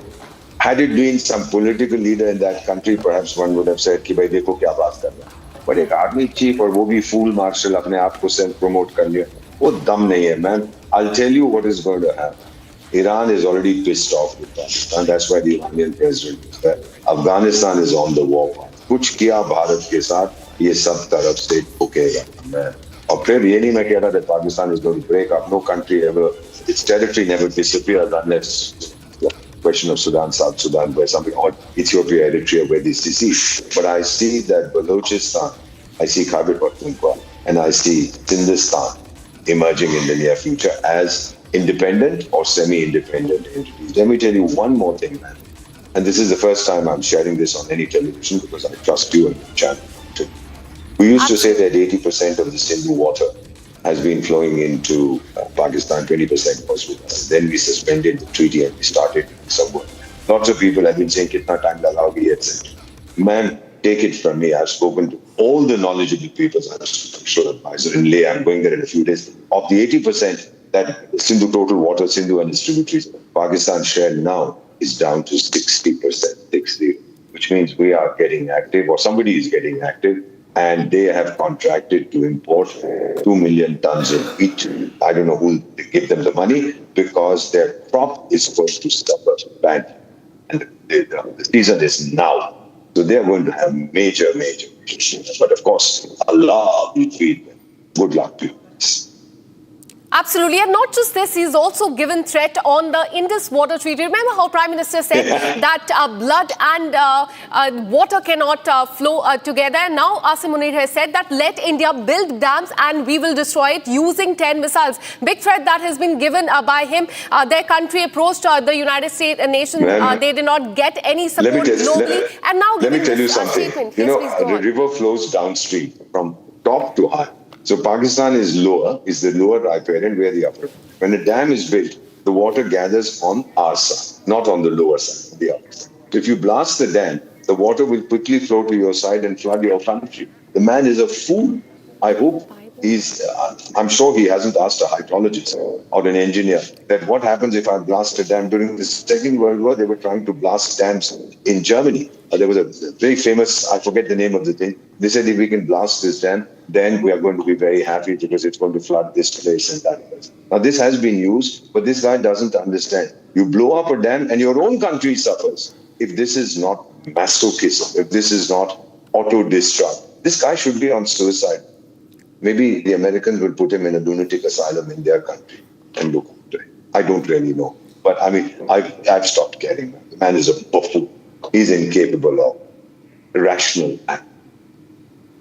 Absolutely, sir. In fact, stay on with us. I'm also joined by retired Major General Sanjay Meston. Thank you so much, sir, for speaking to Republic TV. Now, this big statement that has come in from Asim Munir, he has given nuclear threat. India has retorted back saying that this is a very irresponsible statement. But this is not just about Pakistan, because this statement has been made from the United States soil. And they are as much responsible for this as Pakistan is, given how the relationship with Trump has been over the past few weeks. Your first reaction to this? My first reaction is, firstly, as India, we should not even be worried about his such callous and stupid statements. The fact of the matter is he's making these statements only on one pretext, that is because of the President Trump support. And I'm quite surprised why President Trump called him for that so-called lunch. And now the central CENTCOM, the chief was retiring, and therefore he was called for the farewell party. Now, this is what is happening, that he is pleasing the Americans, and Munir and Pakistan does not realize that the Americans cannot be trusted. They are not any trusted friends of anyone. In Afghanistan, they were fighting together with the NATO and all allied 52 nations. Today, the same Americans, President Trump says, I'll put so much tariffs on Canada. Yeah, you know what all has happened. So he can ditch allies. So Pakistan is definitely no ally of any kind. They are just being used. And this is actually, a pressure tactics on India, basically, by President Trump. He wants to use Munir by making these statements so that, the government of India will bow down. That's never going to happen. India is the most responsible and the most honorable nation. And we will not, bow down to President Trump's wishes and desires. And he's using just this Munir as a trump card against India. That is what his policy is. And Munir should realize, as the ambassador was also explaining, I've served extensively in J&K and Punjab areas. Any water which is, even if he tries to blow up, it's just going to devastate Pakistan. Devastate, I'm using the word. It will be totally flooded. So this is the whole issue. He does not realize. He's just making callous statements to earn cheap popularity amongst his people and some of his so-called, followers. So this is an irresponsible, callous statement, and India, I think, should not even react. And they know what the Indian capabilities are. This time we have conveyed what we did in this Kirana hill. We have got the capabilities to even sort out his nuclear. So let him not call this nuclear. Absolutely, sir. In fact, this is why India has retorted back, saying that these are very irresponsible statements that has been given by the Army Chief of Pakistan. In fact, I request both of our guests to stay on with us. We have another breaking update that we are getting. Amid the India-Pakistan Asia Cup row, the Asim Munir threats from the United States soil, there's a fresh outrage over India versus Pakistan Women's Team World Cup clash in Sri Lanka. What we're learning so far is that the schedule is out for India versus Pakistan match, and according to the dates, October 6th is when Indian women team will take on Pakistan women's team. And as usual, BCCI continues to maintain a haunting silence on this as well. First, let's listen into what Asim Munir's nuclear threat was.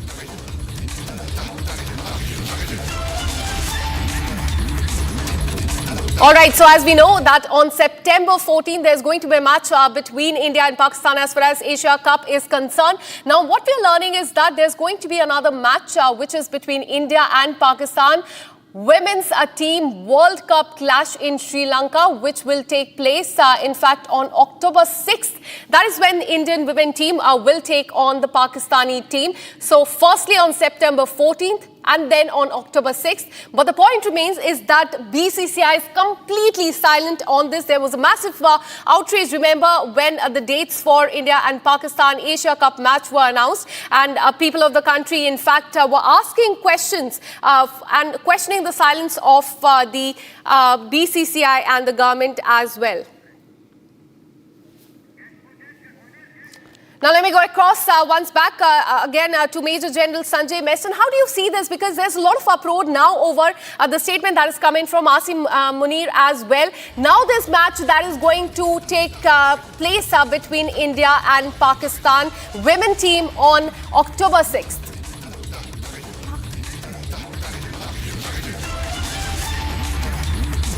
But before we go back to our panelists there, this is a big breaking news that we are getting in. As far as the official response of India is concerned, as far as that big statement by Asim Munir is concerned, and our attention has been drawn to remarks made by Pakistani Chief of Army while on a visit to the United States. And this is what the official spokesperson has said. Nuclear saber rattling is Pakistan's stock in trade. The international community can draw its own conclusion on the irresponsibility inherent in such remarks, which also reinforces the well-held doubts about the integrity of the nuclear command and control in the state where the military is hand in glove with the terrorist group. So this is a big statement that has been given by India after the nuclear threat was made by Asim Munir. It goes on to state, and I quote, "It is regrettable that these remarks should have been made from the soil of a friendly third country." And by this, they are alluding to the United States. India has made it clear that it will not give in to the nuclear blackmail. We will continue to take all the necessary safeguard our national security, is the statement that is once again, in fact, come in from India as far as the Asim Munir comment is concerned, that we will not give in to the nuclear blackmail. Let me once again go back to Major General Sanjay Mason. Thank you so much for your perspective on this. Now, official statement that has come in from India is that we will not give in to this nuclear blackmail after the statement that has come in from Army Chief Asim Munir, not just related to the nuclear threat, but also saying that let India build dam, we will destroy those dams with 10 missiles. Yeah, as I mentioned, India is, India is very, very clear. We are going to sort them out. Let them try anything. I think the next attack, if Pakistan tries, he's forgotten the might of the Indian armed forces. Our Indian Navy was not used at all. So this time, if he tries any kind of an act, any terrorist act, the whole problem is, see, his tenure gets over on 29th November, and till date his extension has not been announced. So I think he's doing more of this, to put pressure on his government over there, so that he gets the extension immediately, and then he will try a coup, basically to become a president and dislodge Zardari. So this is his game plan. He's basically getting pumped up in the American soil, and I think India has made a correct statement. From a friendly country is making such a noise, and that too he threatened that he'll wipe off half of the world. I think the international community should take up this issue very, very serious. This kind of clownish, unprofessional statements by an army chief is uncalled for, unprofessional, and I think this should be raised up at the highest levels of the United Nations Security Council. That means he's just trying to show that, nuclear bogey can be played, and therefore he can resort to terrorism. And that is what he has been doing. So this time India has hit hard, very, very hard. We have hit Pakistan, Punjab like hell. We have hit targets up to 300 kilometers in depth. So I told you, Navy was not utilized. So he does not know what is the devastating potential of the Indian armed forces and the entire might of the Indian nation, the whole of nation approach. So Pakistan is just making noise under this gentleman. He can't control his own armed forces. There is rebellion against in his own armed forces. The morale is very low. So he's just making this statement just to remain in the prime importance that yes, people should know there is something known as Munir. I think we should not even care to hoot for it. As regards the cricket match is concerned, if the Prime Minister of India is very clear, terror and talks will not go together. At least the pulse of the nation is also very clear. We should not engage in any play, whether it is any kind of a match with Pakistan. Thank Absolutely. you. Let me once again bring in our former diplomat, Deepak Vora. Thank you so much, sir, for staying on with us. Now, in the official statement, India has said that Pakistani army is hand in glove with the terrorist group. Now, the whole world knows about this. And in fact, Pakistan in many years has not been able to counter this. Once again, India has said that they are hand in glove with the terrorists. Your first reaction to this official statement by the Indian government? Well, it's very clear that the Pakistani army chief, this Munir fellow is not the army chief. He's only a low-level havildar. The chief is that Manus Nazar, not Manus Nazar. What is his name? Masood Asar. He controls the Pakistani army. He orders them around. Because this guy only sits at the door and does Allah, Allah, Allah all the time. My own feeling is the Indian government saying about saber rattling. Prime Minister Narendra Modi has made it very clear this doesn't impress us. Because if you have 2.5 nuclear weapons and you try using them, then you know what we are capable of. Our doctrine has now been revised after the attack in Pahalgam. Earlier we used to talk about no first use. Now it's pretty clear. There is an ambiguity, but my own feeling, and after speaking to several outstanding sons of India, soldiers like General Sanjay Meston, who was with us a moment ago, now the feeling is they launch, we launch. It'll take him several minutes before one of his things can hit my capital. It'll take me less than 8 minutes to obliterate his major cities. I don't think Munir understands all this. The fellow he's gone completely. I don't even think we should be wasting time discussing this. He went to a black tie dinner. I don't know if he was wearing his pool marshal's uniform or what he was doing. But it's just crazy and it's just unbelievable. And of course, nobody, not even his friend. I think even the Turks would have told him, "Ye kya bakwas kar rahe the?" And of course, Azerbaijan doesn't matter. So I have a feeling that he's damaged his country.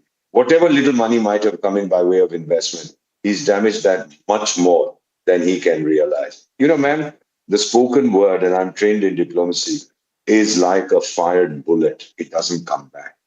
He can deny it, he can say, I've been misquoted, etc. But there were lots of people present at the dinner. I have spoken to some of the people who were given first-hand information. Yes, he said all this. Now he's going to be in trouble. I don't even know if he's going to go back to his country. There might be demonstrations on the streets.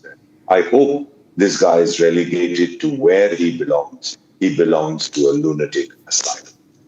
Absolutely, but do you think this is a newly found friendship between United States and Pakistan? Because this is the second time that Asim Munir has gone to United States in the last 2 months, second visit there. And the last time he went, he had nominated US President Donald Trump for the Peace Prize. And this time he has made this inflammatory speech from United States. So it's not just about Pakistan, it's also about the place from which, where he had made this statement. And that is United States. Definitely India has said that why did he make this statement from the third friendly third country? But the point remains is how and why did he do it specifically from the United States is the question many are asking. Many Americans would have asked him the same question. Why did you do it from my territory? It's not done. In diplomacy, we don't do this. We don't go to the territory of country A and threaten country B from that territory. No. I hope somebody in the State Department tells Donald Trump that this man is an ass. He has embarrassed you. I'm sure the American ambassador will be coming in to meet whoever is his controlling person in New Delhi. Or we would go to Washington and talk to them and say, what's going on? And they would have a tough time. They've probably turned around as they've done in the past when I was posted there. Bhai, hum kya kare? Ye to pagal aadmi hai. Now that's going to be their excuse. If he's a pagal aadmi, why does General Gurilla or whatever that fellow's name is, why does he invite him? I think it's going to embarrass Washington also. Many people are watching. And I do know that at this point of time, ma'am, I don't know if you've seen the news, but Canada, which had 25% tariffs, has now hit back on America's lifeline, Alaska's lifeline, the road that goes from mainland America to Alaska, passes through Canada. The Canadians have imposed additional toll of 25%. It's going to hurt the Americans a lot. President Donald Trump, wake up. This isn't an era, bygone era. This is 2025. We don't talk of unipolar, bipolar, whatever. This is a non-polar world. Countries need dignity and respect. And the way you are behaving, sir, I love America. I've served there. It used to be the dream for all of us to go there. Not anymore. You are damaging your own country's reputation, particularly by letting clowns like me land on you. Throw him out, sir.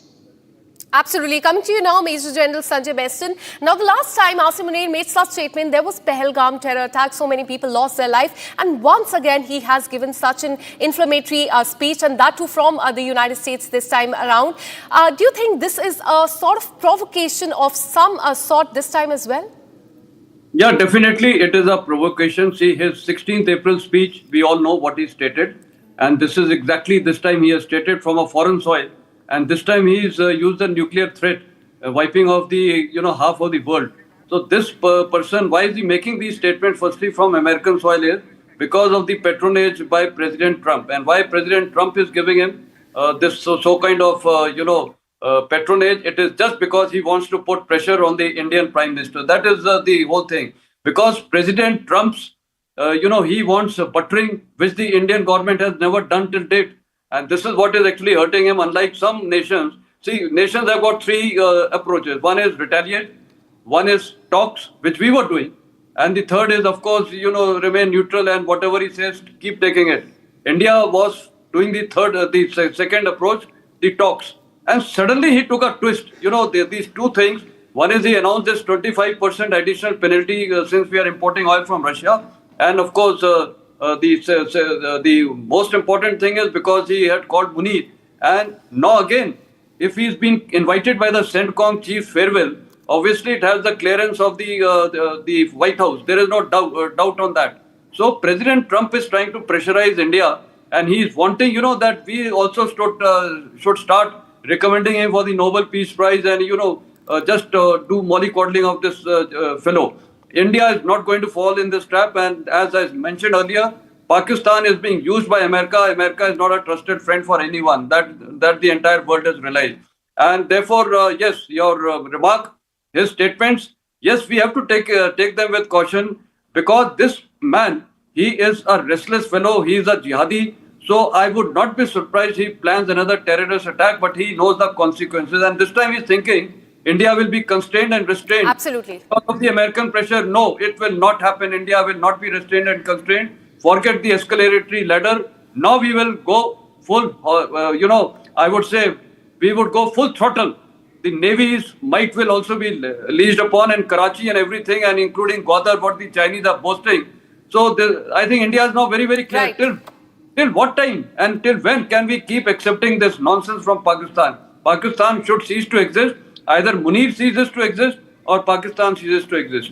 Absolutely, and that is why India has retorted, saying that we will not give in to your nuclear blackmail. A big message that has been sent to our Munir. Thanks so much to Ambassador Deepak Vora and Major General Sanjay Meston for giving your perspective. Now we're shifting our focus. KIIT achieved its biggest win at the 2025 World University Games by winning historic 6 medals, 3 silver and 3 bronze, making the highest medaling university in the event's history and contributing significantly to India's record-breaking medal tally of 12 medals. Watch this.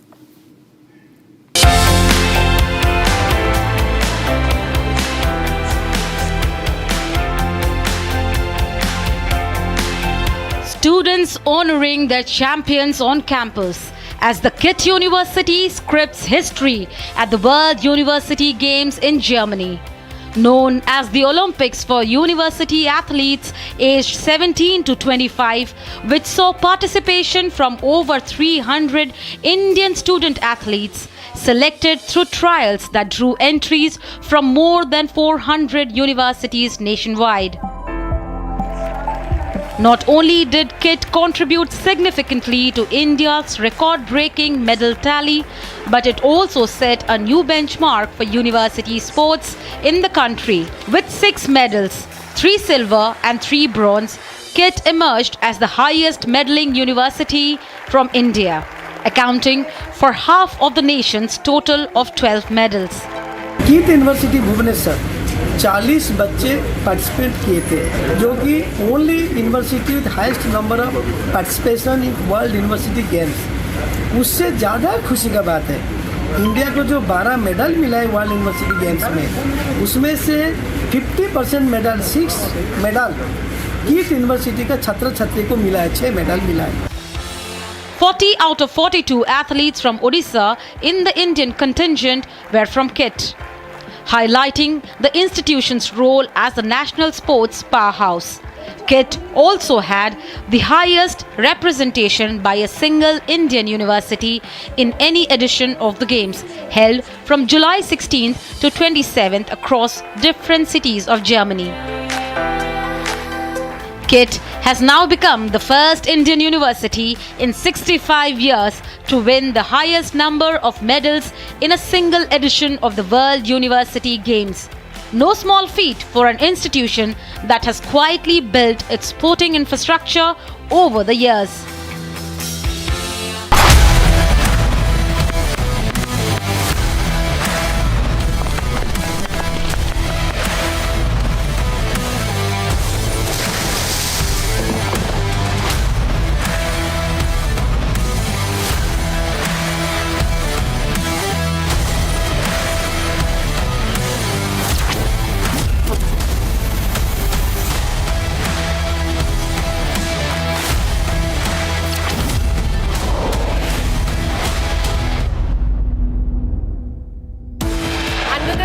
A very short break. Coming up on the other side, we'll tell you about the massive order by the Supreme Court on the stray dog menace. Says pick up all the stray dogs within 8 weeks. And also on the other side, 300 MPs from 25 opposition parties marched from Parliament to Election Commission headquarters in the national capital over the Bihar survey and the vote theft charge. Many of them have been detained. This and much more on the other side. Stay with us.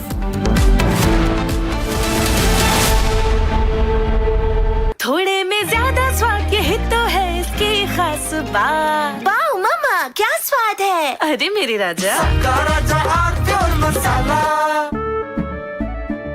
केसरिया से मन जोगी हुआ रे दिल झूमे देखो मतवारा हुआ रे केसरिया से मन जोगी हुआ। हर पल मनाओ केसरी त्योहार।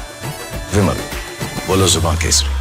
ये है सीक्रेट रेसिपी MDH का जीरा sip jal jeera masala. Sip sip जीरा सिप जीरा सिप MDH का जल जीरा सिप MDH का जल जीरा सिप। और अगर हमारा एक्सपोर्ट बढ़ेगा, इकोनॉमी और ग्रोथ रेट बढ़ेगा, तो मुझे नहीं लगता कि हमें किसी के पास जाना पड़ेगा। आज जो दादागिरी करते इसलिए कर रहे कि वो आर्थिक दृष्टि से संपन्न है। दादागिरी इसलिए करते हैं कि उनके पास टेक्नोलॉजी है। अगर उनसे अच्छी टेक्नोलॉजी और रिसोर्सेज हमारे पास आएंगे।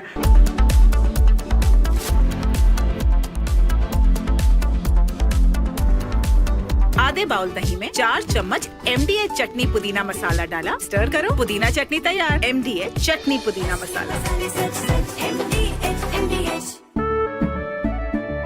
केसरिया से मन जोगी हुआ रे, दिल झूमे देखो मतवारा हुआ रे। केसरिया से मन जोगी हुआ। हर पल मनाओ केसरी त्योहार। विमल, बोलो जुबान Kesari.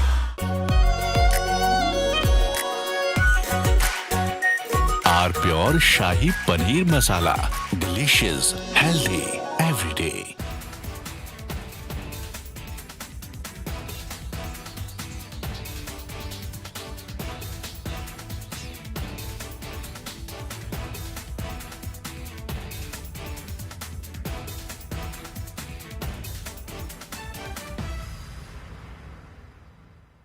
Well, we'll determine that later, but right now they're paying a 50% tariff.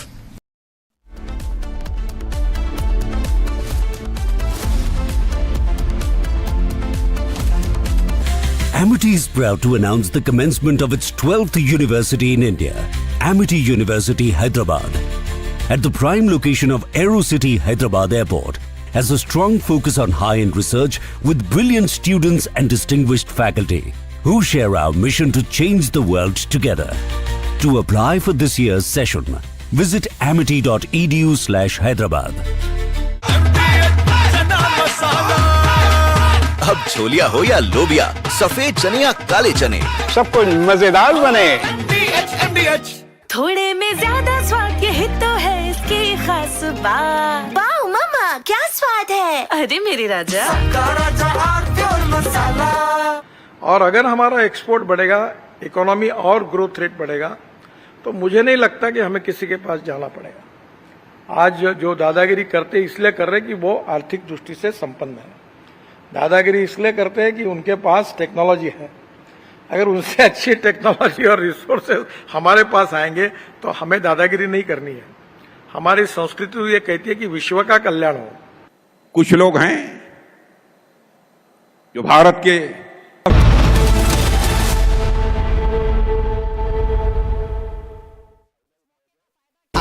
Pure सूजी पास्ता, उबालो, मिलाओ और खाओ। 8 मिनट में तैयार। क्या टेस्ट है, सबका राजा आर प्योर मसाला। MDH की हल्दी, मिर्ची, धनिया करे कमाल। ये रंग दे, ये खुशबू दे, ये तीखा, ये कम पड़े। क्या निराला MDH masala.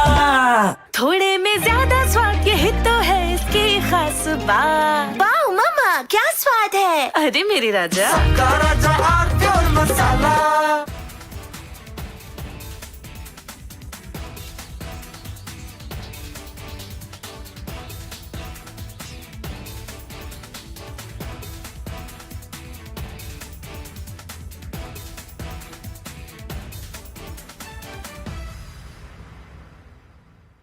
Well, we'll determine that later, but right now they're paying a 50% tariff.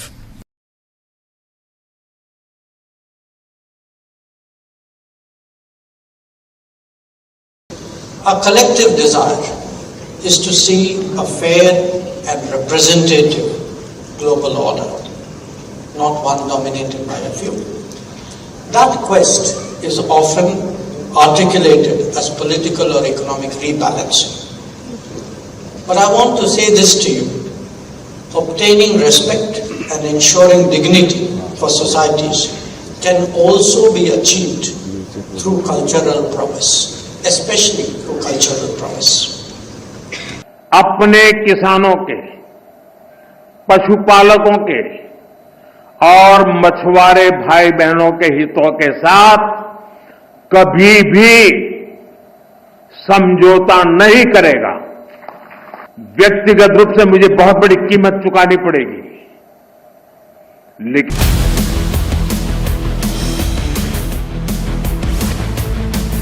This is Republic Jack Pollywall Studio. Stay tuned for all the breaking news and updates. I'm Akanksha Khajuria. Let's get started.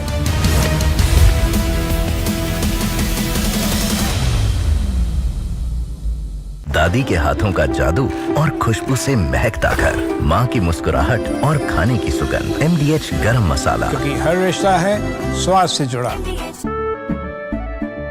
केसरिया से मन जोगी हुआ रे, दिल झूमे देखो मतवारा हुआ रे। केसरिया से मन जोगी हुआ। हर पल मनाओ केसरी त्योहार। विमल, बोलो जुबान केसरी। आर प्योर सूजी पास्ता उबालो, मिलाओ और खाओ, 8 मिनट में तैयार। क्या टेस्ट है सबका राजा आर प्योर मसाला। और अगर हमारा एक्सपोर्ट बढ़ेगा, इकोनॉमी और ग्रोथ रेट बढ़ेगा, तो मुझे नहीं लगता कि हमें किसी के पास जाना पड़ेगा। आज जो दादागिरी करते इसलिए कर रहे हैं कि वो आर्थिक दृष्टि से संपन्न है। दादागिरी इसलिए करते हैं कि उनके पास टेक्नोलॉजी है। अगर उनसे अच्छी टेक्नोलॉजी और रिसोर्सेज हमारे पास आएंगे तो हमें दादागिरी नहीं करनी है। हमारी संस्कृति ये कहती है कि विश्व का कल्याण हो। कुछ लोग हैं जो भारत के From Asia's largest news headquarters, setting the agenda for Bharat.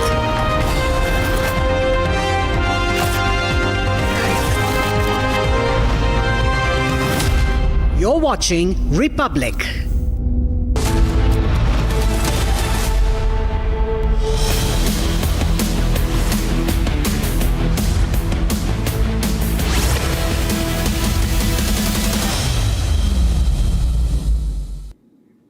A very good afternoon, viewers. It's 3 p.m. and you're watching Republic TV. I'm Deepak Suresh Kumar. Supreme Court has made its strongest remarks on the stray dog menace. It has issued an 8-week ultimatum to the authorities in Delhi NCR region to cleanse this particular region of stray dog menace. We'll get you all that and much more after a quick check on the headlines. India issues strong response to Munir's nuke threats. MEA says Pak's saber rattling is their stock in trade.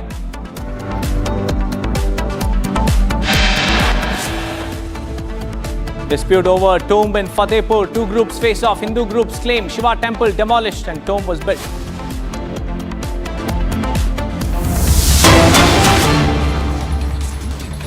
We have some big breaking news coming in, viewers. K.N. Rajanna, Siddaramaya's close aide and top Karnataka minister, has quit after questioning Rahul. The High Command has expressed its outrage. It was furious over Rajanna's comment on blaming Congress party for voter revision, and Motamouth K.N. Rajanna had made absurd comments on voter revision even while entire Congress was out there to prove the 2024 Lok Sabha elections were invalid. Rajanna is the close aide of Chief Minister Siddaramaya, and this is the vote chori fallout in Karnataka after K.N. Rajanna admitted that the Congress was also involved in irregularities. It had sparked major backlash. The High Command has come down heavily on K.N. Rajanna, which has forced the top Karnataka minister to call it quits. He has quit as a minister after facing backlash from the High Command. This is a big breaking news that we are tracking at the moment. K.N. Rajanna, a top Karnataka minister, top aide of Karnataka Chief Minister Siddaramaya, has quit as a minister. And this after facing backlash over his admission that Congress was also involved in irregularities. It's a dramatic shift. Rajanna acknowledged that voter list irregularities during the Congress regime in Karnataka, and he admitted to this, pointing out that the party leaders sat quietly with their eyes closed instead of flagging concerns at the draft stage. And after these remarks went public, K.N. Rajanna was pulled up by the Congress High Command, and this is what we are understanding from our highly placed sources. He has quit as the Karnataka minister for questioning Rahul Gandhi and the silence of the Congress party, his own party. Now we have Deputy Chief Minister D.K. Shivkumar's response. Let's listen in. Minister K.N. Rajanna is totally false. He doesn't know. My Chief Minister will reply to it, and my party high command. And your party leader has also written a letter to Randeep Surjewala to take disciplinary action against him, my party See, Delhi and the Chief Minister will react to it. Minister K.N. Rajana is totally false. He doesn't know. My Chief Minister will reply to it, and my party high And command your will party reply to leader it. has also written letter to Ranjit Surjewala to take disciplinary action against him, sir. My party, see, Delhi and the Chief Minister will react to it. Well, at the tone at which DK Shivkumar was seen responding, it clearly shows how outraged the entire Congress party is. And DK Shivkumar there clearly stating that KN Rajana's statements are false because KN Rajana had highlighted specific anomalies, like one individual being registered at 3 different addresses and cases where 60 names were added in localities with only 10 to 15 residents lacking essential details such as proper addresses or even their parental names. And after the statement, the High Command has cracked its whip. It has forced KN Rajana to quit as a minister. He is a very, very close aide of the Karnataka Chief Minister Siddaramaiah, and DK Shivkumar there coming out and responding to this development, saying that KN Rajana has embarrassed the party by making false statements, and that's why he was forced to quit. This is the big breaking news that we're tracking from Karnataka. Karnataka Congress was left embarrassed, was left red-faced after KN Rajana admitted to voter list irregularities by the Congress party. He said there were several anomalies that were reported during the draft stage itself, and the Congress did nothing but sit silent. We have Abhishek joining us live from Bengaluru. Abhishek, this is a major embarrassment for the Karnataka Congress unit because KN Rajana, top minister, top aide of Siddaramaiah, has stepped down, has quit as a minister after he was pulled up by the Congress High Command. Tell us more, Abhishek.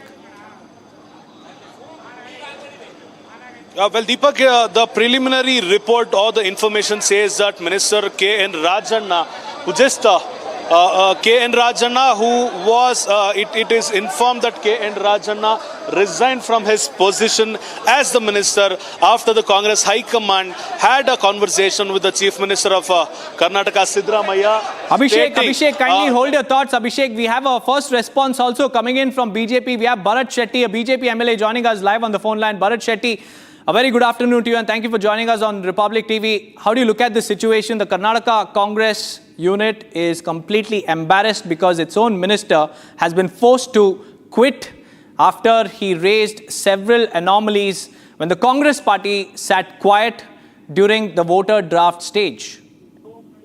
Yeah, the scene is like if somebody or anybody speaks the truth, they are thrown out of the Congress party. And Mr. Rajana has come out with the truth, and he has asked about the few doubts he has. And the High Command immediately talks to the CM and asks him to take a resignation from this minister. This is a state of affairs in Karnataka. No one can speak their mind out. No one can speak the truth. If somebody speaks the truth, he may be a minister, MLA, or anybody from the Congress party, they are asked to resign. He has pointed out many anomalies in the questions which Mr. Rahul Gandhi has been raising. So we have come to know, everyone comes to know that now Rahul Gandhi has been shooting from his hip, and he's been lying about all this accusation he has been making about the voter list problem he has raised in the parliament, what's happening in Karnataka. So we met Rajana also. Rajana is in the assembly. We are in the assembly. The afternoon session of the assembly has not started. Rajana is sitting inside. He has been asked to resign. Last time there was this attempt on honey trap attempt on the same person, and now this has happened. This is the state of affairs of Congress in Karnataka. Right, Mr. Shetty, thank you for joining us with your opinions. We also have Shehzad Poonawalla joining us on the phone line. Shehzad, the Karnataka Congress and the Congress High Command has gone against its own for telling the truth because that's what the BJP claims. Will the BJP pick up these anomalies that were revealed by KN Rajana? Look, Mr. Rajana has paid the ultimate price for speaking the truth and fact-checking Rahul Gandhi, the Prince Pinocchio, who lies every time and whose atom bomb turned out to be a Sutali bomb. Now, the fact is that 2023 onwards, there's a Karnataka state government of Congress. if there's any fault in the electoral roll of 2024, the administration, the local people, the BLA, BLOs, etc., all the state government people. And that's what Mr. Rajanna flagged. Why didn't we highlight it then? Why were we quiet then? Why did we allow this manipulation then? So he has been sacked or he has been removed because Rahul Gandhi can't handle the truth. Now your channel also has done many fact checks of Rahul Gandhi's atom bomb claims. Whether it is Aditya Srivastava's claim, whether it is Shakun Rani claim or the other claims that he has made, all of them are false, and that's why he is not giving it in writing or on oath. And therefore, Rahul Gandhi, he only has one agenda: to insult the election commission, to threaten them, and anybody who busts his lies, they have to be facing the emergency mindset of Rahul Gandhi's family, which is that they have sacked him and they have sacked Mr. Rajan and taken Bangla. That's right, Shehzad. Thank you for joining us live. In fact, we also have Mohan Krishna of the Karnataka BJP, a former advisor to the former Chief Minister of Karnataka. Mohan Krishna ji, K.N. Rajanna showed the mirror to his party, to Rahul Gandhi, and now he is facing action. He has been forced to quit as a minister. How do you look at this situation? Because the Karnataka Congress is in a complete state of disarray. Very good afternoon. It's evident that now the bickering of the Karnataka Congress has started. It's the first wicket K.N. Rajanna when honey trap issue came, when he spoke, and the SIT was formed and given a clean sheet to him, and clean sheet to the persons who were accused also. Now coming back to this issue, Mr. Rajanna is a very veteran Congress leader in the side of the Siddaramaiah. So there are possibilities now that, the government will start bickering from one by one. You can expect a lot of developments. What they were talking November can come to October also. Before Ayudh Puja, Vijayadashmi, I think this government will face a lot of problems. And BJP is nowhere concerned for this. We know it very well. When they get 136 seats, it has happened when Virendra Patil was the Chief Minister of Karnataka with 172 seats. And this kind of bickering happened, and Congress melted down to 64 seats then. Now it is the time for the Congress. People are watching every day. Their guarantees have been failed. Their governance is utterly failure. And law and order is totally out of control. It is all derogatory remarks on the Hindus and Sanatan. And Mr. Siddaramaiah, as the Chief Minister of Karnataka, is only doing one thing by ensuring that the minorities get the major share. And each and every cabinet, you can see one thing, that minorities in Karnataka, especially Muslims, will get special quotas and special things for them to get covered by the Congress and Siddaramaiah government. This is nothing but the worst governance we have seen in the last 75 years in Karnataka. Right, Mohan Krishna ji, thank you for joining us. In fact, it's not just K.N. Rajanna, viewers. In the latest, what we understand is that Congress MLA R.V. Deshpande has also said that Rajanna may not be wrong and stressed that every voter must be counted, not just those linked to a party or leader. He urged the Election Commission to act carefully and ensure transparency. Deshpande said that the Election Commission must make sure every family's vote is included. Now, this is another Congress MLA now standing behind K.N. Rajanna. He has expressed solidarity, saying that Rajanna may not be wrong. Even as Rahul Gandhi continues to question the Election Commission, Abhishek, we have MLA Deshpande also saying that Rajanna may not be wrong because the Congress party sat silent when the voter list anomalies were reported.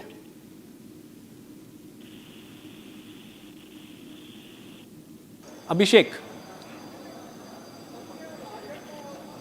Deepak, for a fact, K.N. Rajanna, who is always outspoken with respect to whichever party it is, he usually speaks the facts despite it might be against his own party. At this point of time, when Rahul Gandhi was in Bengaluru to talk about the vote chori or the theft of votes which was directed at the BJP or Prime Minister Narendra Modi, this was when K.N. Rajanna, the minister, usually and very clearly informed that even his government was at fault and even the party was at fault at that point of time.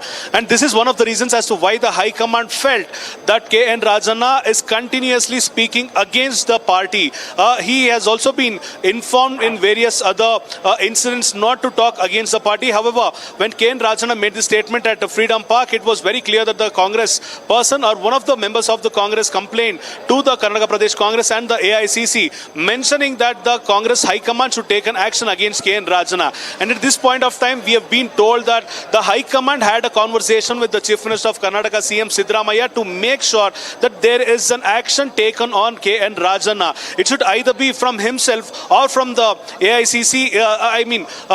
CM Siddaramaiah was directed that he should be taking action against K.N. Rajana, or AICC will be forced to take an action against Rajana. And this information was conveyed to K.N. Rajana by Siddaramaiah in the morning itself, and it is like probably 1 hour to 1.5 hours prior that we've been informed that K.N. Rajana met CM Siddaramaiah to convey that he will be resigning from his post, and also he was informed that if at all he didn't take this step, he might also be taken out by the Congress party from the very grassroots level. And this is one of the primary reasons as to why K.N. Rajana might have given his resignation, is what we've been informed now. However, but we are still awaiting the final response or the official response from K.N. Rajana.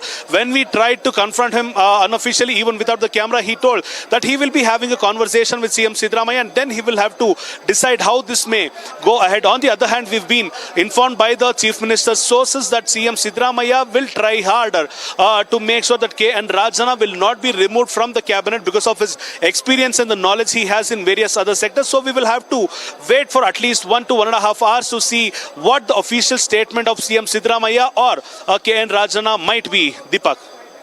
Right, Abhishek, this is a major political twist because the Congress High Command has moved to dismiss Minister K.N. Rajana from the state cabinet after his controversial remarks blaming his own government for voter list revisions. Party leaders Rahul Gandhi and Mallikarjun Kharge are said to be very, very furious as the comment came while the Congress was united in challenging the validity of the 2024 Lok Sabha elections. And Rajana, Abhishek, considered a close aide of Chief Minister Siddaramaiah, reportedly drew a direct call from the High Command to the Chief Minister instructing him to drop the minister. Abhishek. Deepak, not only that, but also we shouldn't forget the fact that K.N. Rajana is the person from the cabinet who mentioned that there will be a major change in the cabinet in the month of September. Till date, he would go by his word, stating that there will be a change of government or a major change in the government in the month of September or October. On various other occasions, we've tried to question him in various other ways, to which he has always stuck on a point, stating that the government will see major changes in the month of September, and he will stand by his words, is what he has informed the media as of now. On the other hand, we have started seeing various other developments in Vidhan Saudha. People from BJP and people from Congress are reacting on K.N. Rajana's decision. We've also tried to confront CM Siddaramaiah, and that is when he kept silence and he didn't want to talk about that issue until there is a legal resignation or a written resignation which is received from K.N. Rajana. And this is the same person who obviously mentioned in the assembly, stating that the ministers are being honey trapped, and also the ministers should be having eyes all over this body. So in various other occasions and incidents, K.N. Rajana has always spoken fact. So despite knowing that he speaks the truth, a Congress government didn't want him to go against his own government or the Congress High Command. And this might be one of the primary reasons as to why he had been demanded to resign. That's right, Abhishek. It's a big twist, a big development in Karnataka politics. Close aide of Karnataka Chief Minister Siddaramaiah, and he's also a top minister, because he has been forced to resign. K.N. Rajana has quit after the controversy over his remarks on vote chori, because the High Command was very furious. Abhishek, we also have reports suggesting that he drew a direct call from the High Command. Siddaramaiah was also not contacted, but it was K.N. Rajana who received the direct call. And all eyes will be on Siddaramaiah's reaction also, Abhishek, given the fact that K.N. Rajana is his very, very close aide. Deepak, just information which I'll have to share even before I go to the point. Rajanna's son Rajendra has come to the Vidhana Saudha's assembly to have a conversation with his father about the resignation. So getting back to the point about the relationship between CM Siddaramaiah and K.N. Rajanna, it is with very clear information that one can, who reports politics can report or can say that K.N. Rajanna has a very good contact with CM Siddaramaiah because they've almost been of the same age, and whenever Siddaramaiah became the Chief Minister of the Karnataka, he would obviously want K.N. Rajanna within his cabinet because the cabinet obviously wanted some people who had good knowledge on various other sectors, and K.N. Rajanna is one such minister. He is one of the supreme leader in the field of cooperation, is what various other congressmen and also various other political leaders have claimed as of now. On the other hand, we've questioned K.N. Rajanna several other times about why he goes against his party himself, and he very clearly mentions every single time that he wishes to speak only the facts, despite even though he is ready to lose his position, he is ready to give up on his ministerial post, he is ready to give up on anything, but he is not ready to give up on the facts that he obviously believes is what he has previously mentioned in various other occasions. This might be a hard fact to CM Siddaramaiah because Rajanna being That's right, Abhishek, and all eyes will be on how Siddaramaiah will respond. Thank you for Abhishek for joining me with those details. Uttar Pradesh Chief Minister, meanwhile, viewers, has strongly rebuked the Samajwadi Party during the inaugural session of the Uttar Pradesh Assembly's monsoon session. Taking a tough stand, Yogi accused the SP of promoting anarchy and questioned their commitment to democracy. Here's a quick report on that. The UP Assembly's monsoon session opened with high drama. Samajwadi Party MLAs staged a noisy protest against the Yogi government, accusing it of falling on law and order. दोनों विषय जब आज संबंधित नहीं है, मेरा आपसे निवेदन है कि आप चलो। जो मुख्यमंत्री जी ने कहा कि वो व्यापारी थे जिनके उसने गए तो उन्होंने विरोध किया। Chief Minister Yogi Adityanath hit back, sharply criticizing the SP. He accused them of believing in anarchy rather than democratic values. Samajwadi party और लोकतंत्र ये नदी के दो अलग-अलग। He also accused the SP regime of imposing a gunda tax on traders. Samajwadi party और लोकतंत्र ये नदी के दो अलग-अलग छोर हैं। इनका अरे सुनिए ना, कब से विश्वास हो गया है, कब से लोकतंत्र में लोगों का विश्वास हो गया, इनके मुंह से ये शब्द शोभा नहीं देते हैं।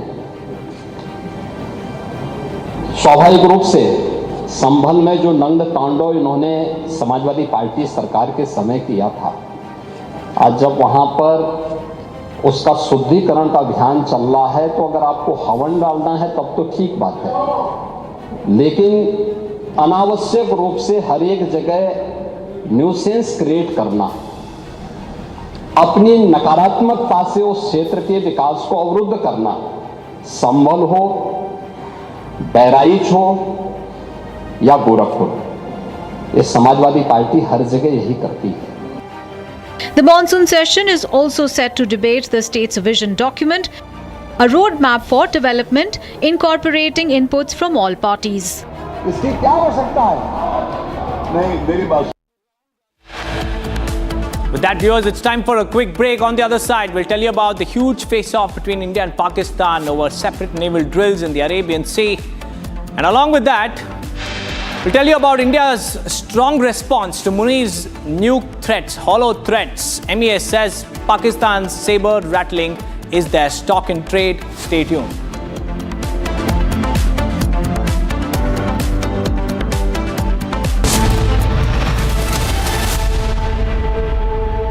Amity is proud to announce the commencement of its 12th university in India, Amity University, Hyderabad.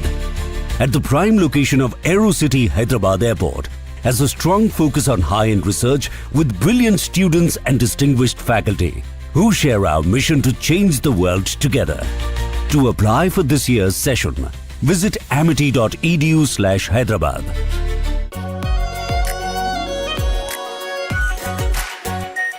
Our pure Shahi Paneer Masala. Delicious, healthy, every day. MDH की देगी मिर्च, देगी मिर्च का तड़का, अंग अंग फड़का। MDH की देगी मिर्च।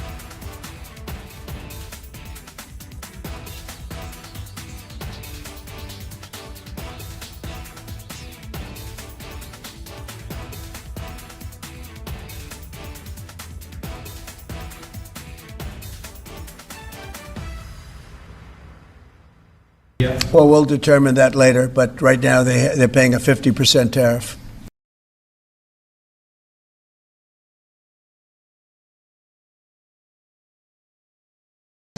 Our collective desire is to see a fair and representative global order, not one dominated by a few. That quest is often articulated as political or economic rebalancing. But I want to say this to you, obtaining respect and ensuring dignity for societies can also be achieved through cultural prowess, especially through cultural prowess. अपने किसानों के, पशुपालकों के और मछुआरे भाई बहनों के हितों के साथ कभी भी समझौता नहीं करेगा। व्यक्तिगत रूप से मुझे बहुत बड़ी कीमत चुकानी पड़ेगी, लेकिन मैं इसके लिए तैयार हूं। मेरे देश के किसानों के लिए, मेरे देश के मछुआरों के लिए, मेरे देश के पशुपालकों के लिए आज भारत तैयार है। कुछ लोग हैं जो भारत का विकास जितनी तेजी के साथ हो रहा है उन्हें रास नहीं आ रहा है, उन्हें अच्छा नहीं लग रहा है। सबके बास तो हम हैं, भारत कैसे इतनी तेजी के साथ बढ़ रहा है। और बहुतों के द्वारा यह कोशिश की जा रही है कुछ ऐसा किया जाए ताकि भारत में भारतवासियों के हाथों से जो चीजें तैयार होती हैं वह दुनिया के देशों में जाएं तो उन देशों में बनने वाली चीजों से वह महंगी हो जाएं, ताकि भारत की धरती पर भारतवासियों के हाथों से बनी हुई चीजें जब महंगी हो जाएंगी तो दुनिया के दोस्त को लोग उसे नहीं खरीदेंगे। यह कोशिश की जा रही है। लेकिन बहनों भाइयों, भारत जितनी तेजी के साथ आगे बढ़ रहा है, मैं पूरे विश्वास के साथ कहता हूं कि भारत को अब दुनिया की कोई ताकत विश्व की एक बड़ी शक्ति बनने से रोक नहीं सकती है। तो उनको इस बात का एहसास होना चाहिए कि उनका आईटी सेक्टर जो है वो भारत की बदौलत चलता है। आप चाहे फेसबुक की बात करिए, यूट्यूब की बात करिए, मेटा की बात करिए, ये तमाम जो सर्विसेज ये कंपनीज प्रोवाइड कर रही हैं, इनका सारा का सारा जो प्रॉफिट है वो यूएस में जाता है। लेकिन बिलियन से ज्यादा यूजर्स आज के दिन इंडिया में है। चाइना में तो बैंड है सब कुछ। You can't use Facebook in China, nor YouTube या कोई भी ऐसी चीज नहीं कर सकते यूज। तो सबसे बड़ा इनकी आईटी इंडस्ट्री को बूस्ट अगर किसी ने दिया है, क्योंकि अमेरिका की तो पॉपुलेशन ही 150 मिलियन है, 180 मिलियन के आसपास होगी। Massive clash at Fatehpur tomb in Uttar Pradesh.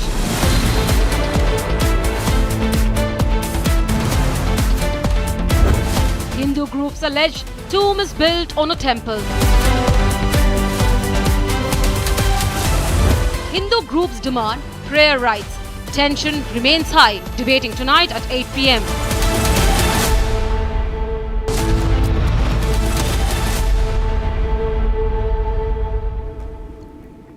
A very good afternoon, viewers. It's 3:30 and you're watching Republic TV. I'm Deepak Suresh Kumar. Amid Rahul versus EC, there is Kong versus Kong, which has really not ended well for KN Rajana, because the High Command has been very, very furious with his recent statements on how the Congress party was silent despite them flagging several anomalies in the voter list draft, and he has been forced to quit. We'll get you all that and much more after a quick check on the headlines. Top Karnataka Minister KN Rajana quits hours after questioning Rahul Gandhi on voter theft claims. 300 MPs from 25 opposition parties marched from Parliament to EC headquarters over SIR and vote theft charge. India issues strong response to Munir's nuke threat. MES says Pakistan's saber rattling is their stock in trade. Dispute over tomb in Fatehpur. Two groups face off. Hindu groups claim Shiva temple demolished. Supreme Court passes order on stray dog menace, says pick up all stray dogs within 8 weeks in the Delhi NCR region. Another huge face-off. India and Pakistan to hold separate naval drills in Arabian Sea today and tomorrow. ED investigates illegal betting app scam. Actor Rana Daggubati appears for questioning.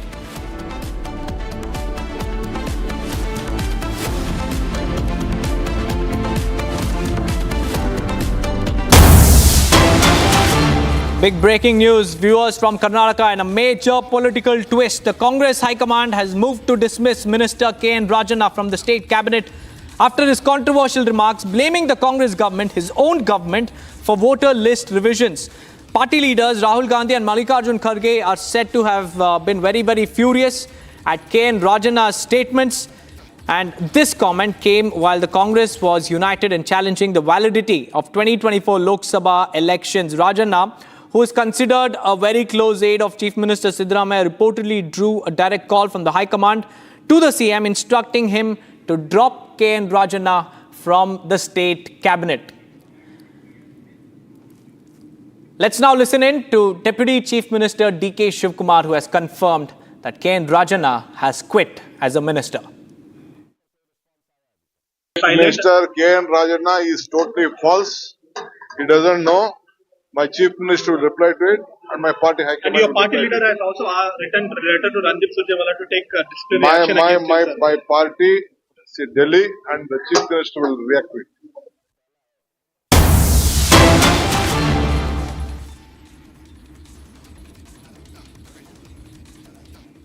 ಪಡೆಯುತ್ತಿದ್ದಾರೆ ಸಿದ್ದರಾಮಯ್ಯನವರು ಅನ್ನುವ ವಿಚಾರಕ್ಕೆ ಚರ್ಚೆ ಆಗ್ತಾ ಇದೆ.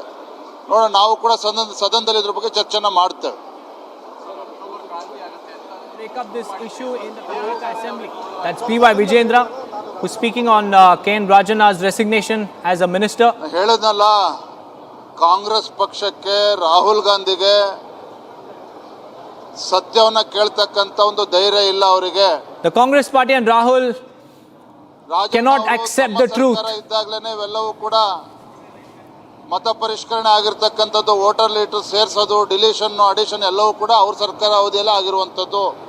The voter list revision happened ತಮ್ಮ ಸರ್ಕಾರವೇ during their regime. ಅದನ್ನ ಅರಗಿಸ್ಕೊಳ್ಳಕ್ಕೆ ಸಾಧ್ಯ ಆಗದೇನೆ They can't digest the fact that their own minister has showed the mirror to them. ತೆಗೆದುಕೊಳ್ಳಬೇಕು ಅಂತ ಹೇಳಿ ಒತ್ತಡ ಹಾಕಿದಂತೆ ಕಾಣ್ತಾ ಇದೆ. ಹಾಗಾಗಿ ಮುಖ್ಯಮಂತ್ರಿಗಳು And there was pressure to take action against K.N. Rajana. ಸದನದಲ್ಲಿ ನಾವು ಕೂಡ ಚರ್ಚೆ ಮಾಡ್ತಾ ಇದ್ರು. And we will also debate this in the Karnataka Assembly.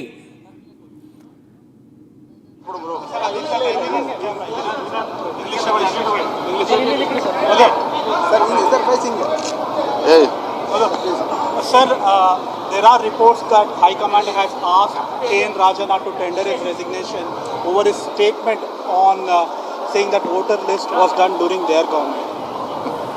Well, that was B.Y. Vijayendra, who has said that they will pick up this matter in the Karnataka Assembly. And it seems like the High Command cracking down on K.N. Rajana has given fresh ammunition for the Karnataka BJP, because B.Y. Vijayendra has said that this will be a matter that they will raise in the Karnataka Assembly. It has fueled their attack against the Congress party in Karnataka, and this is an explosive development that has rocked the Congress party, because Karnataka Minister K.N. Rajana has been asked to step down following his stunning admission that voter list irregularities took place under the party's rule, and he is the close aide of Chief Minister Siddaramaiah. He stirred up a political storm as he openly revealed flaws in the system, just as Rahul Gandhi was accusing the BJP of vote theft in Karnataka. In fact, this is a big breaking news that we are tracking. K.N. Rajana's latest reaction. He says that he will be meeting the Chief Minister now. And let me quote what he has said.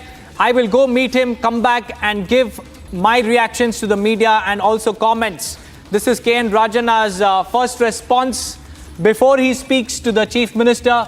The latest is that a crucial meeting is underway, a discussion is underway between K.N. Rajana and Karnataka Chief Minister Siddaramaiah, because K.N. Rajana is Siddaramaiah's very close aide. And now the High Command of the Congress Party has cracked its whip. It has asked Siddaramaiah to drop K.N. Rajana from the Karnataka cabinet. Let's listen in to K.N. Rajana.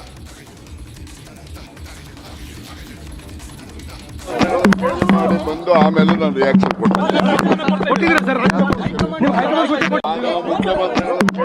ಬಂದು ಆಮೇಲೆ ನಾನು reaction ಕೊಡ್ತೀನಿ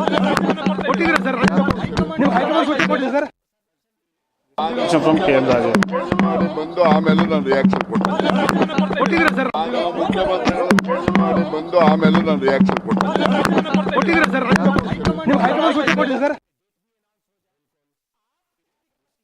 K.N. Rajan. See, High Command has not had any resignation from K.N. Rajan. So now I am going to meet CM and also I will talk to my father regarding about this. Whether any kind of instructions has come from Chief Minister's office or no, nothing has gone. Thank you.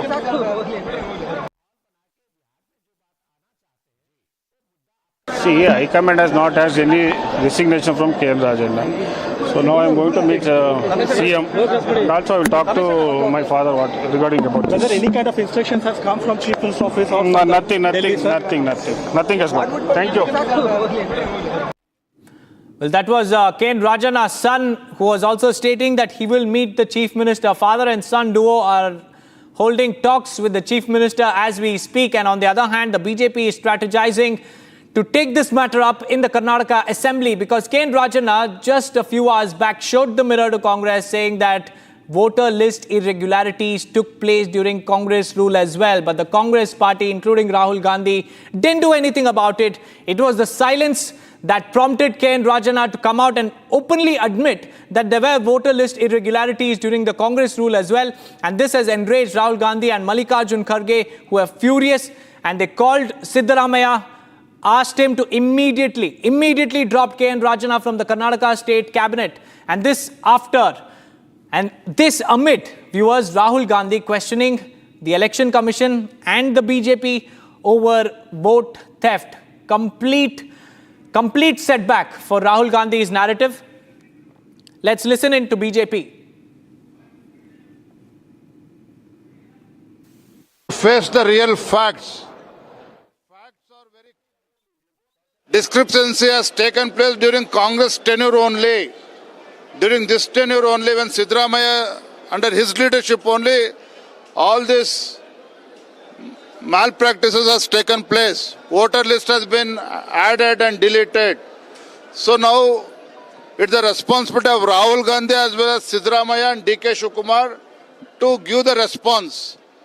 But without doing this, since Rajana has spoken truth, since Rajana, the senior minister, has exposed the ruling Congress party, High Command has put pressure on Siddaramaiah to take resignation of Minister Rajana. We'll discuss on the floor of the House also. Thank you. But how do you see this move of the High Command of Congress? Like Congress High Command or Rahul Gandhi, when Election Commission has sought explanation, they're running away from giving the explanation.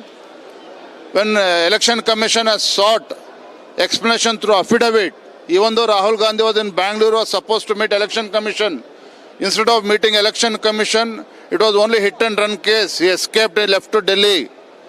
Now I demand Chief Minister as well as Rahul Gandhi not only to answer Rajana's allegation, truth has to come out, because the Rahul Gandhi and the Congress party alleging a constitutional authority election commission spreading false propaganda on election commission. It's really unfair. It's very unfair and very dangerous to the democracy. So rather than taking resignation of Rajana, now since the truth has come out, proper explanation should be given by Rahul Gandhi himself and by the ruling party here in Karnataka. Well, that was B.Y. Vijendra seeking an explanation from Rahul Gandhi. On one hand, the Election Commission has demanded Rahul Gandhi's affidavit with his allegations on it. And on the other hand, the BJP is demanding an explanation on Congress's silence when there was a voter list scandal that took place during their own rule. Abhishek is joining us live on this broadcast. Abhishek, for our viewers who are joining us right now, help us understand what was that statement, that admission of K.N. Rajana that has forced the High Command to ask the Chief Minister to drop him from the cabinet. Deepak, it was 3 days ago when Rahul Gandhi had visited Bengaluru's Freedom Park to make sure that they are going against the Union government and the Election Commission of the state, mentioning that the Election Commission were playing as they were the playboys of the Union government is what Rahul Gandhi claimed on the stage. Whereas K.N. Rajana, who is the Cooperation Minister of Karnataka, openly, when talking to the media, mentioned that the vote chori might have also been had in their tenure while CM Siddaramaiah was still the Chief Minister previously. That is when the addition and the deletion of the voter IDs happened. He also mentioned that we, as the politicians, we had to take care of the administrators. We had to make sure that the officials and the staff deployed to the Election Commission were actually doing their work proper. We had to look at their work. We had to make sure that they were doing their job on the right path. In fact, we were supposed to be held responsible for the addition or deletion.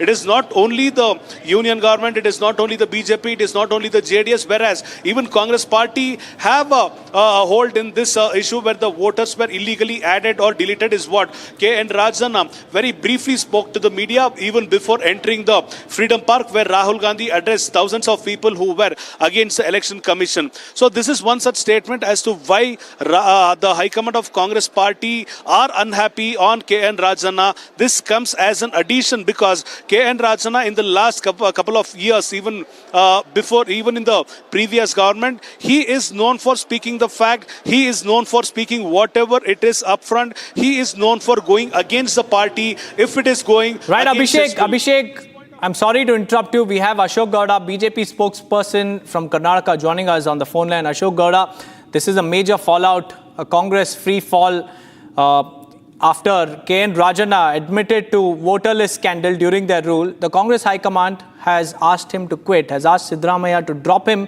from the cabinet. All of this for showing them the mirror amid Rahul Gandhi's face-off with the EC. How do you look at this? Absolutely, yes. Whoever opposes Rahul Gandhi, they will be removed from the party and they will be sacked from the post. And that is what Congress proves. This clearly indicates that the democracy in Congress party is nothing but a joke. And just because the number of people who have gone out of Congress party, who have contributed immensely to the Congress party's growth across country, stands more than 150 in the entire country. That to stalwart leaders who are the central ministers and those people. And the small people who were the small karyakartas or the mid-sized karyakartas, they were removed or sacked from the party or they were neglected from the party. Even including Manishankar Iyer. And now, K.N. Rajana, what wrong did he say? K.N. Rajana in the past has said lot of wrong things and yet he was not removed. But this time, just because he went against the lines of the Rahul Gandhi, he's been sacked from the Congress party's cabinet, and now he stands alone. And in fact, 2 days before only, Asan district in charge was changed from K.N. Rajana to Krishna Bairegowda. Whatever Rahul Gandhi says, even if it is a joke, even if it is not making any sense, and they should accept it and they should speak the same length and line. Otherwise, they will be sacked. And this is what is Congress party happening from the past at least 15 to 20 years. So this is where the mockery of democracy is. This is where the mockery of constitution is. And K.N. Rajana has absolutely on that day spoke the absolute truth. And when Congress party was in power and this voter list was made and when they were sent to the party office, what was the Congress party leadership doing? And when Congress party leadership did not act there, now how can they say that? Now BJP has benefited from it, part one. Part two. And who said, even if there are fake voters, who said all of them had voted for BJP only? They could have voted for whatever their choice was. And as party which has ruled India. Mr. Gowda, firstly, the Congress cannot fathom the truth. And secondly, do you think that, in the larger context to the CM tussle, one part of the Congress party, certain faction of the Congress party was waiting for K.N. Rajanna's route? Absolutely, yes. In fact, yesterday when Modi ji came to Bangalore to inaugurate the Yellow Line, we saw the tussle between D.K. Shivakumar and Siddaramaiah was clearly seen on the dais itself. Because when Siddaramaiah went for a speech, D.K. Shivakumar came right next to the Prime Minister and spoke whatever he wants. And when D.K. Shivakumar and Siddaramaiah should have presented only one gift, instead of that, D.K. Shivakumar gave a separate gift other than the government of Karnataka, who was represented by CM. So meaning to say, the K.N. Rajanna's outcasting also clearly shows that the path for the new Chief Minister in Karnataka, the power tussle, has just started and the foundation... And surprisingly so, Mr. Gowda, it was D.K. Shivakumar to first come and react to this, and this clearly shows the internal rift in the Congress party as well. Thank you, Mr. Ashok Gowda, for joining us on the phone line. We have Abhishek, who continues to stay on with us. Abhishek, has the Chief Minister received the resignation of K.N. Rajanna? Also tell us about the talks that are currently underway between K.N. Rajanna, the Chief Minister, and K.N. Rajanna's son is also set to meet the Karnataka CM.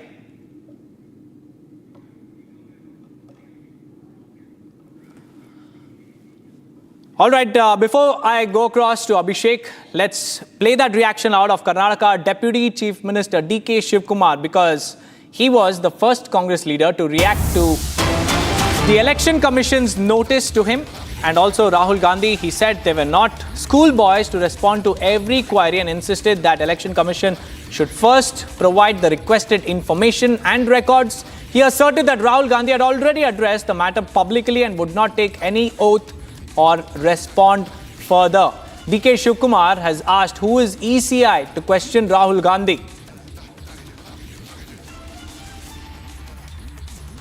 Whatever documents Election Commission is asking, we are not a school boys to reply whatever they ask. They are supposed to give to us. It is their responsibility. We have exhibited, my leader has exhibited in the public. He has given a presentation. They have already got it. They are already making a research of it. They know whatever is wrong. We have asked for some information. We have asked for some record. First, let them give that record. Officially, we have asked. I myself have gone to the Election Commission and we have asked. Let them give that record. No point of time my leader will take oath or answer to it. He has answered it already in the public. Well, the political developments in Karnataka, viewers, has derailed Rahul Gandhi's campaign against the Election Commission of India because K.N. Rajanna, who questioned his own party, was sacked. And meanwhile, the fight continues in the national capital. We are also getting in responses from the parliament on the opposition's protest march to the Election Commission of India. Let's listen in. I think these people have gone all the way much ahead and wasting everybody's time, wasting taxpayers' money and wasting our energy.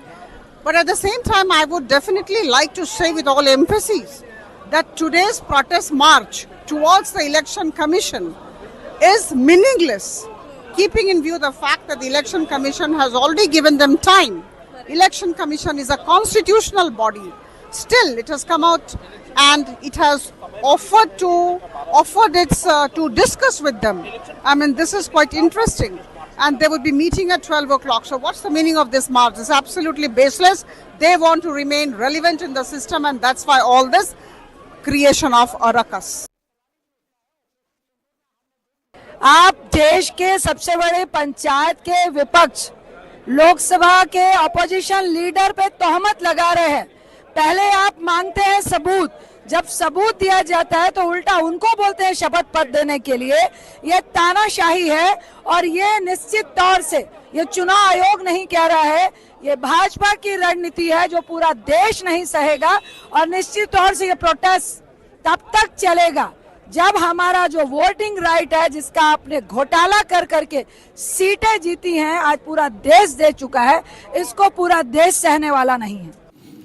Moving on to more breaking news. Coming to Air India is set to suspend its flight to Washington, D.C. from 1st of September, temporarily suspending flight services between Delhi, Washington.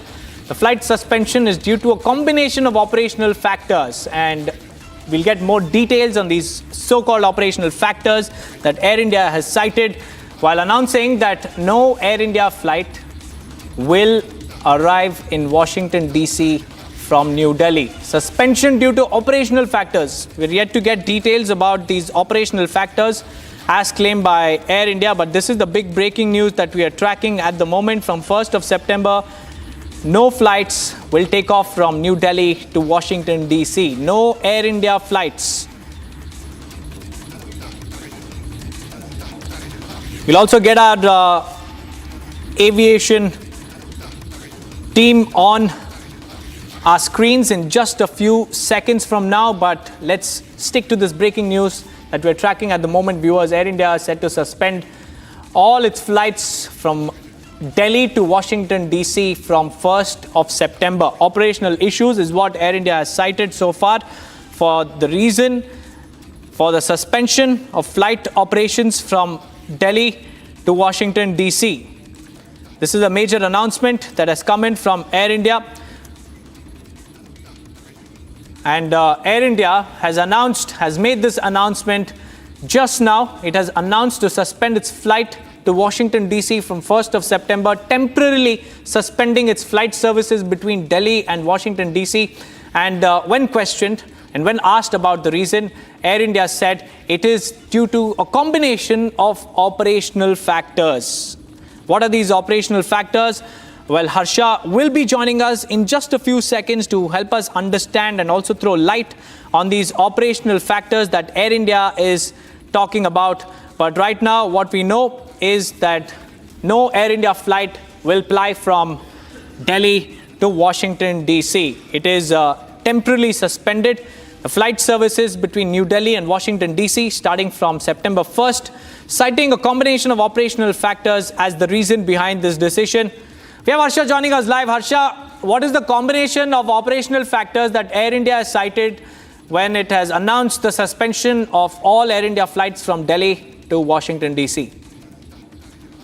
Deepak, you're absolutely right. So Air India just released and in the letter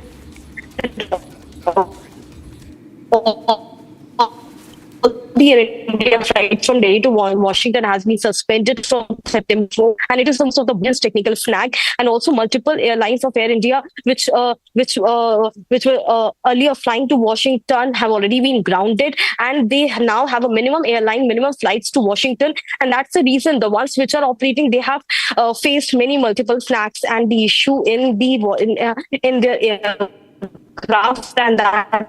That's the reason why the flights have been suspended. These are press release where they have stated that no flights of Air India will go to Washington from September 1st. Till what time it's going to be there, we don't know about it. But yes, one thing for sure, we know that right now it has been conveyed to Ministry of Civil Aviation and DGC, also regulatory body. And earlier this decision was taken after a meeting with MOCA only. Last week, Air India CEO Campbell Wilson, he met MOCA Civil Aviation Minister Ram Mohan Naidu, and after that a meeting between regulatory body, Minister of Civil Aviation and Air India CEO Campbell Wilson was conducted, and it was decided to check all the malfunction and the technical issues in the aircraft Boeing 787 and 777, the aircraft which fly to Washington after suspecting Harsha, what about all those passengers who have already booked their flight tickets? Because these tickets are not really cheap, to say the least, and Air India's mistakes, the brunt is being borne by the passengers. What about the passengers who have already booked their tickets? So, Deepak, they will be refunded. It has been stated that the passengers who had booked their flights to Washington, and their money will be given back. So they will be refunded. They will be asked that after a certain period of time, if you want to use it after 2 to 3 months when the operation will start, either they can use it that time, or either they can just cancel it and they will be refunded their money. So this has been stated to the passengers. We have the entire release which has been shared by the Air India to the media persons, and shortly will share those release as well. Because right now, as I'm speaking to you, I have gotten the release from Air India itself, where they have mentioned each and everything in detail, very briefly about what is going to happen and how passengers will be accommodated. That's right, Harsha. Thank you for joining us with those details, Harsha. Well, that's the big announcement coming in from Air India. No flights will fly from Delhi to Washington, D.C. starting September 1st. With that, viewers, we'll slip into a short break. But on the other side, we'll tell you about the huge face-off between India and Pakistan, as they're all set to hold separate naval drills in Arabian Sea today and tomorrow. Along with that, India has responded very strongly to Munir's hollow nuke threats. MEA has said that India will not give in to these nuke blackmails, and also called out Pakistan saber rattling as their stock in trade. Stay tuned.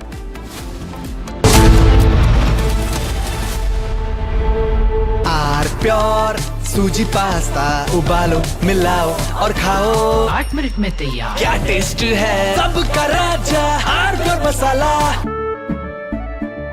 केसरिया से मन जोगी हुआ रे, दिल झूमे देखो मतवारा हुआ रे। केसरिया से मन जोगी हुआ। हर पल मनाओ केसरी त्योहार। विमल, बोलो जुबान केसरी। आधे बाउल दही में 4 चम्मच MDH चटनी पुदीना मसाला डाला, स्टर करो, पुदीना चटनी तैयार। MDH चटनी पुदीना मसाला। और अगर हमारा एक्सपोर्ट बढ़ेगा, इकोनॉमी और ग्रोथ रेट बढ़ेगा, तो मुझे नहीं लगता कि हमें किसी के पास जाना पड़ेगा। आज जो दादागिरी करते इसलिए कर रहे कि वो आर्थिक दृष्टि से संपन्न है। दादागिरी इसलिए करते हैं कि उनके पास टेक्नोलॉजी है।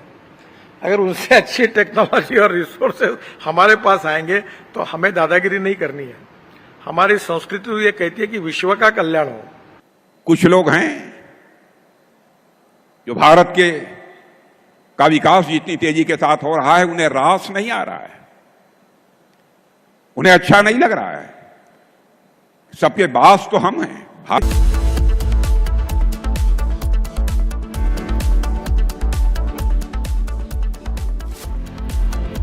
थोड़े में ज्यादा स्वाद, यही तो है इसकी खास बात। वाओ मामा, क्या स्वाद है। अरे मेरे राजा, राजा आर प्योर मसाला।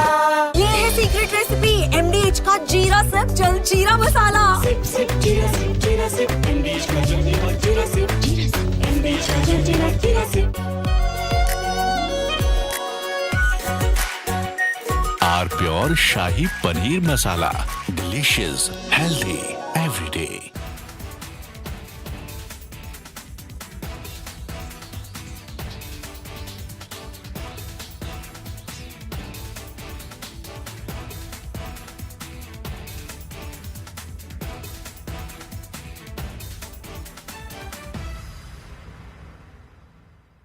और अगर हमारा एक्सपोर्ट बढ़ेगा, इकोनॉमी और ग्रोथ रेट बढ़ेगा, तो मुझे नहीं लगता कि हमें किसी के पास जाना पड़ेगा। आज जो दादागिरी करते इसलिए कर रहे कि वो आर्थिक दृष्टि से संपन्न है। दादागिरी इसलिए करते हैं कि उनके पास टेक्नोलॉजी है।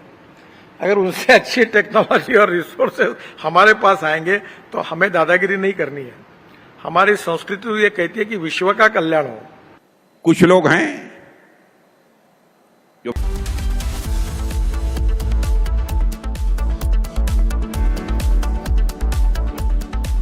आर प्योर सूजी पास्ता उबालो मिलाओ और खाओ 8 मिनट में तैयार। क्या टेस्ट है सबका राजा आर प्योर मसाला।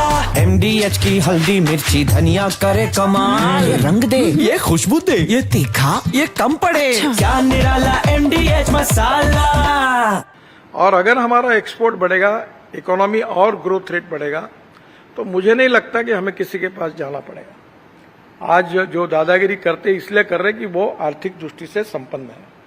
दादागिरी इसलिए करते हैं कि उनके पास टेक्नोलॉजी है। अगर उनसे अच्छी टेक्नोलॉजी और रिसोर्सेज हमारे पास आएंगे तो हमें दादागिरी नहीं करनी है। हमारी संस्कृति ये कहती है कि विश्व का कल्याण हो।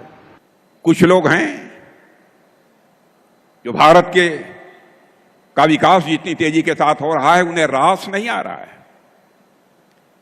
उन्हें अच्छा नहीं लग रहा है। सबके बास तो हम हैं। भारत कैसे इतनी तेजी के साथ बढ़ रहा है, लेकिन बहनों भाइयों, भारत जितनी तेजी के साथ आगे बढ़ रहा है, मैं पूरे विश्वास के साथ कहता हूं कि भारत को अब दुनिया की कोई ताकत विश्व की एक बड़ी शक्ति बनने से रोक नहीं सकती है। राष्ट्र सर्वोपरि है और अभी तो देश में जिन जिन विषयों पर चर्चा हो रही उसका नाम न लेते हुए विश्व में हम अनेक प्रकार की समस्याओं का सामना भी कर रहे हैं और इन सब समस्या का उपाय एक ही है, वो है साइंस एंड टेक्नोलॉजी, नॉलेज। अगर इस क्षेत्र में नॉलेज जो पावर है उसका उपयोग हम करेंगे और कर रहे हैं तो मुझे लगता है दुनिया झुकती है, झुकाने वाला चाहिए ये हमारे देश। From Asia's largest news headquarters, setting the agenda for Bharat.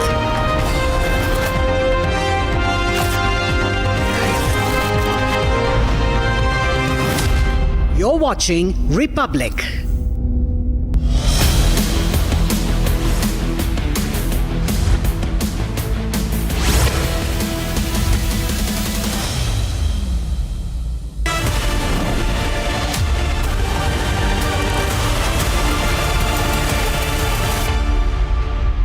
Hello and welcome. You're watching Republic TV with me, Akanksha Khajuria. Top of the hour, we'll get you details how India responded to Asim Munir's nuclear threat, saying that you're a responsible state and we will not give in to the nuclear blackmail. We'll get you more details on this. First, as always, the headlines.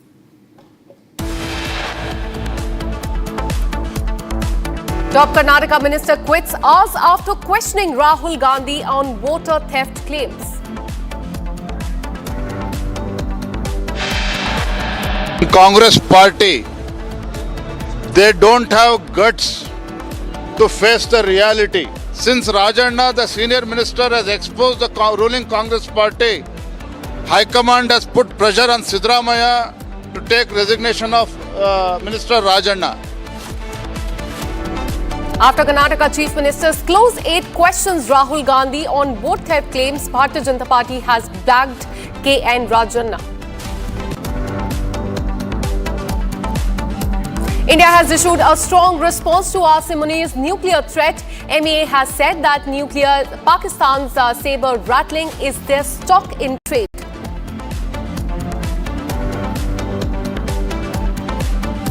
There's a dispute over tomb in Fatehpur in Uttar Pradesh. Two groups face off. Hindu groups claim Shiva temple demolished. Supreme Court has passed an order on stray dog menace, says pick up all the stray dogs within 8 weeks.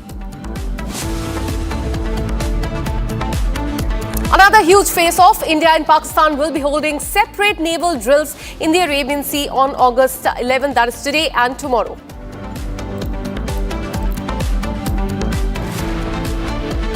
ED investigates illegal betting app scam. Actor Rana Daggubati appears for questioning.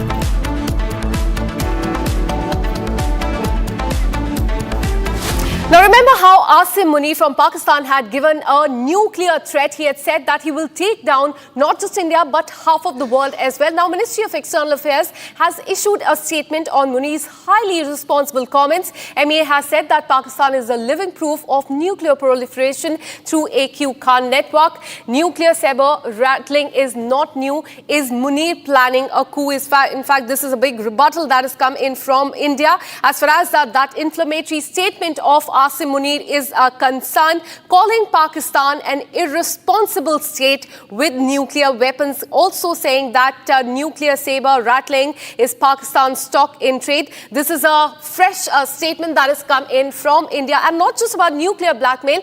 In fact, Asim Munir also said about the Indus Water Treaty, saying that India can make all the dam that it wants and Pakistan will destroy it. Let me go across to Brigadier Sanjay Khanna, defense analyst. Sir, a very strong statement that has come in from India as far as this very inflammatory statement by Asim Munir is concerned, going on and telling very directly to Pakistan that it will not give in to the nuclear blackmail. But the location of this threat that's been given by Asim Munir is very important, because he has said this from United States. So are we in a way seeing a new friendship between US and Pakistan, that Pakistan is so comfortable giving this threat from United States? What do you have to say on this? Kancha, I would say that this is one of the most irresponsible statements given by their Field Marshal, whom I call Mullah Munir, and henceforth in your program also I will call him Mullah Munir only. He had gone to US first. That was when the Americans wanted to strike the nuclear sites in Fordo in Iran. And that was the time that the Americans saw that the location of Pakistan was very strategic. And Trump wanted to use the air bases as well as other bases of the Pakistani Air Force to deploy its weapon systems. Second is that they wanted Pakistan to get them human from Iran. Because we are aware that there have been a lot of tensions between Iran as well as Pakistan. And if you recall, there were airstrikes also carried out by the Iranian Air Force on the terrorist site in Pakistan. So all this then, the Americans were looking at Pakistan to kind of leverage against India. And there were a lot of other things which went into it. However, now that the second time that he has gone there, I would like to highlight one thing, that he has not visited America. In the first instance also, he was called to America. Even now, he was called to America. That we must understand that Trump, if he has called him, he will have his pound of flesh. And in addition to the defense, economy, rest of the things, Trump is very interested in his cryptocurrency, which his family is launching in America. So by going there for the second time, Mullah Munir has become overconfident. Despite the bashing that he got at the hands of the Indian Armed Forces during Operation Sindoor. Now he feels that he's a bum chum of President Trump, which we know how reliable or unreliable President Trump is. I needn't say that. So this is his foolhardiness. Second is by making these statements, he is, kind of addressing his domestic population and his country, because we are aware that there is almost an anarchy-like situation in Pakistan. And second is their economic situation is not hidden from the world. They are, it is come to beg, borrow, steal, I would say, for the Pakistanis. So he wants to digress the attention of the population in Pakistan, as well as, get, by doing this, he feels that by the saber rattling, he feels that he can shake up India. Now, there's one thing very clear in his mind, that India will launch attack to capture POK. And that is what is bothering him. Because if that happens, Pakistan is almost finished, because alongside Balochistan will also get independent. So to avoid all this, he is ensuring that, I've got missiles and I will strike them. I finish off half of the world. What do you mean? If you have nuclear missiles, so does India have. Why do you forget that? And our air defense system is much, much better to thwart such like attacks. Yes, in case of nuclear strikes or misunderstanding, miscalculation between the two countries, it can be very, very damaging. We are aware of what happened in Hiroshima and Nagasaki. Absolutely.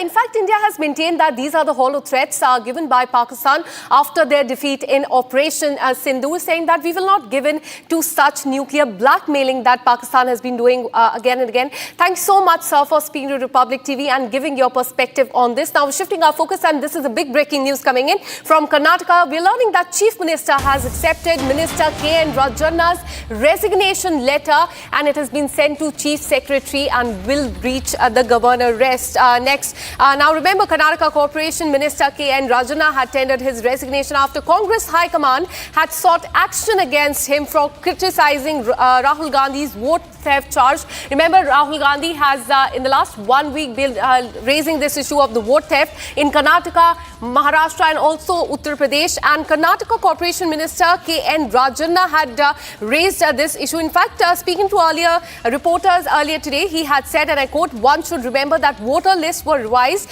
when our own government, that is the Congress government, was at the helm."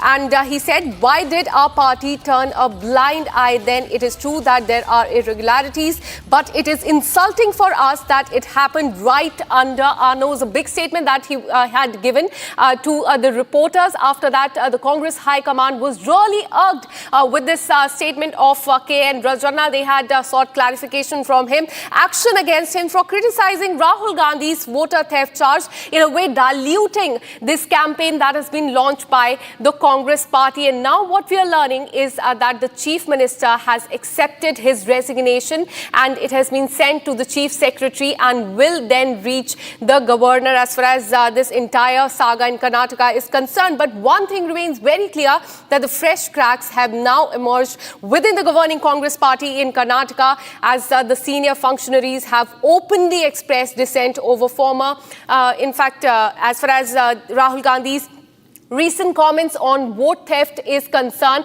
and one victim is K.N. Rajanna. He has tendered his resignation. Now that resignation has also been accepted, and all this happened within just few hours of him commenting on the Rahul Gandhi's voter theft charge. He had said, as I pointed out, that all these irregularities did happen, but it is insulting that it happened right under our nose. He said, "One should remember that voter lists were revised when our own government, the Congress government in Karnataka, was at the top. Why did our party turn a blind eye then? It is true that there are irregularities, but it is insulting that it happened right under our nose." And the Congress High Command here in the national capital, they were really irked by this statement, and within hours, now he had to tender his resignation. He was also irked that the top command sought action against him, and now he's tendered his resignation, and that has been accepted by the Karnataka Chief Minister. Now it will be sent to the Chief Secretary and then to the Governor.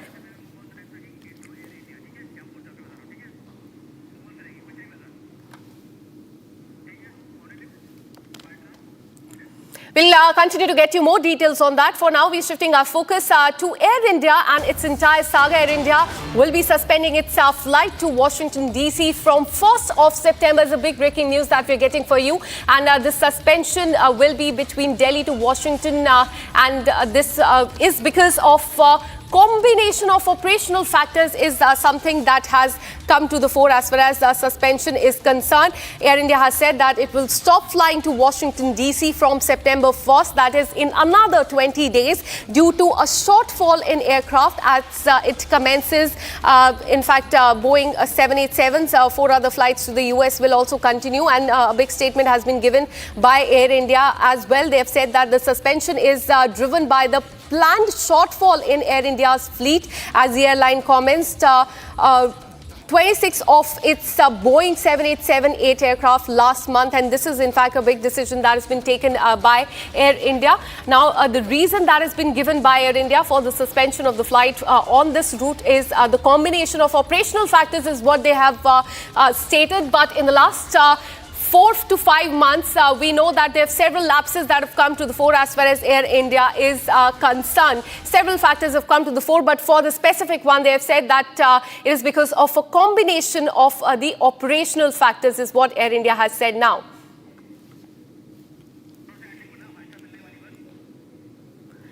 Now, remember, in the last few months, several show cause notices were also sent to Air India for several lapses that have come to the fore. Almost every other day, we see one or the other lapses as far as Air India is concerned. Let me go across to my colleague Harsha, who joins us live on the broadcast with more details. Harsha, tell us, what is the reason behind suspension of Air India flight from Delhi to Washington, D.C.? Because Air India has said that it is because of the combination of operational factors. What are these? So, Akanksha, to tell to our viewers that right now what we know is that multiple airlines from Boeing 787 of Air India has been already grounded after the checks which was given and after the meeting between MOCA and the regulator. They were asked to reduce 30% of the operation, and following that, many deals have already been grounded. And due to multiple operational factors, what Air India has quoted has been stating in the release, they have stated that Air India's right now, there will be no direct flights from Delhi to Washington from September 1st of Air India. And so the passengers who have already booked it, they will be given full refund, or they will be accommodated in a different flight. But yes, Delhi to Washington, there's no direct flight for passengers, but with one stop, yes, there's a flight from the four ways like Chicago, JFK, Newark, and there is San Francisco also. So if any passenger wants to go to Washington, there's no direct flight. With a one stop, there is a flight of Air India, and the passengers will be accommodated. So passengers, if they don't have to cancel their flight. They will be accommodated in different airline like United Airlines, Alaska Airlines. They can be refunded, and they can be accommodated in those airlines. It is all because of the operational factors, Akanksha. What we are learning right now is that multiple Boeings of Air India have seen malfunction. The malfunction was reported. The technical snags were found in Boeing fleets 777 and 787B as well after AI-171 crash, and therefore Air India was asked to reduce its operation. And following that operational shift only, this Air India has released has sent out a press release in their social media platform and to all the media organization as well, that from September 1st, there will be no direct flight from Delhi to Washington for the passengers. Back to you. Absolutely. Now it remains to be seen what happens after this. Thanks so much, Harsha, for all the details. We'll keep coming back to you for more on this. We're shifting our focus, viewers, a day after Muni's nuke war threat from American soil. Indian Navy, in fact, is all set to deploy naval might today at Arabian Sea. And at the same time, Pakistan Navy has also issued a notum announcing its own exercise in the territorial waters. The overlap in schedules point to heightened military activity in the significant Arabian Sea, a key route for the maritime trade and crucial for regional security as well. We're learning that the exercises are positioned approximately 60 nautical miles from each other. The Navy is all set to display its naval might today at the Arabian Sea. And as per the notum issued, the Indian Navy will conduct the maritime drill off the coast of Porbandar and Oka in Gujarat as well. Let me go across to my colleague Ishan for more on this. This comes at a time, in fact, in the backdrop of Operation Sindoor, but also very important are the statements that have been given by Asim Munir in the last 24 hours. The nuclear threat, the Indus Water Treaty threat that let India build the dam and we will destroy it. Several threats given by Pakistan that is concerned. And at this time, it is very important that there should be a heightened military, in fact, activity in the Arabian Sea. Give us more details on this. Today we found out, today morning a report had come in that the Indian Navy will be conducting live fire drills in the Oka region off the coast of Gujarat. This is interesting because Pakistan Navy is also conducting drills in this region, North Arabian Sea, within territorial waters of Pakistan. However, these exercises are conducting between the two navies. The distance is only 60 nautical miles and giving the navies very close to each other. Western Naval Command spokesperson has stated that the Western Fleet ships will be participating in these exercises. Live firing drills will be taking place. Missiles and gun drills will be taking place.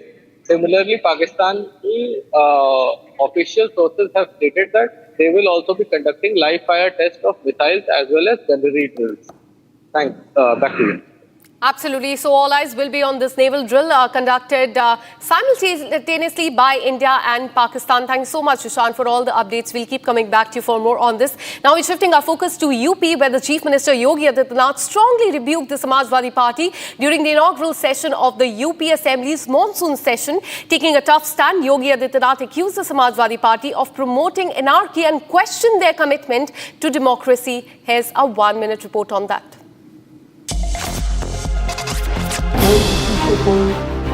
The UP Assembly's monsoon session opened with high drama. Samajwadi Party MLAs staged a noisy protest against the Yogi government, accusing it of falling on law and order. दोनों विषय का बात संबंधित नहीं है। मेरा आपसे निवेदन है कि आप चलो। जो मुख्यमंत्री जी ने कहा कि वो व्यापारी थे जिनके उसने गए तो उन्होंने विरोध किया। Chief Minister Yogi Adityanath hit back, sharply criticizing the SP. He accused them of believing in anarchy rather than democratic values.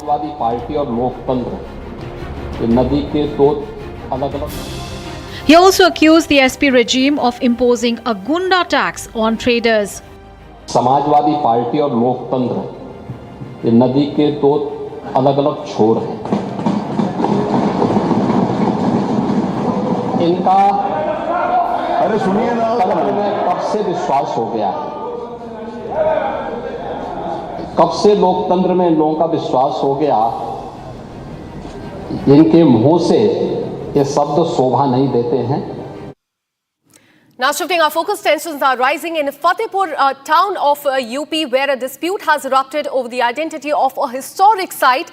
Hindu organizations, including the Bharatiya Janata Party, are protesting, demanding the structure be recognized as a Hindu temple rather than a tomb that it currently is. And authorities have launched an investigation to determine the site's true status, while the local community remains completely divided over this. And we'll keep you updated as the situation develops. Watch this report first.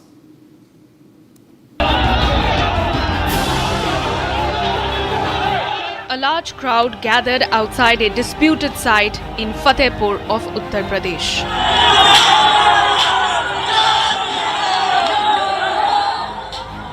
Tension ran high as protesters from various Hindu organizations, including the BJP, raised slogans and held placards.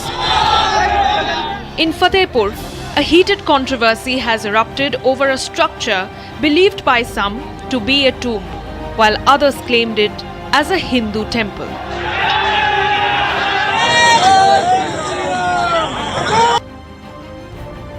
The dispute has led to widespread protests and call for action.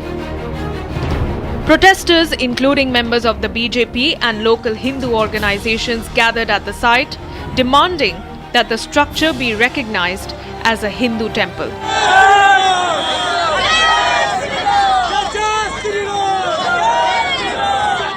They argue that it has been misidentified as a tomb and that its true religious significance has been overlooked.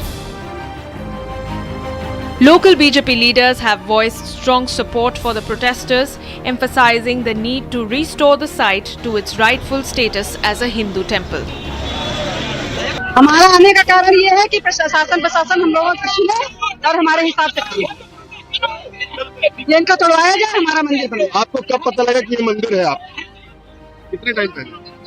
भी कुछ ही दिन पहले। कुछ ही दिन पहले। लंबे समय से ये मामला था मैम, कब पता लगा कि ये मंदिर आपका है? ये अभी थोड़ा दिन ही पहले जानकारी हुई है ना, इसके पहले हमारे लोग पूजा भजन दर्शन करने आते थे। हमारा मंदिर है, हम लोग पूजा भजन। Authorities have initiated an investigation into the matter, examining historical records and conducting surveys to determine the true nature of the structure. The outcome of this inquiry will be crucial in resolving the dispute. As investigations continue, the community awaits a resolution that respects all perspectives.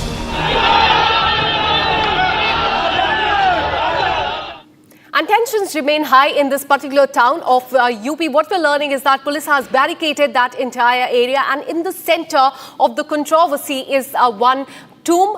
The Hindu side says that it's a temple, while the Muslim side says that it's their tomb, and in fact they have land records to substantiate the same. And now let's get you the top stories of the day in under 2 minutes. A fire broke out at a solar plate warehouse in Patna in Bihar. The warehouse was situated near Mahadev Asthan under Patna Bypass Police Station area. Around 8 fire tenders reached the spot and were able to quickly respond to this fire. Visuals from the warehouse show that the whole place is burned down along with all the equipment charred to a crisp. Actor Rana Daggubati appeared before the Enforcement Directorate at the office in Hyderabad for questioning in connection with the promotion of unauthorized online betting platforms. His appearance before ED is a part of agency's ongoing investigation under the PMLA, that is Prevention of Money Laundering Act, into promotional campaigns that are allegedly disguised as unregulated gambling apps, as entertainment or for charity-linked initiatives. Prime Minister Narendra Modi inaugurated the newly constructed Type 7 multi-story flats for the Member of Parliament at Baba Kharak Singh Marg in the national capital today. And Prime Minister has also planted the Sindoor sapling at the residential premises and also interacted with the workers behind the flats. Chandni Chowk MP Praveen Khandelwal has launched a 10-day campaign called Swadeshi Kharido, Swadeshi Pehno, and this campaign aims to urge people to adopt and purchase Indian-made goods. And this act will not only strengthen the economy but will truly boost the dream of Atmanirbhar Bharat, the vision of the Prime Minister. The monsoon session of the Parliament of UP Legislative Assembly began today. The Chief Minister, is all prepared to pass more than 6 ordinances during the monsoon session. Among all the bills that are to be passed, Banke Bihari Corridor Ordinance carries the maximum importance.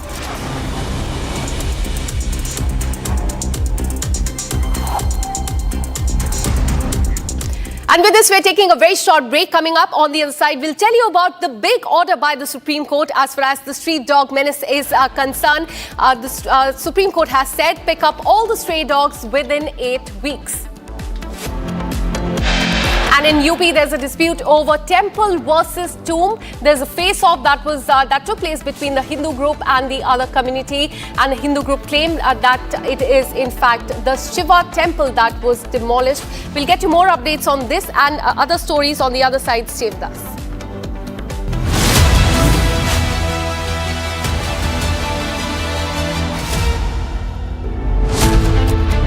Biggest Supreme Court order on stray dog menace. Supreme Court directs to move out all stray dogs from NCR.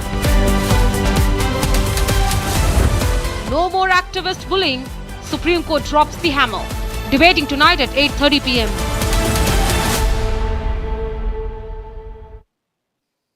थोड़े में ज्यादा स्वाद यही तो है इसकी खास बात। वाओ मम्मा क्या स्वाद है? अरे मेरे राजा, दादी के हाथों का जादू और खुशबू से महकता घर, माँ की मुस्कुराहट और खाने की सुगंध। MDH गरम मसाला, क्योंकि हर रिश्ता है स्वाद से जुड़ा।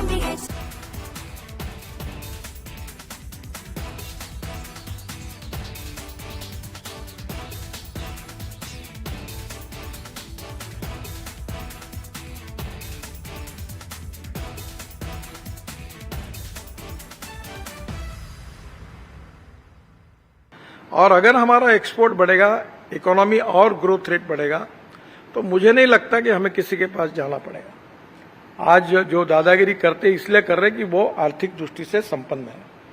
दादागिरी इसलिए करते हैं कि उनके पास टेक्नोलॉजी है। अगर उनसे अच्छी टेक्नोलॉजी और रिसोर्सेज हमारे पास आएंगे तो हमें दादागिरी नहीं करनी है। हमारी संस्कृति ये कहती है कि विश्व का कल्याण हो। कुछ लोग हैं जो भारत के